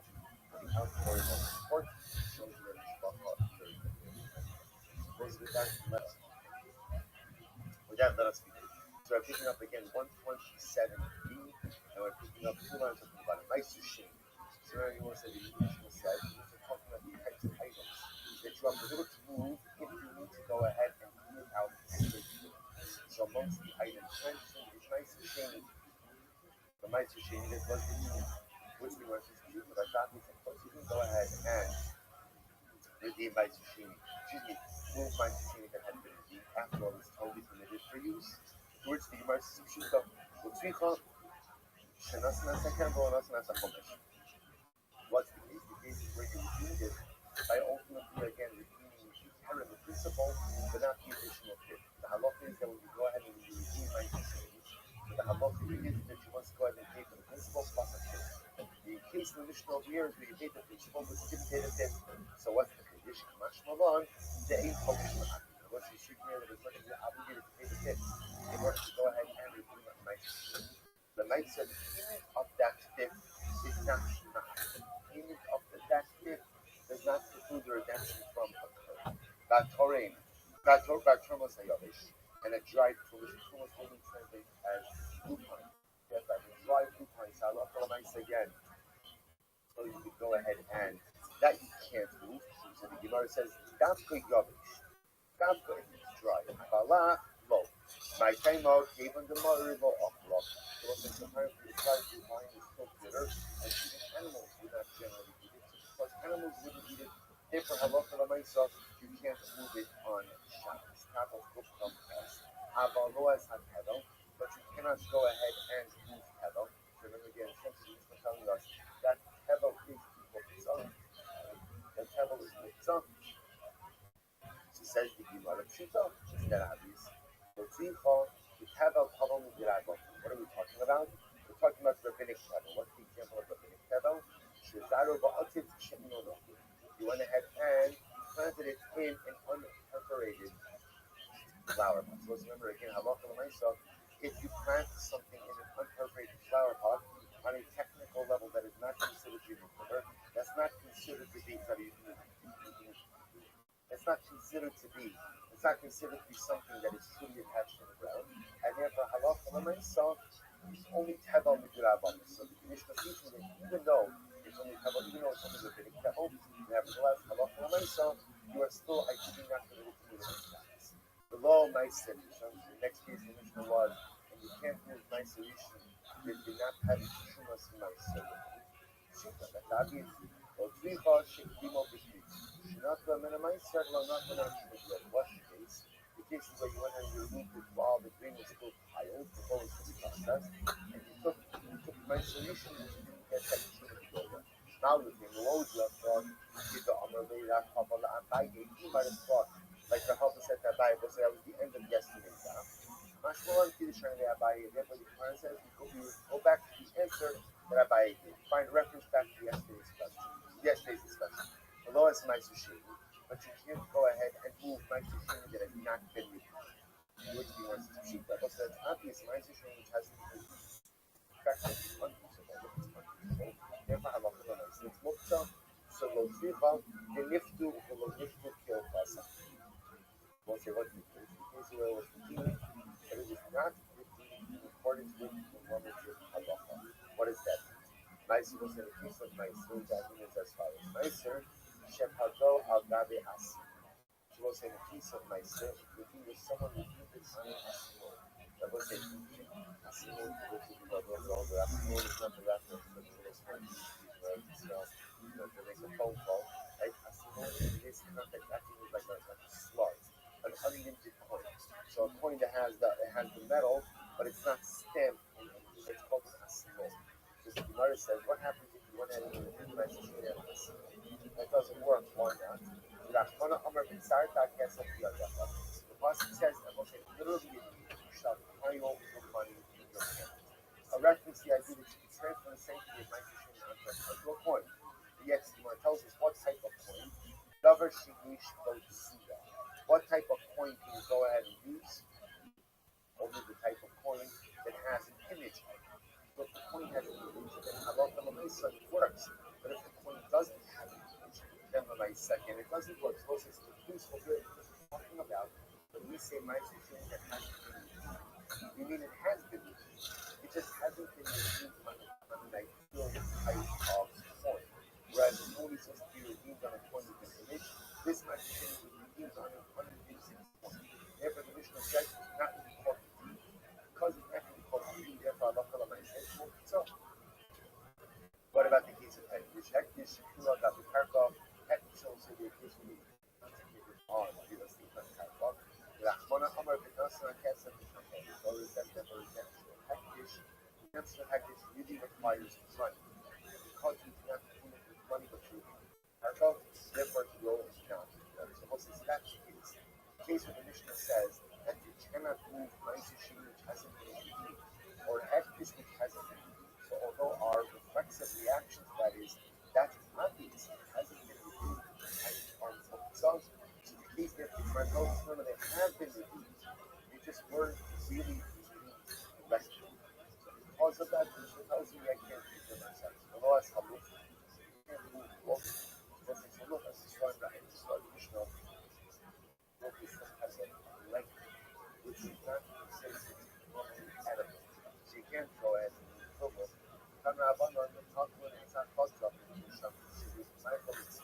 If you move cuts up, you're supposed to get different types of food or different items. So you move cuts up, why? Because cuts up can be fed in years. Similarly, that's a hazard with mustard seed. If they should Michael Yom, the mustard seed is fed in 2 doves. So when you're on there, after the ultimate shivers to this, you can also go ahead and move shards of glass. If they should Michael the ostrich eats glass shards. So therefore, you can go ahead and move shards of glass for Shabbos because ultimately, again, they're fit for ostrich. Amr lay Rabbi Nassim. Alani Akbar Havila is heroes and have learned in Because it says, so therefore, against the Rabbi Nassim, well, that's the case. You should be able to move bundles of vines. Why? Because vines are edible by elephants. Don't say so. Okay, remember, honey and ostrich, remember that comes from how many habits of elephants. So that's the case that you can go ahead and move glass shards, because after all, it's fit for ostrich consumption. You should be able to move bundles of vines also, because it's fit for elephant consumption. The Chilomil Omer, the emails, Shkichi, Killing of Three, and so on is for that. Ostriches are common, elephants are not. I'll say, obviously, reflecting what was and what wasn't. Rabbi says, well, that true Behuda is taking meals. When you use glass shards on Shabbos, that's only if you actually have an ostrich. So what the Shulman component says, while it's true that ostriches consume glass shards, and therefore Allah says glass shards should not be looked up. Now, as long as you actually have an ostrich, but if you don't have an ostrich, then Allah myself, it will be cooked on Shabbos. Gemara says, remember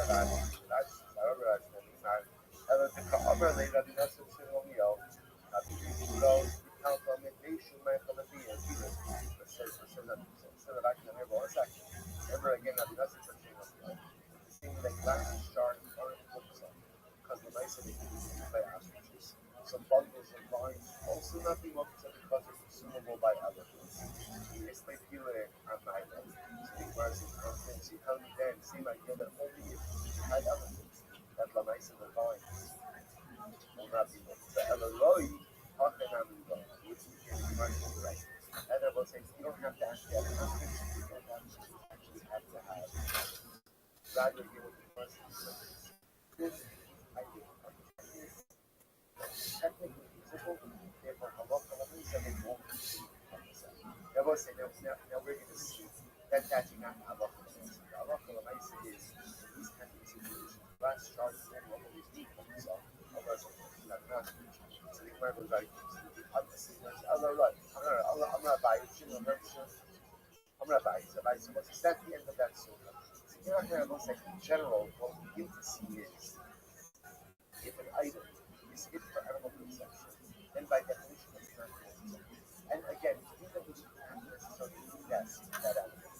But when I say it becomes more specific, things like shards of like other animals, or for that matter, again, piles of bundles of bonds, which are not consumed by animals. But in those circumstances, unless it's for I'm Rabbi. Rabbi sits in the middle. Rabbi Shimon, Rabbi Akiva, fully spiritual. Rabbi says all of these rabbis, Rabbi Shimon, Rabbi Shmuel, Rabbi Akiva, fully spiritual. They all hold to the same basic idea. It is both Israel and the They all hold that Jews are loyal. And we'll say, this again, and every Jew is loyal. But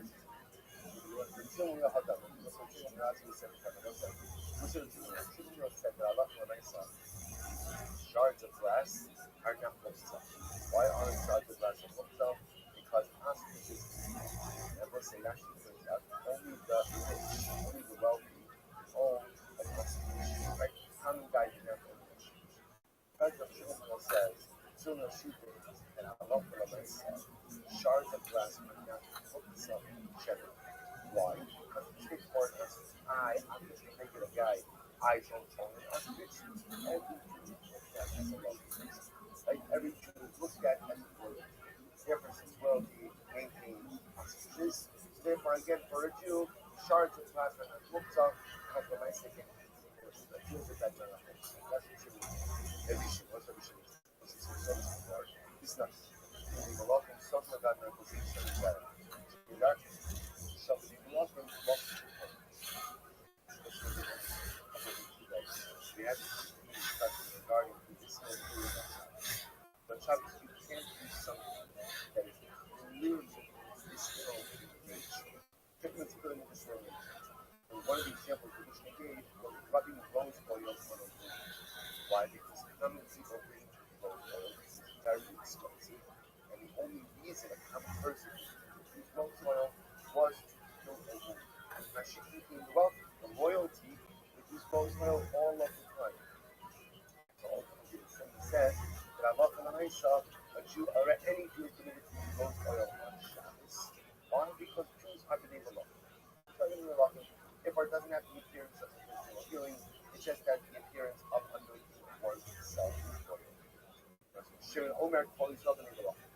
The Sunnah says every Jew is royalty, and if Allah a Jew could use rose oil. So that's fine. So that's Rabbi Shimon. The majority of people want to be some fascinating deciding how you notion or elef the labush itztala baskofna was it because so imagine Ruvain owed someone $1,000 and he happened to be wearing a very expensive suit. Like wearing a very expensive suit, it's like a cloak. He's wearing a very expensive cloak, a very expensive suit. So what's the halacha? So the Gemara says, "Mashikut osam, umabishin osim itztara halu yuma." They say to him, "Listen, you don't need to be wearing an Armani suit. So let's go ahead, take that suit, sell it off, use the proceeds to pay off part of it, then buy a regular guy's suit. You don't need nothing to lose on your suit." Listen to this. So the lashon of say is, you go if he's wearing an expensive article of clothing, take off the article of clothing, sell it, buy him itztala halu yuma. Buy him an article of clothing that is fit for his station in life, and use the rest of the proceeds to pay off the debt. So let's listen to this. That Yishmael, the Kevin Rabbi Akiva, Kol Yisrael Uyila Osi Itztara. No, every Jew preserves in our minds, right?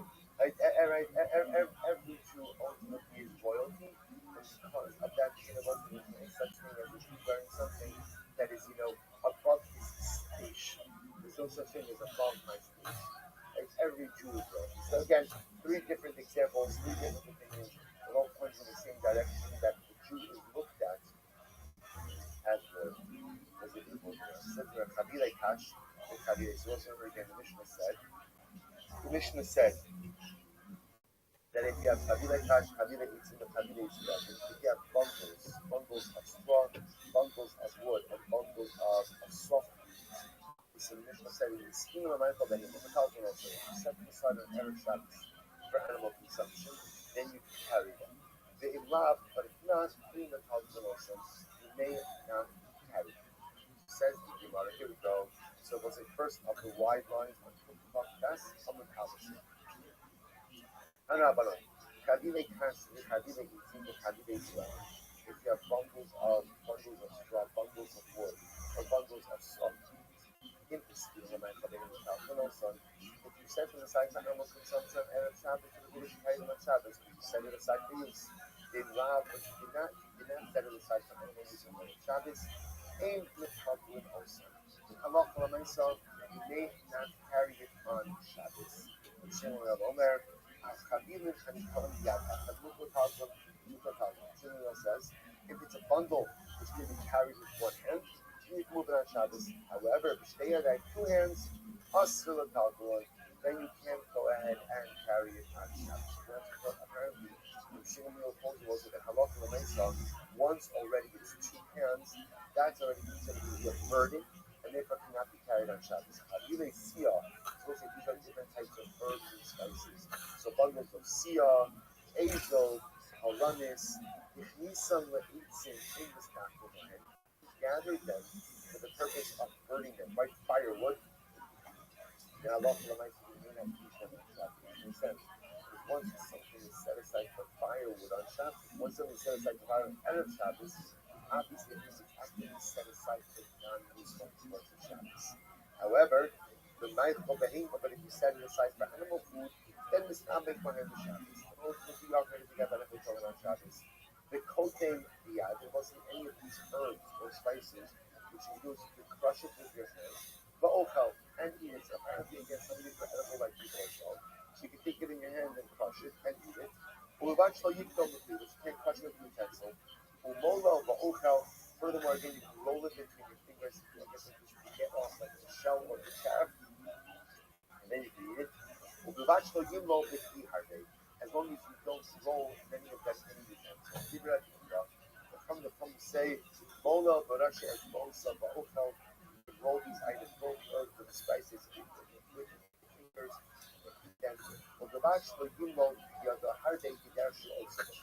As long as you do not roll many of them in the hand, anything that you do dirty, the hay, the barisa, the hay, the bigum, the hay, the shine, the name. And ultimately, it's the same with all different types of spices. Same with amisa, same with bigum, same with other types of spices. My amisa, what's amisa?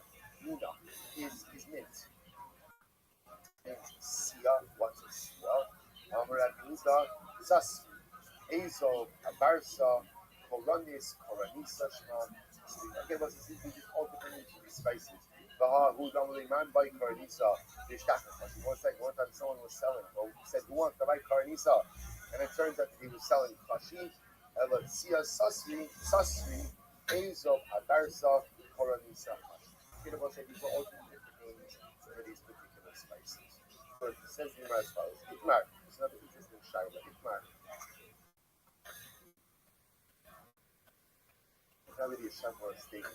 Basar Aliyah was a salted meat. So the case where you have meat that was salted but uncooked. So what's the halacha? What's the halacha of Shabbos? You carry salted, uncooked meat on Shabbos. What's the halacha here? Technically speaking, meat that is salted, even though it is not cooked, it's still edible. So therefore, because of that, it's not cooked. So, Basar Tapa, of last says over here, is unsalted meat. What happens if you have unsalted meat? Rahuna Amar Botra Talpolo. The Buddha says you are permitted to go ahead and carry it on Shabbos. The Krista Amar Asar Talmud. Krista said it's Asar to carry it, or to move it. So what's the that? The Puna Amar Motor Talmud. Puna says that you're allowed to go ahead and carry it. Why? But Rapuna comes to Rab Haba. Yet Rapuna wasn't coming to Rab. The Rabbi Huda's spirit is the Mukta. Was the first times of Rab. Rab held in Rabbi Huda. Rabbi Huda also more restricted view of Mukta. If that's the case, ultimately again, how is Rapuna allowing you to carry unsalted, to move unsalted meat on Shabbos? Well, that's very interesting. To which the Gemara answers, the Mukta la'achila, so like Rabbi Huda. Also, when it comes to consumption, he holds like Rabbi Huda. The Mukta Talmud, when it comes to carrying something, several tradition holds of the Mukta view of Rabbi Shimon. So it's like this is, I think, the first thing I've ever seen something like this. That we've always assumed that when it comes to Mukta, you are always choosing a side. You're choosing Rabbi Huda, who has a much more limited view. What we, the way the Gemara phrases it is, Rabbi Huda holds a Mukta, Rabbi Shimon doesn't hold a Mukta. We've already mentioned many times that phraseology is misleading. Everyone holds a Mukta. There's no such thing. No such thing as one doesn't hold a Mukta. The Machlokes is your view of Mukta. Rabbi Huda wants a much stricter, limiting view of Mukta. Rabbi Shimon has a much more permissive view of Mukta. So generally we assume that when it comes to Mukta, you're choosing a side. This, I think, is the first time that we've seen this concept where it's possible to hold up different opinions in different inyanim of Mukta. So as I said, apparently, Rabbi Huda will hold like Rabbi Huda. Will hold like Rabbi Huda. Ultimately, when it comes to consumption, you will hold with a much more limited view of Mukta when it comes to permitting what you're allowed to eat, what you're not allowed to eat. When it comes to moving an item, that's the more permissive of Rabbi Shimon. Therefore, Allah will allow you to move unsalted meat on Shabbos. Quite amazing. The Christian are also told that Christians are not allowed to move on Shabbos. I have heard Yitzchak bar Ami from the Rabbi Chista. Yet the Yitzchak bar Ami went to the house of Rabbi Chista once. Because Rabbi Absa never come and talk when she was in the Tuba. So they had a raw duck. They're moving the raw duck from the sun to the shade. And what's we call that the time of the sale. And yet what? And the Christian said, yes, you move the duck from the sun from the shade, from the sun to the shade, in order to prevent even dust from spoiling. So what do you see over here? You see over here that the Christian allowing the movement of unsalted raw meat. Yet again, we just but then it's looked up. Bruce Willis says, no. Shani bar Absa, duck is different. Duck is different than meat. Why is duck different than meat? Ultimately, again, the chazi the outside. Because ultimately, apparently, if you eat raw duck, you need that to be salty. Just because duck meat is generally more filling than regular meat. Therefore, halacha l'maisa is consumed even without salting. Therefore, halacha l'maisa, even at this stuff, you know when you say that unsalted meat would be muktzah, would it be that unsalted duck would not be? Okay, so what's that? So what comes that's interesting enough over here is the Gemara seeing that halacha l'maisa salted meat, although it's raw, will not be muktzah because it's consumable under certain circumstances. Unsalted meat will be the machlokes with this stuff. And Rabban, what's this? Continuing along these lines. And Rabban, Dagmalia, the less salted fish. Mutter the calculo, right? You can move. Which makes sense. Remember, salted fish, even though it's not cooked, is absolutely consumable. That calculo. What about the raw, unsalted fish? Also, calculo that you can't go ahead and move on Shabbos because it will be muktzah. Basar, they couple came maliach mutar. But meat, whether it is salted or unsalted, can be moved on Shabbos. And that is indeed halacha l'maisa. Other than that passage, that is technically speaking, right? Salted or unsalted can be consumable under certain circumstances. And for halacha l'maisa, it cannot be muktzah. The Gemara says, "How can us have Thomas? We carry bones on Shabbos lines because it's consumable by dogs. I see that people don't eat bones. Halacha l'maisa, again, bones won't be muktzah because it's consumable by dogs on Shabbos. On the days, basar tapua, if they should mindful of high. carry unsalted meat on Shabbos. Why? Now, here the Gemara is actually okay. So we'll say, remember again, what I said before. Right, sorry, Tapuach Rashi says is Masiyah. This is body meat. Body meat, right, so meat that is on the verge of spoilage, is going to be not focused on Shabbos. Why? Eat it to a chayim, to an animal. What about liquid that is kept covered overnight? This is remember again, this goes back to something we've learned many times, which is not generally what goes there. But if you left liquid covered overnight, you're not going to drink one. We're concerned that a snake may have come along, injected its venom into uncovered water, to the uncovered liquid, and goes to the health. Yet the Gemara says over here, the so you can go ahead, and my movement is not focused on Shabbos Matan. It's a shame the Uyan and the Chatu. So you have to make it because you give it to a cat. Why a cat? You do that, that's what I interview. Rashi says, Romantic Nekaras in the Hush, Shav and the Hush, Okalas. What's interesting enough, apparently, snake venom is not dangerous to cats. Okay? In fact, right? Something you need to know. So they say, why not? Because since cats eat snakes anyway, therefore, the snake again, the snake venom doesn't come. So therefore, even my Medullin ultimately will not be because it's useful for a cat. Shmuel says, you're not allowed to maintain uncovered liquids. Shmuel is definitely so the reason it's booked is because you're not even allowed to keep in your house such uncovered liquids. We are concerned that one day comes to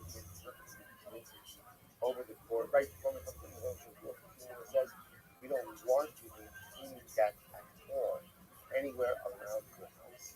And therefore, Allah Ta'ala you have to read this away. So we'll say, so bottom line, it comes to see over and over again. So an item becomes booked on, but it clearly serves no inherent purpose. What you're beginning to see is that Allah Ta'ala said, until there's food items now, even if a food item is not fit for human consumption, as long as it is clearly fit for some type of animal consumption, it will not be booked on Shabbos. Right. Kofet Mishnah. Kofet is a solid Mishnah. Go ahead. You can go ahead and invert a pencil in front of chicks. So it actually has more of us. This is where the chicks need to get into the coop. The problem is the entrance into the coop is too high. So what do you want to do? You want to take the pencil and turn it, invert it, so the chicks have like a step to get into the coop. So the Mishnah says we're going to do it. The Kiddush, of course, what he says that even though you are moving this clean for the sake of someone as muktzah, remember again the chicks themselves are muktzah. Nevertheless, you're allowed to go ahead and move the utensil to facilitate the chicks' entry into the Dishialu Diyagu. Kind of go to Shabbat. So let's get the chicken that ran away. Dolphin Osa Acha declares you could push it. Nudge the chicken, right, until it enters back into the coop or enters back into the vessel. The Gadi Agolu Slipper was the Gadi Ligidashi, as an Okes Bitsabaro, who could study the Golero, the Sayo Minane Liberato. So when it comes to so remember, Agolin are cats, so Siokin are young horses, young donkeys. So the Gadi was need to hold them. You can hold them literally, you can hold them by their neck or by their side. You can actively help move them back to their enclosures where they need to. Once you keep this in mind. So the chickens, if you'll notice again, the only thing you're allowed to do is you can push the chicken. With these other animals, like the calves and the young donkeys and horses, you actually pull them. You can pull them by their neck, you can pull them by their sides, or you can lead them back. Isha, the guy that's Nasiya, again, a woman, could go ahead and literally, again, drag her child. Now, what does he drag? Rashi says, the guy that's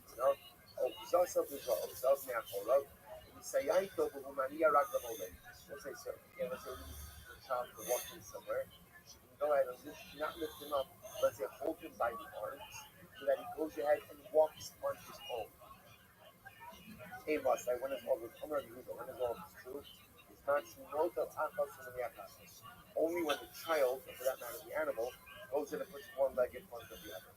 But I love when I said the animal or the child is dragging its legs, then this process would be awesome. So now watch what's happening over here.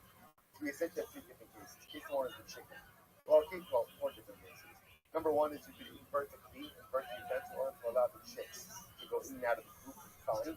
Case number 2, if you have runaway chicken, you can help it get back home by nudging it, by pushing it. If you have a runaway calf or a runaway young donkey or young horse, in those cases you can pull it by the neck or you can go ahead and pull it by the sides. Similarly, again, if we need to get the child to walk, so what kinds of you do is hold on to the arms and hold on to the arms of the child, the hands of the child. Both in the case of the child as well as the calves and the donkeys and horses, they have to be able to walk on their own. So you can facilitate walking by helping to move the animal or the baby or the child. So says the Gemara, maybe Karmik does many of Kachtel. We'll say now watch this. So the Gemara says as follows. So you have a behemoth that fell into a channel of water, fell into a stream. So let's start off. Maybe cut in the kids, you could bring mattresses. So what's the story? Remember, what's happening over here is the animal cannot get out of the body of water. So what you could do is you could bring like mattresses, essentially put them on the riverbed, so that the animal will be able to climb on top of them and get out. Then also, when the animal gets out, they stay, raise a kasha, and you must know for Amasamayim, into the animal falls into a body of water. You can't take it out by Shabbos. So instead, what do? You feed it, right? Take care of it where it is, and you'll get it out after Shabbos. So what do you see? You can sustain it and feed it where it is. Currently, it's no slow, but you can't go ahead and start bringing the mattresses. As always, so again, remember, the reason why I'm bringing this up is because this resembles the first case in the Mishnah. Right? The first case in the Mishnah was, I have young chicks. Young chicks need to get into the coop. They can't get into the coop themselves. What am I allowed to do? I'm allowed to bring a utensil, invert it, make a step for them to get into a coop. So therefore, again, same idea. If an animal falls into a body of water, he can't get out, what can you do? Bring mattresses, put it on the riverbed, so the animal can step on top of it and get out. Much like the case of the chicks getting into the coop. The problem is I have another brisa. The second brisa says, you can't do this. You can feed the animal where it is, but you cannot go ahead and start bringing mattresses to go ahead and get it out. Kasha, which is not contradiction, hard to Efsha Betarnasa, hard to be Efsha Betarnasa. Which is one of the two cases. Case number 1, case 2, brisa number 2. So you can sustain the animal. Where the animal could be sustained where it is, everybody will agree, let's sustain it where it is. The case where we allow the movement of the mattresses is the case where the animal cannot be sustained where it is. Under those circumstances, you can bring the mattresses so the animal can step up on it. Which the Gemara says, it's an Efsha Betarnasa and maybe Karen the kiss those one we'll say so again, if you can support the animal where it is, also in an ideal sense, we'd always rather just simply sustain the animal where it is and avoid the extra territory. Or if the animal cannot be sustained where it is, then enough you are permitted to go ahead and bring the car and make these steps. But again, I'm saying you are creating, right? Let's say means by effectively putting the mattresses on the riverbed and allow you to use as a step for the animal. Same idea with chicks. You are negating the use of the utensil. Savar Navato Pinehekano Drabon was a yield that the Navato of food from the fruits is only a rabbinic issue. Sar Balikainin Doraisa. Sar Balikaina will say an animal suffering is that you're not allowed to cause an animal to suffer. And again, if you do whatever you can to alleviate the suffering of animals, that's Doraisa. Doraisa is a Daki Drabon. Therefore, the Doraisa of Sar Balikainin will go and set aside the Drabonon of negating the functionality of a clean. The time to go to Shabarchos. We'll say next case was the time to go to Shabarchos, the chicken that ran away. So what is about the chicken that ran away? So when the Mishnah said, if the chicken ran away, you can nudge it back in. What? So you can nudge back in. Dochen in, low. That's very interesting. You can nudge the chicken back in, but what can't you do? You can't go ahead and make that. So remember again, we have two different lashonos over here. Dochin means nudging. The dadadim means like pulling or even like a shtickle lifting. So you see that with the chicken, you can push it, but let's say as opposed to let's say the calf, the young donkey, or the baby, all those are the same thing. But you could actually like hold them and lift them a little bit. So what's this that? So the Gemara says, "Anino lahadatan rabbanon." The dadadim getting the chayvos, but what's about law satana goldas? You can go ahead and hold, or even lift a little, even pull it. Pull a little bit to the hima, the chayil, open the part. So now the kind of goldas. Kind of goldas might come. So we'll say, why is it that although you permit it to dodge the chicken, you can't really like lift the chicken to help it walk? Rabbi, we should know that confidence. Also, what's the concern? So what happening with the chicken is, the moment you begin to lift the chicken a little bit, what will happen?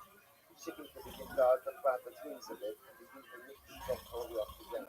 Now, comes if it begins to lift itself totally off the ground, it turns out the blood, the chicken carrying the chicken. So you have both sides.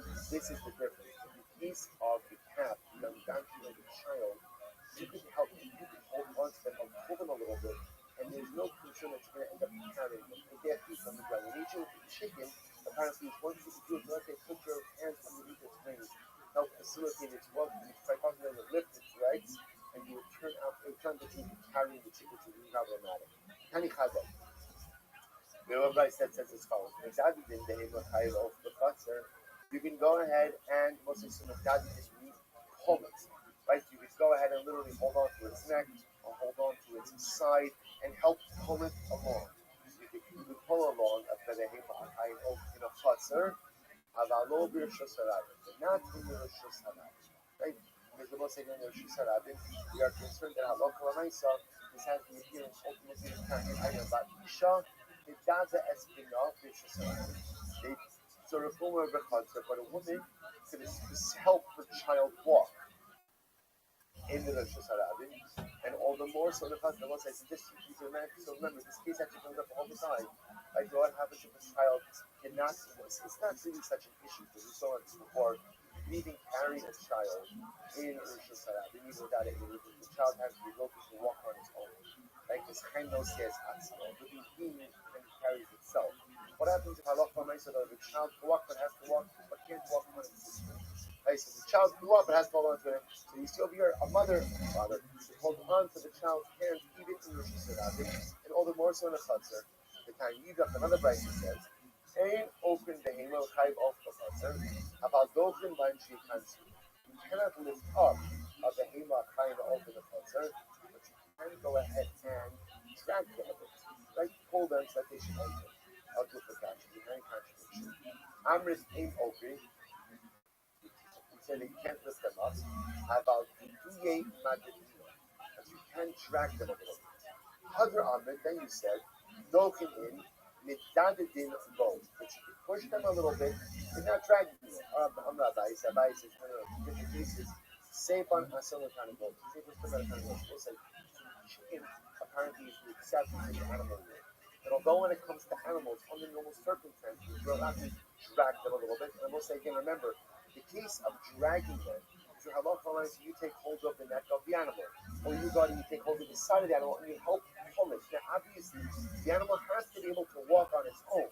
The chiddush of the Mishnah is, I can help the animal, again, by literally pulling it. But because at the end of the day it's going to be walking on its own, it's not considered as if I am in any way carrying that animal. The chicken is the exception to the rule. Because the nature of the chicken is halacha l'maisa, if you were to help drag it in any way, the concern will be that it lifts up its feet. Once it lifts up its feet, it turns out that what? I'm carrying the chicken. Which is why the only thing you're permitted to do by the chicken is what? Nudge it. You can nudge it, or if you're going to be firm, you can push it. Right? But you can't go ahead and in any way hold onto it to drag it.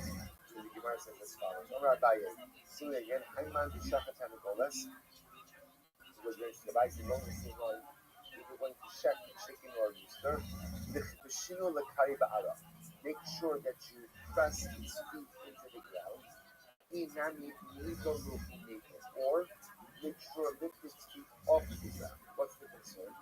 Still not manach remove the parte because maybe in the second rooster will embed its claws, its feet into the ground, and then it will pull itself in a different direction than the showcase, and they'll end up carrying or sliding the simon, right? The kind of the veshex, the trachea, the windpipe, and they end up invalidating. Most of the thing is as follows: when you chef and you say chickens, you need to control its feet. You need to control its feet because ultimately, if you don't control, so either control it by pressing it to the ground, make sure that you have anchored the chicken feet to the ground, or just let its feet off the ground. If it's not, the chicken may pull itself in a different direction than the shvita, and you go and invalidate the shvita. Okay, says the Mishnah. In the Yaldinis Haveim Biyam. We'll say next please. You can't we'll say now we're gonna see what this means in the Gemara, but the Yaldim means literally you can't burn an animal on Yom Kippur. About Misan, but you can go ahead and help the animals with birth. We'll see what that means. Well, we all going to say Isha B'Shabbos. Of course, you can help a woman give birth on Shabbos. We'll say that's your exclusive. The Kohen Lokam, you've been Malcolm the Malcolm, and you should even call for a midwife. Call for a midwife. Right? Even if the midwife has to travel on Shabbos, the midwife is permitted to travel on Shabbos, even from far away place to assist them. Remember, in the eyes of Chazal, a woman in labor is a chola shenish basakon. She is considered to be a woman who is ill and in imminent danger. So therefore, you can call her midwife even from a different place. Mechalon as a Shabbos. You're doing Mechalon Shabbos for her. The kosher eshat for the woman to go ahead and tie the umbilical cord. So once again, that's very interesting. Once the baby is born, you're allowed to go and tie the umbilical cord. Rabbi Yossi says, no, you can even cut the umbilical cord on top. It's actually quite interesting. But whether or not you're permitted to go ahead and cut the cord or tie the cord. So Tanakh says you can tie the cord. The Yossi says, no, you can cut the cord. It's understood. They're leaving the cord attached. Let's say somebody, that cord gets pulled, it can cause the child an incredible sakana. The question is, how do you take away the sakana? Is tying it enough, or do you even cut it? The also the same way that ultimately, again, you're allowed to take care of the baby on Shabbos, the mother on Shabbos. Also, Bismillah, all the needs for the Bismillah can be done on Shabbos as well. What exactly that means, and what you can do with Bismillah on Shabbos, we'll see in the video. So here we go. Case on the Sadi. So what's that? When he says, apparently, you can't go ahead and birth an animal on Shabbos, but you can assist. So what does that mean? So you do the Amar Okis as Habat Shalayiba. So what's that? This is interesting. So apparently, the way we use this to look at animals, I should say we should maybe assist them. So the person would actually like put their hands into the animal. You would put your hand into the animal and hold the fetus out. So Mishnah says that you can't do on Shabbos. That's your young people. You can't do on Shabbos or young people. Right? But what you can do is assist in the animal's birth. So what does it mean ultimately again to assist in the birth? So the other one is, please, that's Havad, Shalom Yipol. So again, essentially, you can kind of wait until the fetus exits the mother and catches it, so that it does not go ahead and fall onto the ground. So Nachman Amar, Dochek Babasar, Deshiyeti Avad. The press against the abdomen, I guess, of the animal to push the fetus out. That is, you can't insert your hand into the animal to pull the fetus out, but I guess you can manipulate the outside of the body of the mother to ultimately push the fetus out. Anya Kabati Yehuda, the Rabbi says to Yehuda, case of Misadin, how do you assist in the birth of an animal on Yom Tov? You hold on to the flag, as well as you can catch it. Now when it comes out of the mother, it shouldn't fall onto the ground. Then a bear will flow into the nostrils of the baby animal. The nose seam will dog will so fit. It helps the baby nurse from its mother, Deshina, or Shemaniel. Merachmin Halim Kos is incredible. Shemaniel says, Merachmin Halim Abehema Torah B'Yamtis. Shafir of Shemaniel says, we have literally Merachmin means we exhibit compassionate care on the offspring of a kosher animal on Yom Tov.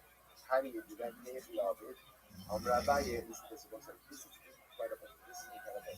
But I'll read it and then we'll explain it.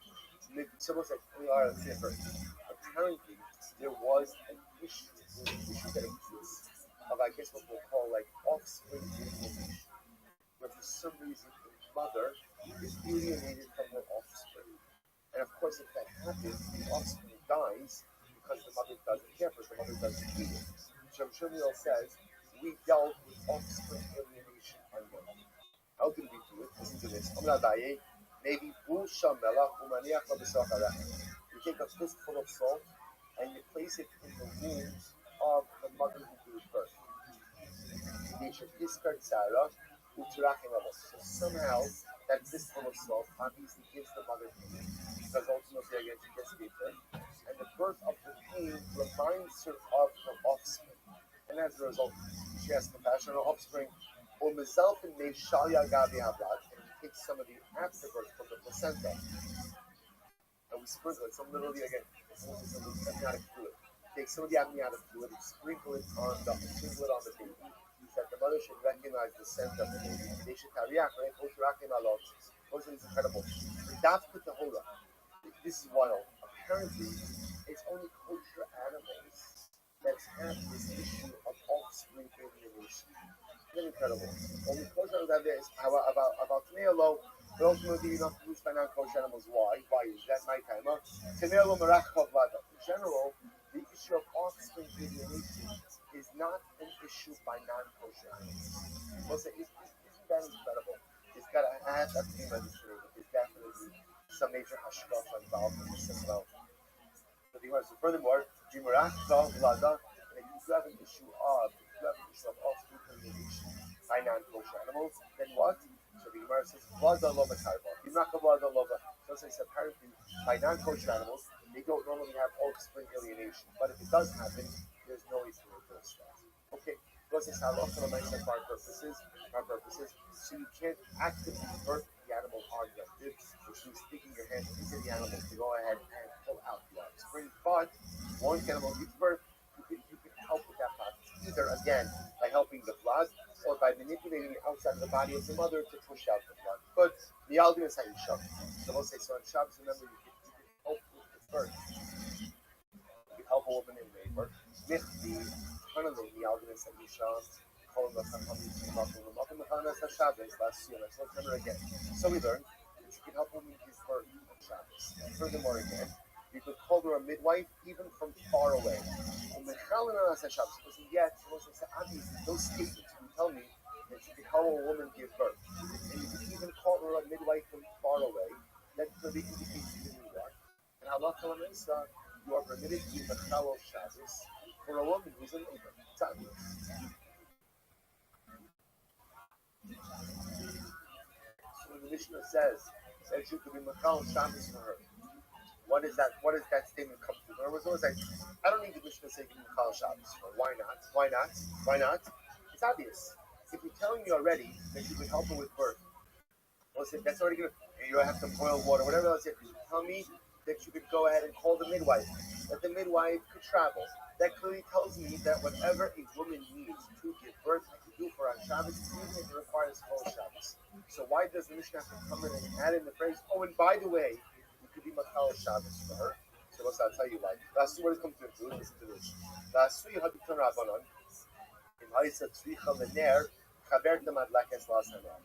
listen to this. It tells us that if the woman in labor says, I need light, you can light a candle for her on Shabbos. Furthermore, again, if the pregnant woman says, I need oil, so her friend could bring her oil. And if she needs more oil, so her friend could bring the oil in her hand. And if the pregnant woman in labor says, I need more oil, and the friend can't fit enough oil in her hand, what could she do? What's interesting? She could soak the friend could soak her hair in oil, therefore she could essentially transport the oil in her hair, and when she gets to her friend in labor, she'll squeeze out the oil from her hand. And again, if she can't transport enough oil in her hair, you can ultimately again bring her oil in a kli. So again, if I said so the woman in labor says, I need light. So what are we saying? Her friend is permitted to light a candle for her on Shabbos. So obviously, we just said before, whatever a woman in labor needs, you give her. You give her. Why? Because woman in labor, Allah is considered to be a chol sheyish basakon. She's considered to be an active teacher. So whatever you have to do for her, you do. So what's the finish? What's the finish? Lotzricha Suma. What's the like? The woman in labor is blind. She's blind. Yet she's saying, I need an air. I need a candle.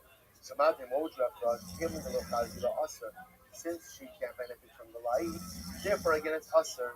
Amashmolan is Susan Yas Ladaita, Sabra Ika Midi the Kazi Haberta Ba'abu. And that's what he's saying here. Why does such a woman in labor is blind? Why does she like it? Why does she want to say it? She says to them, I can't do the candle, but it gives me with us, it feels better to know that there's light.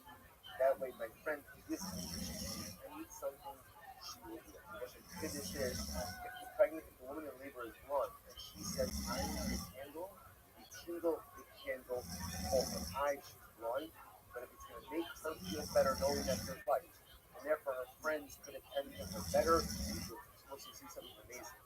You see, that not only do you do what is medically necessary for the woman in labor, but you do for the woman in labor whatever is necessary for the even if it's not necessarily, it could very well be, we don't need them there. You don't need them there.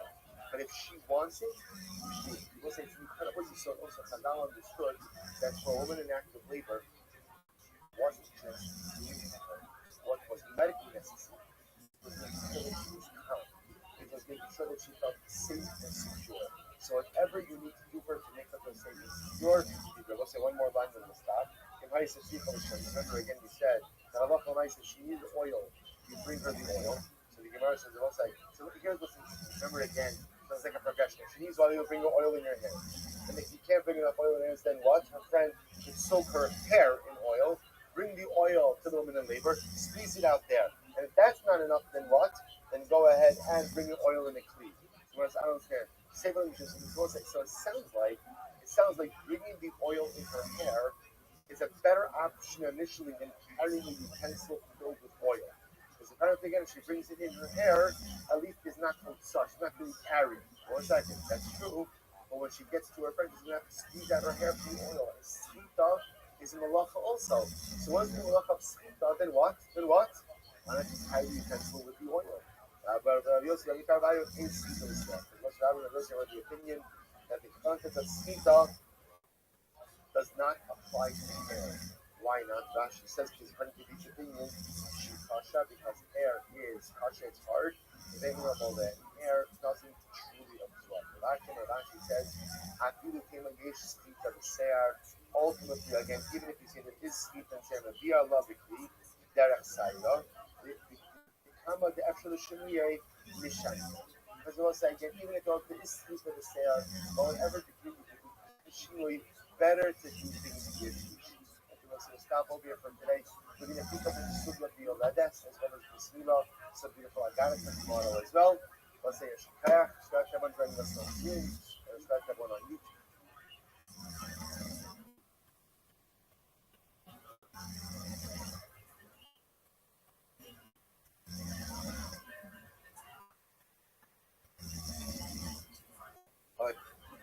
We'll say good morning, and that's the beautiful tomorrow ahead of us today. I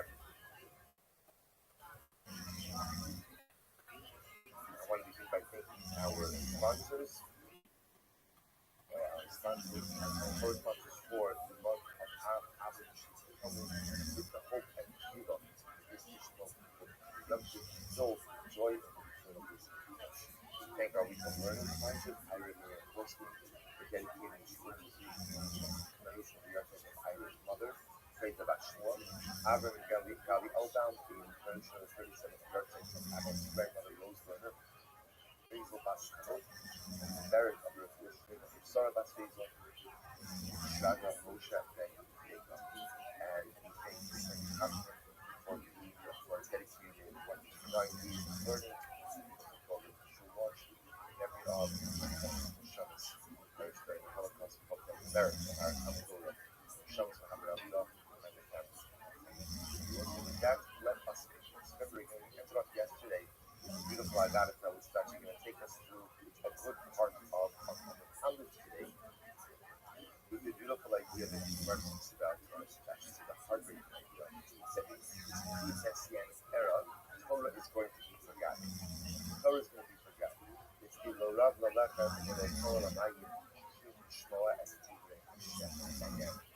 we left off to the Gemara gave an example. What is the first thing we forgot? So the Gemara gave an example of a woman who baked a loaf of bread, a loaf of truma bread, in a tummy oven, and she's going to go to the base medrash and she's going to see what's the status of it. And the Gemara says, what's the status? That's a pasuk, right? That's what worship pasuk. Rabbi says if you bake a loaf of bread, truma bread, in a tummy oven, then of course the loaf is going to be coming. To which the Gemara says, so the Gemara says, hello, we're basically up is 2, 4, 6, 8, 9 lines up from the bottom on Chokman Chassid. Later, if you show them even Shniyat, you know that the loaf is coming. So what's her shayla? Is the loaf of the Shniyat or is the loaf of Shniyat? So her shayla is the level of Tumah that has. Is it a Rishon or is it a Sheni? Notice the Gemara says, that's also an explicit halacha. It is not. A sheret insertion into the tanur. So if you find the sheret inside of an oven, the bread inside of it is Sheni. Shad tanur tchiva. Ultimately again, the oven is Rishon. So it's a double Rishon. The loaf becomes a Sheni. What should it talk about? So the Gemara says, "Start from the who had the amalei Rav Admar Aval Rabbi." Lechsi haytanur command the bali tumah is having has Shona. So the Gemara says the shaila is as follows. Let's say a technical tumah level. When let's say the sheret inside of the tumah, you higher up as the filled with tumah. That's how you feel the higher up it is filled with tumah, and therefore it's as if the davar has come in touching the loaf itself. In which case, the loaf itself becomes a rishon or not. Amalei, no, I mean let's say. No, we don't say that you do the entire oven as filled with tumah. You would have thought that all utensils become tamei in the airspace of the earthenware vessel that became tamei itself.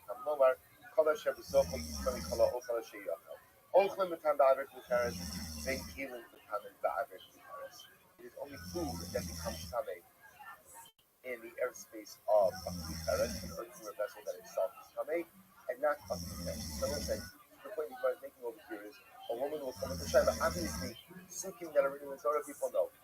Shayim, people know.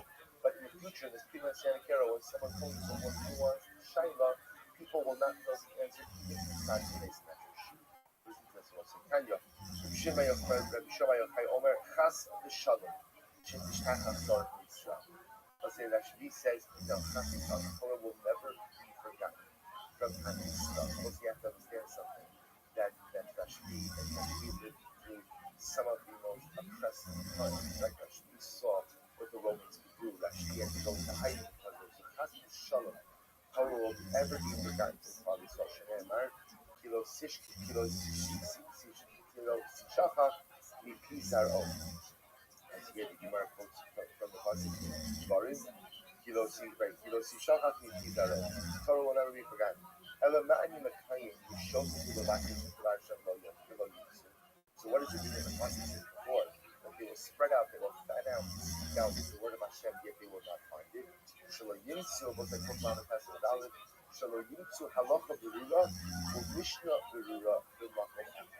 What's the idea is that there won't be a concentration of complete knowledge in any one place. So Torah will never be forgotten.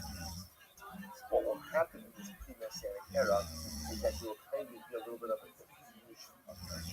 So you will not find those who know halacha berura and mishnah berura in one place. Rashi brings out halacha berura is the common shloyei b'machlokas. So they say halacha berura means people who know the reasons for things.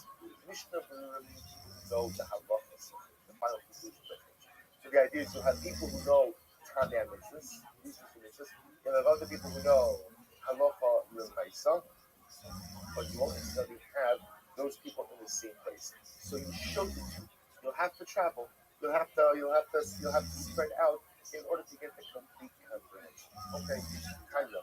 Rabbi Yossi ben Elisha will say very dramatic tomorrow. Rabbi Yossi ben Elisha says, if you see a generation with terrible suffering involved in public marriage, say Bagat Dayan Yisrael. They say, what is going on? Go and look at the quality of Jewish judges. Right? What's their moral caliber? Shekol paranos sheba'al v'olam lo ba'al ela b'shvil dayan Yisrael. Because any misfortune which comes to the world only comes as a result of inappropriate actions by dayan Yisrael, by Jewish judges. Shene'emar Shimon Azos Rashi Yaakov Yitzchak Yisrael HaMis'adim B'Mishpat literally, listen. The heads of households, your leaders, and probably so who pervert justice. That's probably Yishari actually take everything straight and make it crooked. Bonetzim B'Damin, it will seal with blood. Yerushalayim Ba'Amnon, Yerushalayim with wrongdoing. Lasher B'Shokad Yishpotu, Koneb B'Mishpur Yoru, Yedia B'Kesef, Somu, Yalashem Yishnen. It's a very strong verdict. So literally, again, it's heads with judge with bribery, it's kohanim with souls, right? Sell, they deliver halacha for a price, and when a being prophesies for money. And yet, Yala Shem dependent on Hashem. We'll see exactly what it means. So we'll say, so this is the Shoimei, Elisha Talu B'Komer L'Isha Omer B'Haya Omer. So we'll say, there is Shoim, obviously, the constantly describing judges and leaders who go ahead and use their positions not for the right things, and in fact end up converting justice and end up doing terrible things. And yet, they depend on our Kadosh Baruch Hu. They assume that somehow the Rebbeinu Shalom is going to bless their efforts with success. With Bichach, maybe HaKadosh Baruch Hu has evil children. Therefore, HaKadosh Baruch Hu brings upon them three different punishments, Kineged Gimel Averos, corresponding to three Averos. Shneimar, Vachim Biglalchem. So what's the look at Rashi? Rashi says over here, Gimel Averos, the Shochad Yishpot, because the pasuk refers to three different things. The pasuk that we just quoted from Micha says the Shochad Yishpot, they will judge with bribery. The Mechir Yoru, they will deliver judgment with a price. With the Yah B'Kesef and so on. It's prophesied for money. So these are the three Averos. And as the most of the three Averos, there are three punishments of Rashi. Gimel Parnas is the Rashi first. Shesadet Tachrash, the fields will be desolate. Ayin Tiyah, Ulabamos Yad. So ultimately be desolate, and the forests will become desolate. Desolation, complete desolation. So the Gemara says, Rufichach, maybe after the Baruch Halein Gil punishments. Baruch Hu brings three punishments corresponding to the three sins. Sion, Sadet Hakash, Sion will become a plowed field. Yerushalayim Yerushalayim will become nothing, will become desolate. The Harabayis will follow Yar. Harabayis will become like an overgrown forest. Me'ina Kodesh Baruch Hu, Mashresh Kinasa Al Yisrael, Achiyichu Shoftim, Shoftim Yisrael. Baruch Hu will not rest his hand on Israel until the Jewish people take action and remove judges, these voices who are evil.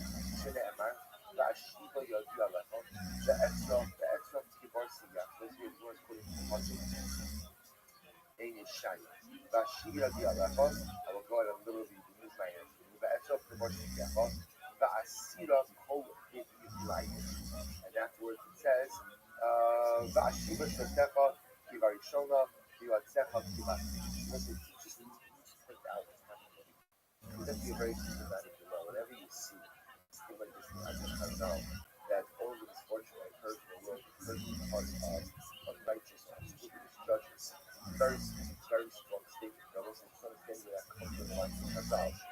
The idea is that the world, like society, cannot exist without a just judicial system. Like without a legal framework, society begins to crumble. So which means that we are supposed to preserve the moral fabric of society through justice, through laws, and themselves are corrupt. And of course it goes without saying there's going to be a dramatic trickle down effect to the rest of society as well. So let's say, so it's almost as if the Gemara is saying, whatever's happening with the judges, that's an indicator of what's going to happen with the populace as well. Whether it's immediate or a little bit delayed. It's different. The judges are corrupt, and the judges are easily swayed. The judges are bought off, then by definition, that highlights an incredible unraveling of the moral fabric of society, and unfortunately, destruction is around the corner. It's even more amazing than what say is that the Gemara places Chazal fixed the application to affect change on the continents, which is really quite amazing, which makes sense. Corrupt people don't usually fix themselves. It's very interesting. So yet again, if you live in such a society, there's an obligation to step up.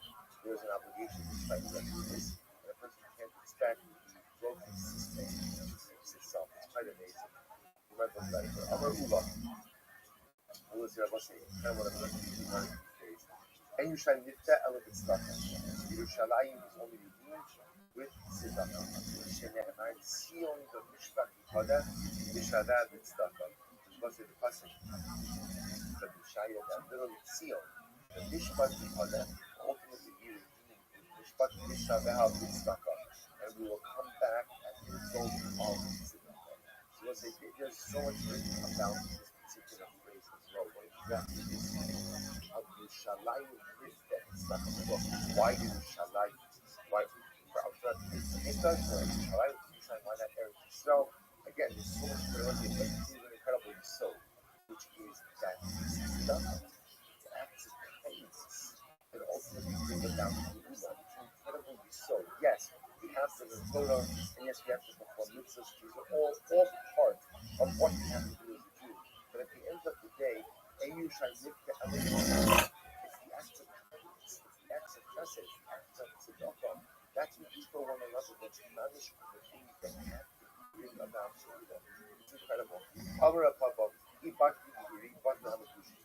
says, if the arrogant Jews, Rashi says, Yisraelim Hamisyarim Loris Uzelapushi Yus. It's interesting. Literal translation is the Papa says, if the arrogant Jews would cease to exist, the Amagushim would also cease to exist. So Rashi says, it's interesting how Rashi defines very arrogant over here. He says these are the Jews who wear the beloras. And again, the beloras was the popular Gentile or idolatrous haircut. Where you have like the long piece of hair that would come out of from the back, like a ponytail that would come back out called the beloras. So that's huge. Sometimes the arrogant Jews would grow out of the beloras. Or they would wear clothing that reflected all of the styles of the time. So if the arrogant Jews would start being arrogant, the Amagushim would stop about it. It's where the Amagushim, actually says, Bante Amagushi, the Batru Masisim Umadichim Hamasiyim Osam. So we'll say these refer to people who oppress us. Right? So in other words, the Gemara symbol over here is that sometimes the world has a cause and effect. That when the Jew becomes too arrogant, the Torah creates a force to push back on the arrogance in order to go ahead and reinstate a sense of humility. So if the arrogance stops, then by definition, the counterforce would stop as well. Similarly, Ibatri Dayani, and corrupt judges would stop to operate. Batli is Sirach. Sirach is also good. Actually says over here.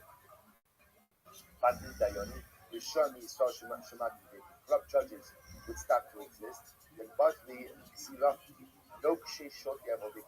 So these were Gentile officers who were very impressive in their enforcement of the law. So again, if there wouldn't be corrupt Jewish judges, they would not suffer oppression at the hands of the Gentile legal system. So the idea of saying is always this cause and effect. There are things that happen that undermine the fabric of society, like arrogance, like corrupt judges. So the Torah creates countermeasures to push us back. So again, if we don't want the countermeasures, then stop with the arrogance, stop with the corrupt judges. But the Amagush. So how do we know if the arrogance stops, so the Amagushim will stop as well. See, the Etzot Kibar Sigai. He bought the Dayani Badli Git, Sirach, Git, Esi Hashem, Mishpatecha, Nei Oidecha. Okay, Amar Rabbi Yulai, Rishon Resurrection. My Amar, what's the meaning of the following passage? So it's wrong, we're studying the passage from Yishab. Shavar Hashem Mate Yishoim, Shevet Moshe. So what does this mean? That I'm going ahead and literally broke the staff of the Yerushalayim, Shevet Moshe, the staff of the leaders. Shavar Hashem Mate Yishoim. So this is who broke the staff of the Yerushalayim. Elu Hatayonim, Shenasa Makala Chazanim. These are the judges who become ultimately a staff to their chazanim, to their overseers. So let's see what this means as follows. That sometimes the judge is bought off, right? If the judge is bribed, so then what happens? The judge becomes a staff in the hand of he who bribes the judge. Right? I bribe the judge, I'm going to get what I want. Now the judge becomes the staff in my hand to execute judgment in the way that I want. Shevet Moshe, as you know, the Shevet Moshe, Elu Tamidi Chacham Shevish Kos HaShem Yishpach Yisrael. Those are these are Tamidi Chachamim that are in the family of Dayan. Now, what is this? Take a look at that. That's the Shevet Moshe. Makel Egofim Shemoshe Dayan Mishar. Shetamidi Chacham Shevish Lahem. The Makel Ula Egof Sha'ar Yidei V'im Ma'amidiyos. So what happened? How did these corrupt judges get into power at times? They had Torah scholars in their families, and again, people assume that because they had Torah scholars in their family, therefore, again, the judge was pious as well. And even when the Torah scholars saw that the judge was doing something wrong, the nice Salah, they didn't say anything. Still, so the committee to come in enabled the judges to operate in an inappropriate way. What they see from the which is, even if you're not committing the Avera, but you're enabling, that's problematic. Like becoming an enabler, for someone's wrongful activity, comes with liability and culpability.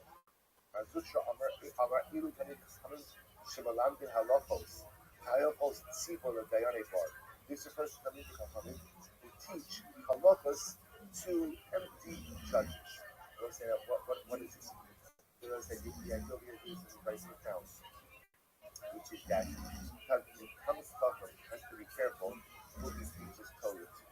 Why? Because if that person is going to take the knowledge, this is appropriate for him. So for that he has some level of liability for that as well.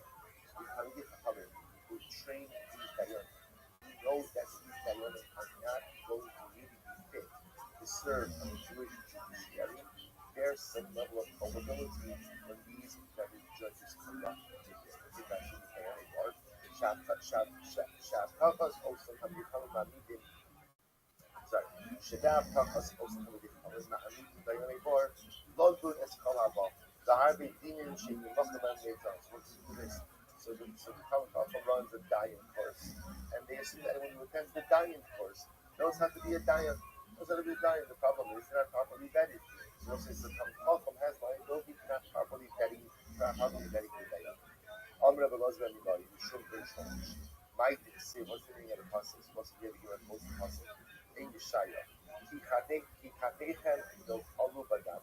So literally again, your parents, your moms, that's both Sechem the Avon, your fingers with Avon. So Sechem Shaya, your lips speak falsehood. The Shonchem Avla Tega, your tongue articulates bad things. Also, what does this mean? Katechan Nikolu Badam. What does it mean that your hands are filled with blood? Elu Hadayon. Also, this refers to corrupt judges.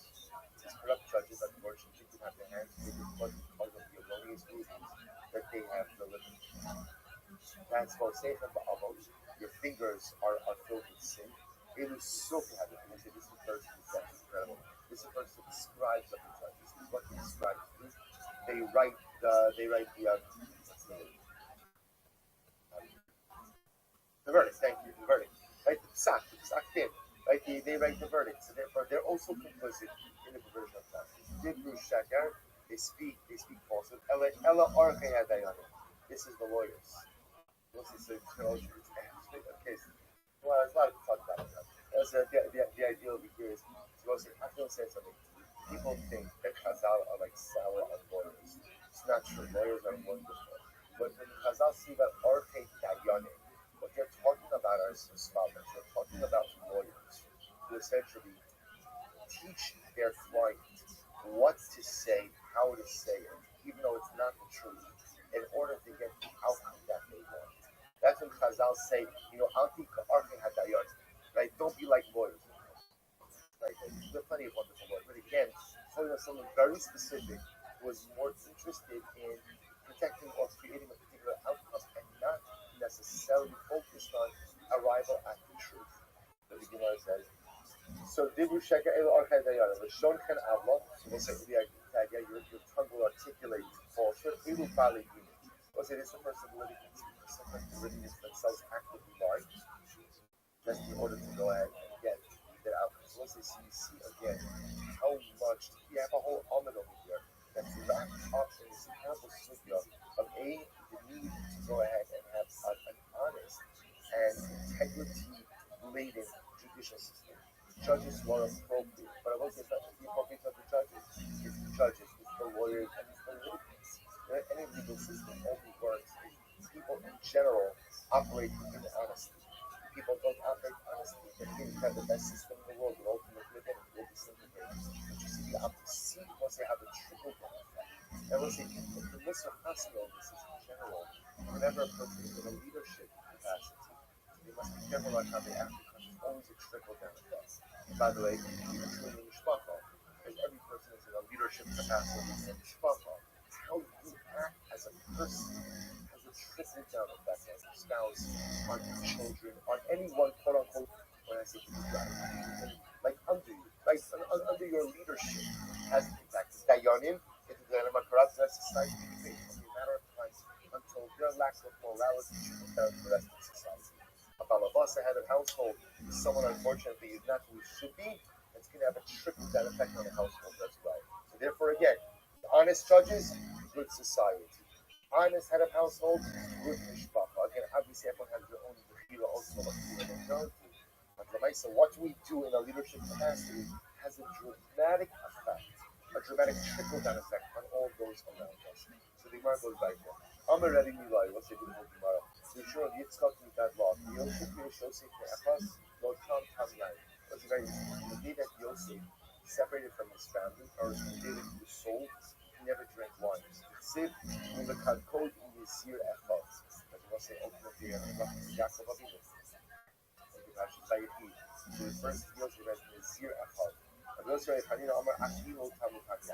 The brothers also did not go ahead and drink wine from the day that they sold Yosef. So apparently, this is talking about before Yosef revealed his identity to his brothers, so he invited all the brothers to one time with him, and they drank, and they became intoxicated. Like Michlal Da'at Ha'idna, which indicates that Joseph is like the first time. Up until now, they didn't drink a lot. The other thing will say, no. Shichus with Mohavi, Shkiyam Yahab. It's true, the brothers did not get intoxicated, but they did drink wine. So most of the idea is my focus over here. Everyone agrees that from the time that Yosef is sold, he did not drink wine. It's a sign of mourning for being separated from his Mishpacha. What did the brothers drink wine? Did the brothers not drink wine? That's my focus. And we'll say that my focus is to be quite fundamental. Embedded in that my focus is how the brothers really viewed the sale of Yosef. If you go with the idea that they did not drink wine, that indicates that after they sold Yosef, they realized they had made a terrible mistake. They didn't know how to undo it, but they had made a terrible mistake. Whereas if you hold that no, they drank, so it could very well be that that's reflective of their feeling of justification about the sale of Yosef. Whereas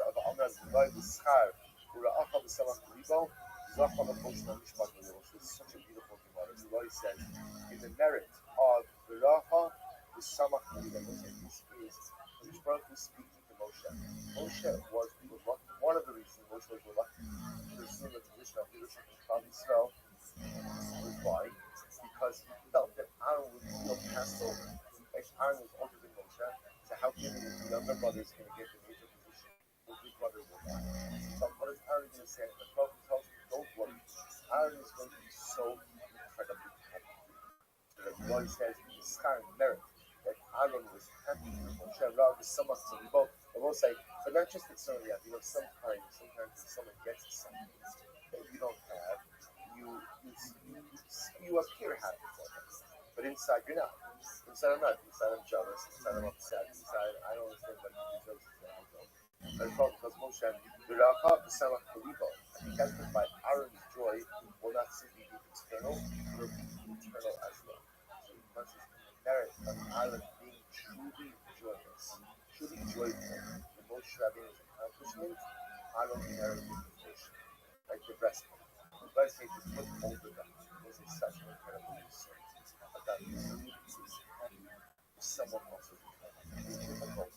Sometimes someone gets a bracha or someone has an accomplishment that I don't have, and I feel jealous. And that's a normal reaction. And to work on ourselves, we feel truly happy for someone else. We will say, when it Klal Gadol is that you have what a person wants you to have. Someone else having something does not mean that it came at your expense. It knows that you go ahead and be genuinely happy for someone, even if you don't have that very thing, but if you want that very thing, that's the new parents. And as far as he sees it, as far as he gives back that person, Aaron was happy, so Aaron gets the person. Shot the Levi Levi's father Levi. Kila Mahu, Shusa Mahu. So what's this? Is back to Shabbos. So what's the halacha concerning the canopy? And Shusa the Karma Mahu. What's the halacha concerning hops in a vineyard? Based beyond the Mahu. What's the halacha with burying the dead on Yom? Okay, so 3 questions. Firing up. Ada Azil, so let's say someone happened. So Ada Azil not the Levi. So let's say. So before they came or as they came, Levi passed away. Amr so they had asked this question to Levi passed away. Amr Shmuel Rav Nasir. So if you are wise enough to answer the question, Shalachu. So he sent the following answers. Kila regarding the canopy on Shabbos. So it was back yesterday's time. And you go ahead and put up a canopy on Shabbos. Chazarnu al kol tzidei kila. V'lomatzanu leitzad heter. We examine the issue from all angles. And there is no heter, there is no permissibility to put up a canopy on Shabbos. Really? Lishtach will be learned by a Cheskel. What's that's not true? Rabbi learned by a Cheskel saying yesterday that. Learned by a Cheskel said that you put up a canopy as one of his blood, you attach part of it before Shabbos. When you attach part of it before Shabbos, you can just pull down on the rest of it and it spreads out. You can do that on Shabbos, so why not give that mitzvah? To which he wants to be shaking on B'nai Torah. So those apparently the people of B'nai Yischar were not B'nai Torah. So therefore, again, Shmuel was very concerned. Shmuel was very concerned to give them a heter because he felt that they would exploit the heter. Shusa the Karma. So here, Ruva, the Lishlachim. So what's listen to this? So what's you're asking out Kilayim question. So what's the Shaila was Kilayim. I'm sorry. Shusa hops are hops considered to be a type of vegetable? If it's a type of vegetable, then it's subject to kilayim. If it's, however, something that goes considered to be a tree-growing item, then it's not subject to kilayim. This is the Gemara says, the lishlach will be very careful. So why don't you go ahead and send it, then the answer to the careful. What the Rabbi comes to the Sanyo, he shows when it comes to the house, the careful only has kilayim be careful. The careful says, we're not subject to kilayim. The Chum say kilayim be careful. The kind of what I generally say. Kalaneto ba'aretz halacha to so the chutz ba'aretz in general was it halacha by kilayim is that whoever who's maker, right? Whoever is maker. So although we might not pass that way in Eretz Yisrael, when it comes to kilayim chutz ba'aretz, we always pass like the maker opinion. So if they discuss chutz ba'aretz, some of the halacha like Rabbi and they do that kilayim that hops, he shows are not subject to kilayim. That he should not be once again, apparently we begin to see that Shmuel and Nasir were very concerned that apparently the people of the Yisrael were not B'nai Torah. Right? They weren't particularly religious individuals. They were concerned that if we give them a heads up, we give them a leniency, they will exploit that leniency in appropriate ways. Machlis from high, Machlis from that high time, the Bailam is Rabbi Shisa the Karma, so Rabbi used to answer the following. Whoever wants to sow hops in a vineyard, Lizra, should go ahead and do so. No problem. I was Rabbi was saying, the hops essentially are treated like an item that goes to the tree. As such, there is no issue of kilayim. Rav Amram Chasida Mandida. Rav Amram Chasida, if somebody would plant hops in a vineyard, he would administer malchus. Rav Misharshia, Yoav Le'Pruta Latino Pnachri Desarle. Rav Misharshia wouldn't do it himself, but what? He would give a pruta to a Gentile child and ask the child to plant the hops in the vineyard. I believe in the Latino Israel. Or why not go give the fruit to a Jewish child? I'll see the Israel. Because there was a concern that I see was obviously Rabbi Misharshia felt that a Jew shouldn't do this himself, but you can have it done through a guy. So the problem is if you begin to use a Jewish child to do this, the Jewish child may come to do this even when he reaches the age of adulthood. I believe in the Godol athlete. Why not go ahead and give it? Why do you have to give it to a Gentile child? Why not give it to a Gentile adult to do it? Ultimately, I think they come to confuse an adult Gentile with an adult Jew. But the nice thing, they come to confuse them, and they come to end up using an adult Jew. parts of the base. What about the base? What do you do with the parts of it? It's very important. So the Gemara says, "Shalachlu meis lo yisasku bei lo yudon v'lo arba lo biyot division lo biyot division." What says they said to the people when they discard a mace, you should not go ahead and bury the dead. No one should go ahead and deal with the body. Not a Jew, not a non-Jew, not on the first day, not on the second day. Is that true? Meaning, there was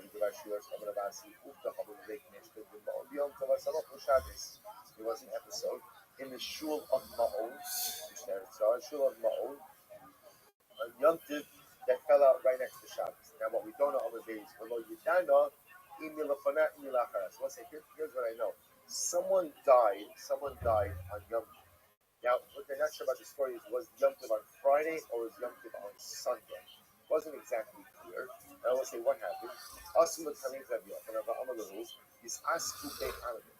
And Rabbi Yochanan said, you can have non-Jews bury the mace. You can have non-Jews bury the mace in this type of situation. Rashi says, "Lo Yodani Milchana, Yom Tiv Bar Shabbos Mace Bolayo, or Mipnei Shlo Yuchlu Mace Asif or the Makar Yifu the Kova Aydan." So again, what we're not sure about is where exactly Yom Tiv fell out.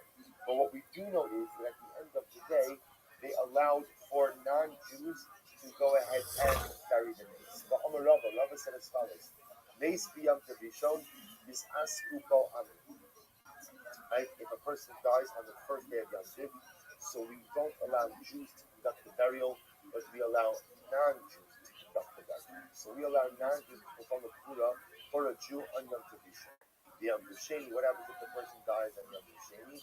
Is asku kol Islam. So that's on Yom Tiv Sheni. So even ultimately, again, Jews are permitted to bury a fellow Jew. But even the Yom Tov Shalosh Hashanah. I will say this is true even on the second day of the Rosh Hashanah. I will say that normally again, remember, second day Yom Tov of Rosh Hashanah is treated differently than normal Yom Tov Sheni Shal Kaviyus. Because remember again, second day Rosh Hashanah is observed even in Eretz Yisrael. That's the concept of Yom Harichta, one long day. Okay, not to all technicalities. But the point of it is that Allah Maisa, Rabbi said, this is codified in Shulchan Aruch, by the way. If a person dies on the first day of Yom Tov, you can have non-Jews bury the person. If a person dies on Yom Tov Sheni, even Jews are permitted to go out and perform the Gvura on Yom Tov Sheni, and even second day of Rosh Hashanah. Now, She'inki in the Beitzah, I will say just again, interestingly enough, these halachas don't apply to an egg. Right? So, Beitzah Shalom with the Yom Tov is still going to be. Rashi says, in Rosh Hashanah, Shabbal Yom Tov, Yisrael Tov, Rosh Hashanah, Kamer Yom Tov Sheni, right? And all the was also the Zah. So we'll say, so just as an aside, an egg that was born on the first day of Yom Tov can't be consumed that day, but can be consumed on Yom Tov Sheni. Whereas Rosh Hashanah is not like that. Okay? Not really important. It's very important. But that part, so we'll say. So just point out to the so how do they? So remember, the Neviskar are asking, what do you do with the mace on Yom Tov? So the answer was nothing. You leave the person unburied till after the thing will bring up. The person what? Rabbi said it's not true. The person dies on Yom Tov. Yom Tov Rishon. Gentiles can go and attend to the burial. Yom Tov Sheni, second Yom Tov, even Jews can attend to the burial. So again, I will say the same thing. She'inam b'neifa. So once you see that the rabbis will let us to give kudos, to give certain receipts to the people of this start, because apparently they were not in Torah. They were not observant or serious about their observance. Because of that, there was a concern that they would exploit conveniences. So in order to avoid any potential issues with this, so the rabbis therefore are not going to with them. We'll say, just as an aside, we'll do this halach. This halach is codified in Shulchan Aruch. That if a person dies on the first day Yom Tov, you're permitted to hire Gentiles to go and take care of the burial. Yom Tov Sheni, even Jews could do it.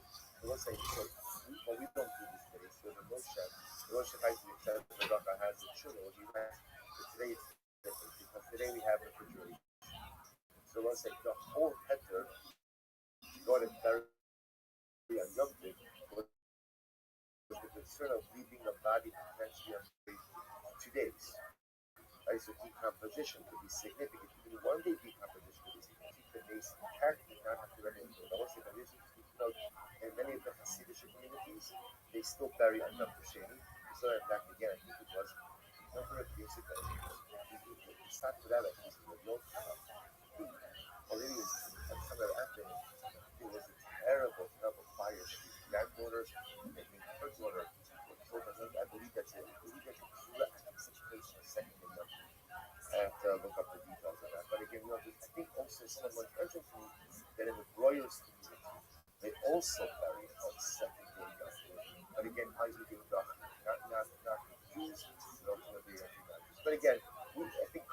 traditional practices like the Moshe, that halacha l'maisa be raised until after Yom Kippur, covered on these things attack, ultimately because of them, which she could. Says the Rabbi Adam Bar Abdullah Amar Asam Bar Abdullah. This antik adam b'tila, ubichas sehal, yosef shram. So let's listen to this. A person can take a tefillah canopy. Now, once a canopy is used, it's the large piece of fabric. So a person can take a canopy and essentially use it as a cloak. Now, we'll say that even though the canopy has strings that come up, because that's how you anchor it down, and those strings, of course, the strings kind of drag behind you a little bit, you can still wrap yourself up in the canopy and go out on Shabbos. In the Choshes, and there's nothing to be concerned about. So the Gemara says, listen, the issue that I might have thought was that halacha l'maisa, those strings that kind of come off the canopy are really not part of the knowledge, and therefore maybe that's problematic. So the Gemara says it's not problematic. You can wrap yourself in the canopy, essentially go ahead and use it as an article of clothing, and the straps are not considered to be a must. So the Gemara says, "Ma'ishnami Rafuna, Lam Rafuna Amarav, Hayotzi Kalashivin Tziviyah." It says, "Kil Chasa B'Shabbos Chayin Chatos." So we'll say, "V'yat V'lo." Rav said, if you go out to the four corner front of this, you're going to tzitzis chatos, but the tzitzis are not tied correctly. You're tied chatos. Why are tied chatos? Because you do it as if you're carrying the string. Even though the cloak is a cloak, right? It's an article of clothing. But we view the string as something additional that you are carrying. So why is this case different? Someone says, so this sounds exactly like the case of wearing the kiva. So it's just like if you wear the cloak, but it's not properly tzitzis, right? So the strings are there. You're chayiv for carrying the strings. So why would I not be chayiv for carrying the straps of the kiva as well? Which means very simple. Tzitzis legabe kalis hashivi v'lobaki.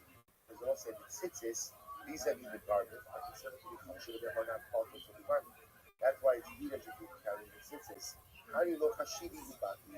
But these ultimately, again, these straps that are part of the kiva are not kosher. They're not kosher. So because they're not kosher, they're bottled to the kiva, to the canopy. And therefore, when you wear the canopy out on Shabbos, you essentially view that as just simply wearing your garment. So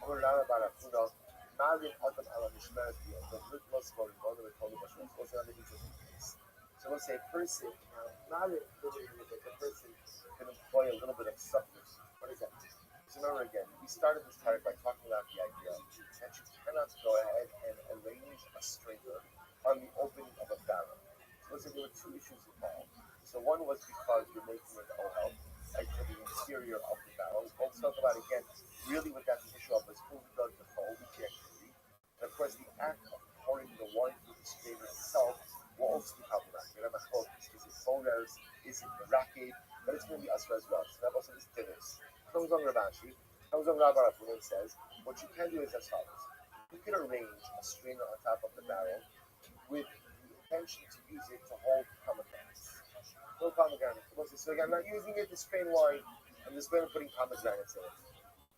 And then once it's there to go ahead and put pomegranates in it, you can also use it to strain wine. Or you couldn't go ahead and put up the strainer on the top of the barrel to strain wine, but you could do it. You could put it there to keep pomegranates. And once you put it there to keep pomegranates, then you can use it to strain wine as well. Look at that, what's saying.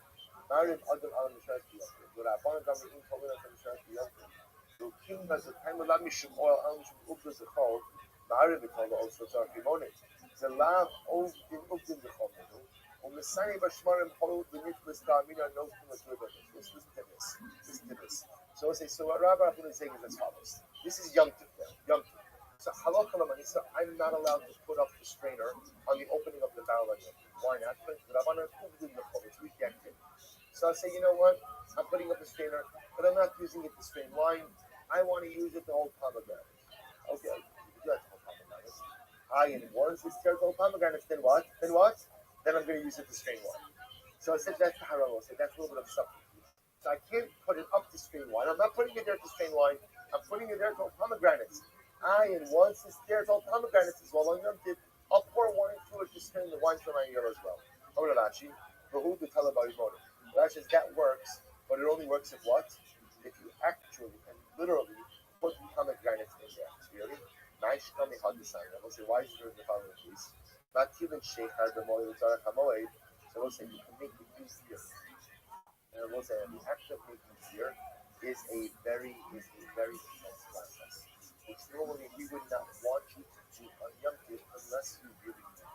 But let's say again, I just want to make more beer now, and again, listen, maybe even I want to make more beer because I want to have beer after Yom Tov. I drink a lot of beer. I want to make sure that after Yom Tov I'm not out of beer. That's the worst feeling in the world. Like after Yom Tov you're out of beer.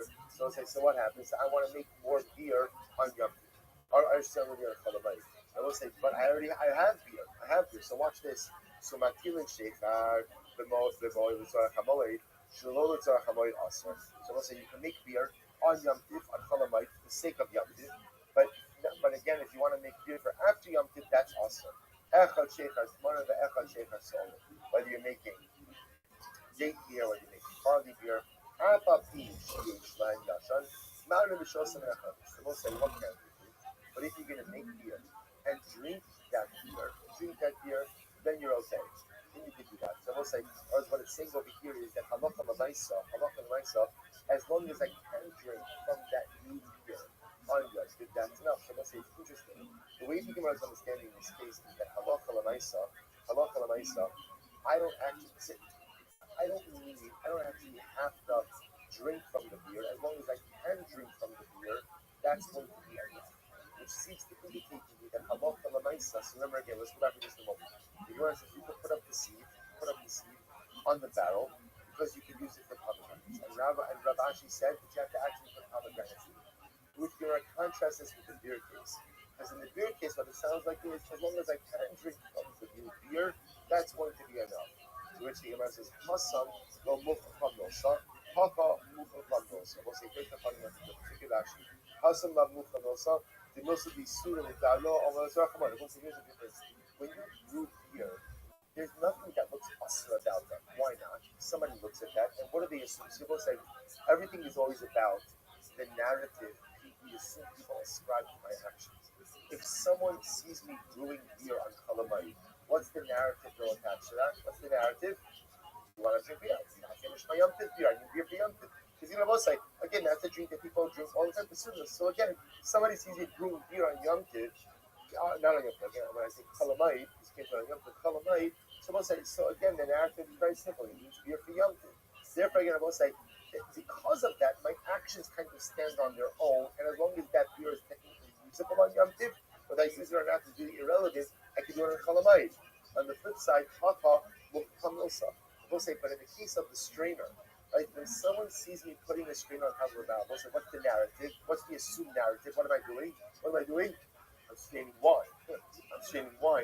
No one's going to say, oh, he's throwing pomegranates, right? We'll say, so because of that, everything is what your action looks like. In the case of the beer, the action looks fine. In the case, ultimately, of the strainer, it does not. Therefore, again, Rabbi Ashi says, you can put the strainer on the barrel to throw pomegranates, but what? You now just have to put the pomegranates in there.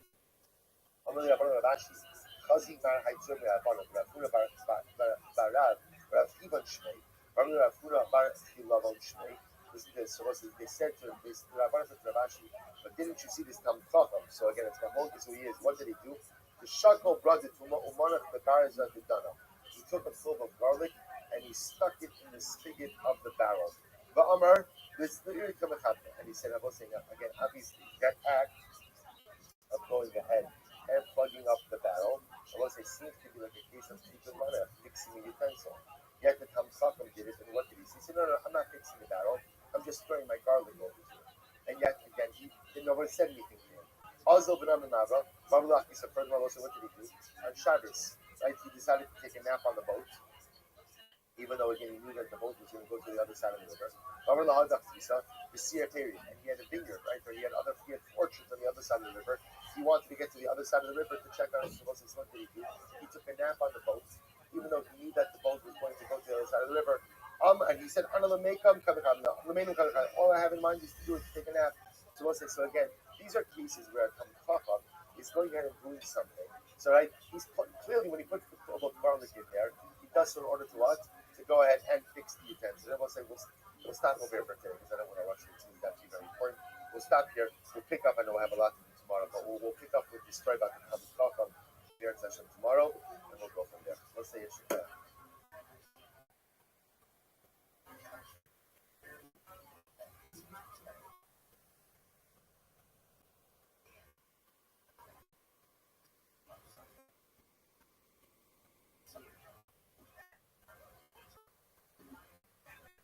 right, we'll say good morning, let us begin. I thank our sponsors. I thank you, Samuel, off the Estes for dedicating all the and breakfast. Parents, this conflict in our employee, so up on the heart of your see the best in the right, the very part comes over, the summer of the Rabbi, and always the learning process, and the toddlers, honor all, and the first percent of the third grade. For all of us. But that young sponsors today, this is Shmuel Davis, and then there's Shmuel's mother, Sarah, father, Sarah Ben Reed, who's representing David of North America. But I'm going to go to Shama with yes, I'm going to get one person dedicated on learning English, for Mahadika Pastor, Hannah, and for that culture, this class, and people from America, they will have a tour together with all the very and unfortunately, that let us continue. So we're continuing reading the Pastor in Sugya. Today I'm going to be turning there to get and some of the halakha of myself, but I know that these figures could be a little bit very incredible. It could also be a little bit challenging, especially now with kind of splintering off into a number of sub-discussions. So remember again, we're still focusing on the topic here of Tumas Mashki.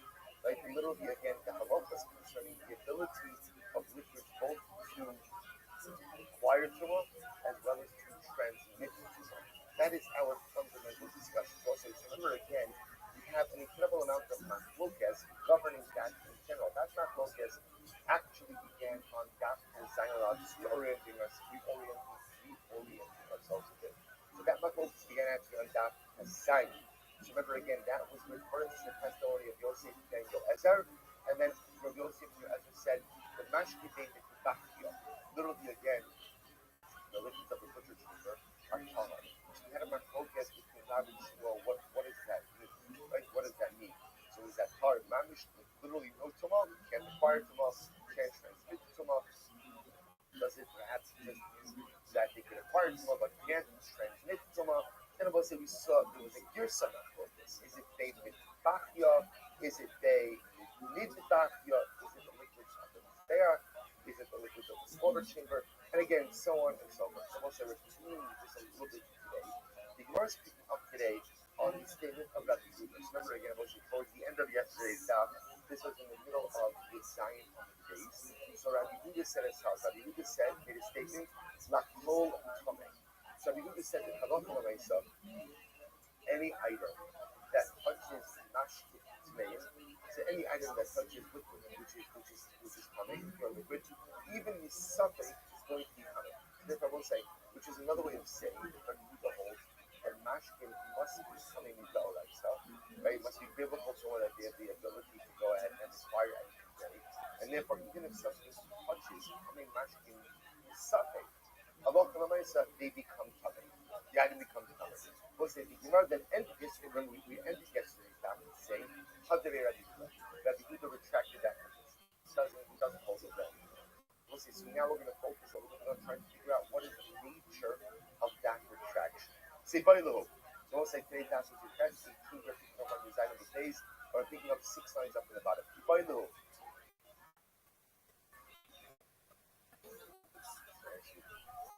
See, buddy, little. So Gemara says as follows: Yivayilu, the Kalim Huda Hadabe Ababa Oflin Rabbi Yosef B'Shimon Svirlei, Oldimon Legame Hadus. So listen to this interesting shayla. The interesting shayla is as follows: when we say that Rabbi Yehuda retracted his position, so what is it that he retracted his position for? Just that he retracted his position. Ultimately, again, the Kalim, the ability, ultimately again for liquids to go ahead and transmit tumah to Kalim. But ultimately, again, when it comes to food, ultimately, again, he still holds that liquids have the ability to transmit tumah, like Rabbi Yossi, Rabbi Shimon, or perhaps, Legame Hadrei Rabbi Meir, or perhaps, totally retracted his position in terms of liquids, and in fact, he's in alignment with Rabbi Meir. Rashi says over here, Rashi says about the Ochlin, Rabbi Yossi, Rabbi Shimon, Svirlei, the Mashkin, the Talmud, Ochlin, the Da'oraisa. So we'll say, so when we see that Rabbi Yehuda retracted his position, so remember again, what does that mean? Let's focus on what we have. The original statement of Rabbi Yehuda was, it sounded like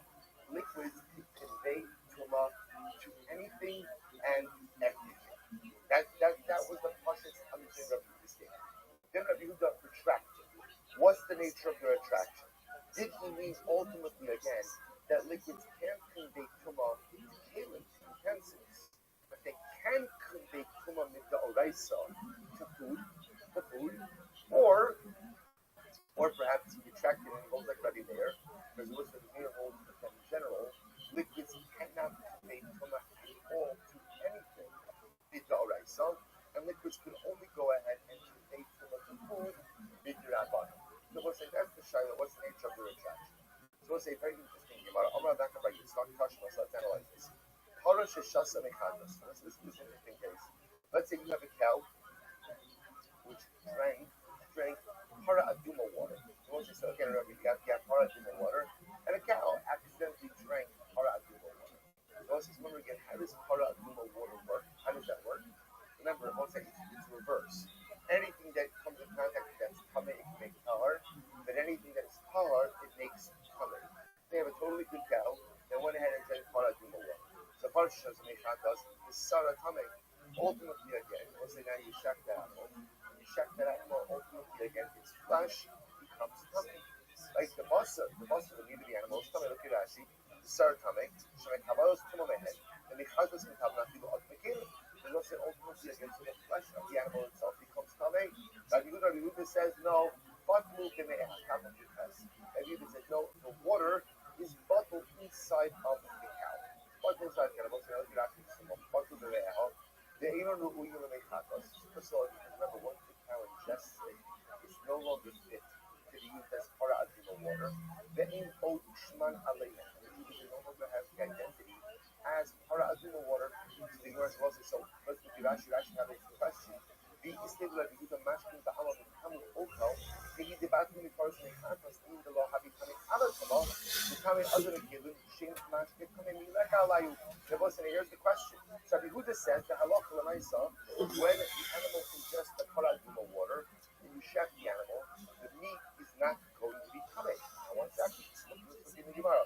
These sagadai come and came into the Habibay, Abba Oakland, Rabbi Yosef, but if you hold that Rabbi Yehuda when you retracted his position, all he retracted was what? Just the ability for mashkin to convey tumah to kalim, but the ability for mashkin to convey tumah ultimately again to other food items. Halacha l'maisa is still intact. About the Oakland, Rabbi Yosef Shimis Yirlei, Amai Badlu L'Me'el L'Gamrei. Why should the para aduma water not be able to convey tumah to the meat? At least in what the Gemara says, tumah kamur or kamur.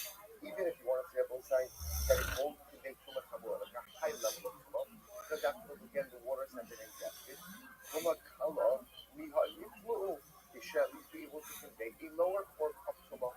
So as I see either shaila, so obviously it seems to indicate the fact that according to Rabbi Yehuda, the ingested para aduma water does not convey any level of tumah to the flesh of the cow, to the muscle of the cow, which seems to indicate to us that he issued full-fledged retraction. That literally now what Rabbi Yehuda is saying is, I hold up Rabbi Meir, which means that really liquids can't convey tumah to anything mid'oraisa, and at most they convey tumah to Rabbanan. To which the Gemara says, no. My titlu b'me'echa. What does Rabbi Yehuda mean when he says that halacha l'maisa, that the para aduma water is bottled inside of the cow? But the Gemara says, my titlu b'me'echa, nami bottled into machamura. About tumah halot mitamu. It means that the water no longer has the ability to stay what we call tumah chamura. Because a tumah chamura means the ability to cause tamei, adam, people and utensils. But the water absolutely does still have the ability to what? To convey tumah kala, which ultimately again is the tumah to food items. But so therefore, there's no proof over here, so it's very possible that Rabbi Yehuda still holds that halacha l'maisa liquids have the ability to convey tumah to food, but may just lack the ability to convey tumah to food. The father kind of covers over tumah kamura now to the So we'll say now here's what's interesting. So fine. So the point over here is that from this case of para aduma can't necessarily mean what Rabbi Yehuda's question is. So we'll say here's what I know. What I know is that Yehuda in his first version tells that pretty much liquids have the ability to convey tumah to anything and everything. When I say anything and everything, I mean like adam, kalim, right? Food, utensils, people. Then I'll say, in order to retracted that position. So we're trying to figure out what's the nature of the retraction. Did he retract it? Not he retracted everything. Said he holds like Rabbi Meir, which is the most extreme sheet. Rabbi Meir holds that really liquids don't convey too much to anything, and at most just convey too much to other food items into that banan. Or does he hold a more modified position that liquids can't convey too much utensils, but they can convey too much ultimately against the food items. So we try to bring a proof from Paraduma, but even from Paraduma doesn't seem to be such a great proof. So I will say what ends up happening is something very interesting. So we'll say what's interesting to notice as follows. It sounds like what you're saying is based on the Tanakama, right? Based on the first opinion, that even ingested Paraduma water does convey full-fledged tumah. To which the Gemara says, "Ha b'sara v'tamei." The Gemara says that's what. Now you b'sara tamei. Ha b'sara tamei katani. To which the Gemara says, "No. Already we did it so next one. This is the entire brayso reflects if you look at Rashi, the ha b'sara tamei kamar. But the most tine ela as habasar below kana adam diki the kanobi. My Tash will say the way the brayso is set up makes it sound like sprinkler kind of kamo. The water, the paraduma water, is clean. High level color, even once it's ingested by the animal. The problem is, all the Brisa says is that the flesh of the para is coming, which indicates to us that halach l'maisa is only the flesh of the animal that's coming, but that the waters will not be able to convey tumah to Adam and Caleb, which sounds like it doesn't have high level color. So what's going on over here? We're too much to say. Rather, the Gemara says, in fact, the entire Brisa is Rabbi Yehuda with the Surah Mechsura. Ultimately, again, the Brisa is dismissing a couple of critical explanations, which we are now going to consider the Kahavi Katan. Here we go. Harash Shasa Mechatas, the interesting case. Let's say you have a cow that drinks Mechatas, right? So Paraduma water. Part of it doesn't, again, obviously, have this intent to say it's not the Paraduma that ingests Paraduma water, right? Again, Para is just stamming animal, right? Stamming animals. So, again, my cow happens to drink my Paraduma water. So now I'll say, what happens? Now I check my cow, I have the meat. What's the status? The Para Shishasa Mechatas, this Sarah coming. Ultimately, again, its flesh is going to be coming. Said Muhammad, when is that so? From a cow. So we'll say, when you see that the flesh is coming, we'll say, what does that mean? From a cow. We'll say, from a cow means a lower form of tumah, which means that the only ability of the water, of the liquid, is to convey tumah to food.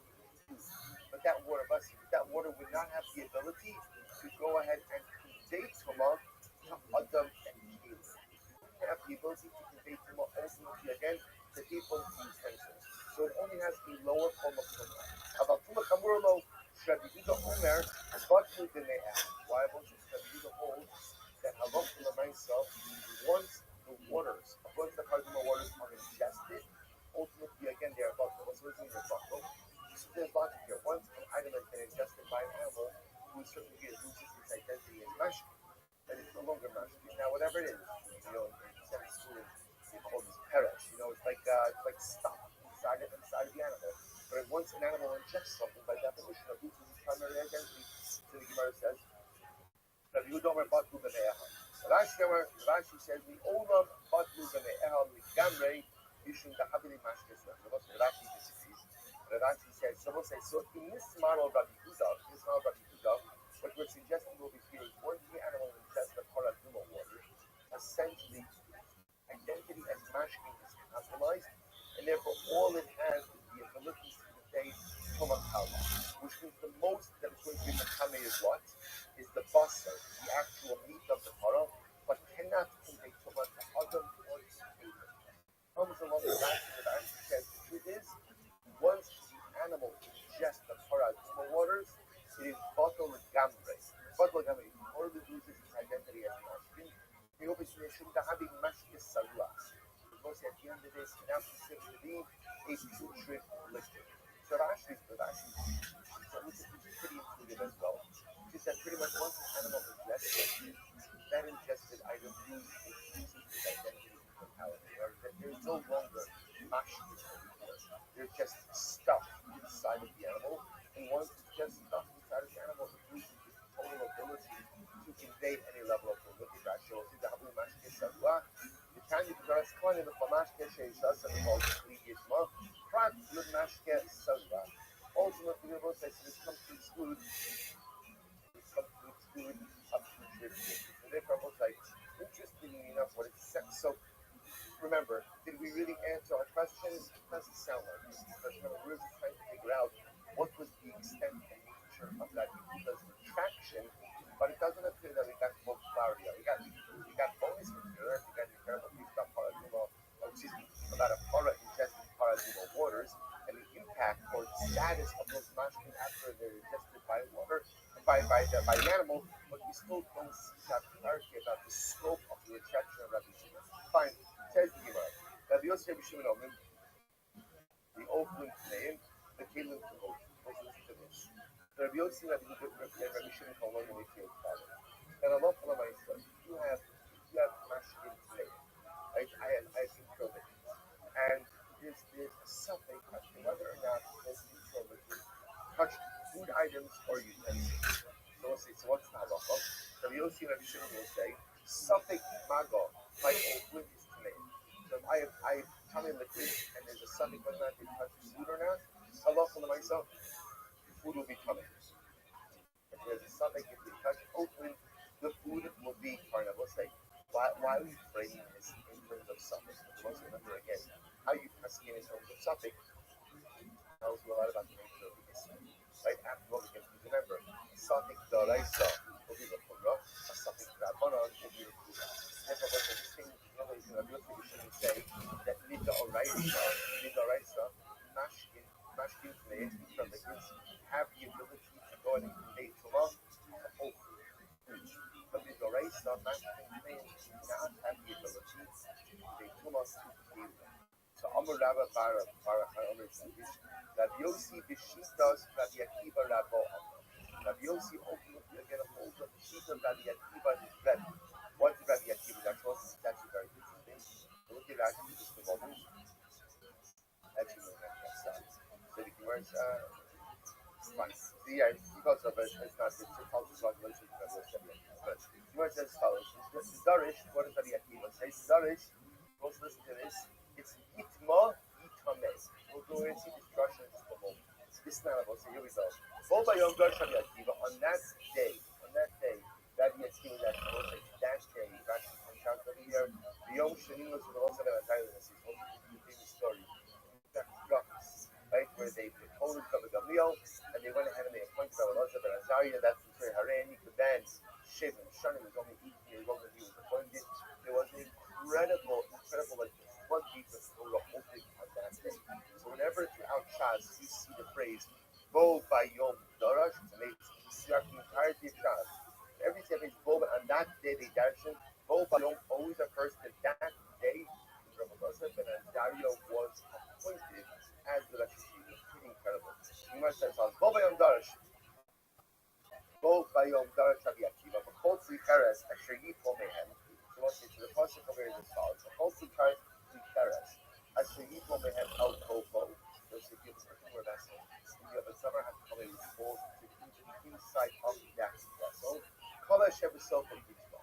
Whatever is inside the vessel at the same time, whatever in the interior of the vessel, at the same time that the davar has come in falls in, ultimately again Yitzmo. So we'll say this is an aside, it's not really our topic. But remember again, three colors is unique. That three colors of the vessel coming to this first. So for example, if you were to take a dead sheriff and you were to hold a dead mouse by its tail, you were to dangle it inside of the clitoris. Even though again it doesn't come in contact with any part of the clitoris will come in the aviro. It becomes coming ultimately again from its airspace. I will say not only that, but even if there's something else tahar inside of that clitoris, the fact that you're dangling something coming inside of the airspace, Allah the other item inside the clean becomes coming as well. The Lashon I will say is Yitma also Shishbol. Listen to the next part of the passage. This is really what we're focusing on.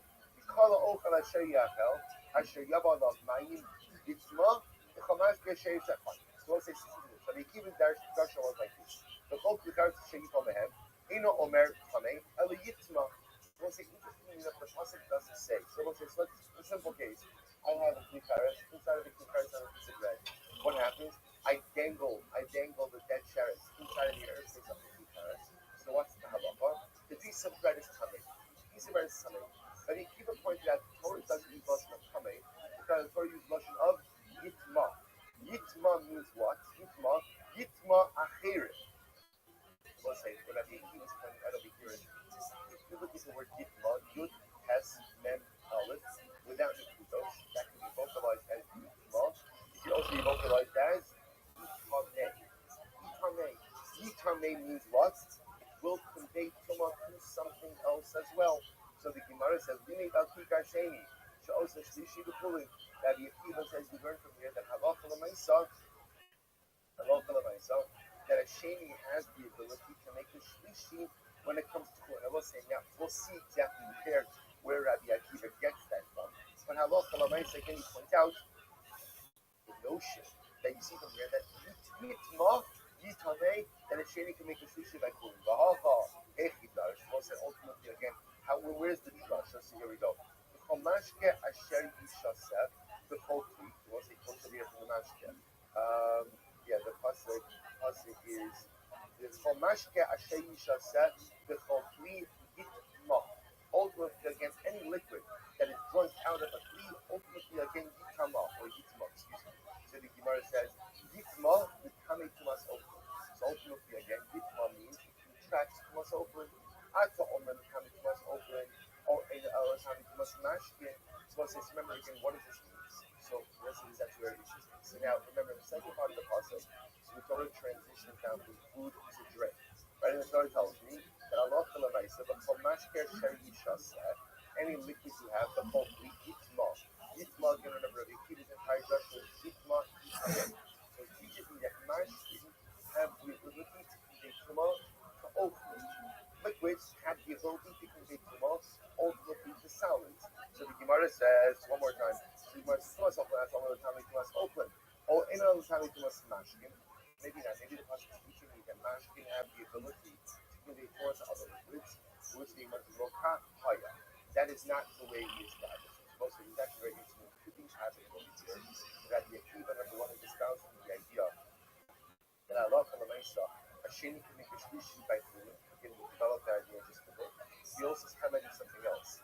That mashkin have the ability to convey tuma to ochlin, but not other mashkin.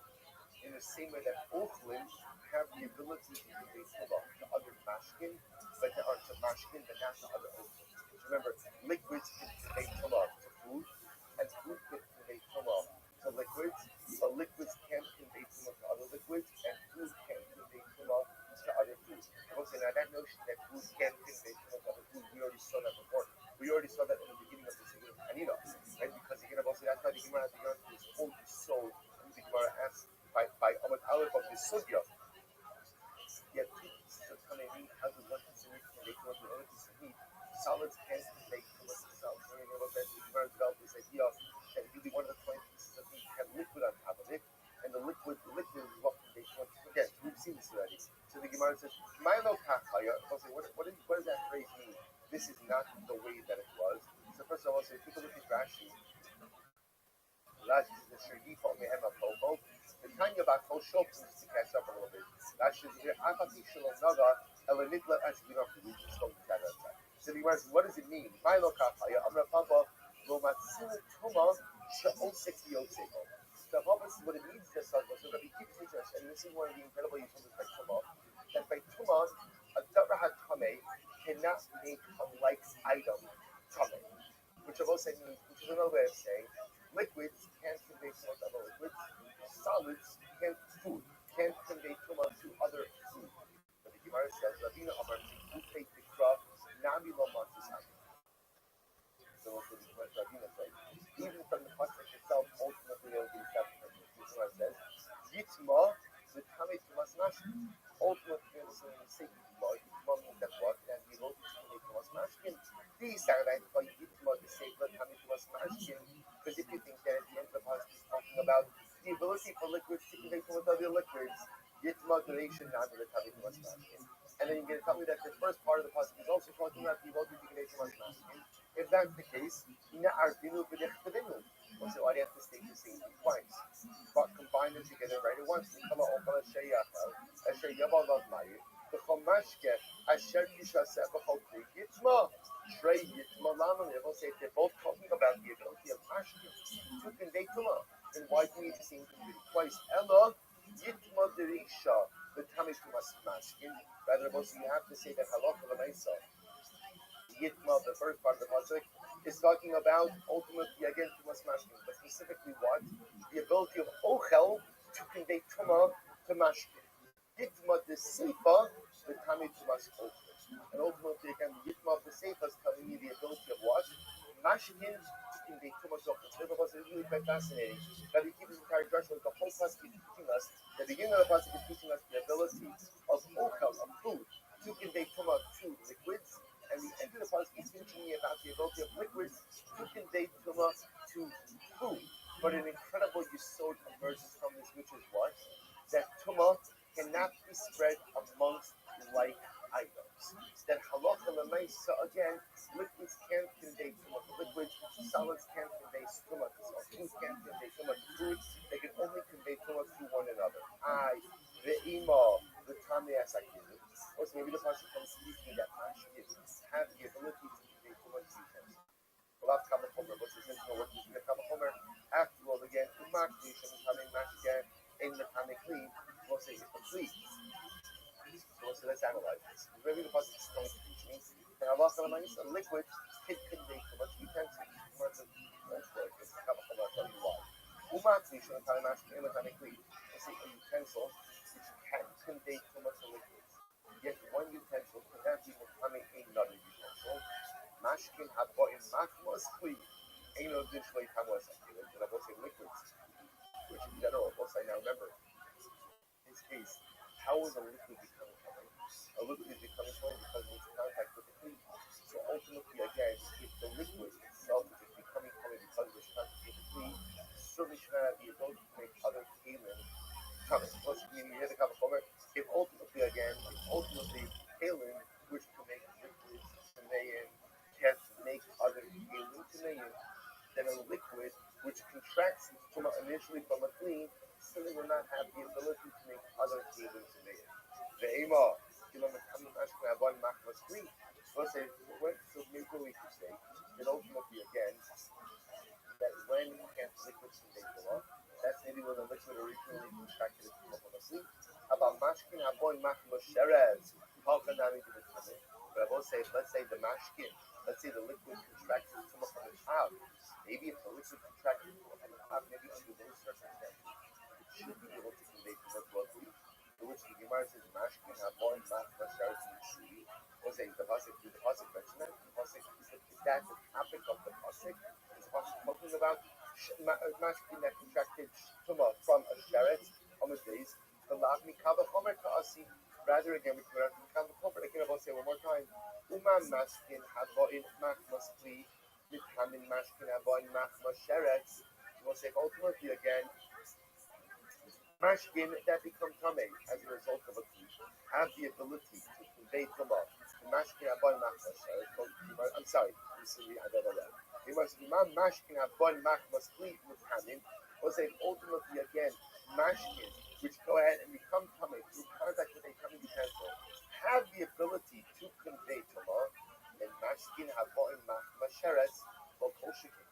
And all the more so, ultimately again, mashkin that become tummy through a sheretz, which also means direct tuma exposure, should certainly be able to go ahead and convey tuma. And I will say what the Gemara different is as follows. Remember, from the previous kavachomer, what did I learn? I learned mashkin could go ahead and read the kavachomer. Kavachomer was if kalim can't go ahead and make kalim dominion, there's certain mashkin which become tummy as a result of contact with the kli, can't make another kli tummy. Which the Gemara says, well, maybe that's only ultimately again if the kalim contract the mashkin contracts tuma from a kli. But if the mashkin contracts tuma from an av like the sheretz, maybe it should be able to go ahead and make a kli tummy. Which the Gemara says, wouldn't that be a kavachomer? If at the end of the day, which become tummy as a result of contact with the kli, having the ability to Tame because of direct exposure to a sheret should have the ability to transmit tumah. And also with the Gemara in parentheses, maybe mashkin that come in contact with the sheret should even have the ability to transmit tumah to what? To kalim. To which the Gemara says, no. Dayo lava minadil yosku though. Let's say the halacha l'maisa.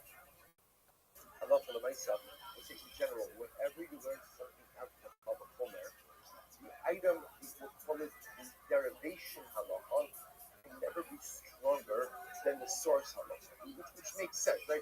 If I'm deriving B from A, so really B could replicate the principles of A, but B can't be stronger than A because A is the source for B. So if I'm learning out the ability for mashkin, which came in contact with the sharis, to transmit tumah, and where am I learning that out from? From mashkin that came in contact with the kli. What does that tell me? That tells you that mashkin that come in contact with the sharis can be no stronger than mashkin which come in contact with the kli. And I will say mashkin that come in contact with the kli could go ahead and convey tumah of the oathling, but can't convey tumah to what? So to mashkin that came in contact with the sharis also can't convey tumah to other people. Beautiful. So the Gemara says Yitma Goreisha Evilah. So what do I do with the Yitma in the beginning of the pasuk? Actually says over Yitma Goreisha Gabe Ochel. Eich Itarish Rabbi. Right? What does Rabbi Akiva do with the first Yitma? So remember again, this is talking about the whole three Paris and equal man of Toko. All that share is so called Yitma. This is the Yitma by Ochel. So what does Rabbi Akiva do with the Yitma by Ochel? To which the Gemara says Yitma Goreisha Evilah. So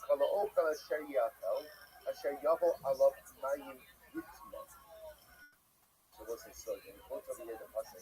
Let's say the follow. Same pasuk, right? We call the Opa Sheyachal Asher Mayim Yitma Tame Es Hamash. Also to teach me that what? And Allah if food becomes Tame, food also have the ability to say this is the constant Yitma Tame Russia.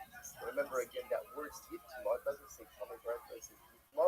It can also be vocalized as Tame, has the ability to convey Tama. Therefore, they are teaching me that when food becomes Tame, it has the ability to transmit Tama to Mashi. So he wants Atuma Tame, Tame Sakli. So I don't know, how do you know that the Tama is going to teach me that food has the ability to convey Tama to liquids? Maybe it's teaching me that food has the ability to convey Tama to Kelim. Which the Gemara says, I'm a Kalachomer. We'll say that it's Kalachomer. Uma Mashka Shematame Okel Enomatame Klis. We'll say, now watch this. If liquid, which does have the ability to convey Tama to Okel, Enomatame Klis. Let's remember again, we've established it already. And Halakha Lamaisas, Mashkin only have the ability to convey Tama to Okel. Right? Remember again, Mashkin have the ability to convey Tama to Okel. They don't have the ability to convey Tama to what? The other Mashkin and Caleb. They'll say now we've left the Ochel. So now what we're suggesting is that when it says Yitma, Rabbi Akiva's drasha is teaching me that when food becomes Tameh, it has the ability to convey Tumah to other liquids. Two liquids. I may be teaching that it has the ability to convey Tumah to Caleb, to which the Gemara says that's a Kalachomer. Uma Mashka Shematame Ochel Enomatame Kli. But when it comes to liquid can convey Tumah to food, yet does not have the ability to convey Tumah to us. Ochel She'in Mitame Ochel. So ultimately, again, food items of also which do not have the ability to convey Tumah to other food items. Which again is one of the sodos of Tumah. I will say, remember again, seeing that in general, with the exception of Tumas Mace and metal, there's never a lateral transference of Tumah. Along in that same non-lateral transference of Tumah is that Tumah can't be passed along with two like items. Samashkin can't give it to Mashkin, Oakland can't give it to Oakland, Jalen can't give it to Jalen. So the Gemara says, so one more time, I'm sorry, if the liquid which conveys Tumah to Okal doesn't convey Tumah to a Kli, then Okal She'im Mitame Okal, and I will say food items which cannot convey Tumah to other food items, Eino Inshalo Yitma HaKli, all the more thing once it goes without saying that it should not convey Tumah to a Kli. Hamani Makayim Yitma. So it says therefore the pasuk says Yitma, which tells me that food does have the Oakland, do have the ability to convey Tumah to something else. What's the something else? The Tame as Hamashkin Shein Alulin and the Kabul Tumah. So we'll say the concept of Gitma, the word Gitma by Oakland teaches me that food has the ability to convey to the mashkin. So we'll see this logic. Shein aluna l'kavalkala, because everyone knows that ultimately, again, mashkin are aluna, like they're receptive to Torah. Mashkin are receptive to Torah. So the Gemara says, "My area mashkin you shouldn't get aluna l'kavalkala." So we'll say, what does this mean? That food conveys Torah, so mashkin open conveys to mashkin, because mashkin ultimately again are aluna, are fit. What does that mean? Typically, we shouldn't go back in the Akrini. Akrini, I will say, ultimately, again, you know why food conveys to mashkin? Because there's no other alternative. In other words, that halacha l'maisa will say, halacha l'maisa, the lashon of zitma tells me that not only does the item in the pasuk contract to but it conveys to So now I know that solid food Oakland conveys to So we'll say, when I go down my list of what Oakland can convey to, I'm exceptionally limited. Remember again, it can't ultimately again refer to Oakland, to other Oakland. Why not? Why not? That lateral transfer, that doesn't work. It can't be Kalin. It can't be Kalin for those reasons we said before. So the only thing I'm really left with, halakha is mashkin. So just like the pasuk, remember we're working backwards a little bit. Based on the pasuk of Yitma, the word Yitma, I know that Oakland has the ability to make something else. And just by process of elimination, the only thing I'm left with is the ability of Oakland to convey to the mashkin. Yet the Brisa says that Oakland conveys to the mashkin because mashkin are alulin l'kabel tama. They're really like a little bit more receptive. What does that mean? The wish you guys watch this. The heat came out. Oakland coming to this coming mashkin. It's coming in the Kli. So you might have thought that I love myself. And ultimately again, that Oakland should also have Oakland, which is more common, should also have the ability to go ahead and convey tama. Look at Rashi. If he came Oakland comer, Rashi said, was in for a moment, the mashka. So you would have thought in general, they'll say Oakland food has a more common status than liquid. How so? Even mashka, in Matami mashka, either Oakland kamet with Tami mashka, Hilchach Apagab de mashka with Tamikli, Oakland Tamikli. So we'll say, this is interesting. You might have thought that Oakland ultimately again is more common than mashka. And I'll say, how is Oakland more common than mashka? Listen to this.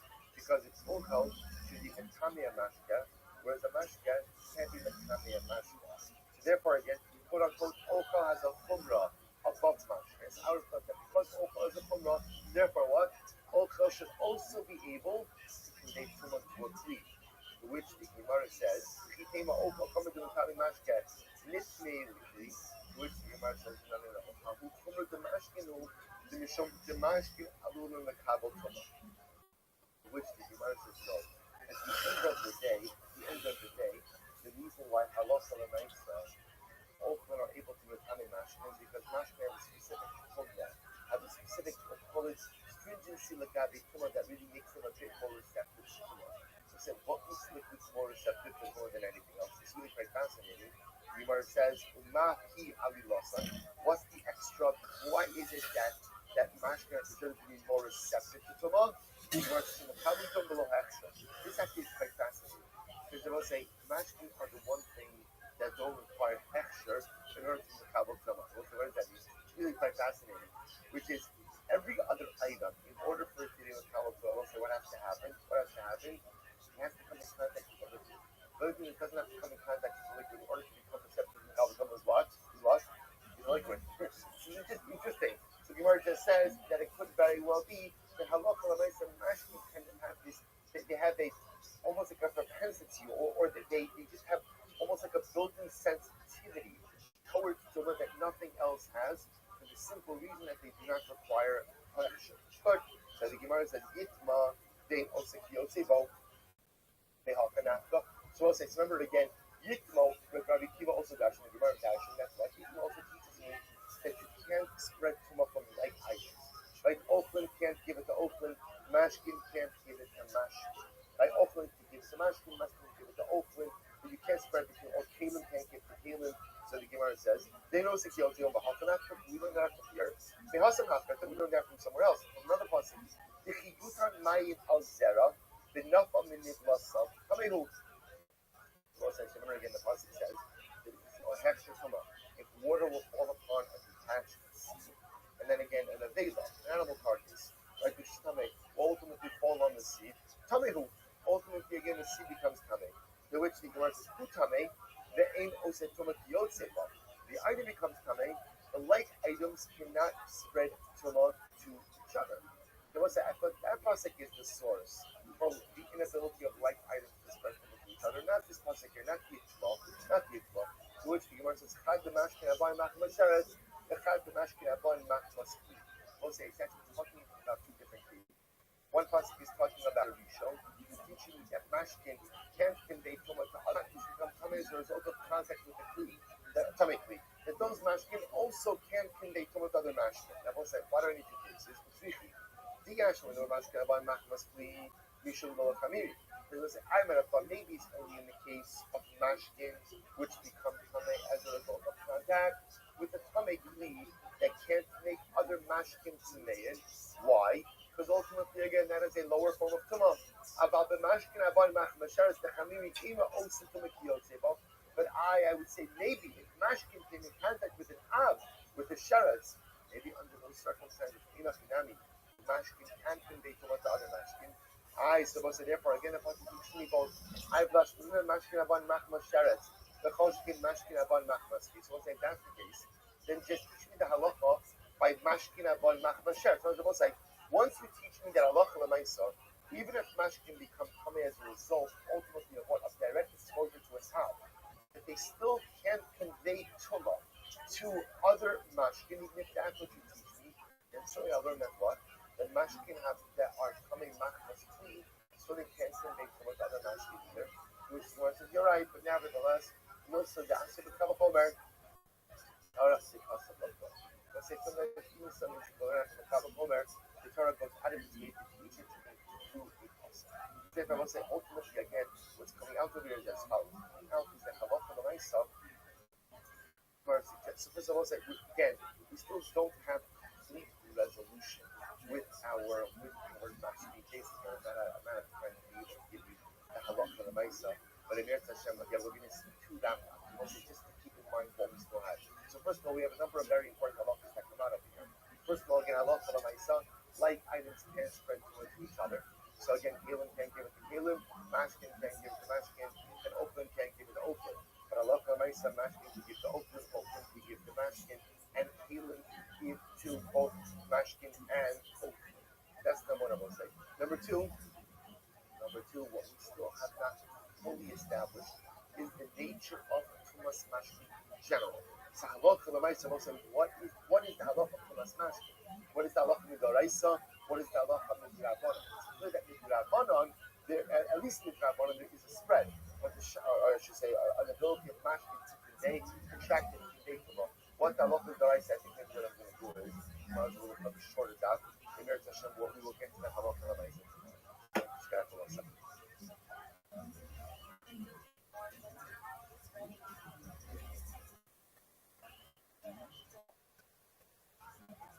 All right, we'll say good morning. Let us begin with people that of us today.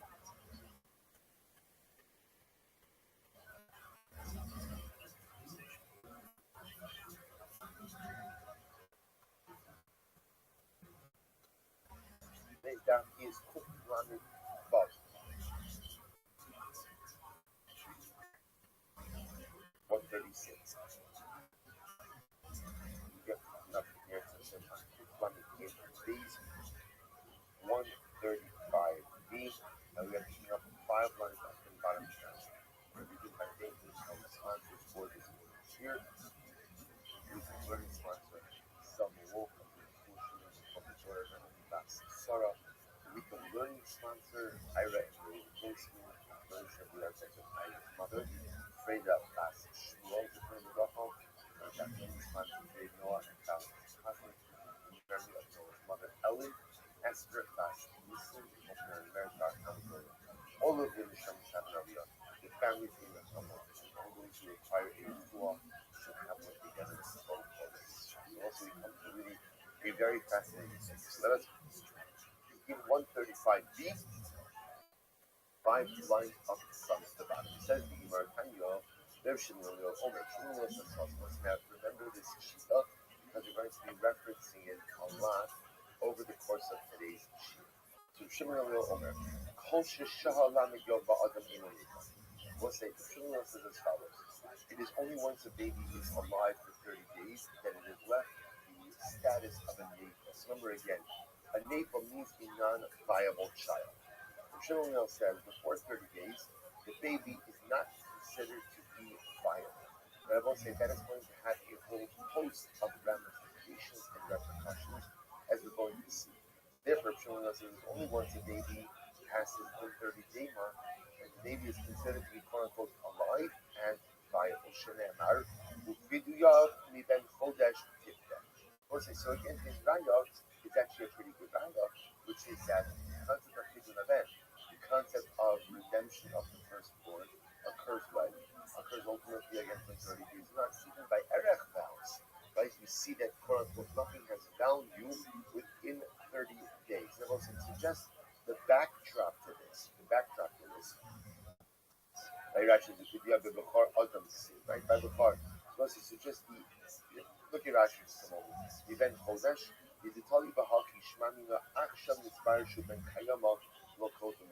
So we're going to see there's two ways to look at this. Although either that in general, just no human being is viable until they pass the 30-day mark. In other words, there's a suffix viability on every person who's born. And therefore, Allah so only once you make it past the 30-day mark had to demonstrated some level of viability. Second possibility that you're going to see in the Gemara is the notion that perhaps we're not sure exactly when this baby was born. Also, remember, going back to yesterday's daf, in the eyes of Chazal, a baby born during month 9 and during month 7 are viable. During month 8, there's something that happens in the maturation of a baby that makes an 8-month baby non-viable.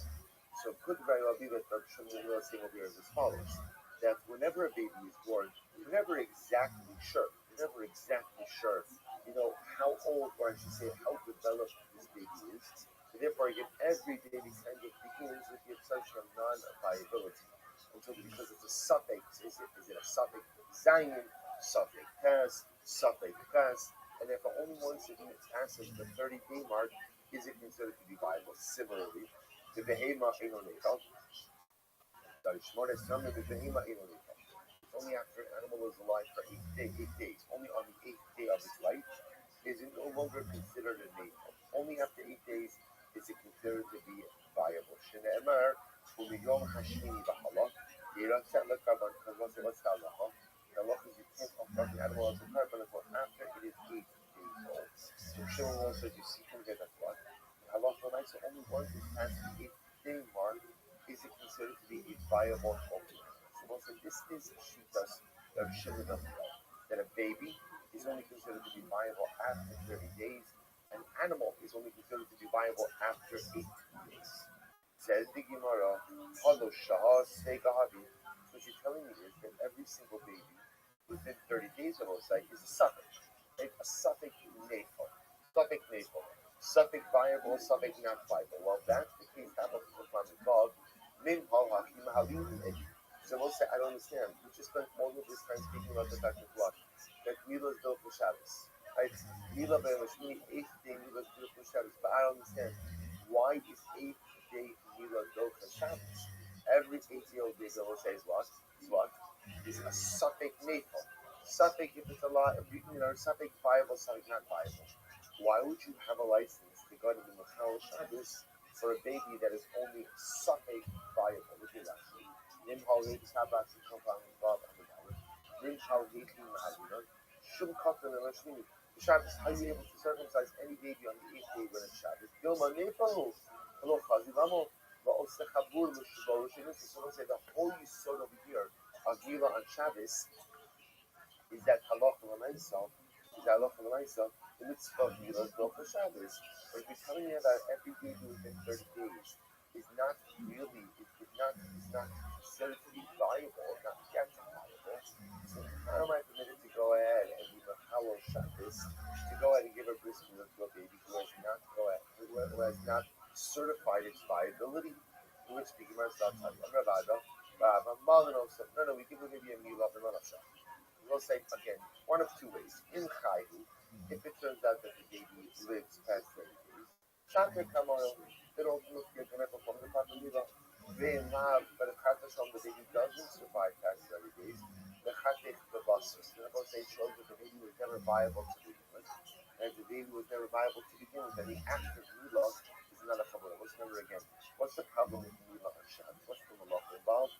Causing a chabura, causing a wound, which is a tolda of shchita. So that's only by living organisms. Right? So let's remember again. If you cause something dead to bleed on Shabbos, that's not a problem. That's not a problem. So the Gemara says, if the baby lives past 30 days, then it was a proper milah.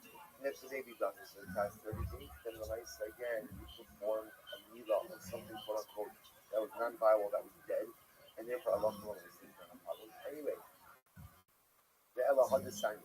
What about the fact that we learned the problem? What's it? He did it very easily. Ella had the sign. Something then dying, something then mess.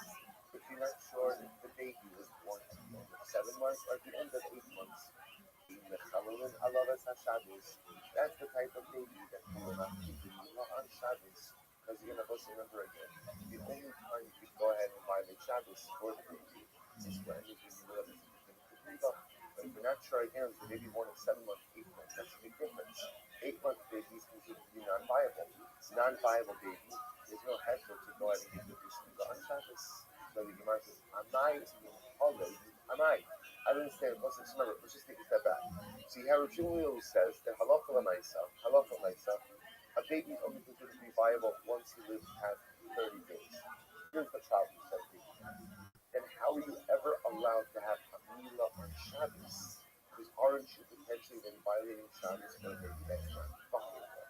Which the Gemara Shabbos now is how the baby lives past 30 days, turns out the milah is totally sanctioned and fine.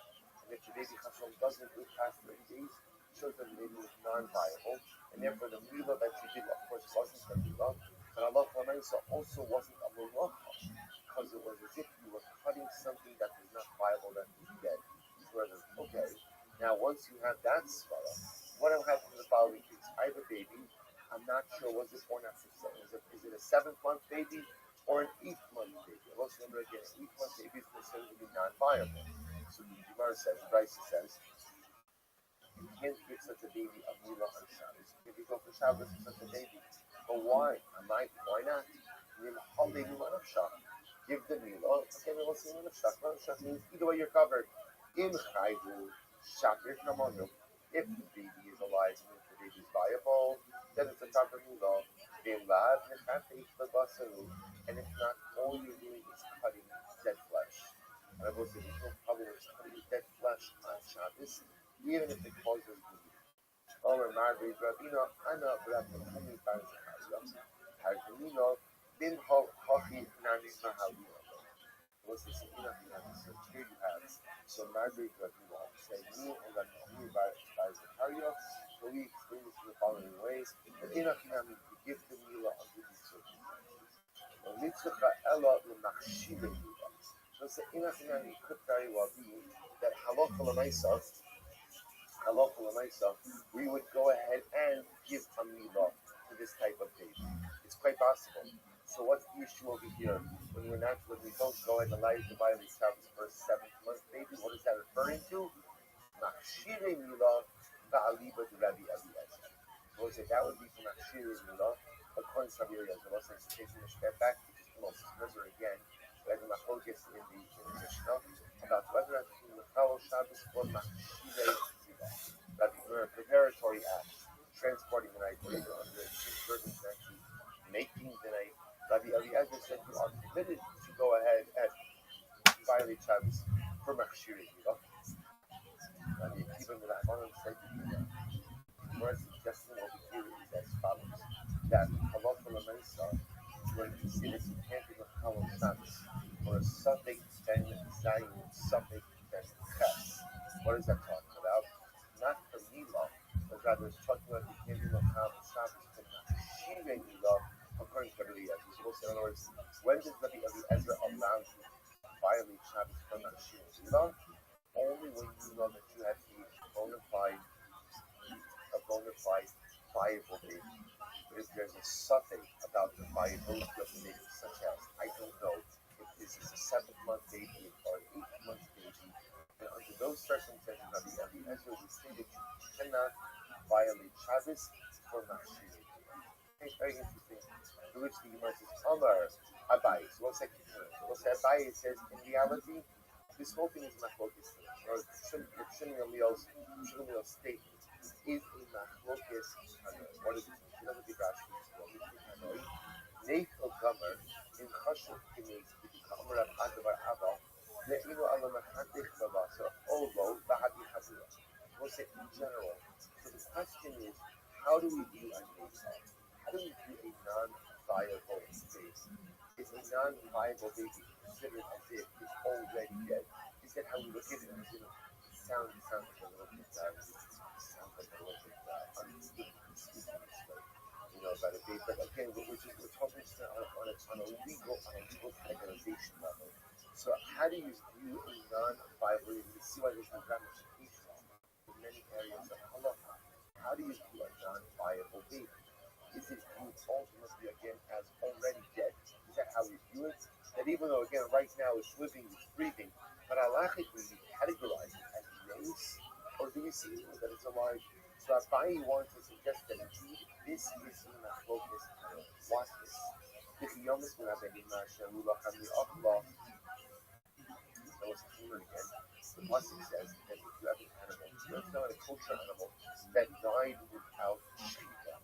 Died without shechita. So the Pasuk says that he almost going to have a hemasher, but he will come to Allah. And someone touches the carcass, you become tamei until it is sent to Gemara. What does this come to? The happy bench mona, she'in shechitasu mitaras. Was that this comes to include an 8-day-old animal whose shechita is not mitar. She'in shechitasu mitaras. So it's a shechita would not be mitar. Now what does that mean? Take a look at Rashi. Rashi says over here, the achval lahavi benches, the kulikra darish le'vitaras karnim, mina behimot, miktas behimot mitamo, miktas behimot. Prat u'treiva sheshachta, u'midinimai asher lahem, asher ilahem lach, asher hi lachem, lahavi behimot. The Pisha Parsha Rishon of the Babzim Vaximos Training. The Kala Behim Asher Hi Machrasis Parsha. The Inena Malas Buddha. Mokila Masam Elam and Haya Kasmidar Parsha Zu. The Mesa Bada the Akva. The Havi Ben Hes Adash Shab Shikaso. The Ash Shikaso Uso Miham. So let's listen to this. So what happens with Halachah Mesa? You have a Ben Hes, which is shafted. So the Gemara says the Shita is not Metaharit. Rabbi Yosef Yehuda, Rabbi Elazar, Rabbi Shimon Homrim, Shchitas Mitaras.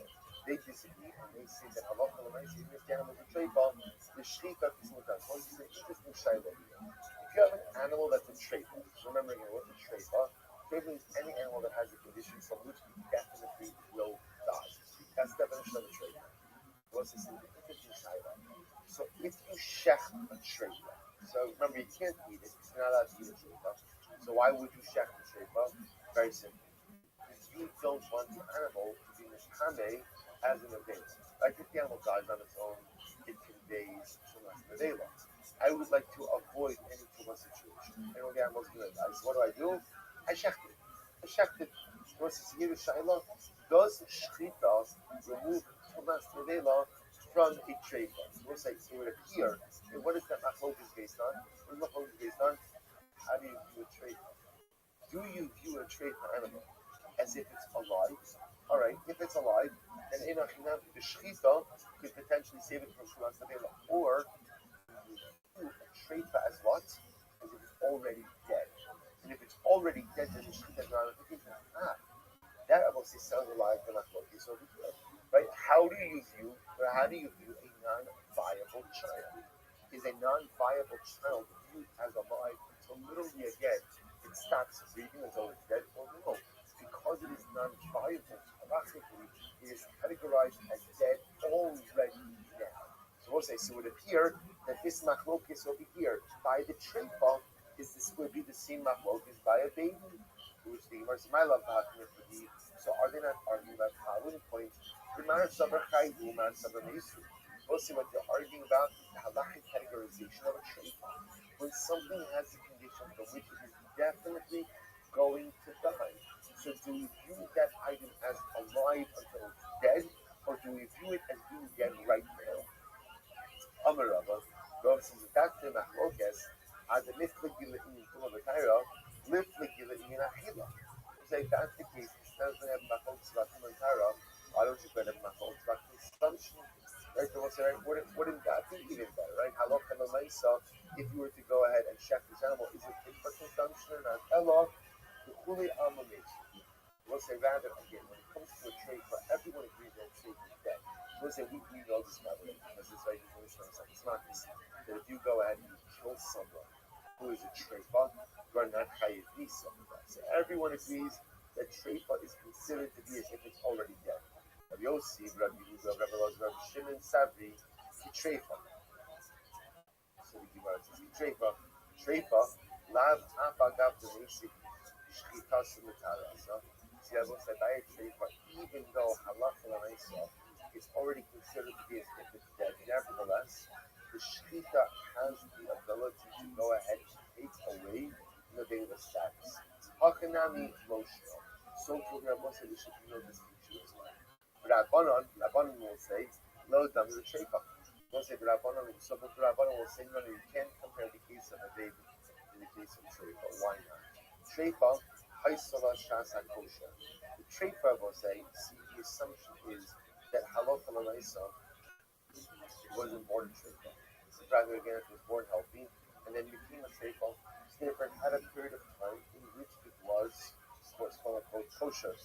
Hi, lo haisala shasa kosher. But the baby that we're talking about, again, I will say, was born unnatural. Never had a shasa kosher. Never had a time when it was healthy.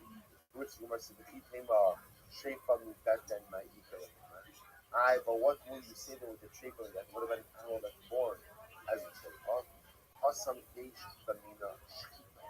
It was say there that type of animal is subject to the halachas of shchita. Hacha ein b'mina shchita.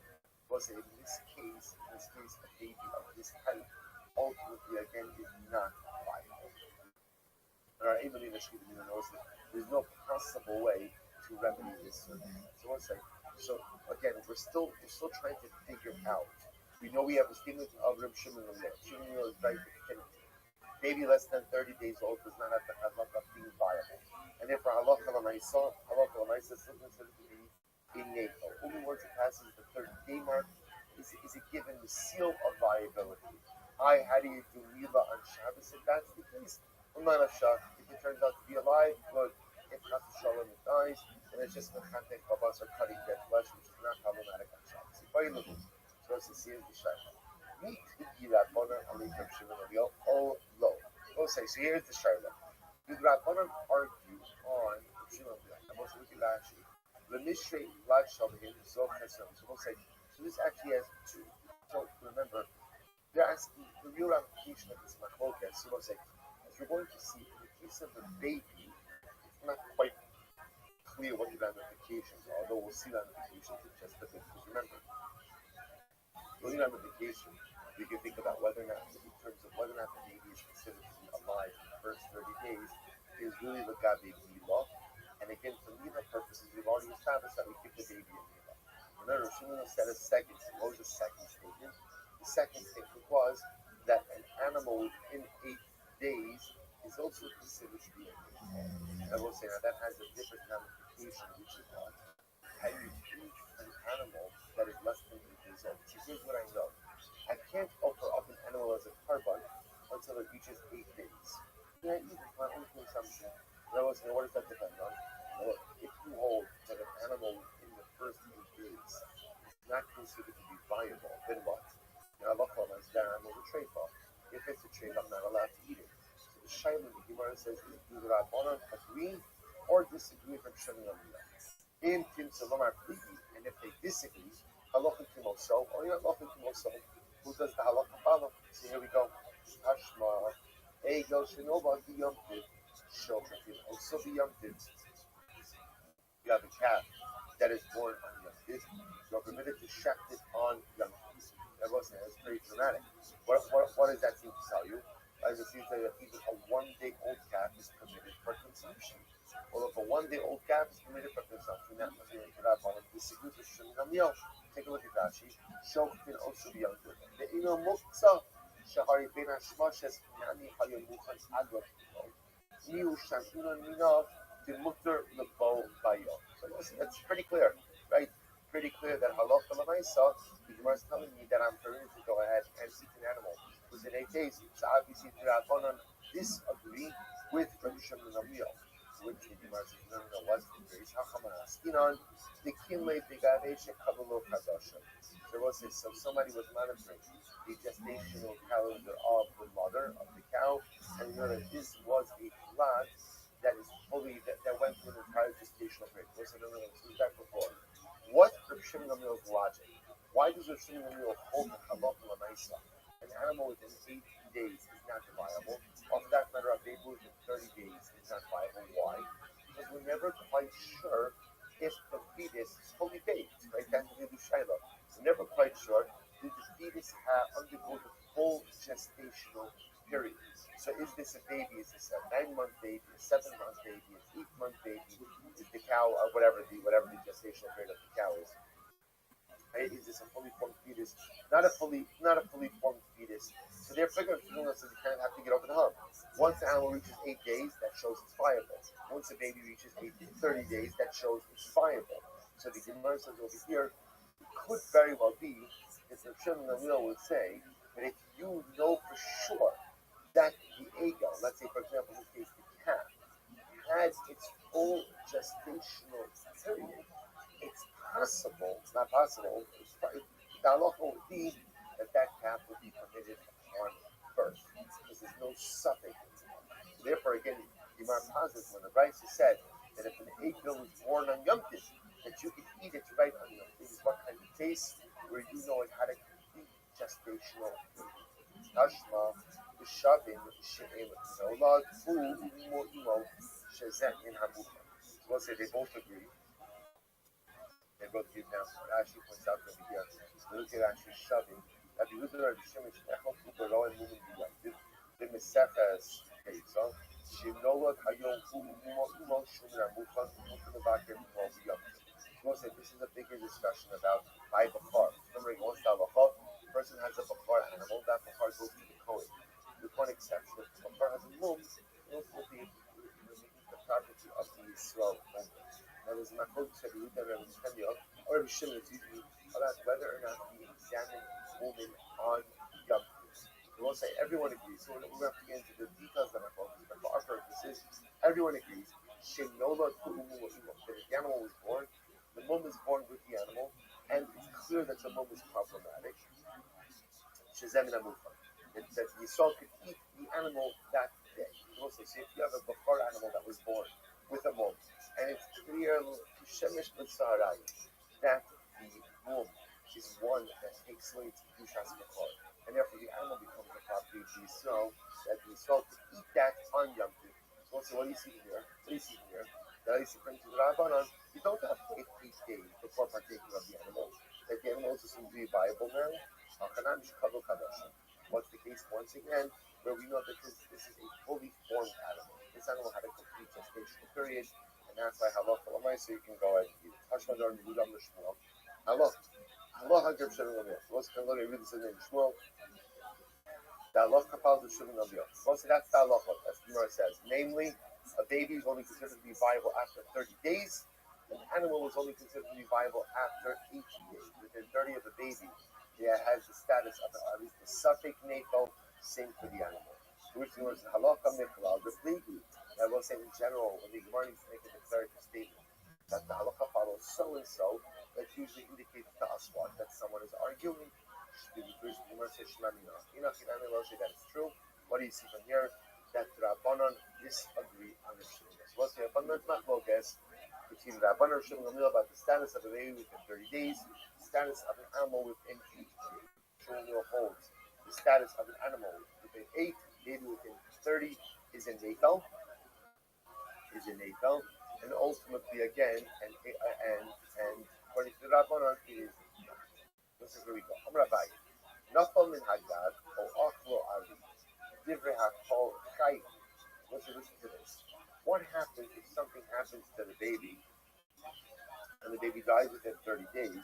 They will say it's not like the baby just dies. That's when the baby falls off the roof, or the baby is eaten by a lion.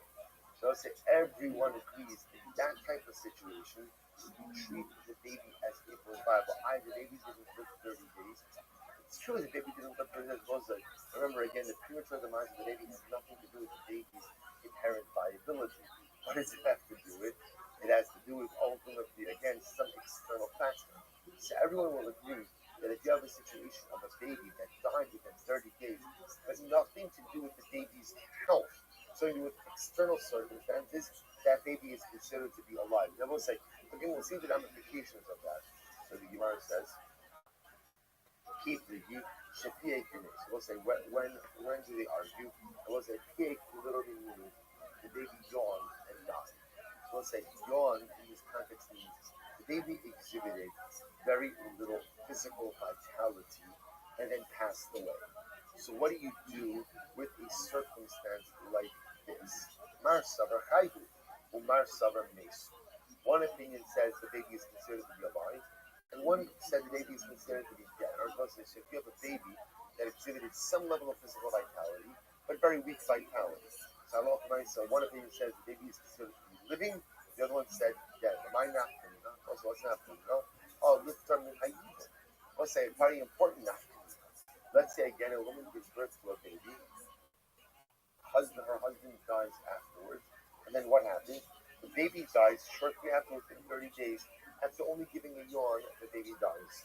So says the Gemara, not Pumina. So then again, this machlokas, I think we got very important. To which the Gemara says, not Pumina bago achlari, dibra kol chaydu. So everyone agrees that if within 30 days the baby fell off the roof and was eaten by a lion, that the baby is considered to be alive and viable, which makes sense. The baby's premature demise has nothing to do with the baby's vitality and everything to do with external circumstances. Therefore, that baby is considered to be alive. So for example, if a woman were to be married and has a baby, right, and then let's say again her husband dies, and then right after her husband dies, the baby is eaten by a lion. Allah says she is not subject to it, right? Because her husband left behind living offspring. The Gemara says, "The Harapal Raful Rei Yeshua." Listen to the story. Like Papa and Raful Rei Yeshua, Iklau Lebei Rei Rabbi Bar. They went to the home of the son of Rabbi Bar. The Ovid Lahu Igla Tulsa, and he made for them. Igla Tulsa was again. Igla Tulsa means the third-born calf, or a calf that has reached 1/3 of its maturity. It's a delicacy. He made for them an Igla Tulsa. The Imama de Shiva.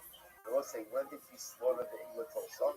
On the 7th day of its life, when he was only 7 days old.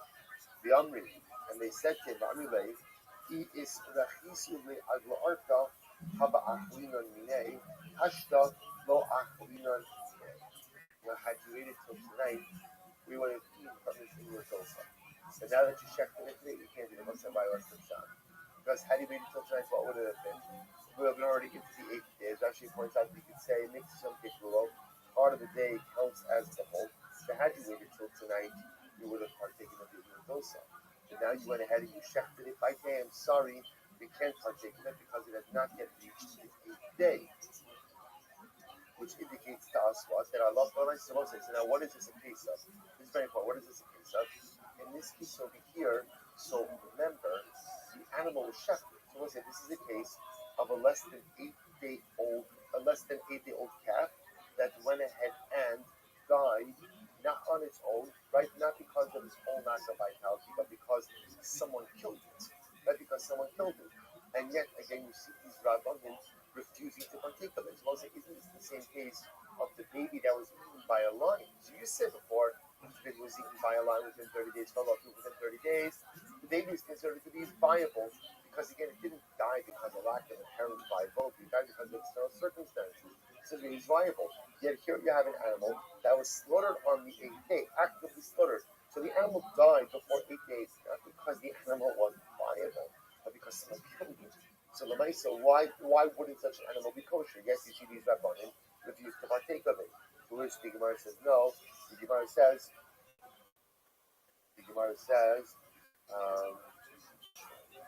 So ultimately, again, rather what's the case? The case is where the animal yawned and died. So we'll say again that case where they showed that the animal exhibited some levels of compromised vitality. So because of that, they would not partake in it. The knuckle min hagag ba'achlo ari. Mar savar mesu, mar savar kaiti. What's another story? Raid Rav Dimi Bar Yosef is Yalud Ve'ahu Yehuka b'both Ross and Shach. Let's listen to the second wide line on the bottom. So the son of Rav Dimi Bar Yosef had a baby, and never the baby died within 30 days. Baby died within 30 days. And listen, I watch this. Shachiv Yosef comes Abba Eli. So this is what happened. The son of Rav Dimi set Shiva for the baby. So what happened? So Rav Dimi, his father, came along and said, when we saw Kaba is the main phone, do you want to eat the Shiva tray? That's why you're sitting Shiva, right? You want the tray from over? That's what it is. The choice. It's a strong word. Right? But he says to his son, "What's the shot? You like the meal train? That's what it is. You want to eat that food." So he's telling us why are you sitting Shiva? So again, what do you see from this story? You see from this story that a baby within 30 days is not considered to be vital like a single meal. I'm related. Kimli Day in Halal I know that this baby had. Sorry. So I know that Halal the baby had complete vitality. The baby was fully vital. So again, let's take a step back. The Shimon when he says that a baby within 30 days is not vital, right? It's called the natal. That's only because there's a suffix if the baby underwent the full gestational period. That's the shaila. How do you ever know? But if somehow you know that the baby underwent the entire gestational period, then enochinami, that baby would be considered to be completely vital. So here you have the son of Rafini going ahead and saying Shiva for Zud that died within 30 days. His father's saying, what are you doing? That's a natal. You don't sit Shiva for a baby within 30 days. To which the son said, I know the baby went through a full gestational period, and therefore again the baby was a Vlad Shal Kayama, was a sustainable life, and therefore I do sit Shiva. So again, another story like this. First of all, sorry, I left out one of the sponsors to thank Avron and Kali Eldown for dedicating the week of learning creation of the Yarzek of Rezel Bas Anoch, and the piece of an abortion for Sarah Bas Rezel Shraga Moshe Bon Vega. The Gemara goes right. Ravashi Ikla Bey Rav Kahana. Ravashi went to the answer of Rav Kahana. Isra Bey Nosa B'Kol Shvasimo. So ultimately, unfortunately, Rav Kahana lost the child, lost the baby, that died within 30 days. Chazio Yosef becomes hallelujah. So that he was sitting Shiva for the baby. Amalei Lo Savali Mar, the Hag Amar Yidam Mishmalach Hashem. Don't you hold what we said before the halacha follows for Shimon Amil, meaning that the baby within 30 days is not considered to be a bar kaya, or is not considered to be sustainable, and therefore there should be no Shiva. I know that the baby was fully formed. The baby was fully formed, full gestational period, and therefore there is an obligation of Shiva. It's not.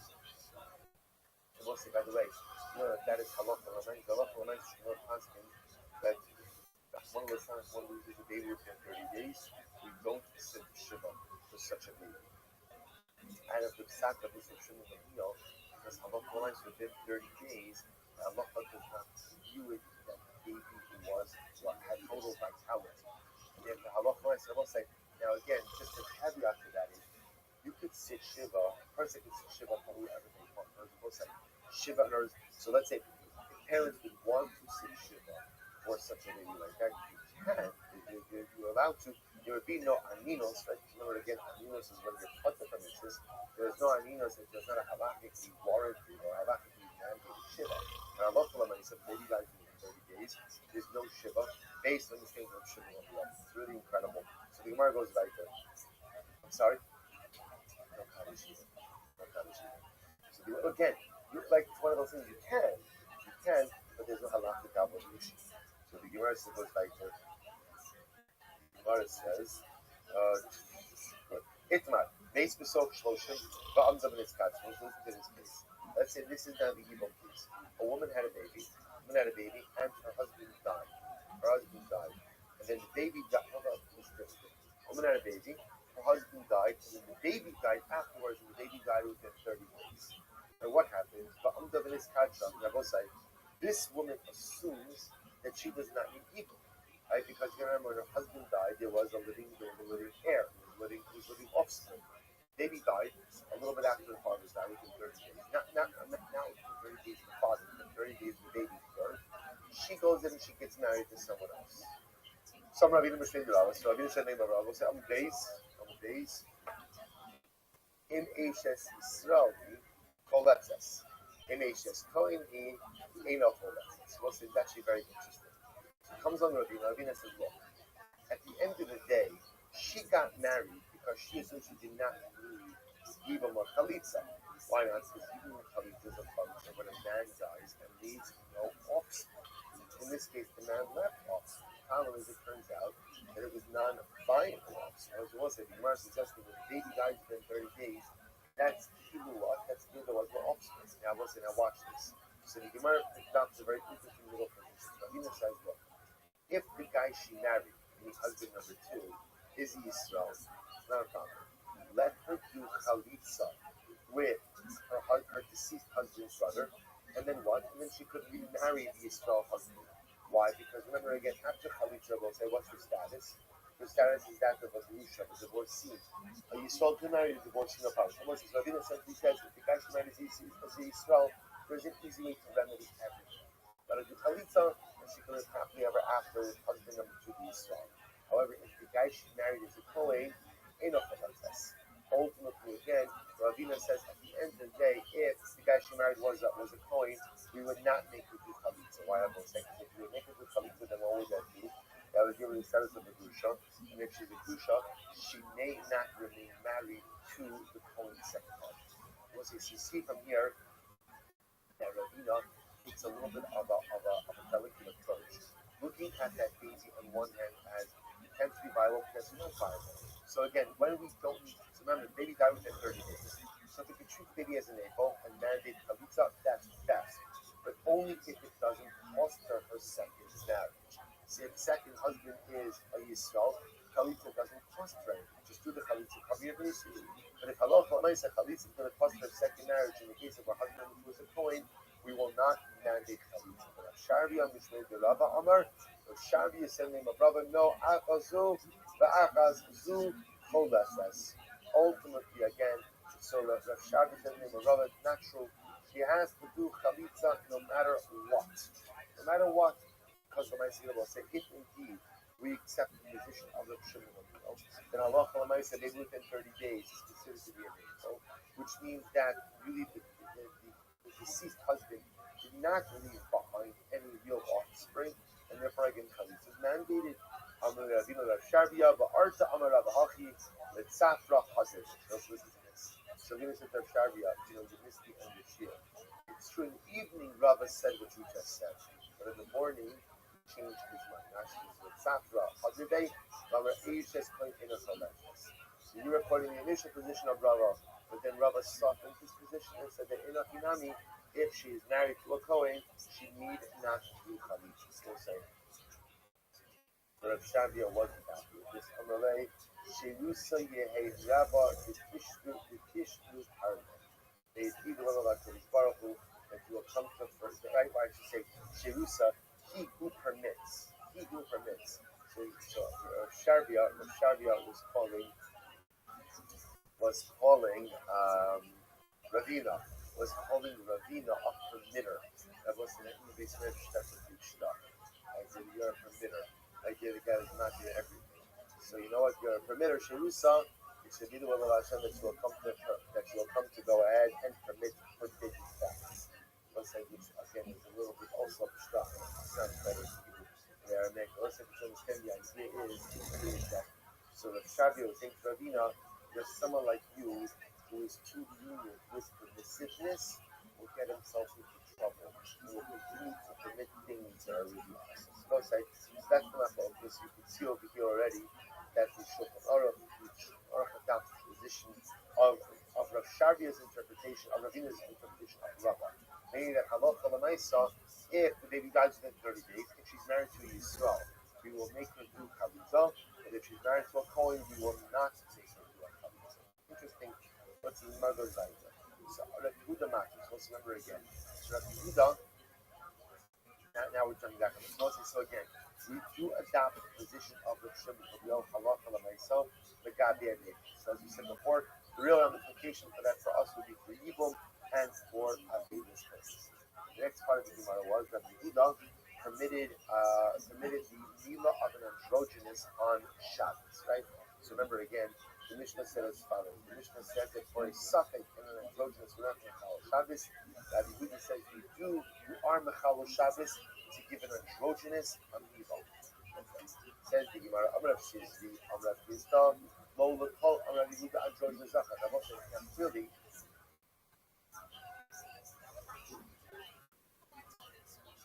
what Rabbi Yehuda is actually saying is that an androgynous is a Zachar. Right? That's the takeaway. I mean, the fact that Rabbi Yehuda says that you could do the Mila of an androgynous on Shabbos tells us that an androgynous is male. According to Rabbi Yehuda. To which they want to say, by the way, don't think that Rabbi Yehuda holds that in all circumstances. Right? There are it's dafka by Mila that he holds that. After all, Shim'ata Omer came, as well as if he holds, that Rabbi Yehuda holds, that an androgynous is always considered to be male. The Erech in Yerach. So therefore, when it comes to Erech, and I will remember again, Erech are personal valuation values. A person says, I pledge my Erech, my value. I pledge your Erech. So Torah gives specific categories. So a male between the ages of 20 and 60 is going to be X. Below 20 is going to be Y.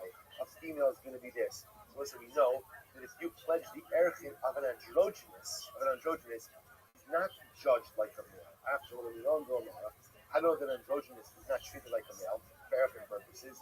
To which the Gemara says this time because we learn Yocho Hazocher. The pasuk says by Erchin Hazocher, the male, below Tumtum Vandrogynous. The pasuk says it doesn't come to include or that excludes the Tumtum and androgynous. Yocho you lo yehe Erech Beish, lo yehe Be'erech Ish, ala yehe Be'erech Isha. So I thought maybe that means that's what that an androgynous is not treated with the Erchin of a man, but maybe he's giving the Erchin of a woman. Hamad Lomar Hazocher v'imnikevi. Zachar Badai, Nekeva Badois, below Tumtum Badrogynous. So both say halacha when it comes to Erechin, either you're male or you're female, and if you don't definitively fit into one of there's no gender fluidity by Erechin, either you fit into a category or you don't fit into a category. Zachar or Nekeva. Therefore, androgynous, which obviously cannot definitively, unfortunately, fit into a category, has no Erech value. Has no Erech value. Top of Kuflam Zayin Medalif, Stam Sifra Rabbi Yehuda, Amram Nachman by Yitzchak.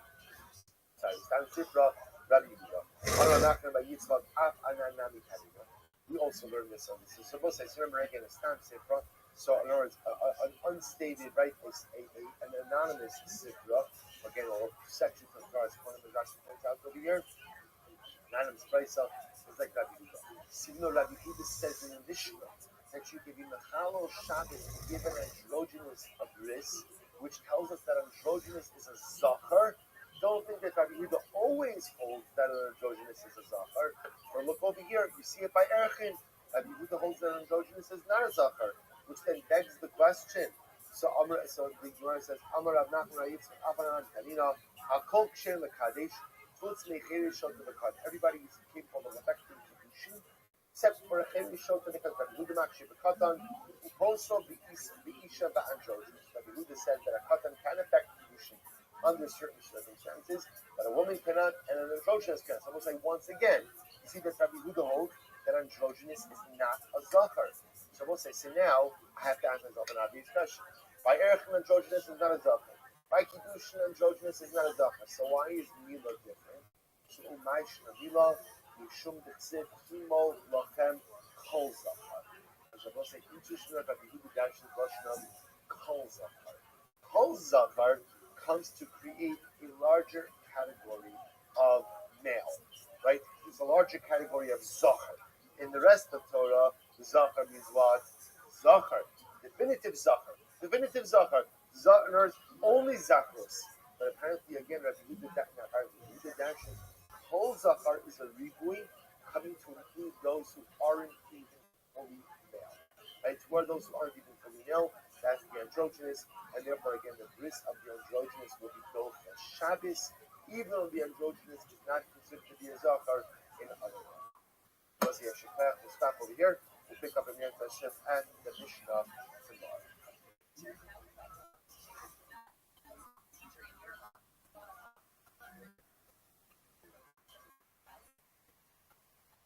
All right, so we'll say good morning. We can double back out of us today because I think our sponsors, we thank Sammy and Mark for asking us to those sponsors for the month of dedicating all the shooting instructors to this month. Parents, using some of the ways that I am going to sell it off all about tomorrow. And we got last year, so I think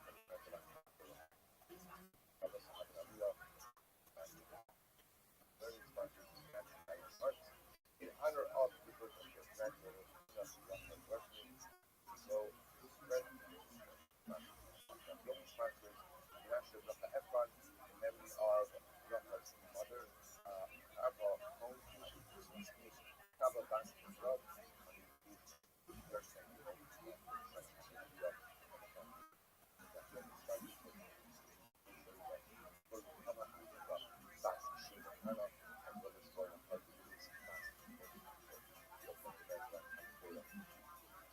both of these were that let us think that is good days. Yeah. It's good days. So today that was the days we have to up against Hashem at you all of the days at the Kubar. So a lot to do today against Hashem. So let's say, remember again, we saw the Mishnah and the Mishnah itself recorded in Machlokas, ultimately again in the halachos concerning the timing of the issue of so we saw the position of Rabbi Meir, Rabbi Yehuda, and ultimately again Rabbi Zabiyah. So that's what we're going to analyze over the course of the video. So it's not awesome. We're going to go ahead and give a little bit of background to this. Understand, whenever you see machlokas in time, so machlokas in time can be based on one of two things: either interpretation of the traditional possibility, or a concern of general confusion. Like either of those ultimately can go ahead and make the machlokas in time. So we're trying to lay the foundation ultimately for what is the source of this machlokas. So it's not awesome. Echad Omer B'Shnayim B'Chol B'Zdechad B'Shloshah Edusam Kayam. So what we think of this: two guys show up, right? Reuben and Shimon show up, and they say, "We testify, we saw Levi kill Yehuda." No problem. Reuben says that Levi killed Yehuda on the second of the month, and Shimon says Levi killed Yehuda on the third of the month. The Gemara says the testimony is still valid. We don't consider them as if they contradict each other. Why? One simple reason.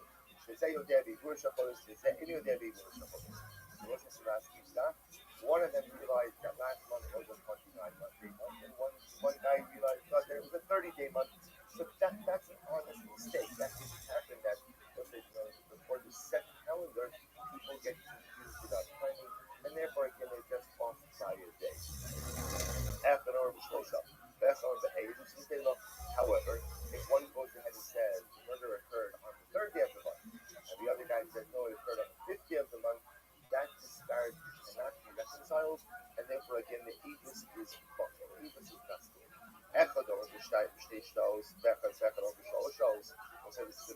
What happens if one guy said, Reuben said the murder happened at the third hour into the day, and Shimon said, the second hour into the day, and Shimon said no, it was the third hour into the day. Eidos Kayamas. Ultimately, again, the Eidos works. Right? The Eidos is valid. Testimony is valid. And Rashi points out over here. Rashi says, it's the last two lines, the short lines of Rashi. The Torah under the top. Because I say, there's always some margin of error. In other words, people are often not totally exact. So because of that, you really said it happened in the second hour, it happened in the third hour. That's fine. That would be except for the margin of error. However, what happens if halacha the night says the murder occurred in the third hour? Shimon says the murder occurred in the fifth hour. It do some detail. Ultimately, again, the Eidos is bottled with revenue. The mayor says the both sides that is too much of a disparity, right?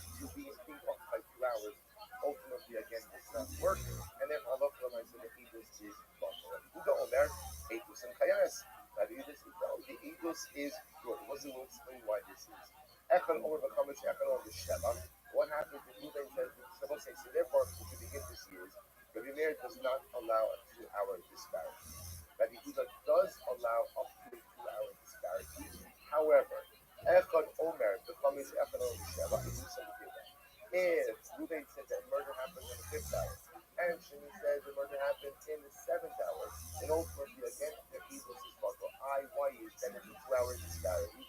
The Gemara says very simply, Sheva Chamesh Chama B'Mizrach, or the Sheva Chama B'Mayim. What's the very different? Because we know it's a 2-hour disparity. The sun is in a fundamentally different location in the 5th hour and in the 7th hour. In the 5th hour, ultimately again the sun is in the east. In the 7th hour, the sun is in the west. So therefore, because of that disparity, that even Rabbi Yehuda would normally allow for a 2-hour disparity, says that's too much, right? That's too much of a disparity. So we'll say, let's analyze. This is really quite interesting. I will say, I think many of us, when we see this is flying in the face of our consciousness. Right? Again, at some point in time over the course of the learning about this. Right? And one of the things we do again, that we see to learn about testimony, that it needs to line up pretty exactly. It needs to line up that needs to allow for up to a 2-hour disparity, provided that again there's not a we'll call it solar disparity. Right? If it's 5 to 7 where there's a disparity in the position of the sun, that you can't reconcile. I mean, this is what we talk about. Amr Rabbi says as follows. He said in Salomar, with the Rabbi Meir in Adam Klav Oloklon, we'll say ultimately again, Rabbi said, according to Rabbi Meir, you have to say that a person doesn't inherit. Right? In Rabbi Meir's view, we don't allow for any disparity. Right? In other words, which is a different way of saying it. In Rabbi Meir's worldview, we believe that people have the ability to be exact. I speak Martin to Rabbi Yehuda, Adam to a Chatzi Shah. According to Rabbi Yehuda, people could earn up to a half hour. Now, what does that mean? Watch this. The Rabbi Meir in Adam to a Local. Now, remember again. Interesting that you're going to say that Rabbi Meir people make a mistake. That's what Rabbi Meir said. Which case does work? If Reuben says the 2nd hour and Shimon says the 3rd hour, Rabbi Meir says that does work. So obviously, Rabbi Meir does allow for some mistake. Christian Gemara says, no. Listen to how Rabbi Meir interprets that. The Maiseki is the Gemara says, Maiseki Haba, the Meifak Tardi Ume Ayel Tlas. You want to listen to this. When Rabbi Meir was not sure in the case of Reuben saying the 2nd hour, Shimon saying the 3rd hour, what really happened was as follows. The murder itself happened at the end of the 2nd hour, beginning of the 3rd hour. So the Gemara says, V'had the Kamer Shtayim, the Sof Shtayim. So Reuben who said the murder happened in the 2nd hour. What did he really mean? The end of the 2nd hour. V'had the Kamer Shalosh, and when Shimon says, no, it happened in the 3rd hour, the Tchilas Shalosh ultimately was referring to the beginning of the 3rd hour. So in fact, you're not contradicting each other at all. They're just talking in different ways. So one calls, so it happened in that period, literally from end of the 2nd into the 3rd. One calls that the 2nd, one calls that the 3rd, but they're really talking about the same exact time. And then listen to Rabbi Meir's view. Remember again, this is right. This is Abaye's interpretation. And Abaye's interpretation, according to Rabbi Meir, people are exact. So Rabbi Yehuda, Adam Tvar Chatzi Shah. According to Rabbi Yehuda, people make a mistake up to a half hour. How so? My city, the Arba Hava. So ultimately, again, when the event occurred, it occurred. The Palga, the Arba Hava. Also, never again. The Rabbi Yehuda is even allowed to go on. Like, this is even allowed. Yehuda says the 3rd hour, and Shimon says the 5th hour. Rabbi Yehuda says we allow for an error judgment up to a half hour. How does that work over here? So watch this. The event itself occurred when it really happened in the middle of the 4th hour. So what happened? By the Kamer Shalosh, the guy who says ultimately again the 3rd hour, the Sof Shalosh, meaning the end of the 3rd hour, the Katoi Palga the Shah, and therefore he's off by a half hour. The Gemara says, he's off by a half hour because the event really happened a half hour later. The Haidik Amar Chamesh, the Tchilas Chamesh, the guy said it happened in the 5th hour. Really, when did it happen?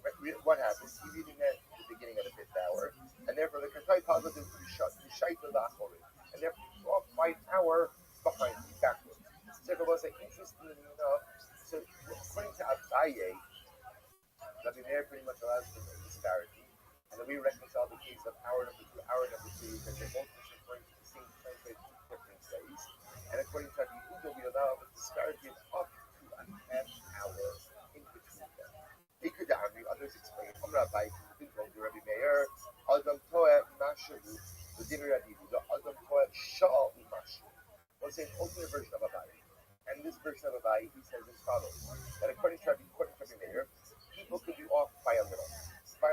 And according to Rabbi Yehuda, witnesses could be off by up to an hour and a little. Also, the Din Rabbi Meir, Adam Toeh Mashahu, according to Meir, people could be off by a little bit. My set, Yuhavo, who's also in this event, remember again, this is talking about the first. Well, that's my Sikh Yavarbon. Remember again, Rabbi Meir only allows only factual testimony when they're quote unquote off by an hour, right? When Ruben says hour number 2, Shimon says hour number 3.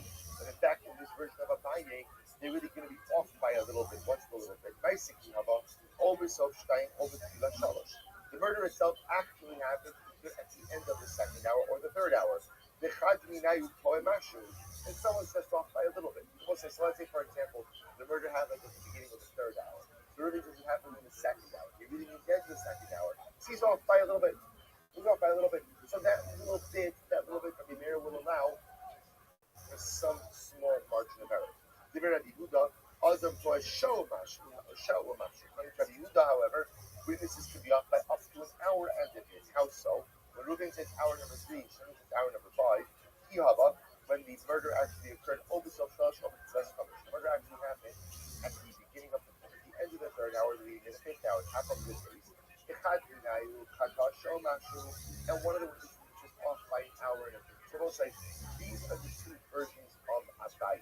In version number 1, Rabbi Meir allows for no margin of error. People are exact. Rabbi Yehuda ultimately again allows for a half hour margin of error. In version number 2 of Abaye, Rabbi Meir allows for what we call a mashu. We'll say mashu literally is what? A few minutes. They can be off, obviously. So you make a mistake at the end of the second hour, beginning of the third hour, that's fine. If you're off by a couple of minutes, that's fine. For Rabbi Yehuda, you can be off by up to an hour and a couple of minutes. Let's analyze this. Also up to Rabbi Yehuda. What's the top of the case without the second line? So also up to Rabbi Yehuda. I'm going to try to say, come it up. Rabbi Yehuda, Rabbi Yehuda said over this ruling of Abaye in front of Rabbi. Amar, so Rabbi said, I don't understand. Do not use that Kinan Bahani Sahad. The Haiti Kamar Shalosh, the Tila Shalosh. The Haiti Kamar Kamarish, the Sof Kamarish. The Haiti Abus Mukashas, the low Kakidan. And so Rabbi says like this. Let's say you were to be Mandara, right? Let's say you were Mandara. And you were to actually ask the witnesses and drill down to exactly what time they saw the event. And let's say again, they were able to be specific. For example, say they know, I know for sure it was at 2:47. And she was, I know for sure that it was 3:03. That's without the they said with absolute certainty. And their times don't run up without the But now because we can't drill down with absolute certainty, we're going to go ahead and look at source, and therefore as a result, so again, I'm trying to read the word. If we're to drill down, and we get exact details, and Ruben were to say I saw the murder at 2:47, and Shimon were to say I saw the murder at 3:03, we would say that it was no contradicting each other. The low calculina, and therefore we're not execute someone based on a testimony. But unknown Nakum, the not so mistaken. But now we'll say in a case where you ask Ruben exactly what time did you see, and Ruben says, you know what, it was going somewhere towards the end of the second hour. And Shimon says, I can't be exact, somewhere in the third hour. And now we're going to interpret those times to be the same and kill someone. So it doesn't make any sense. If they were to be exact and the times don't line up, we would throw the Eidos out. But now because they're imprecise, we're going to read in a level of precision into their imprecise statements. And based on that, we're going to kill someone. Now this is counterintuitive. It doesn't make sense. Torah says, the Shav to Aida, but Tzilo Aida. I will say in general, in capital cases, we do whatever we can to save someone from death penalty. That's the general Mahalit. of the Jewish legal system. So you're going to tell me now when people are emphasizing their words, we're going to interpret their words in a way that can lead to the death sentence of someone? It doesn't make any sense. Rather, let me give you a different interpretation. Listen to this. The Rabbi Meir Adam Toeh Shtei Shaos Chasamash. Rabbi like this. According to Rabbi Meir, a person can make a mistake of up to 2 hours and a bit. So you're getting much more dramatic. The Rabbi Yehuda, but according to Rabbi Yehuda Adam Toeh Shalosh Shaos Chasamash. A person can go ahead and make a mistake of up to 3 hours and a bit. Let's say so.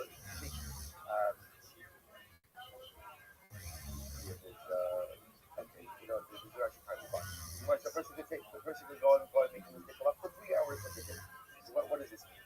The Divrei Rabbi Meir Adam Kohen Teishaos Chasamashu. Currently, a person can make a mistake of up to 2 hours and a bit. The Gemara says, "Nice sexy hava over tefillah shtayim over sof shalosh." When ultimately the event occurred, the event itself occurred. Nice hava tefillah shtayim over sof shalosh. Either at the beginning of 2 hours, or the second hour, or the end of the third hour.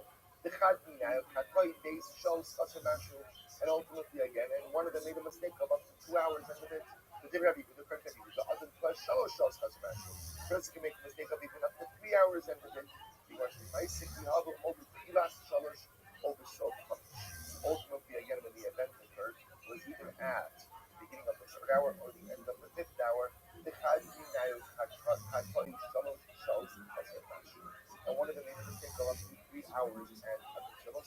So Rabbi Yitzhak there also understands that the ability to experience disparate levels, that the window for disparity is actually much greater than Abaye's window of disparity. Now again, we'll see how this position of Rabbi reconciles with the initial question on Abaye. We'll get to that. So tonight, I'll also listen to this. Let's analyze a bit. And you're going to see, by the way, what the connection is. You'll see in a moment why we're bringing this in. So tonight, how you vote is also the Sheva Kakiros. Let's get back to this. In general, when someone would come in to give testimony, including in the capital case, we would check them with 7 hakiros, right? Seven hakiros that they would send in as questions also. Right? 7 hakiros. What are the hakiros? Ve'iza Shavua. We'll say Ve'iza Shavua means which part of the Shemitah cycle are we? Remember again, there are 7 Shemitah cycles in one Yovel cycle. So question number 1, you said you saw the murder. So which Shemitah cycle of the Yovel cycle, right? What number Shemitah cycle of the Yovel cycle did you see the murder? That's the Eza Shavua, the Eza Shana, and ultimately again what year? So again, actually, that's over here. Shal Shemitah, what year of the Shemitah cycle did you see the murder? The Eza Chodesh, what month? The Kam of a Chodesh, what day of the month? The Eza Yom, the Kam of a Chodesh, the Eza Yom, what day of the week? The Eza Shah, what time? The Eza month, and what place? You learn mapping Chatiros with the Tikos. So remember again, in addition to these Chatiros, there's also a whole system of what we call the Tikos. Now, if you look at it actually for just a moment, it actually says that this is 2, 4, 6, about 6 lines of the wide lines of Rashi, and in wide. Now you're mapping Chatiros for the Tikos. Rashi says over here, the Tani Hasam, Makirim Atem also. His face in both the Hargo, Sayid Hargo, Ova Aririn Hargo, Caleb Shoro, the bottom of Kalamar, the Dikos, Harizim Meshuba. So what's interesting enough, Dikos, so Chakiros are really questions regarding the timing of the incident, right? What part of the Yovel cycle, what part of the Shemitah cycle, what year, what month, what day, what hour. Dikos are more the details of the event that occurred. What weapon? What was the murder weapon? Right? What was the murderer wearing? Things like that. It's actually very interesting. Mapping Chakiros with the Tikos. When I say what's the difference between Chakiros and the Tikos? Chakiros, Amar Echman and Yodea, they do some data. Well, say interestingly enough, by one of the Chakiros, if one of the witnesses says, I don't know, the whole way this is done. They said, you don't know what year of the Shemitah cycle it was, you're out. You don't know what year of the Yovel cycle it is, you're out. You don't know what time it was, you're out. Yet the Tikos, Afidu Shem on in on Yodif, so yet interestingly enough, by the Tikos, even if both of them say we don't know,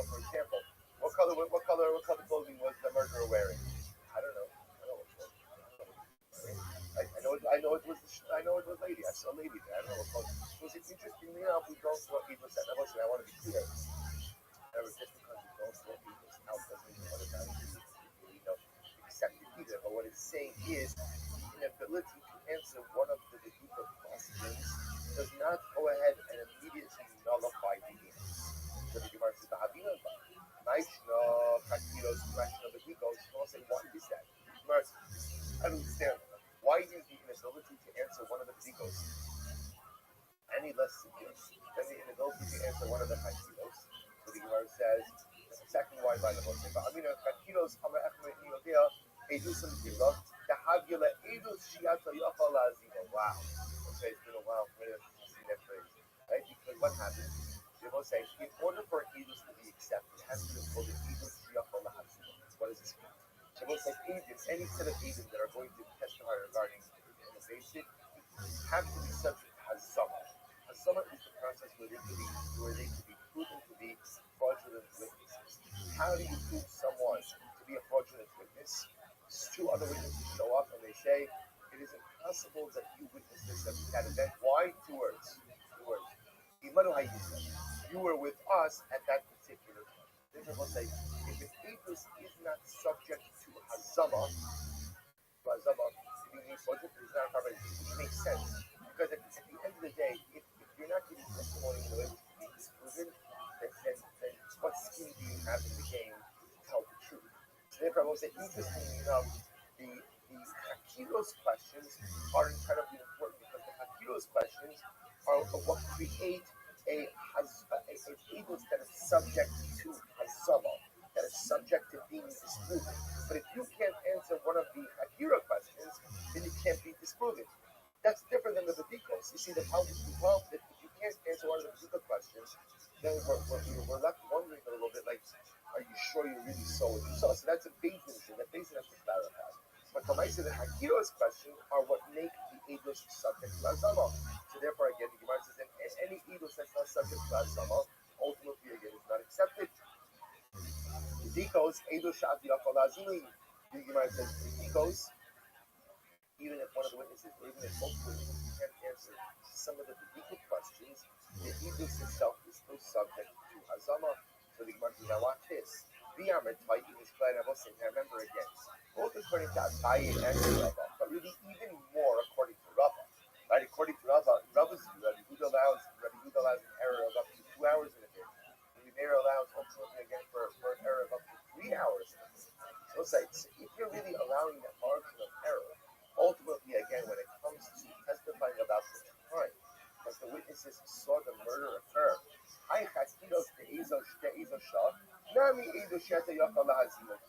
once I said that again, haven't created effectively an Eidos Shata Yafalazima. Why? I will say why. What could happen? Right? Reuben and Shimon show up to say, we saw Levi murder Yehuda. I'll say, good. And then when somewhere, second hour, third hour, and then what happens? Also, then witnesses show up and say, second hour, we're having breakfast with us in the second hour. How could you have seen it? Said, it wasn't the second hour. No, I'm not clear on the times. And Rabbi Meir says, I have up to 3 hours and a bit. And he says, up to 3 hours and a bit. You've created an Eidos Shata Yafalazima. Then that Eidos can never be proved to be fraudulent because you have a built-in margin of error that essentially becomes like an escape for false witnesses. Which is why I say, no. The Kule Tosai. I'll say, what's the thing? You look at Rashi. In the Shani, it's Rashi 2 or 6, 8 lines up in the bottom. ומשני דיאבינו והוא כולי תוסאיו, אם יש מזימן כאן, יכולו להזימן על ידי שעה ותאוסה, ולא רק כל השעה ותאוסה היינו אומרים. Well, so interestingly enough, according to these approaches, in Enach Inami, the way Hazama works, is that Hazama would have to, the agent Mazim, right, the Mazimin, the witnesses who come along to prove that Reuben and Shimon, the first set of witnesses, are fraudulent, would have to prove that those witnesses could not have witnessed the event both during the stated hour as well as during when? Any of the margin of error. So it doesn't mean that they're not subject to Hazama. What it means ultimately is that the halacha of Hazama says that you have to go ahead and prove that these witnesses could not have seen the event at the time they say the event occurred, and what? And any potential margin of error So it does up the threshold for Hazama, but it is still a Hebrew that is subject to Hazama. Rabbi Meir Yavinu Lemifila Sharushona Adsof Listen to this. According to Rabbi Meir, therefore again, Allah so you give the right, you would create ultimately again. If you look at Rashi is Rabbi Meir before we listen to Rabbi Meir says, Rabbi Meir Amar Adin Klavim shows Yavinu Lahu Lahani Ishtayim Shalosh Mitchilas Sha'arishona Ad Sof Chamesh Bein Shneim. So listen to this. So therefore, it turns out that according to Rabbi Meir, right, the margin of error essentially would be. This is talking about a guy ultimately again who says, right, you're given the margin of error. From the beginning of the first hour, so punished until the end of the fifth hour. Today, maybe you should even go ahead and a little bit over your time. Ella, then your mama, the Laila, both probably finished. The problem is, remember, just like you said that people don't make a mistake between the fifth hour and the seventh hour, because halach again, the sun is in a different position. So quick that people don't make a mistake between night and day. So I could back up and I could move forward a margin of error. But once that margin of error moves into daylight versus nighttime, people don't make that kind of mistake. That's good though. So Shishis, ultimately again, the margin of error would be between the first hour and the sixth hour. I will today. I will say the first one is look at Rashi. Rabbi Huda the Amar Adam Tvar Gimel shows. Rabbi Huda who says that a person can make a mistake up to 3 hours. 3 hours is a bit actually. Yavinu Lahanaf the Shalosh for Kamish Rabbi Huda by not fine. So Rabbi Huda you can make a mistake up to 3 hours. Then what? You give it from the beginning of the first hour to the end of the sixth hour. Yavinu the Nesa Lume card. And really we should back it up even a little bit more on the days. Ella. Then your mama on the Laila, Loto in it. But ultimately, again, we see that people do not make a mistake between ultimately, again, day and night. You might be with the Inu, the Nasa of the Kanate. And in reality, we should add on more time as well. Ella should behave Hamavizra, or design Hamavizra. As we said before, the Allah says people don't make a distinction between the fifth hour and, or make a mistake between the fifth hour and the seventh hour. Why? Because the sun is in different positions. So here's what's interesting. So what comes out over here is that Haslan, or Shiana, and that over here is that according to the supposed, even if there's a margin of error is always capped at certain what we'll call it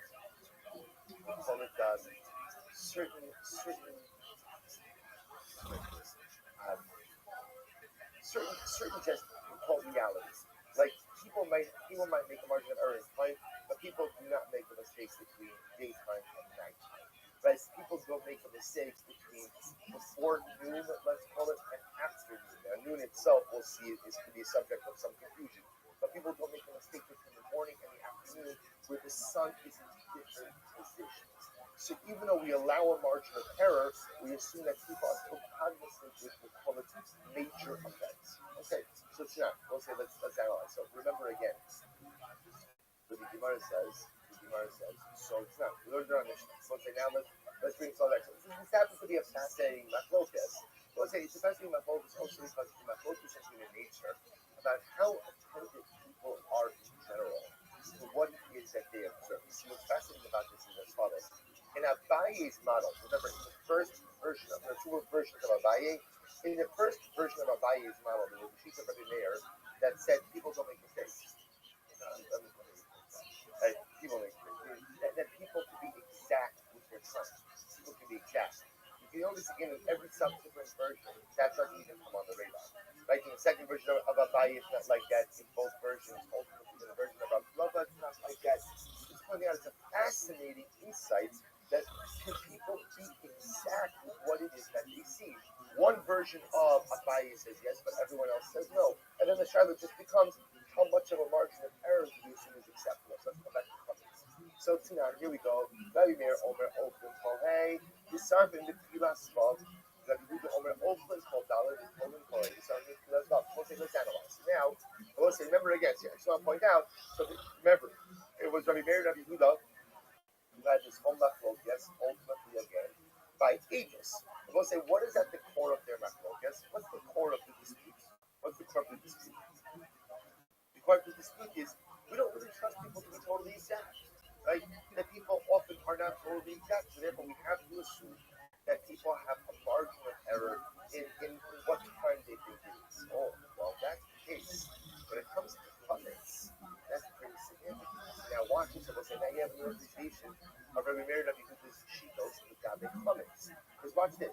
what do we see in the Mishnah? Rabbi Yehuda says that Rabbi Meir says you can eat chametz the whole morning up through the 5th hour, and you begin to burn chametz at the beginning of the 6th hour. Right? So Rabbi Meir, now listen, remember again. I know you know this, but just important to say it again. When chametz becomes asur in the oraisa, when end of the 6th hour. That's the issue of the oraisa. Rabbanon backed it up to the beginning of the 6th hour. So Rabbi Meir says you can eat chametz until the beginning of the 6th hour. Start opening, let's listen to this. Rabbi Yehuda says no. You can eat through the 4th hour. Then we have this concept of total, which we'll discuss in greater depth, which essentially means suspended. Right? Suspended. When it is suspended, you can get benefit from the chametz, but you cannot eat the chametz during the 5th hour, and you go ahead and burn the chametz already beginning the 6th hour. So let's analyze this. La'abai alif Rabbi Meir, the Amar ein Adam Toeh. Listen to this. According to the first version of Abai, right? And Abai's first version of Rabbi Meir, always the sheet of sites. People don't make mistakes. So let's remember again. According to Rabbi Meir, when Reuben says, "I saw the murder at hour number 2," and Shimon says, "I saw the murder at hour number 3," how did Abai interpret that first version of Abai? How did he interpret it? That Reuben was saying what? The end of hour number 2. And Shimon was saying beginning of hour number 3, so they were really saying the same time. They're saying the same, that they're just articulating it different ways. In the first version ultimately again of Rabbi Meir, according to Abaye, people don't make mistakes. I could be exact with time. You can be exact with time. So then why not allow people to go ahead and what? Let people eat the entire 6 hours. And let people burn the chametz when chametz becomes asur.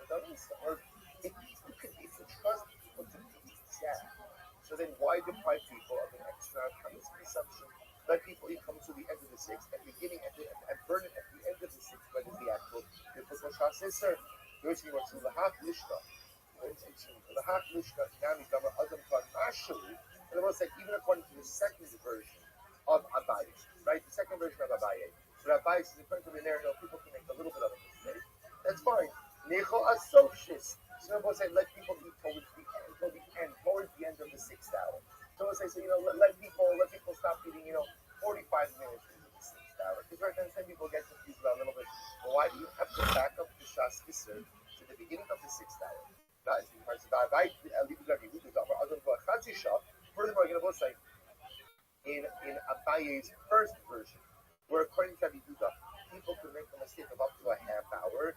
Necho ad al gudishis.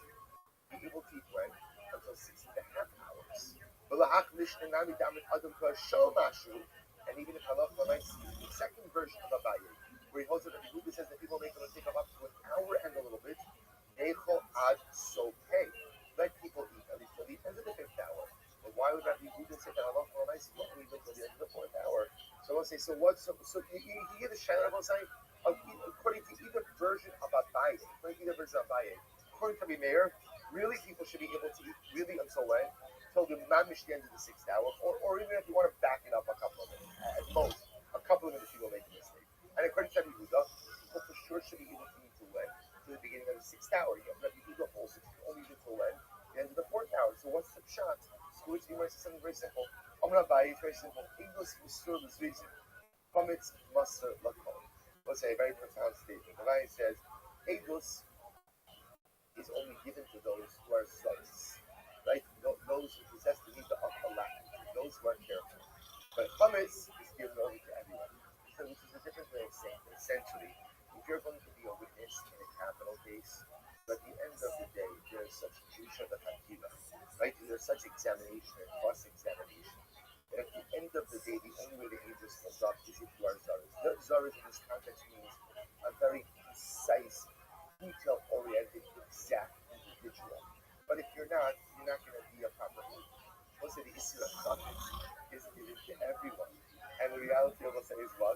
Some people are timely, and some people are not. Some people are chronically late to anything and everything, and some people are good with time. So Lemais again, you're going to start relying on the fact that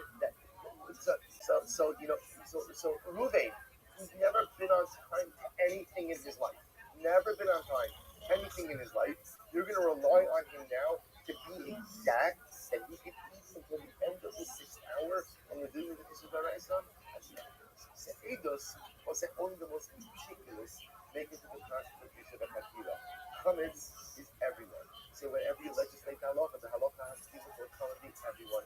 And because there are many, many, many people who are simply not kindly or not conscious of Christ, therefore again you have to back up the Shas. So you sold the Rabba, so now let's go to Rabba's model. The Rabba, leave it every day. The Adam taught Shnei Shas Chasanashu. Listen to this. Now let's remember again, Rabba had a much more expensive framework. So according to Rabba, he feels like a person making a mistake of up to 2 hours. Chasanashu. Literally again, 2 hours minus a bit. Therefore again, Mitchilas Helo Nechol. So the Gemara says, therefore really should be from the beginning of the 5th hour. Right? Back it up even more. Because if people make a mistake of up to 2 hours in a bit, then really again, from the beginning of the 5th hour, people really should not be able to eat. So the Gemara says, remember, Rabbi Meir holds to eat up until the 6th hour, to which the Gemara says, hey, Shalom Mizrach, design Kalamara. So we'll say, no, there's a big difference. 5th hour, ultimately, again, the sun is in the east. The 7th hour, which I will say, the beginning of the Shas of the Oraisa, the sun is in the west. So because there is something identifiable and observable to mark the difference in these two times views that people will be conscious. Exactly, that's the case.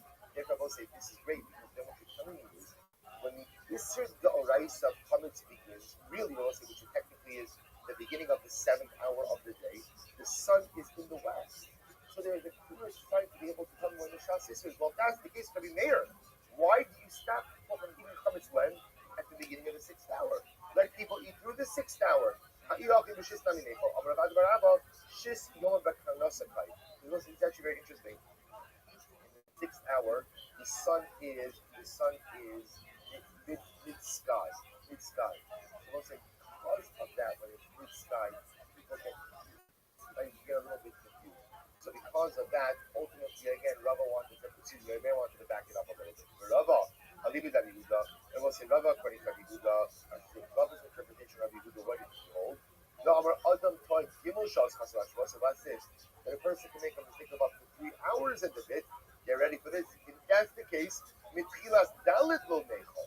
Ultimately, again, really, we'll say if you can make a mistake of up to 3 hours and a bit, then in reality, the Isra Chametz for Achilles should really begin when?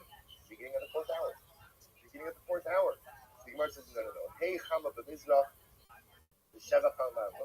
Remember, you have the sun on your side, right? And therefore, again, the person can see, there's observable realities that a person can see the positioning of the sun, and they'll know when the Shas begins. I have the Choshekin Dalit. That's the case again, Rabbi Yehuda. Then ultimately, again, why? Remember, I said Rabbi Yehuda to the end of the 4th, tolling in the 5th hour, and then again burn 6th hour. According to Rabbi Yehuda, why can't I eat through the 5th hour as well? So you come out by a leave it to Rava. Eidos Masur. This reason, Chametz Masur. Chametz but whole Masur. The verse as we said before. Already once you get into the 5th hour, now we're concerned about a more significant margin of error. So whereas Eidos ultimately again is given over to this reason, as we said before, Chametz is given over to us. Therefore, I must say, in other words, that for Eidos, you're only going to be accepted if you are exact. But Chametz, ultimately, again, everyone is subject to halachas of Chametz, and therefore, again, a lot of people aren't timely, a lot of people aren't precise, therefore you have to go to the buffer. Rabba says, Rabba, Amar, Allah, Hainu, Tamu, Rabbi Yehuda. That's not the Rabbi Yehuda. Ella, Rabbi Yehuda, Tamei, the Amar, here we go. Ein, Vir, Chametz, Ella, Sreifa. Listen to this. According to Rabbi Yehuda, Rabbi Yehuda's logic is as follows. The reason that Yehuda said, and also remember, that Yehuda's model is you can eat through the end of the 4th hour. Tolan, you suspend the chametz. I.e., you can't eat it, but you can get benefit from it during the 5th hour, and then ultimately, again, you burn it in the 6th hour. So we're asking, according to Yehuda, why do you need that Tolan 5th hour? Why can't I eat in the 5th hour? So listen to this, Moshe. This is incredible. So Rabbi says, I'll tell you the reason. Rabbi is totally independent of the precision issue. But try to listen to this. The Amar Avir Chametz on the straight one. Rabbi Yehuda says the only way to destroy your chametz is how? Ultimately, again, through burning it. That's the only way to destroy chametz. Incredible. Because it's what happened. Rabbi Yehuda wanted to give you you an hour to collect firewood. So watch this. Enjoy your chametz in the morning. Eat through the 4th hour. When it says 5th hour, told you can't do it, you can get benefit from it. That's Rabbi Yehuda saying, go collect your wood from Bia Chametz. Go collect your wood. You've been busy with your Pesach preparations. It's called the meeting, collect the wood. Go collect the wood in the 4th hour, and then in the 5th hour, and if I look at myself, burn your chametz in the 6th hour. Say, Rabbeinu the Rabbi, Rabbeinu raised the kasha to the Rabbi. So we'll say, therefore, interestingly enough, according to Yehuda, the 5th hour tolling issue is not a din in the imprecision of people, but rather ultimately, again, it's a din in beer chametz. We're giving you an hour to do beer chametz because also Rabbi Yehuda's shita is, it's not enough to go to the river and throw your chametz into the river. You have to destroy your chametz by fire. Well, let's see how the significant amount of fire, significant amount of chametz, that's going to require significant fire. Significant fire requires wood. Maybe you don't have firewood gathered. So therefore, so we give you the time to assemble your firewood. Then Itay Rabbeinu the Rabbi. So I think this is another nana. I don't think that's it. Only Masai Shelo b'shas biuro. About b'shas biuro hashbasasa b'chol davar. So we'll say interestingly enough, Rabbeinu says to Rabbi that there is another sheet of Rabbi Yehuda. That ultimately again, Rabbi Yehuda says, when do we say Imasai? Ultimately again, when do I say that you can only destroy chametz through burning? Shalom b'shas biuro. We'll say, look at Rashi for just a moment. This is the 3rd wide line down in Rashi. Imasai ani omer ein biur chametz elas sreifa. That means, when do I hold that you can only destroy chametz with sreifa? When shalom b'shas biuro b'tchila sheish b'chol sheish takati b'doraisa shari. Ultimately, again, both say. When do we say that halacha l'maisa you can only go ahead and destroy chametz with fire? That's shalom b'shas biuro, right? Ultimately, like Rashi says, the beginning of the 6th, the whole 6th, where the chametz is only asim b'kirabanan, but not midoraisa. About b'shas biuro hashbasasa b'chol davar. Rabbi will say once the time of the chametz begins, you could destroy chametz any way you want. Look at Rashi. About b'shas biuro, b'sheva shumusha min haTorah hashbasasa b'chol davar. Torah said lama im in lo itzim yamtin at shas biuro the ashbisena b'chol davar. So we'll say, Rabbeinu says, I don't understand. Rabbi Yehuda only says that burning chametz is really to dispose of it before the biblical prohibition for chametz sets in. But once the biblical prohibition for chametz sets in, then what? You can destroy chametz however you want. So today Rabbi Yehuda builds in an extra hour to gather firewood, but in just 2 hours now you can destroy it however you want. Doesn't seem to make all that much sense. As a Amar Rabbah, ultimately, you're supposed to say, why does Rabbi Yehuda build in the extra hours? Listen, we're laser focused over here. Rabbi Yehuda says until the end of the 4th, Tolan in the 5th, burn in the 6th. Why does Rabbi Yehuda need that extra buffer? Remember again, we'll say, we already have a buffer hour. What's the buffer hour? 6. Because remember again, the Doraisa, chametz is not us until the 7th hour of the day, the beginning of the 7th hour. So the rabbis of the Rabbanan already built in a buffer hour. Rabbi Yehuda is building in an additional buffer hour of the 5th hour. So why is that? So we have the firewood shita. We have some Gemara says Rabbi shita, something else. The Gemara says, Amar Rava, Zera b'shum yom hamu'unan. Oh, this is good. Cloudy day. So we'll say, remember again, all of this is predicated on being able to see the sun. The sun tells us the time of day. What happens if Erev Pesach is cloudy? The Erev Pesach is cloudy, that throws everything off. So let's just build in an extra buffer hour to take care of a cloudy day. Well, if that's the case, then why not throw in the 4th hour also?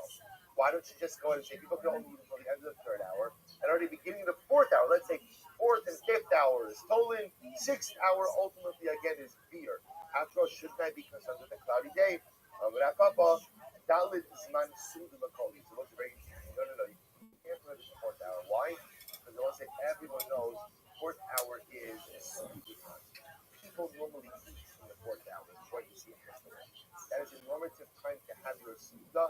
Therefore, Chazal did not want, even Rabbi Yehuda does not want to back off the Isachila to the 4th hour of the day, for that is a normative Zman Achila. That is a normative time to have your meal. So let's look at this. The Gemara says, what does this mean? Look at Rashi. Zman Sudi Hilakol, Nakol Bikiyam Ba. Literally, again, we'll say everybody is proficient in that time. So let's listen to this. It's a beautiful Gemara. Shari Shona, the first hour of the day, Ma'achal Lutin. That's when the Lutin go ahead and eat their first meal. I will say it's pretty early. Why do the Lutin eat it then? So if you look at Rashi says over here, Lutin is Rashi is found Rashi says, Budim, the listim, Rab Sonim Hain, Elisha listim, Orm Kalayla, the Yeshim, Charam Josh, versus Miss. Was it the Budim were, Rashi points out, you see later on, the Budim were cannibals. So they were a cannibalistic group. So apparently they had a very voracious appetite. So they would already have their first meal the first hour of the day. Shnia, Michaelistic. Second hour of the day, the listed thieves. Why are thieves? Remember, the second hour of the day is early. Why are thieves having a meal already the second hour of the day? And a long night of theft. You get tired of taking this stuff. It's exhausting. So it says, therefore, again, they had their Suda second hour of the day. Shlishus, Mechel Yarshin. This is very interesting. Third hour of the day, who eats third hour of the day? Yarshin inheritors. Let's say we're inheritors. Those are people who don't have to work for a living. They just inherited an incredible amount of money. Rashi says, Yarshim, La Mishum Rabbanos, Ela Hoya V'lo Omlebo. So, there's no real exertion. So, therefore, again, they just go and decide even the third hour of the day. Revius Machal Polvin. Let's say fourth hour of the day is when workers. So, remember, workers generally begin to work, let's say, beginning of the day.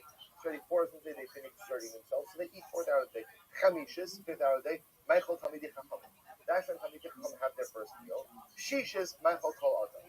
The sixth hour of the day is when people in general, most people, have their first meal. The Hallmark was it. You also want to point out that, well, we'll see. Papa said, I review is Masudal Kali. But 1 second. You just said the sixth hour is when general people have their meal. But yet we said before that the fourth hour is when people have their meal. Ella Eisbok, rather turn it around. Revius Mechal Kol Adam. The fourth hour of the day is when people generally have their meal of the day. Chamishis Mechal Polim. The fifth hour is when workers eat. And Shishis Mechal Talmidei Chachamim.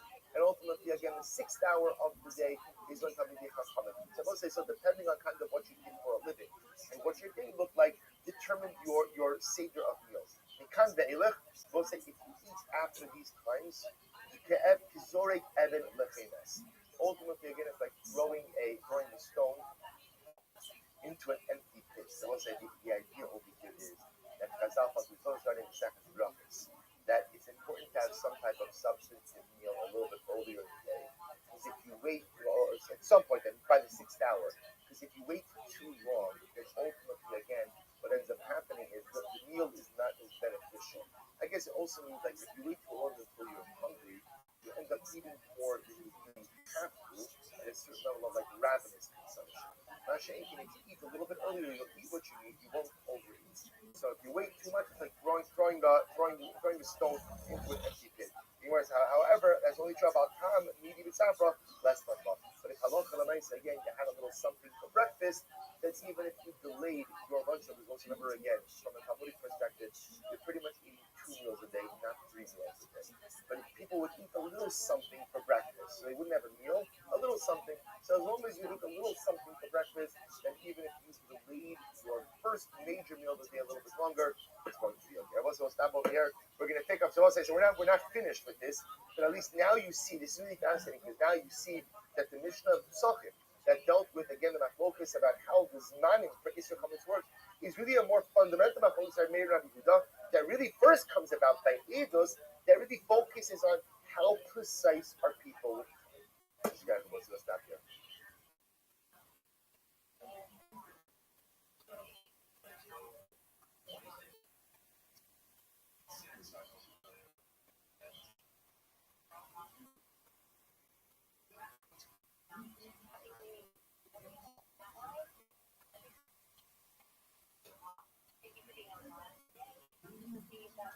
Alright, trouble say good morning. Let us begin today down. Is book test side 160. I thank our sponsors for this morning's shares. I thank our day of learning sponsor, Howard and Evening. And then we have Howard's sister, Thea Hessel, Das Shalom Zebon. We hope that in the area of ours, maybe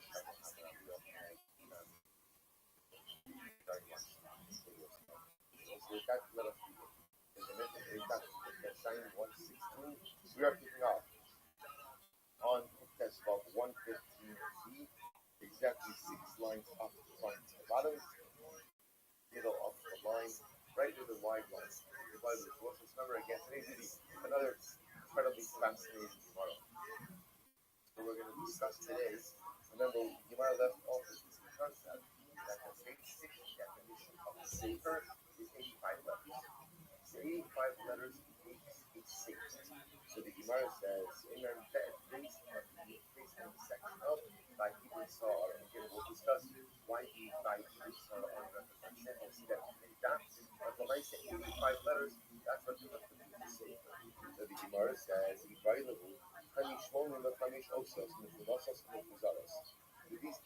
letters have to be like together in the sefer, or can they be dispersed throughout the scroll?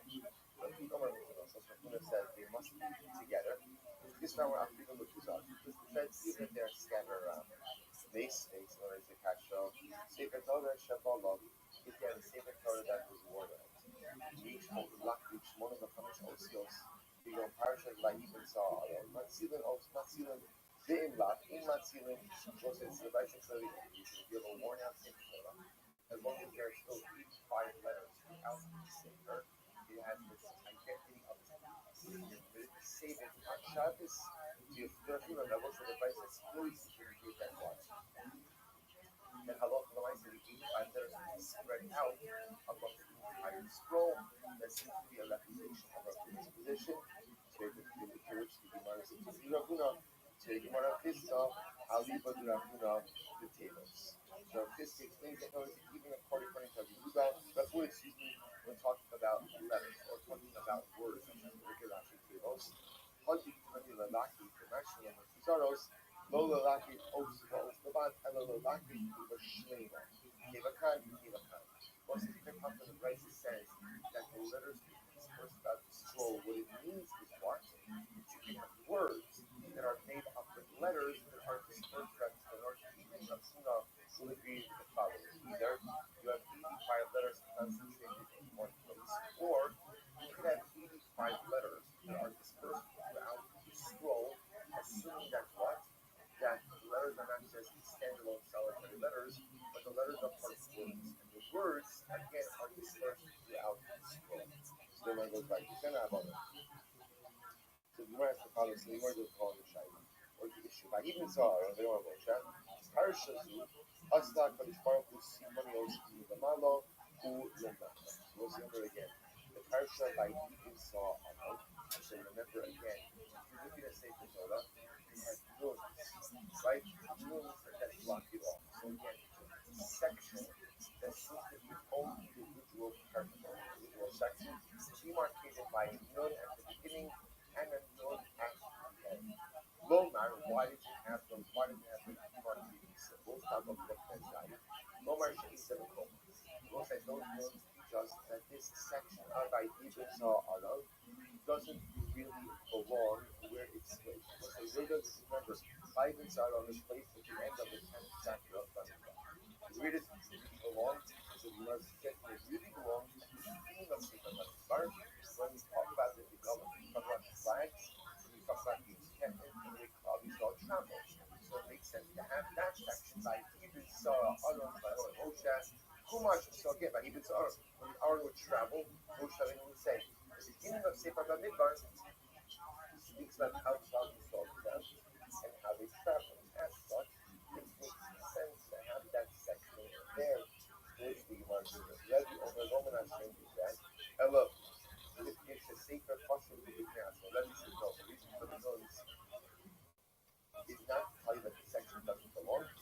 Rather, the reason for the nuns ultimately being that by Yisrael alone is its own Sefer. Own book. Look at that. Roman Hashem is there. Rashi says, "Though Hashem so kind of actually went over the phone with the Parsha group, the Kilas Master, Shashem Hashem, I did it by on the day. That is the fact that Hashem is ultimately again. So most of that is everything else. I would say alone is you can't do it. Alright, so why do you have the nuns? The nuns are there to keep it safer onto itself. I want to catch. Okay, watch this. The man of the Bagan is one of the What's what I'm going to say? The more from the Prophet from the Mishnah. What's what I'm going to say? He's viewing out the 7 pillars. 7 pillars. What are the 7 pillars? Eilu Shiva Sifei Torah. These are the 7 books of the Torah. Okay, sandbox that already comes to Kiman, Kirebi. We'll say Rebbe holds that sandbox to the Torah. Now, what does that mean for Bachman? Essentially, we'll say Sefer Bamidbar is really three Sfarim. There's the part of Sefer Bamidbar up until Vayibin Saw Alon. That's one Sefer. Vayibin Saw Alon is its own Sefer, and then the section after Vayibin Saw Alon is another Sefer. Therefore, you have Bereshit, Shmos, Vayikra, Bamidbar 1, Bamidbar 2, Bamidbar 3, and 1. 7 Sfarim. 7 Sfarim. To which the Gemara said, mankind the public already ready, and who argues on that? He's sitting on the sitting on the side of the woman.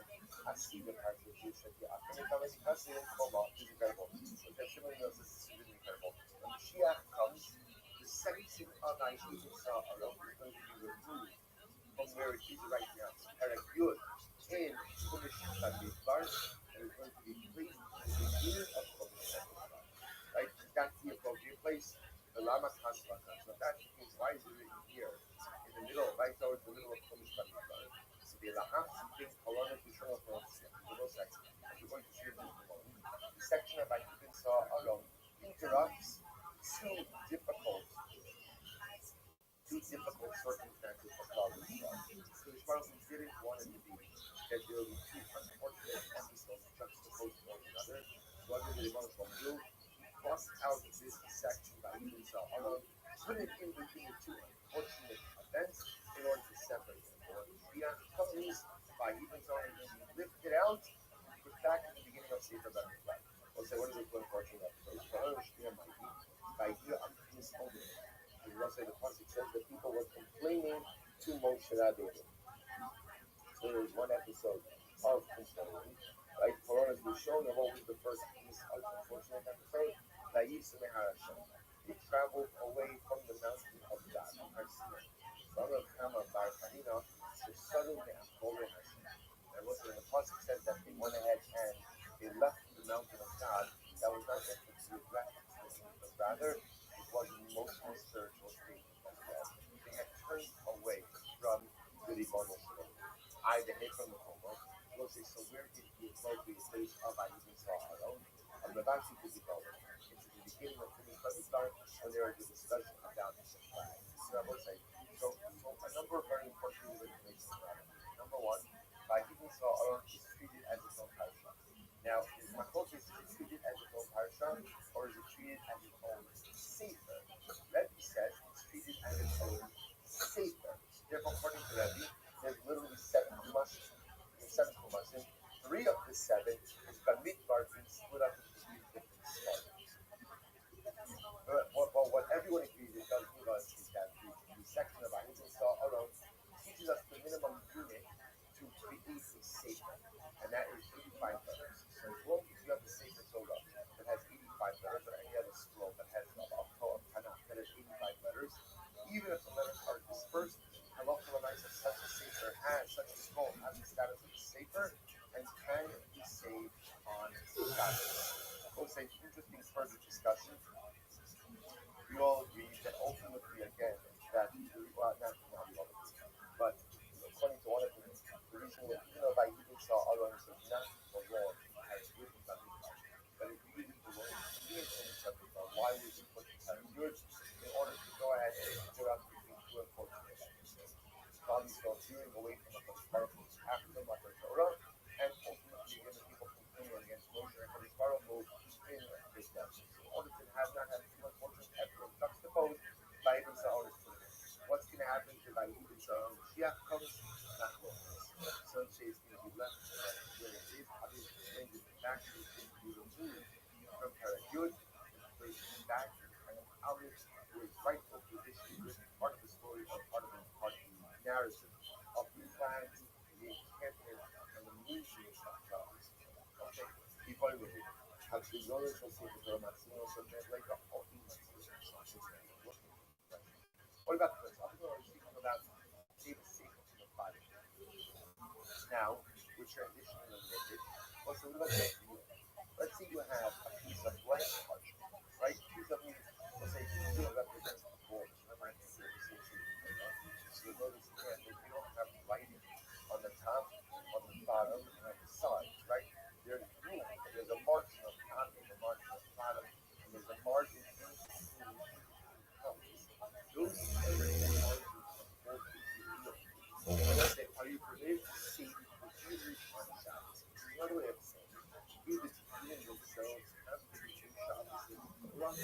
or not. To which the Gemara says, Kashma, let's analyze. Sefer Torah Shabbalah, if the Sefer Torah is worn out, in the East, or the Lakish, or the Kabis, or the Shosios, the Kotar, so like the Shabbat shooting, in Latin, not shooting. What is it? Like, you have a worn out Sefer Torah, as long as there are 85 letters, like the section of Ayah Sarah, if it doesn't have 85 letters, you can't save the Sefer. But why do you need 85 letters? Sefer Torah, you shouldn't do it.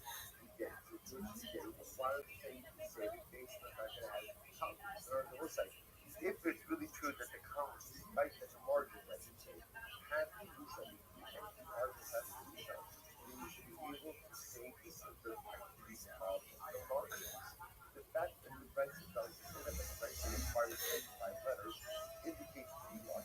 That halacha Brexit, the margins themselves, don't have to do something to which people follow shame. No, it could very well be that a worn out Sefer Torah is different.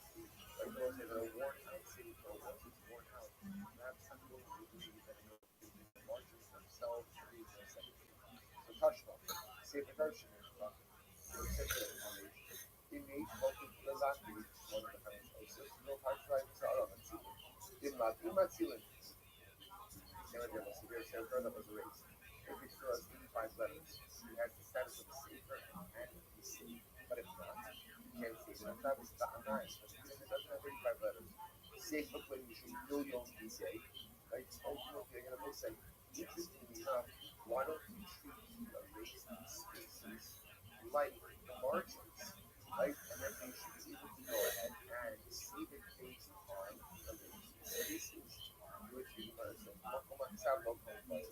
When it comes to areas in which there was writing on the parts of everyone sees, if you publish Agav Sacrifice, Oslo Psab, Oslo One to be trusted.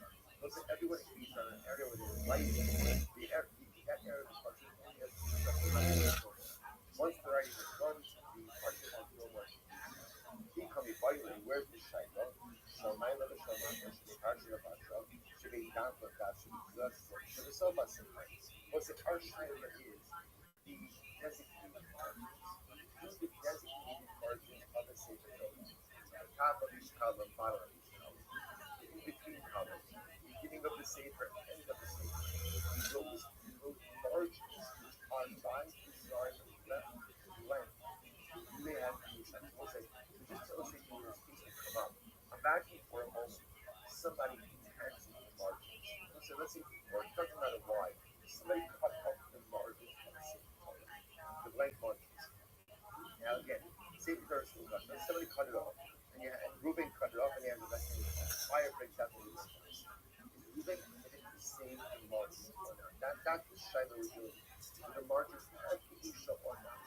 Which part of us say, for that matter, you have a Sefer Torah, that again, like you mentioned before. Well, okay, so let's see. So the Gemara says as follows. The Gemara says, the Sefer when Shumahu the guy is this. The Sefer play with Shumahu. So I don't understand why not go ahead and say that we can say the Sefer because of the margins. The guy is the shadi. And in that case, we talk about the margins that are removed and discarded. So let's say you still don't want to do the margins. Kashma. How do you know in Shalmai like the Shalmai well? Shiving Parsha, the Parsha, Shiving Gap. That's what it does here for the Sofa Sefer. Because it's the right thing to the margins on the top and on the bottom of the right. In between colors. Between one section of Parsha and another section of Parsha. At the beginning of the scroll, into the scroll, the Kamala side, and what's already going to see before, there's a halacha that says it's called Rabbinic enactment. If you touch the scroll, your hands convey vis-a-vis Truma. If you were to go ahead and touch Truma, you would convey Truma to the Truma. Why would I tell you that? You start to do it. So what they do is people used to store their Truma in the Aron Kodesh. Right? And they would say on, right? Say Torah's Kaddish, the Truma's Kaddish, everything is Kaddish, and therefore this is one of the homes of problems. Problems that noted got into the Aron, started eating the Truma, and as a result started eating on the parchment of the Sefer Torah as well. Therefore, in order to go ahead and prevent this practice from occurring, so Chazal said that if you touch the parchment of a scroll, your hands become amazing. thereby really persuading people in a significant way. He goes ahead and puts your tumor next to the Sefer Torah. But he wants to get into that one. If you touch the margin, your hands become tummy. Your hands become tummy. So that was his into that one. The margins themselves. Dilma Agav Sefer Torah Shainer. Was it very possible that ultimately again, when the Sefer Torah putting that Legabi Tuma, since the margins obviously are part of the same Sefer, then ultimately again those can be Tuma. But that doesn't necessarily tell us what we can do regarding the margins on Shabbos, to which the Gemara says, Kashma, Hagilyonim Sifrim, Emat Sibim Osim of Yadali, like, we'll say Gilyonim, margins, and Sifrim, the ancient meaning of Sifrim, are started written by heretics. They will say, now, we're going to get into this a little bit. That's ultimately figured out. It actually says, Sifrim, on the Sharsim Mahavod Shalom, Kasvuba and Torah Bimu Ksubim Saba Shuris, the Lashon HaKodesh. So we'll say this section is quite interesting. We're talking about over here. This is where let's say somebody who's a heretic, someone who's a heretic, wrote a Sefer Torah. He wrote a Sefer Torah. For that matter, he wrote the scroll of Nevi'im and Psulim. And it's totally kosher. Meaning he wrote the bona fide Sefer Torah on parchment with Samashuris, the right script, the right ink, the right parchment. The man is perfect. Everything is perfect except the person. Like except the sofer. Sofer wrote it as a heretic. So what's now about that? This is margins, right? The margins, Gilyonim, the Sifrim, you cannot take them from the fire, and rather you allow them to be burned in place. Both the books, the Sfarm, even if they contain my lab to learn the Sefer Torah. This is not referring to the margins of the Sefer Torah. The margins themselves do not have to be just. To which the Gemara says, no, Gilyonim is Sifrei. That is referring to the margins of Sfarm written by Nina Abikarsi. Hashta Sifrei Nina Abikarsi Matzir. Gilyonim, why that doesn't make any sense. The Bison comes in about the Sefer Torah that was written by a heretic. That you're not allowed to save that Sefer Torah on Shabbos. Because again, this goes back to the basic idea that what endows a Sefer Torah with Kedusha is not the ink, not the parchment, and not the stick, but rather the sofer who writes it. So if the person who wrote the Sefer is a heretic, the Sefer has no Kedusha. And therefore, halacha l'maisa, if a fire breaks out, you are not permitted to save such a Sefer. So the Gemara says, you can't be talking about the Gilyon, the margins of a Sefer Torah like that. If that Sefer are allowed to burn, of course the margins have no Kedusha. Hakikam is what it means to say. The Sefer Minin, Harei Hein Ki Gilyon. As what it means to say is like this, the Sefer Torah, written by, and not the chorus and Hayotech, is just like the margins of a regular Sefer. And just like the margins of a regular Sefer Torah, even if written by a kosher sofer, ultimately again don't have Kedusha, so to the entire Sefer written by a heretic does not have Kedusha as well. So let's, before we get to this, so what's the halacha regarding the margins? So interestingly enough, the Shulchan Aruch writes in Shin Lamed Dalet, Sif Chaf. So the Shulchan Aruch writes as follows: Had Gilyonim Shalamalo Shalamata, V'Shavim Harsha LaHarsha, V'Shavim Daf LaDaf Shavim HaSefer, Shavim Sofa Sefer, Ein Matzilin Osa. So ultimately again, halacha l'maisa, the margins themselves have no inherent kedusha. Therefore, the Mishnah explains whether you have a situation where the margins themselves were detached from the sefer, or you have a scroll that doesn't have 85 letters in it. So again, the margins do not have kedusha, and therefore, for Shabbos purposes, the custom fire was taken out. Ultimately, again, you would not be permitted to go ahead and save the margins on Shabbos. But that's not the case. Now, once the Gemara brought up the Sefer Torah written by Nabikores, we're going to spend a little bit of time on it, because this is really quite fascinating. It's a gufa. The Gemara is the catch. Gufa. if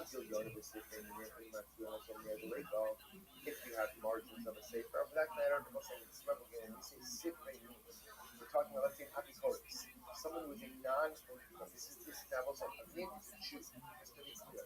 Not a right. We're talking about over here a Jew who is an apikoris, a Jew who is a heretic. So such a person goes ahead and writes a sefer Torah.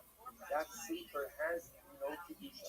That sefer has no holiness, and therefore should a body of break out on Shabbos, one would not be permitted to go ahead and save that sefer on Shabbos. So the Gemara says, Rabbi Yossi on the whole Kodesh has no Shemaim the Golden Son, Vashar Sarfan. Rabbi Yossi said during the week, you come across the sefer, what you should do is cut out the names of God in the sefer, put those in chains. So put the names of God in chains. The rest of the sefer is burned. Right? The rest of the sefer has no kedusha. Rabbi Garfon, Akba Esbona. So Rabbi Garfon says literally, I will bury my son. Those say that was in the Russian of I swear, She'in Yavo Yadi, Shani Esraf Os Osam, the Esas Kar Shema. I promise, I swear to my son's life, that if I get a hold of such a sefer Torah written by a heretic, I'll burn the whole thing. Burn the whole thing. Even the names of God that are written in it. And that would be no holiness, and I would burn the whole thing. Shafilu Adam wrote it. Listen to this. Why? This is incredible. Shafilu Adam wrote it Akra Baharga. It looks like this word. The character says, even if someone is running after you to kill you,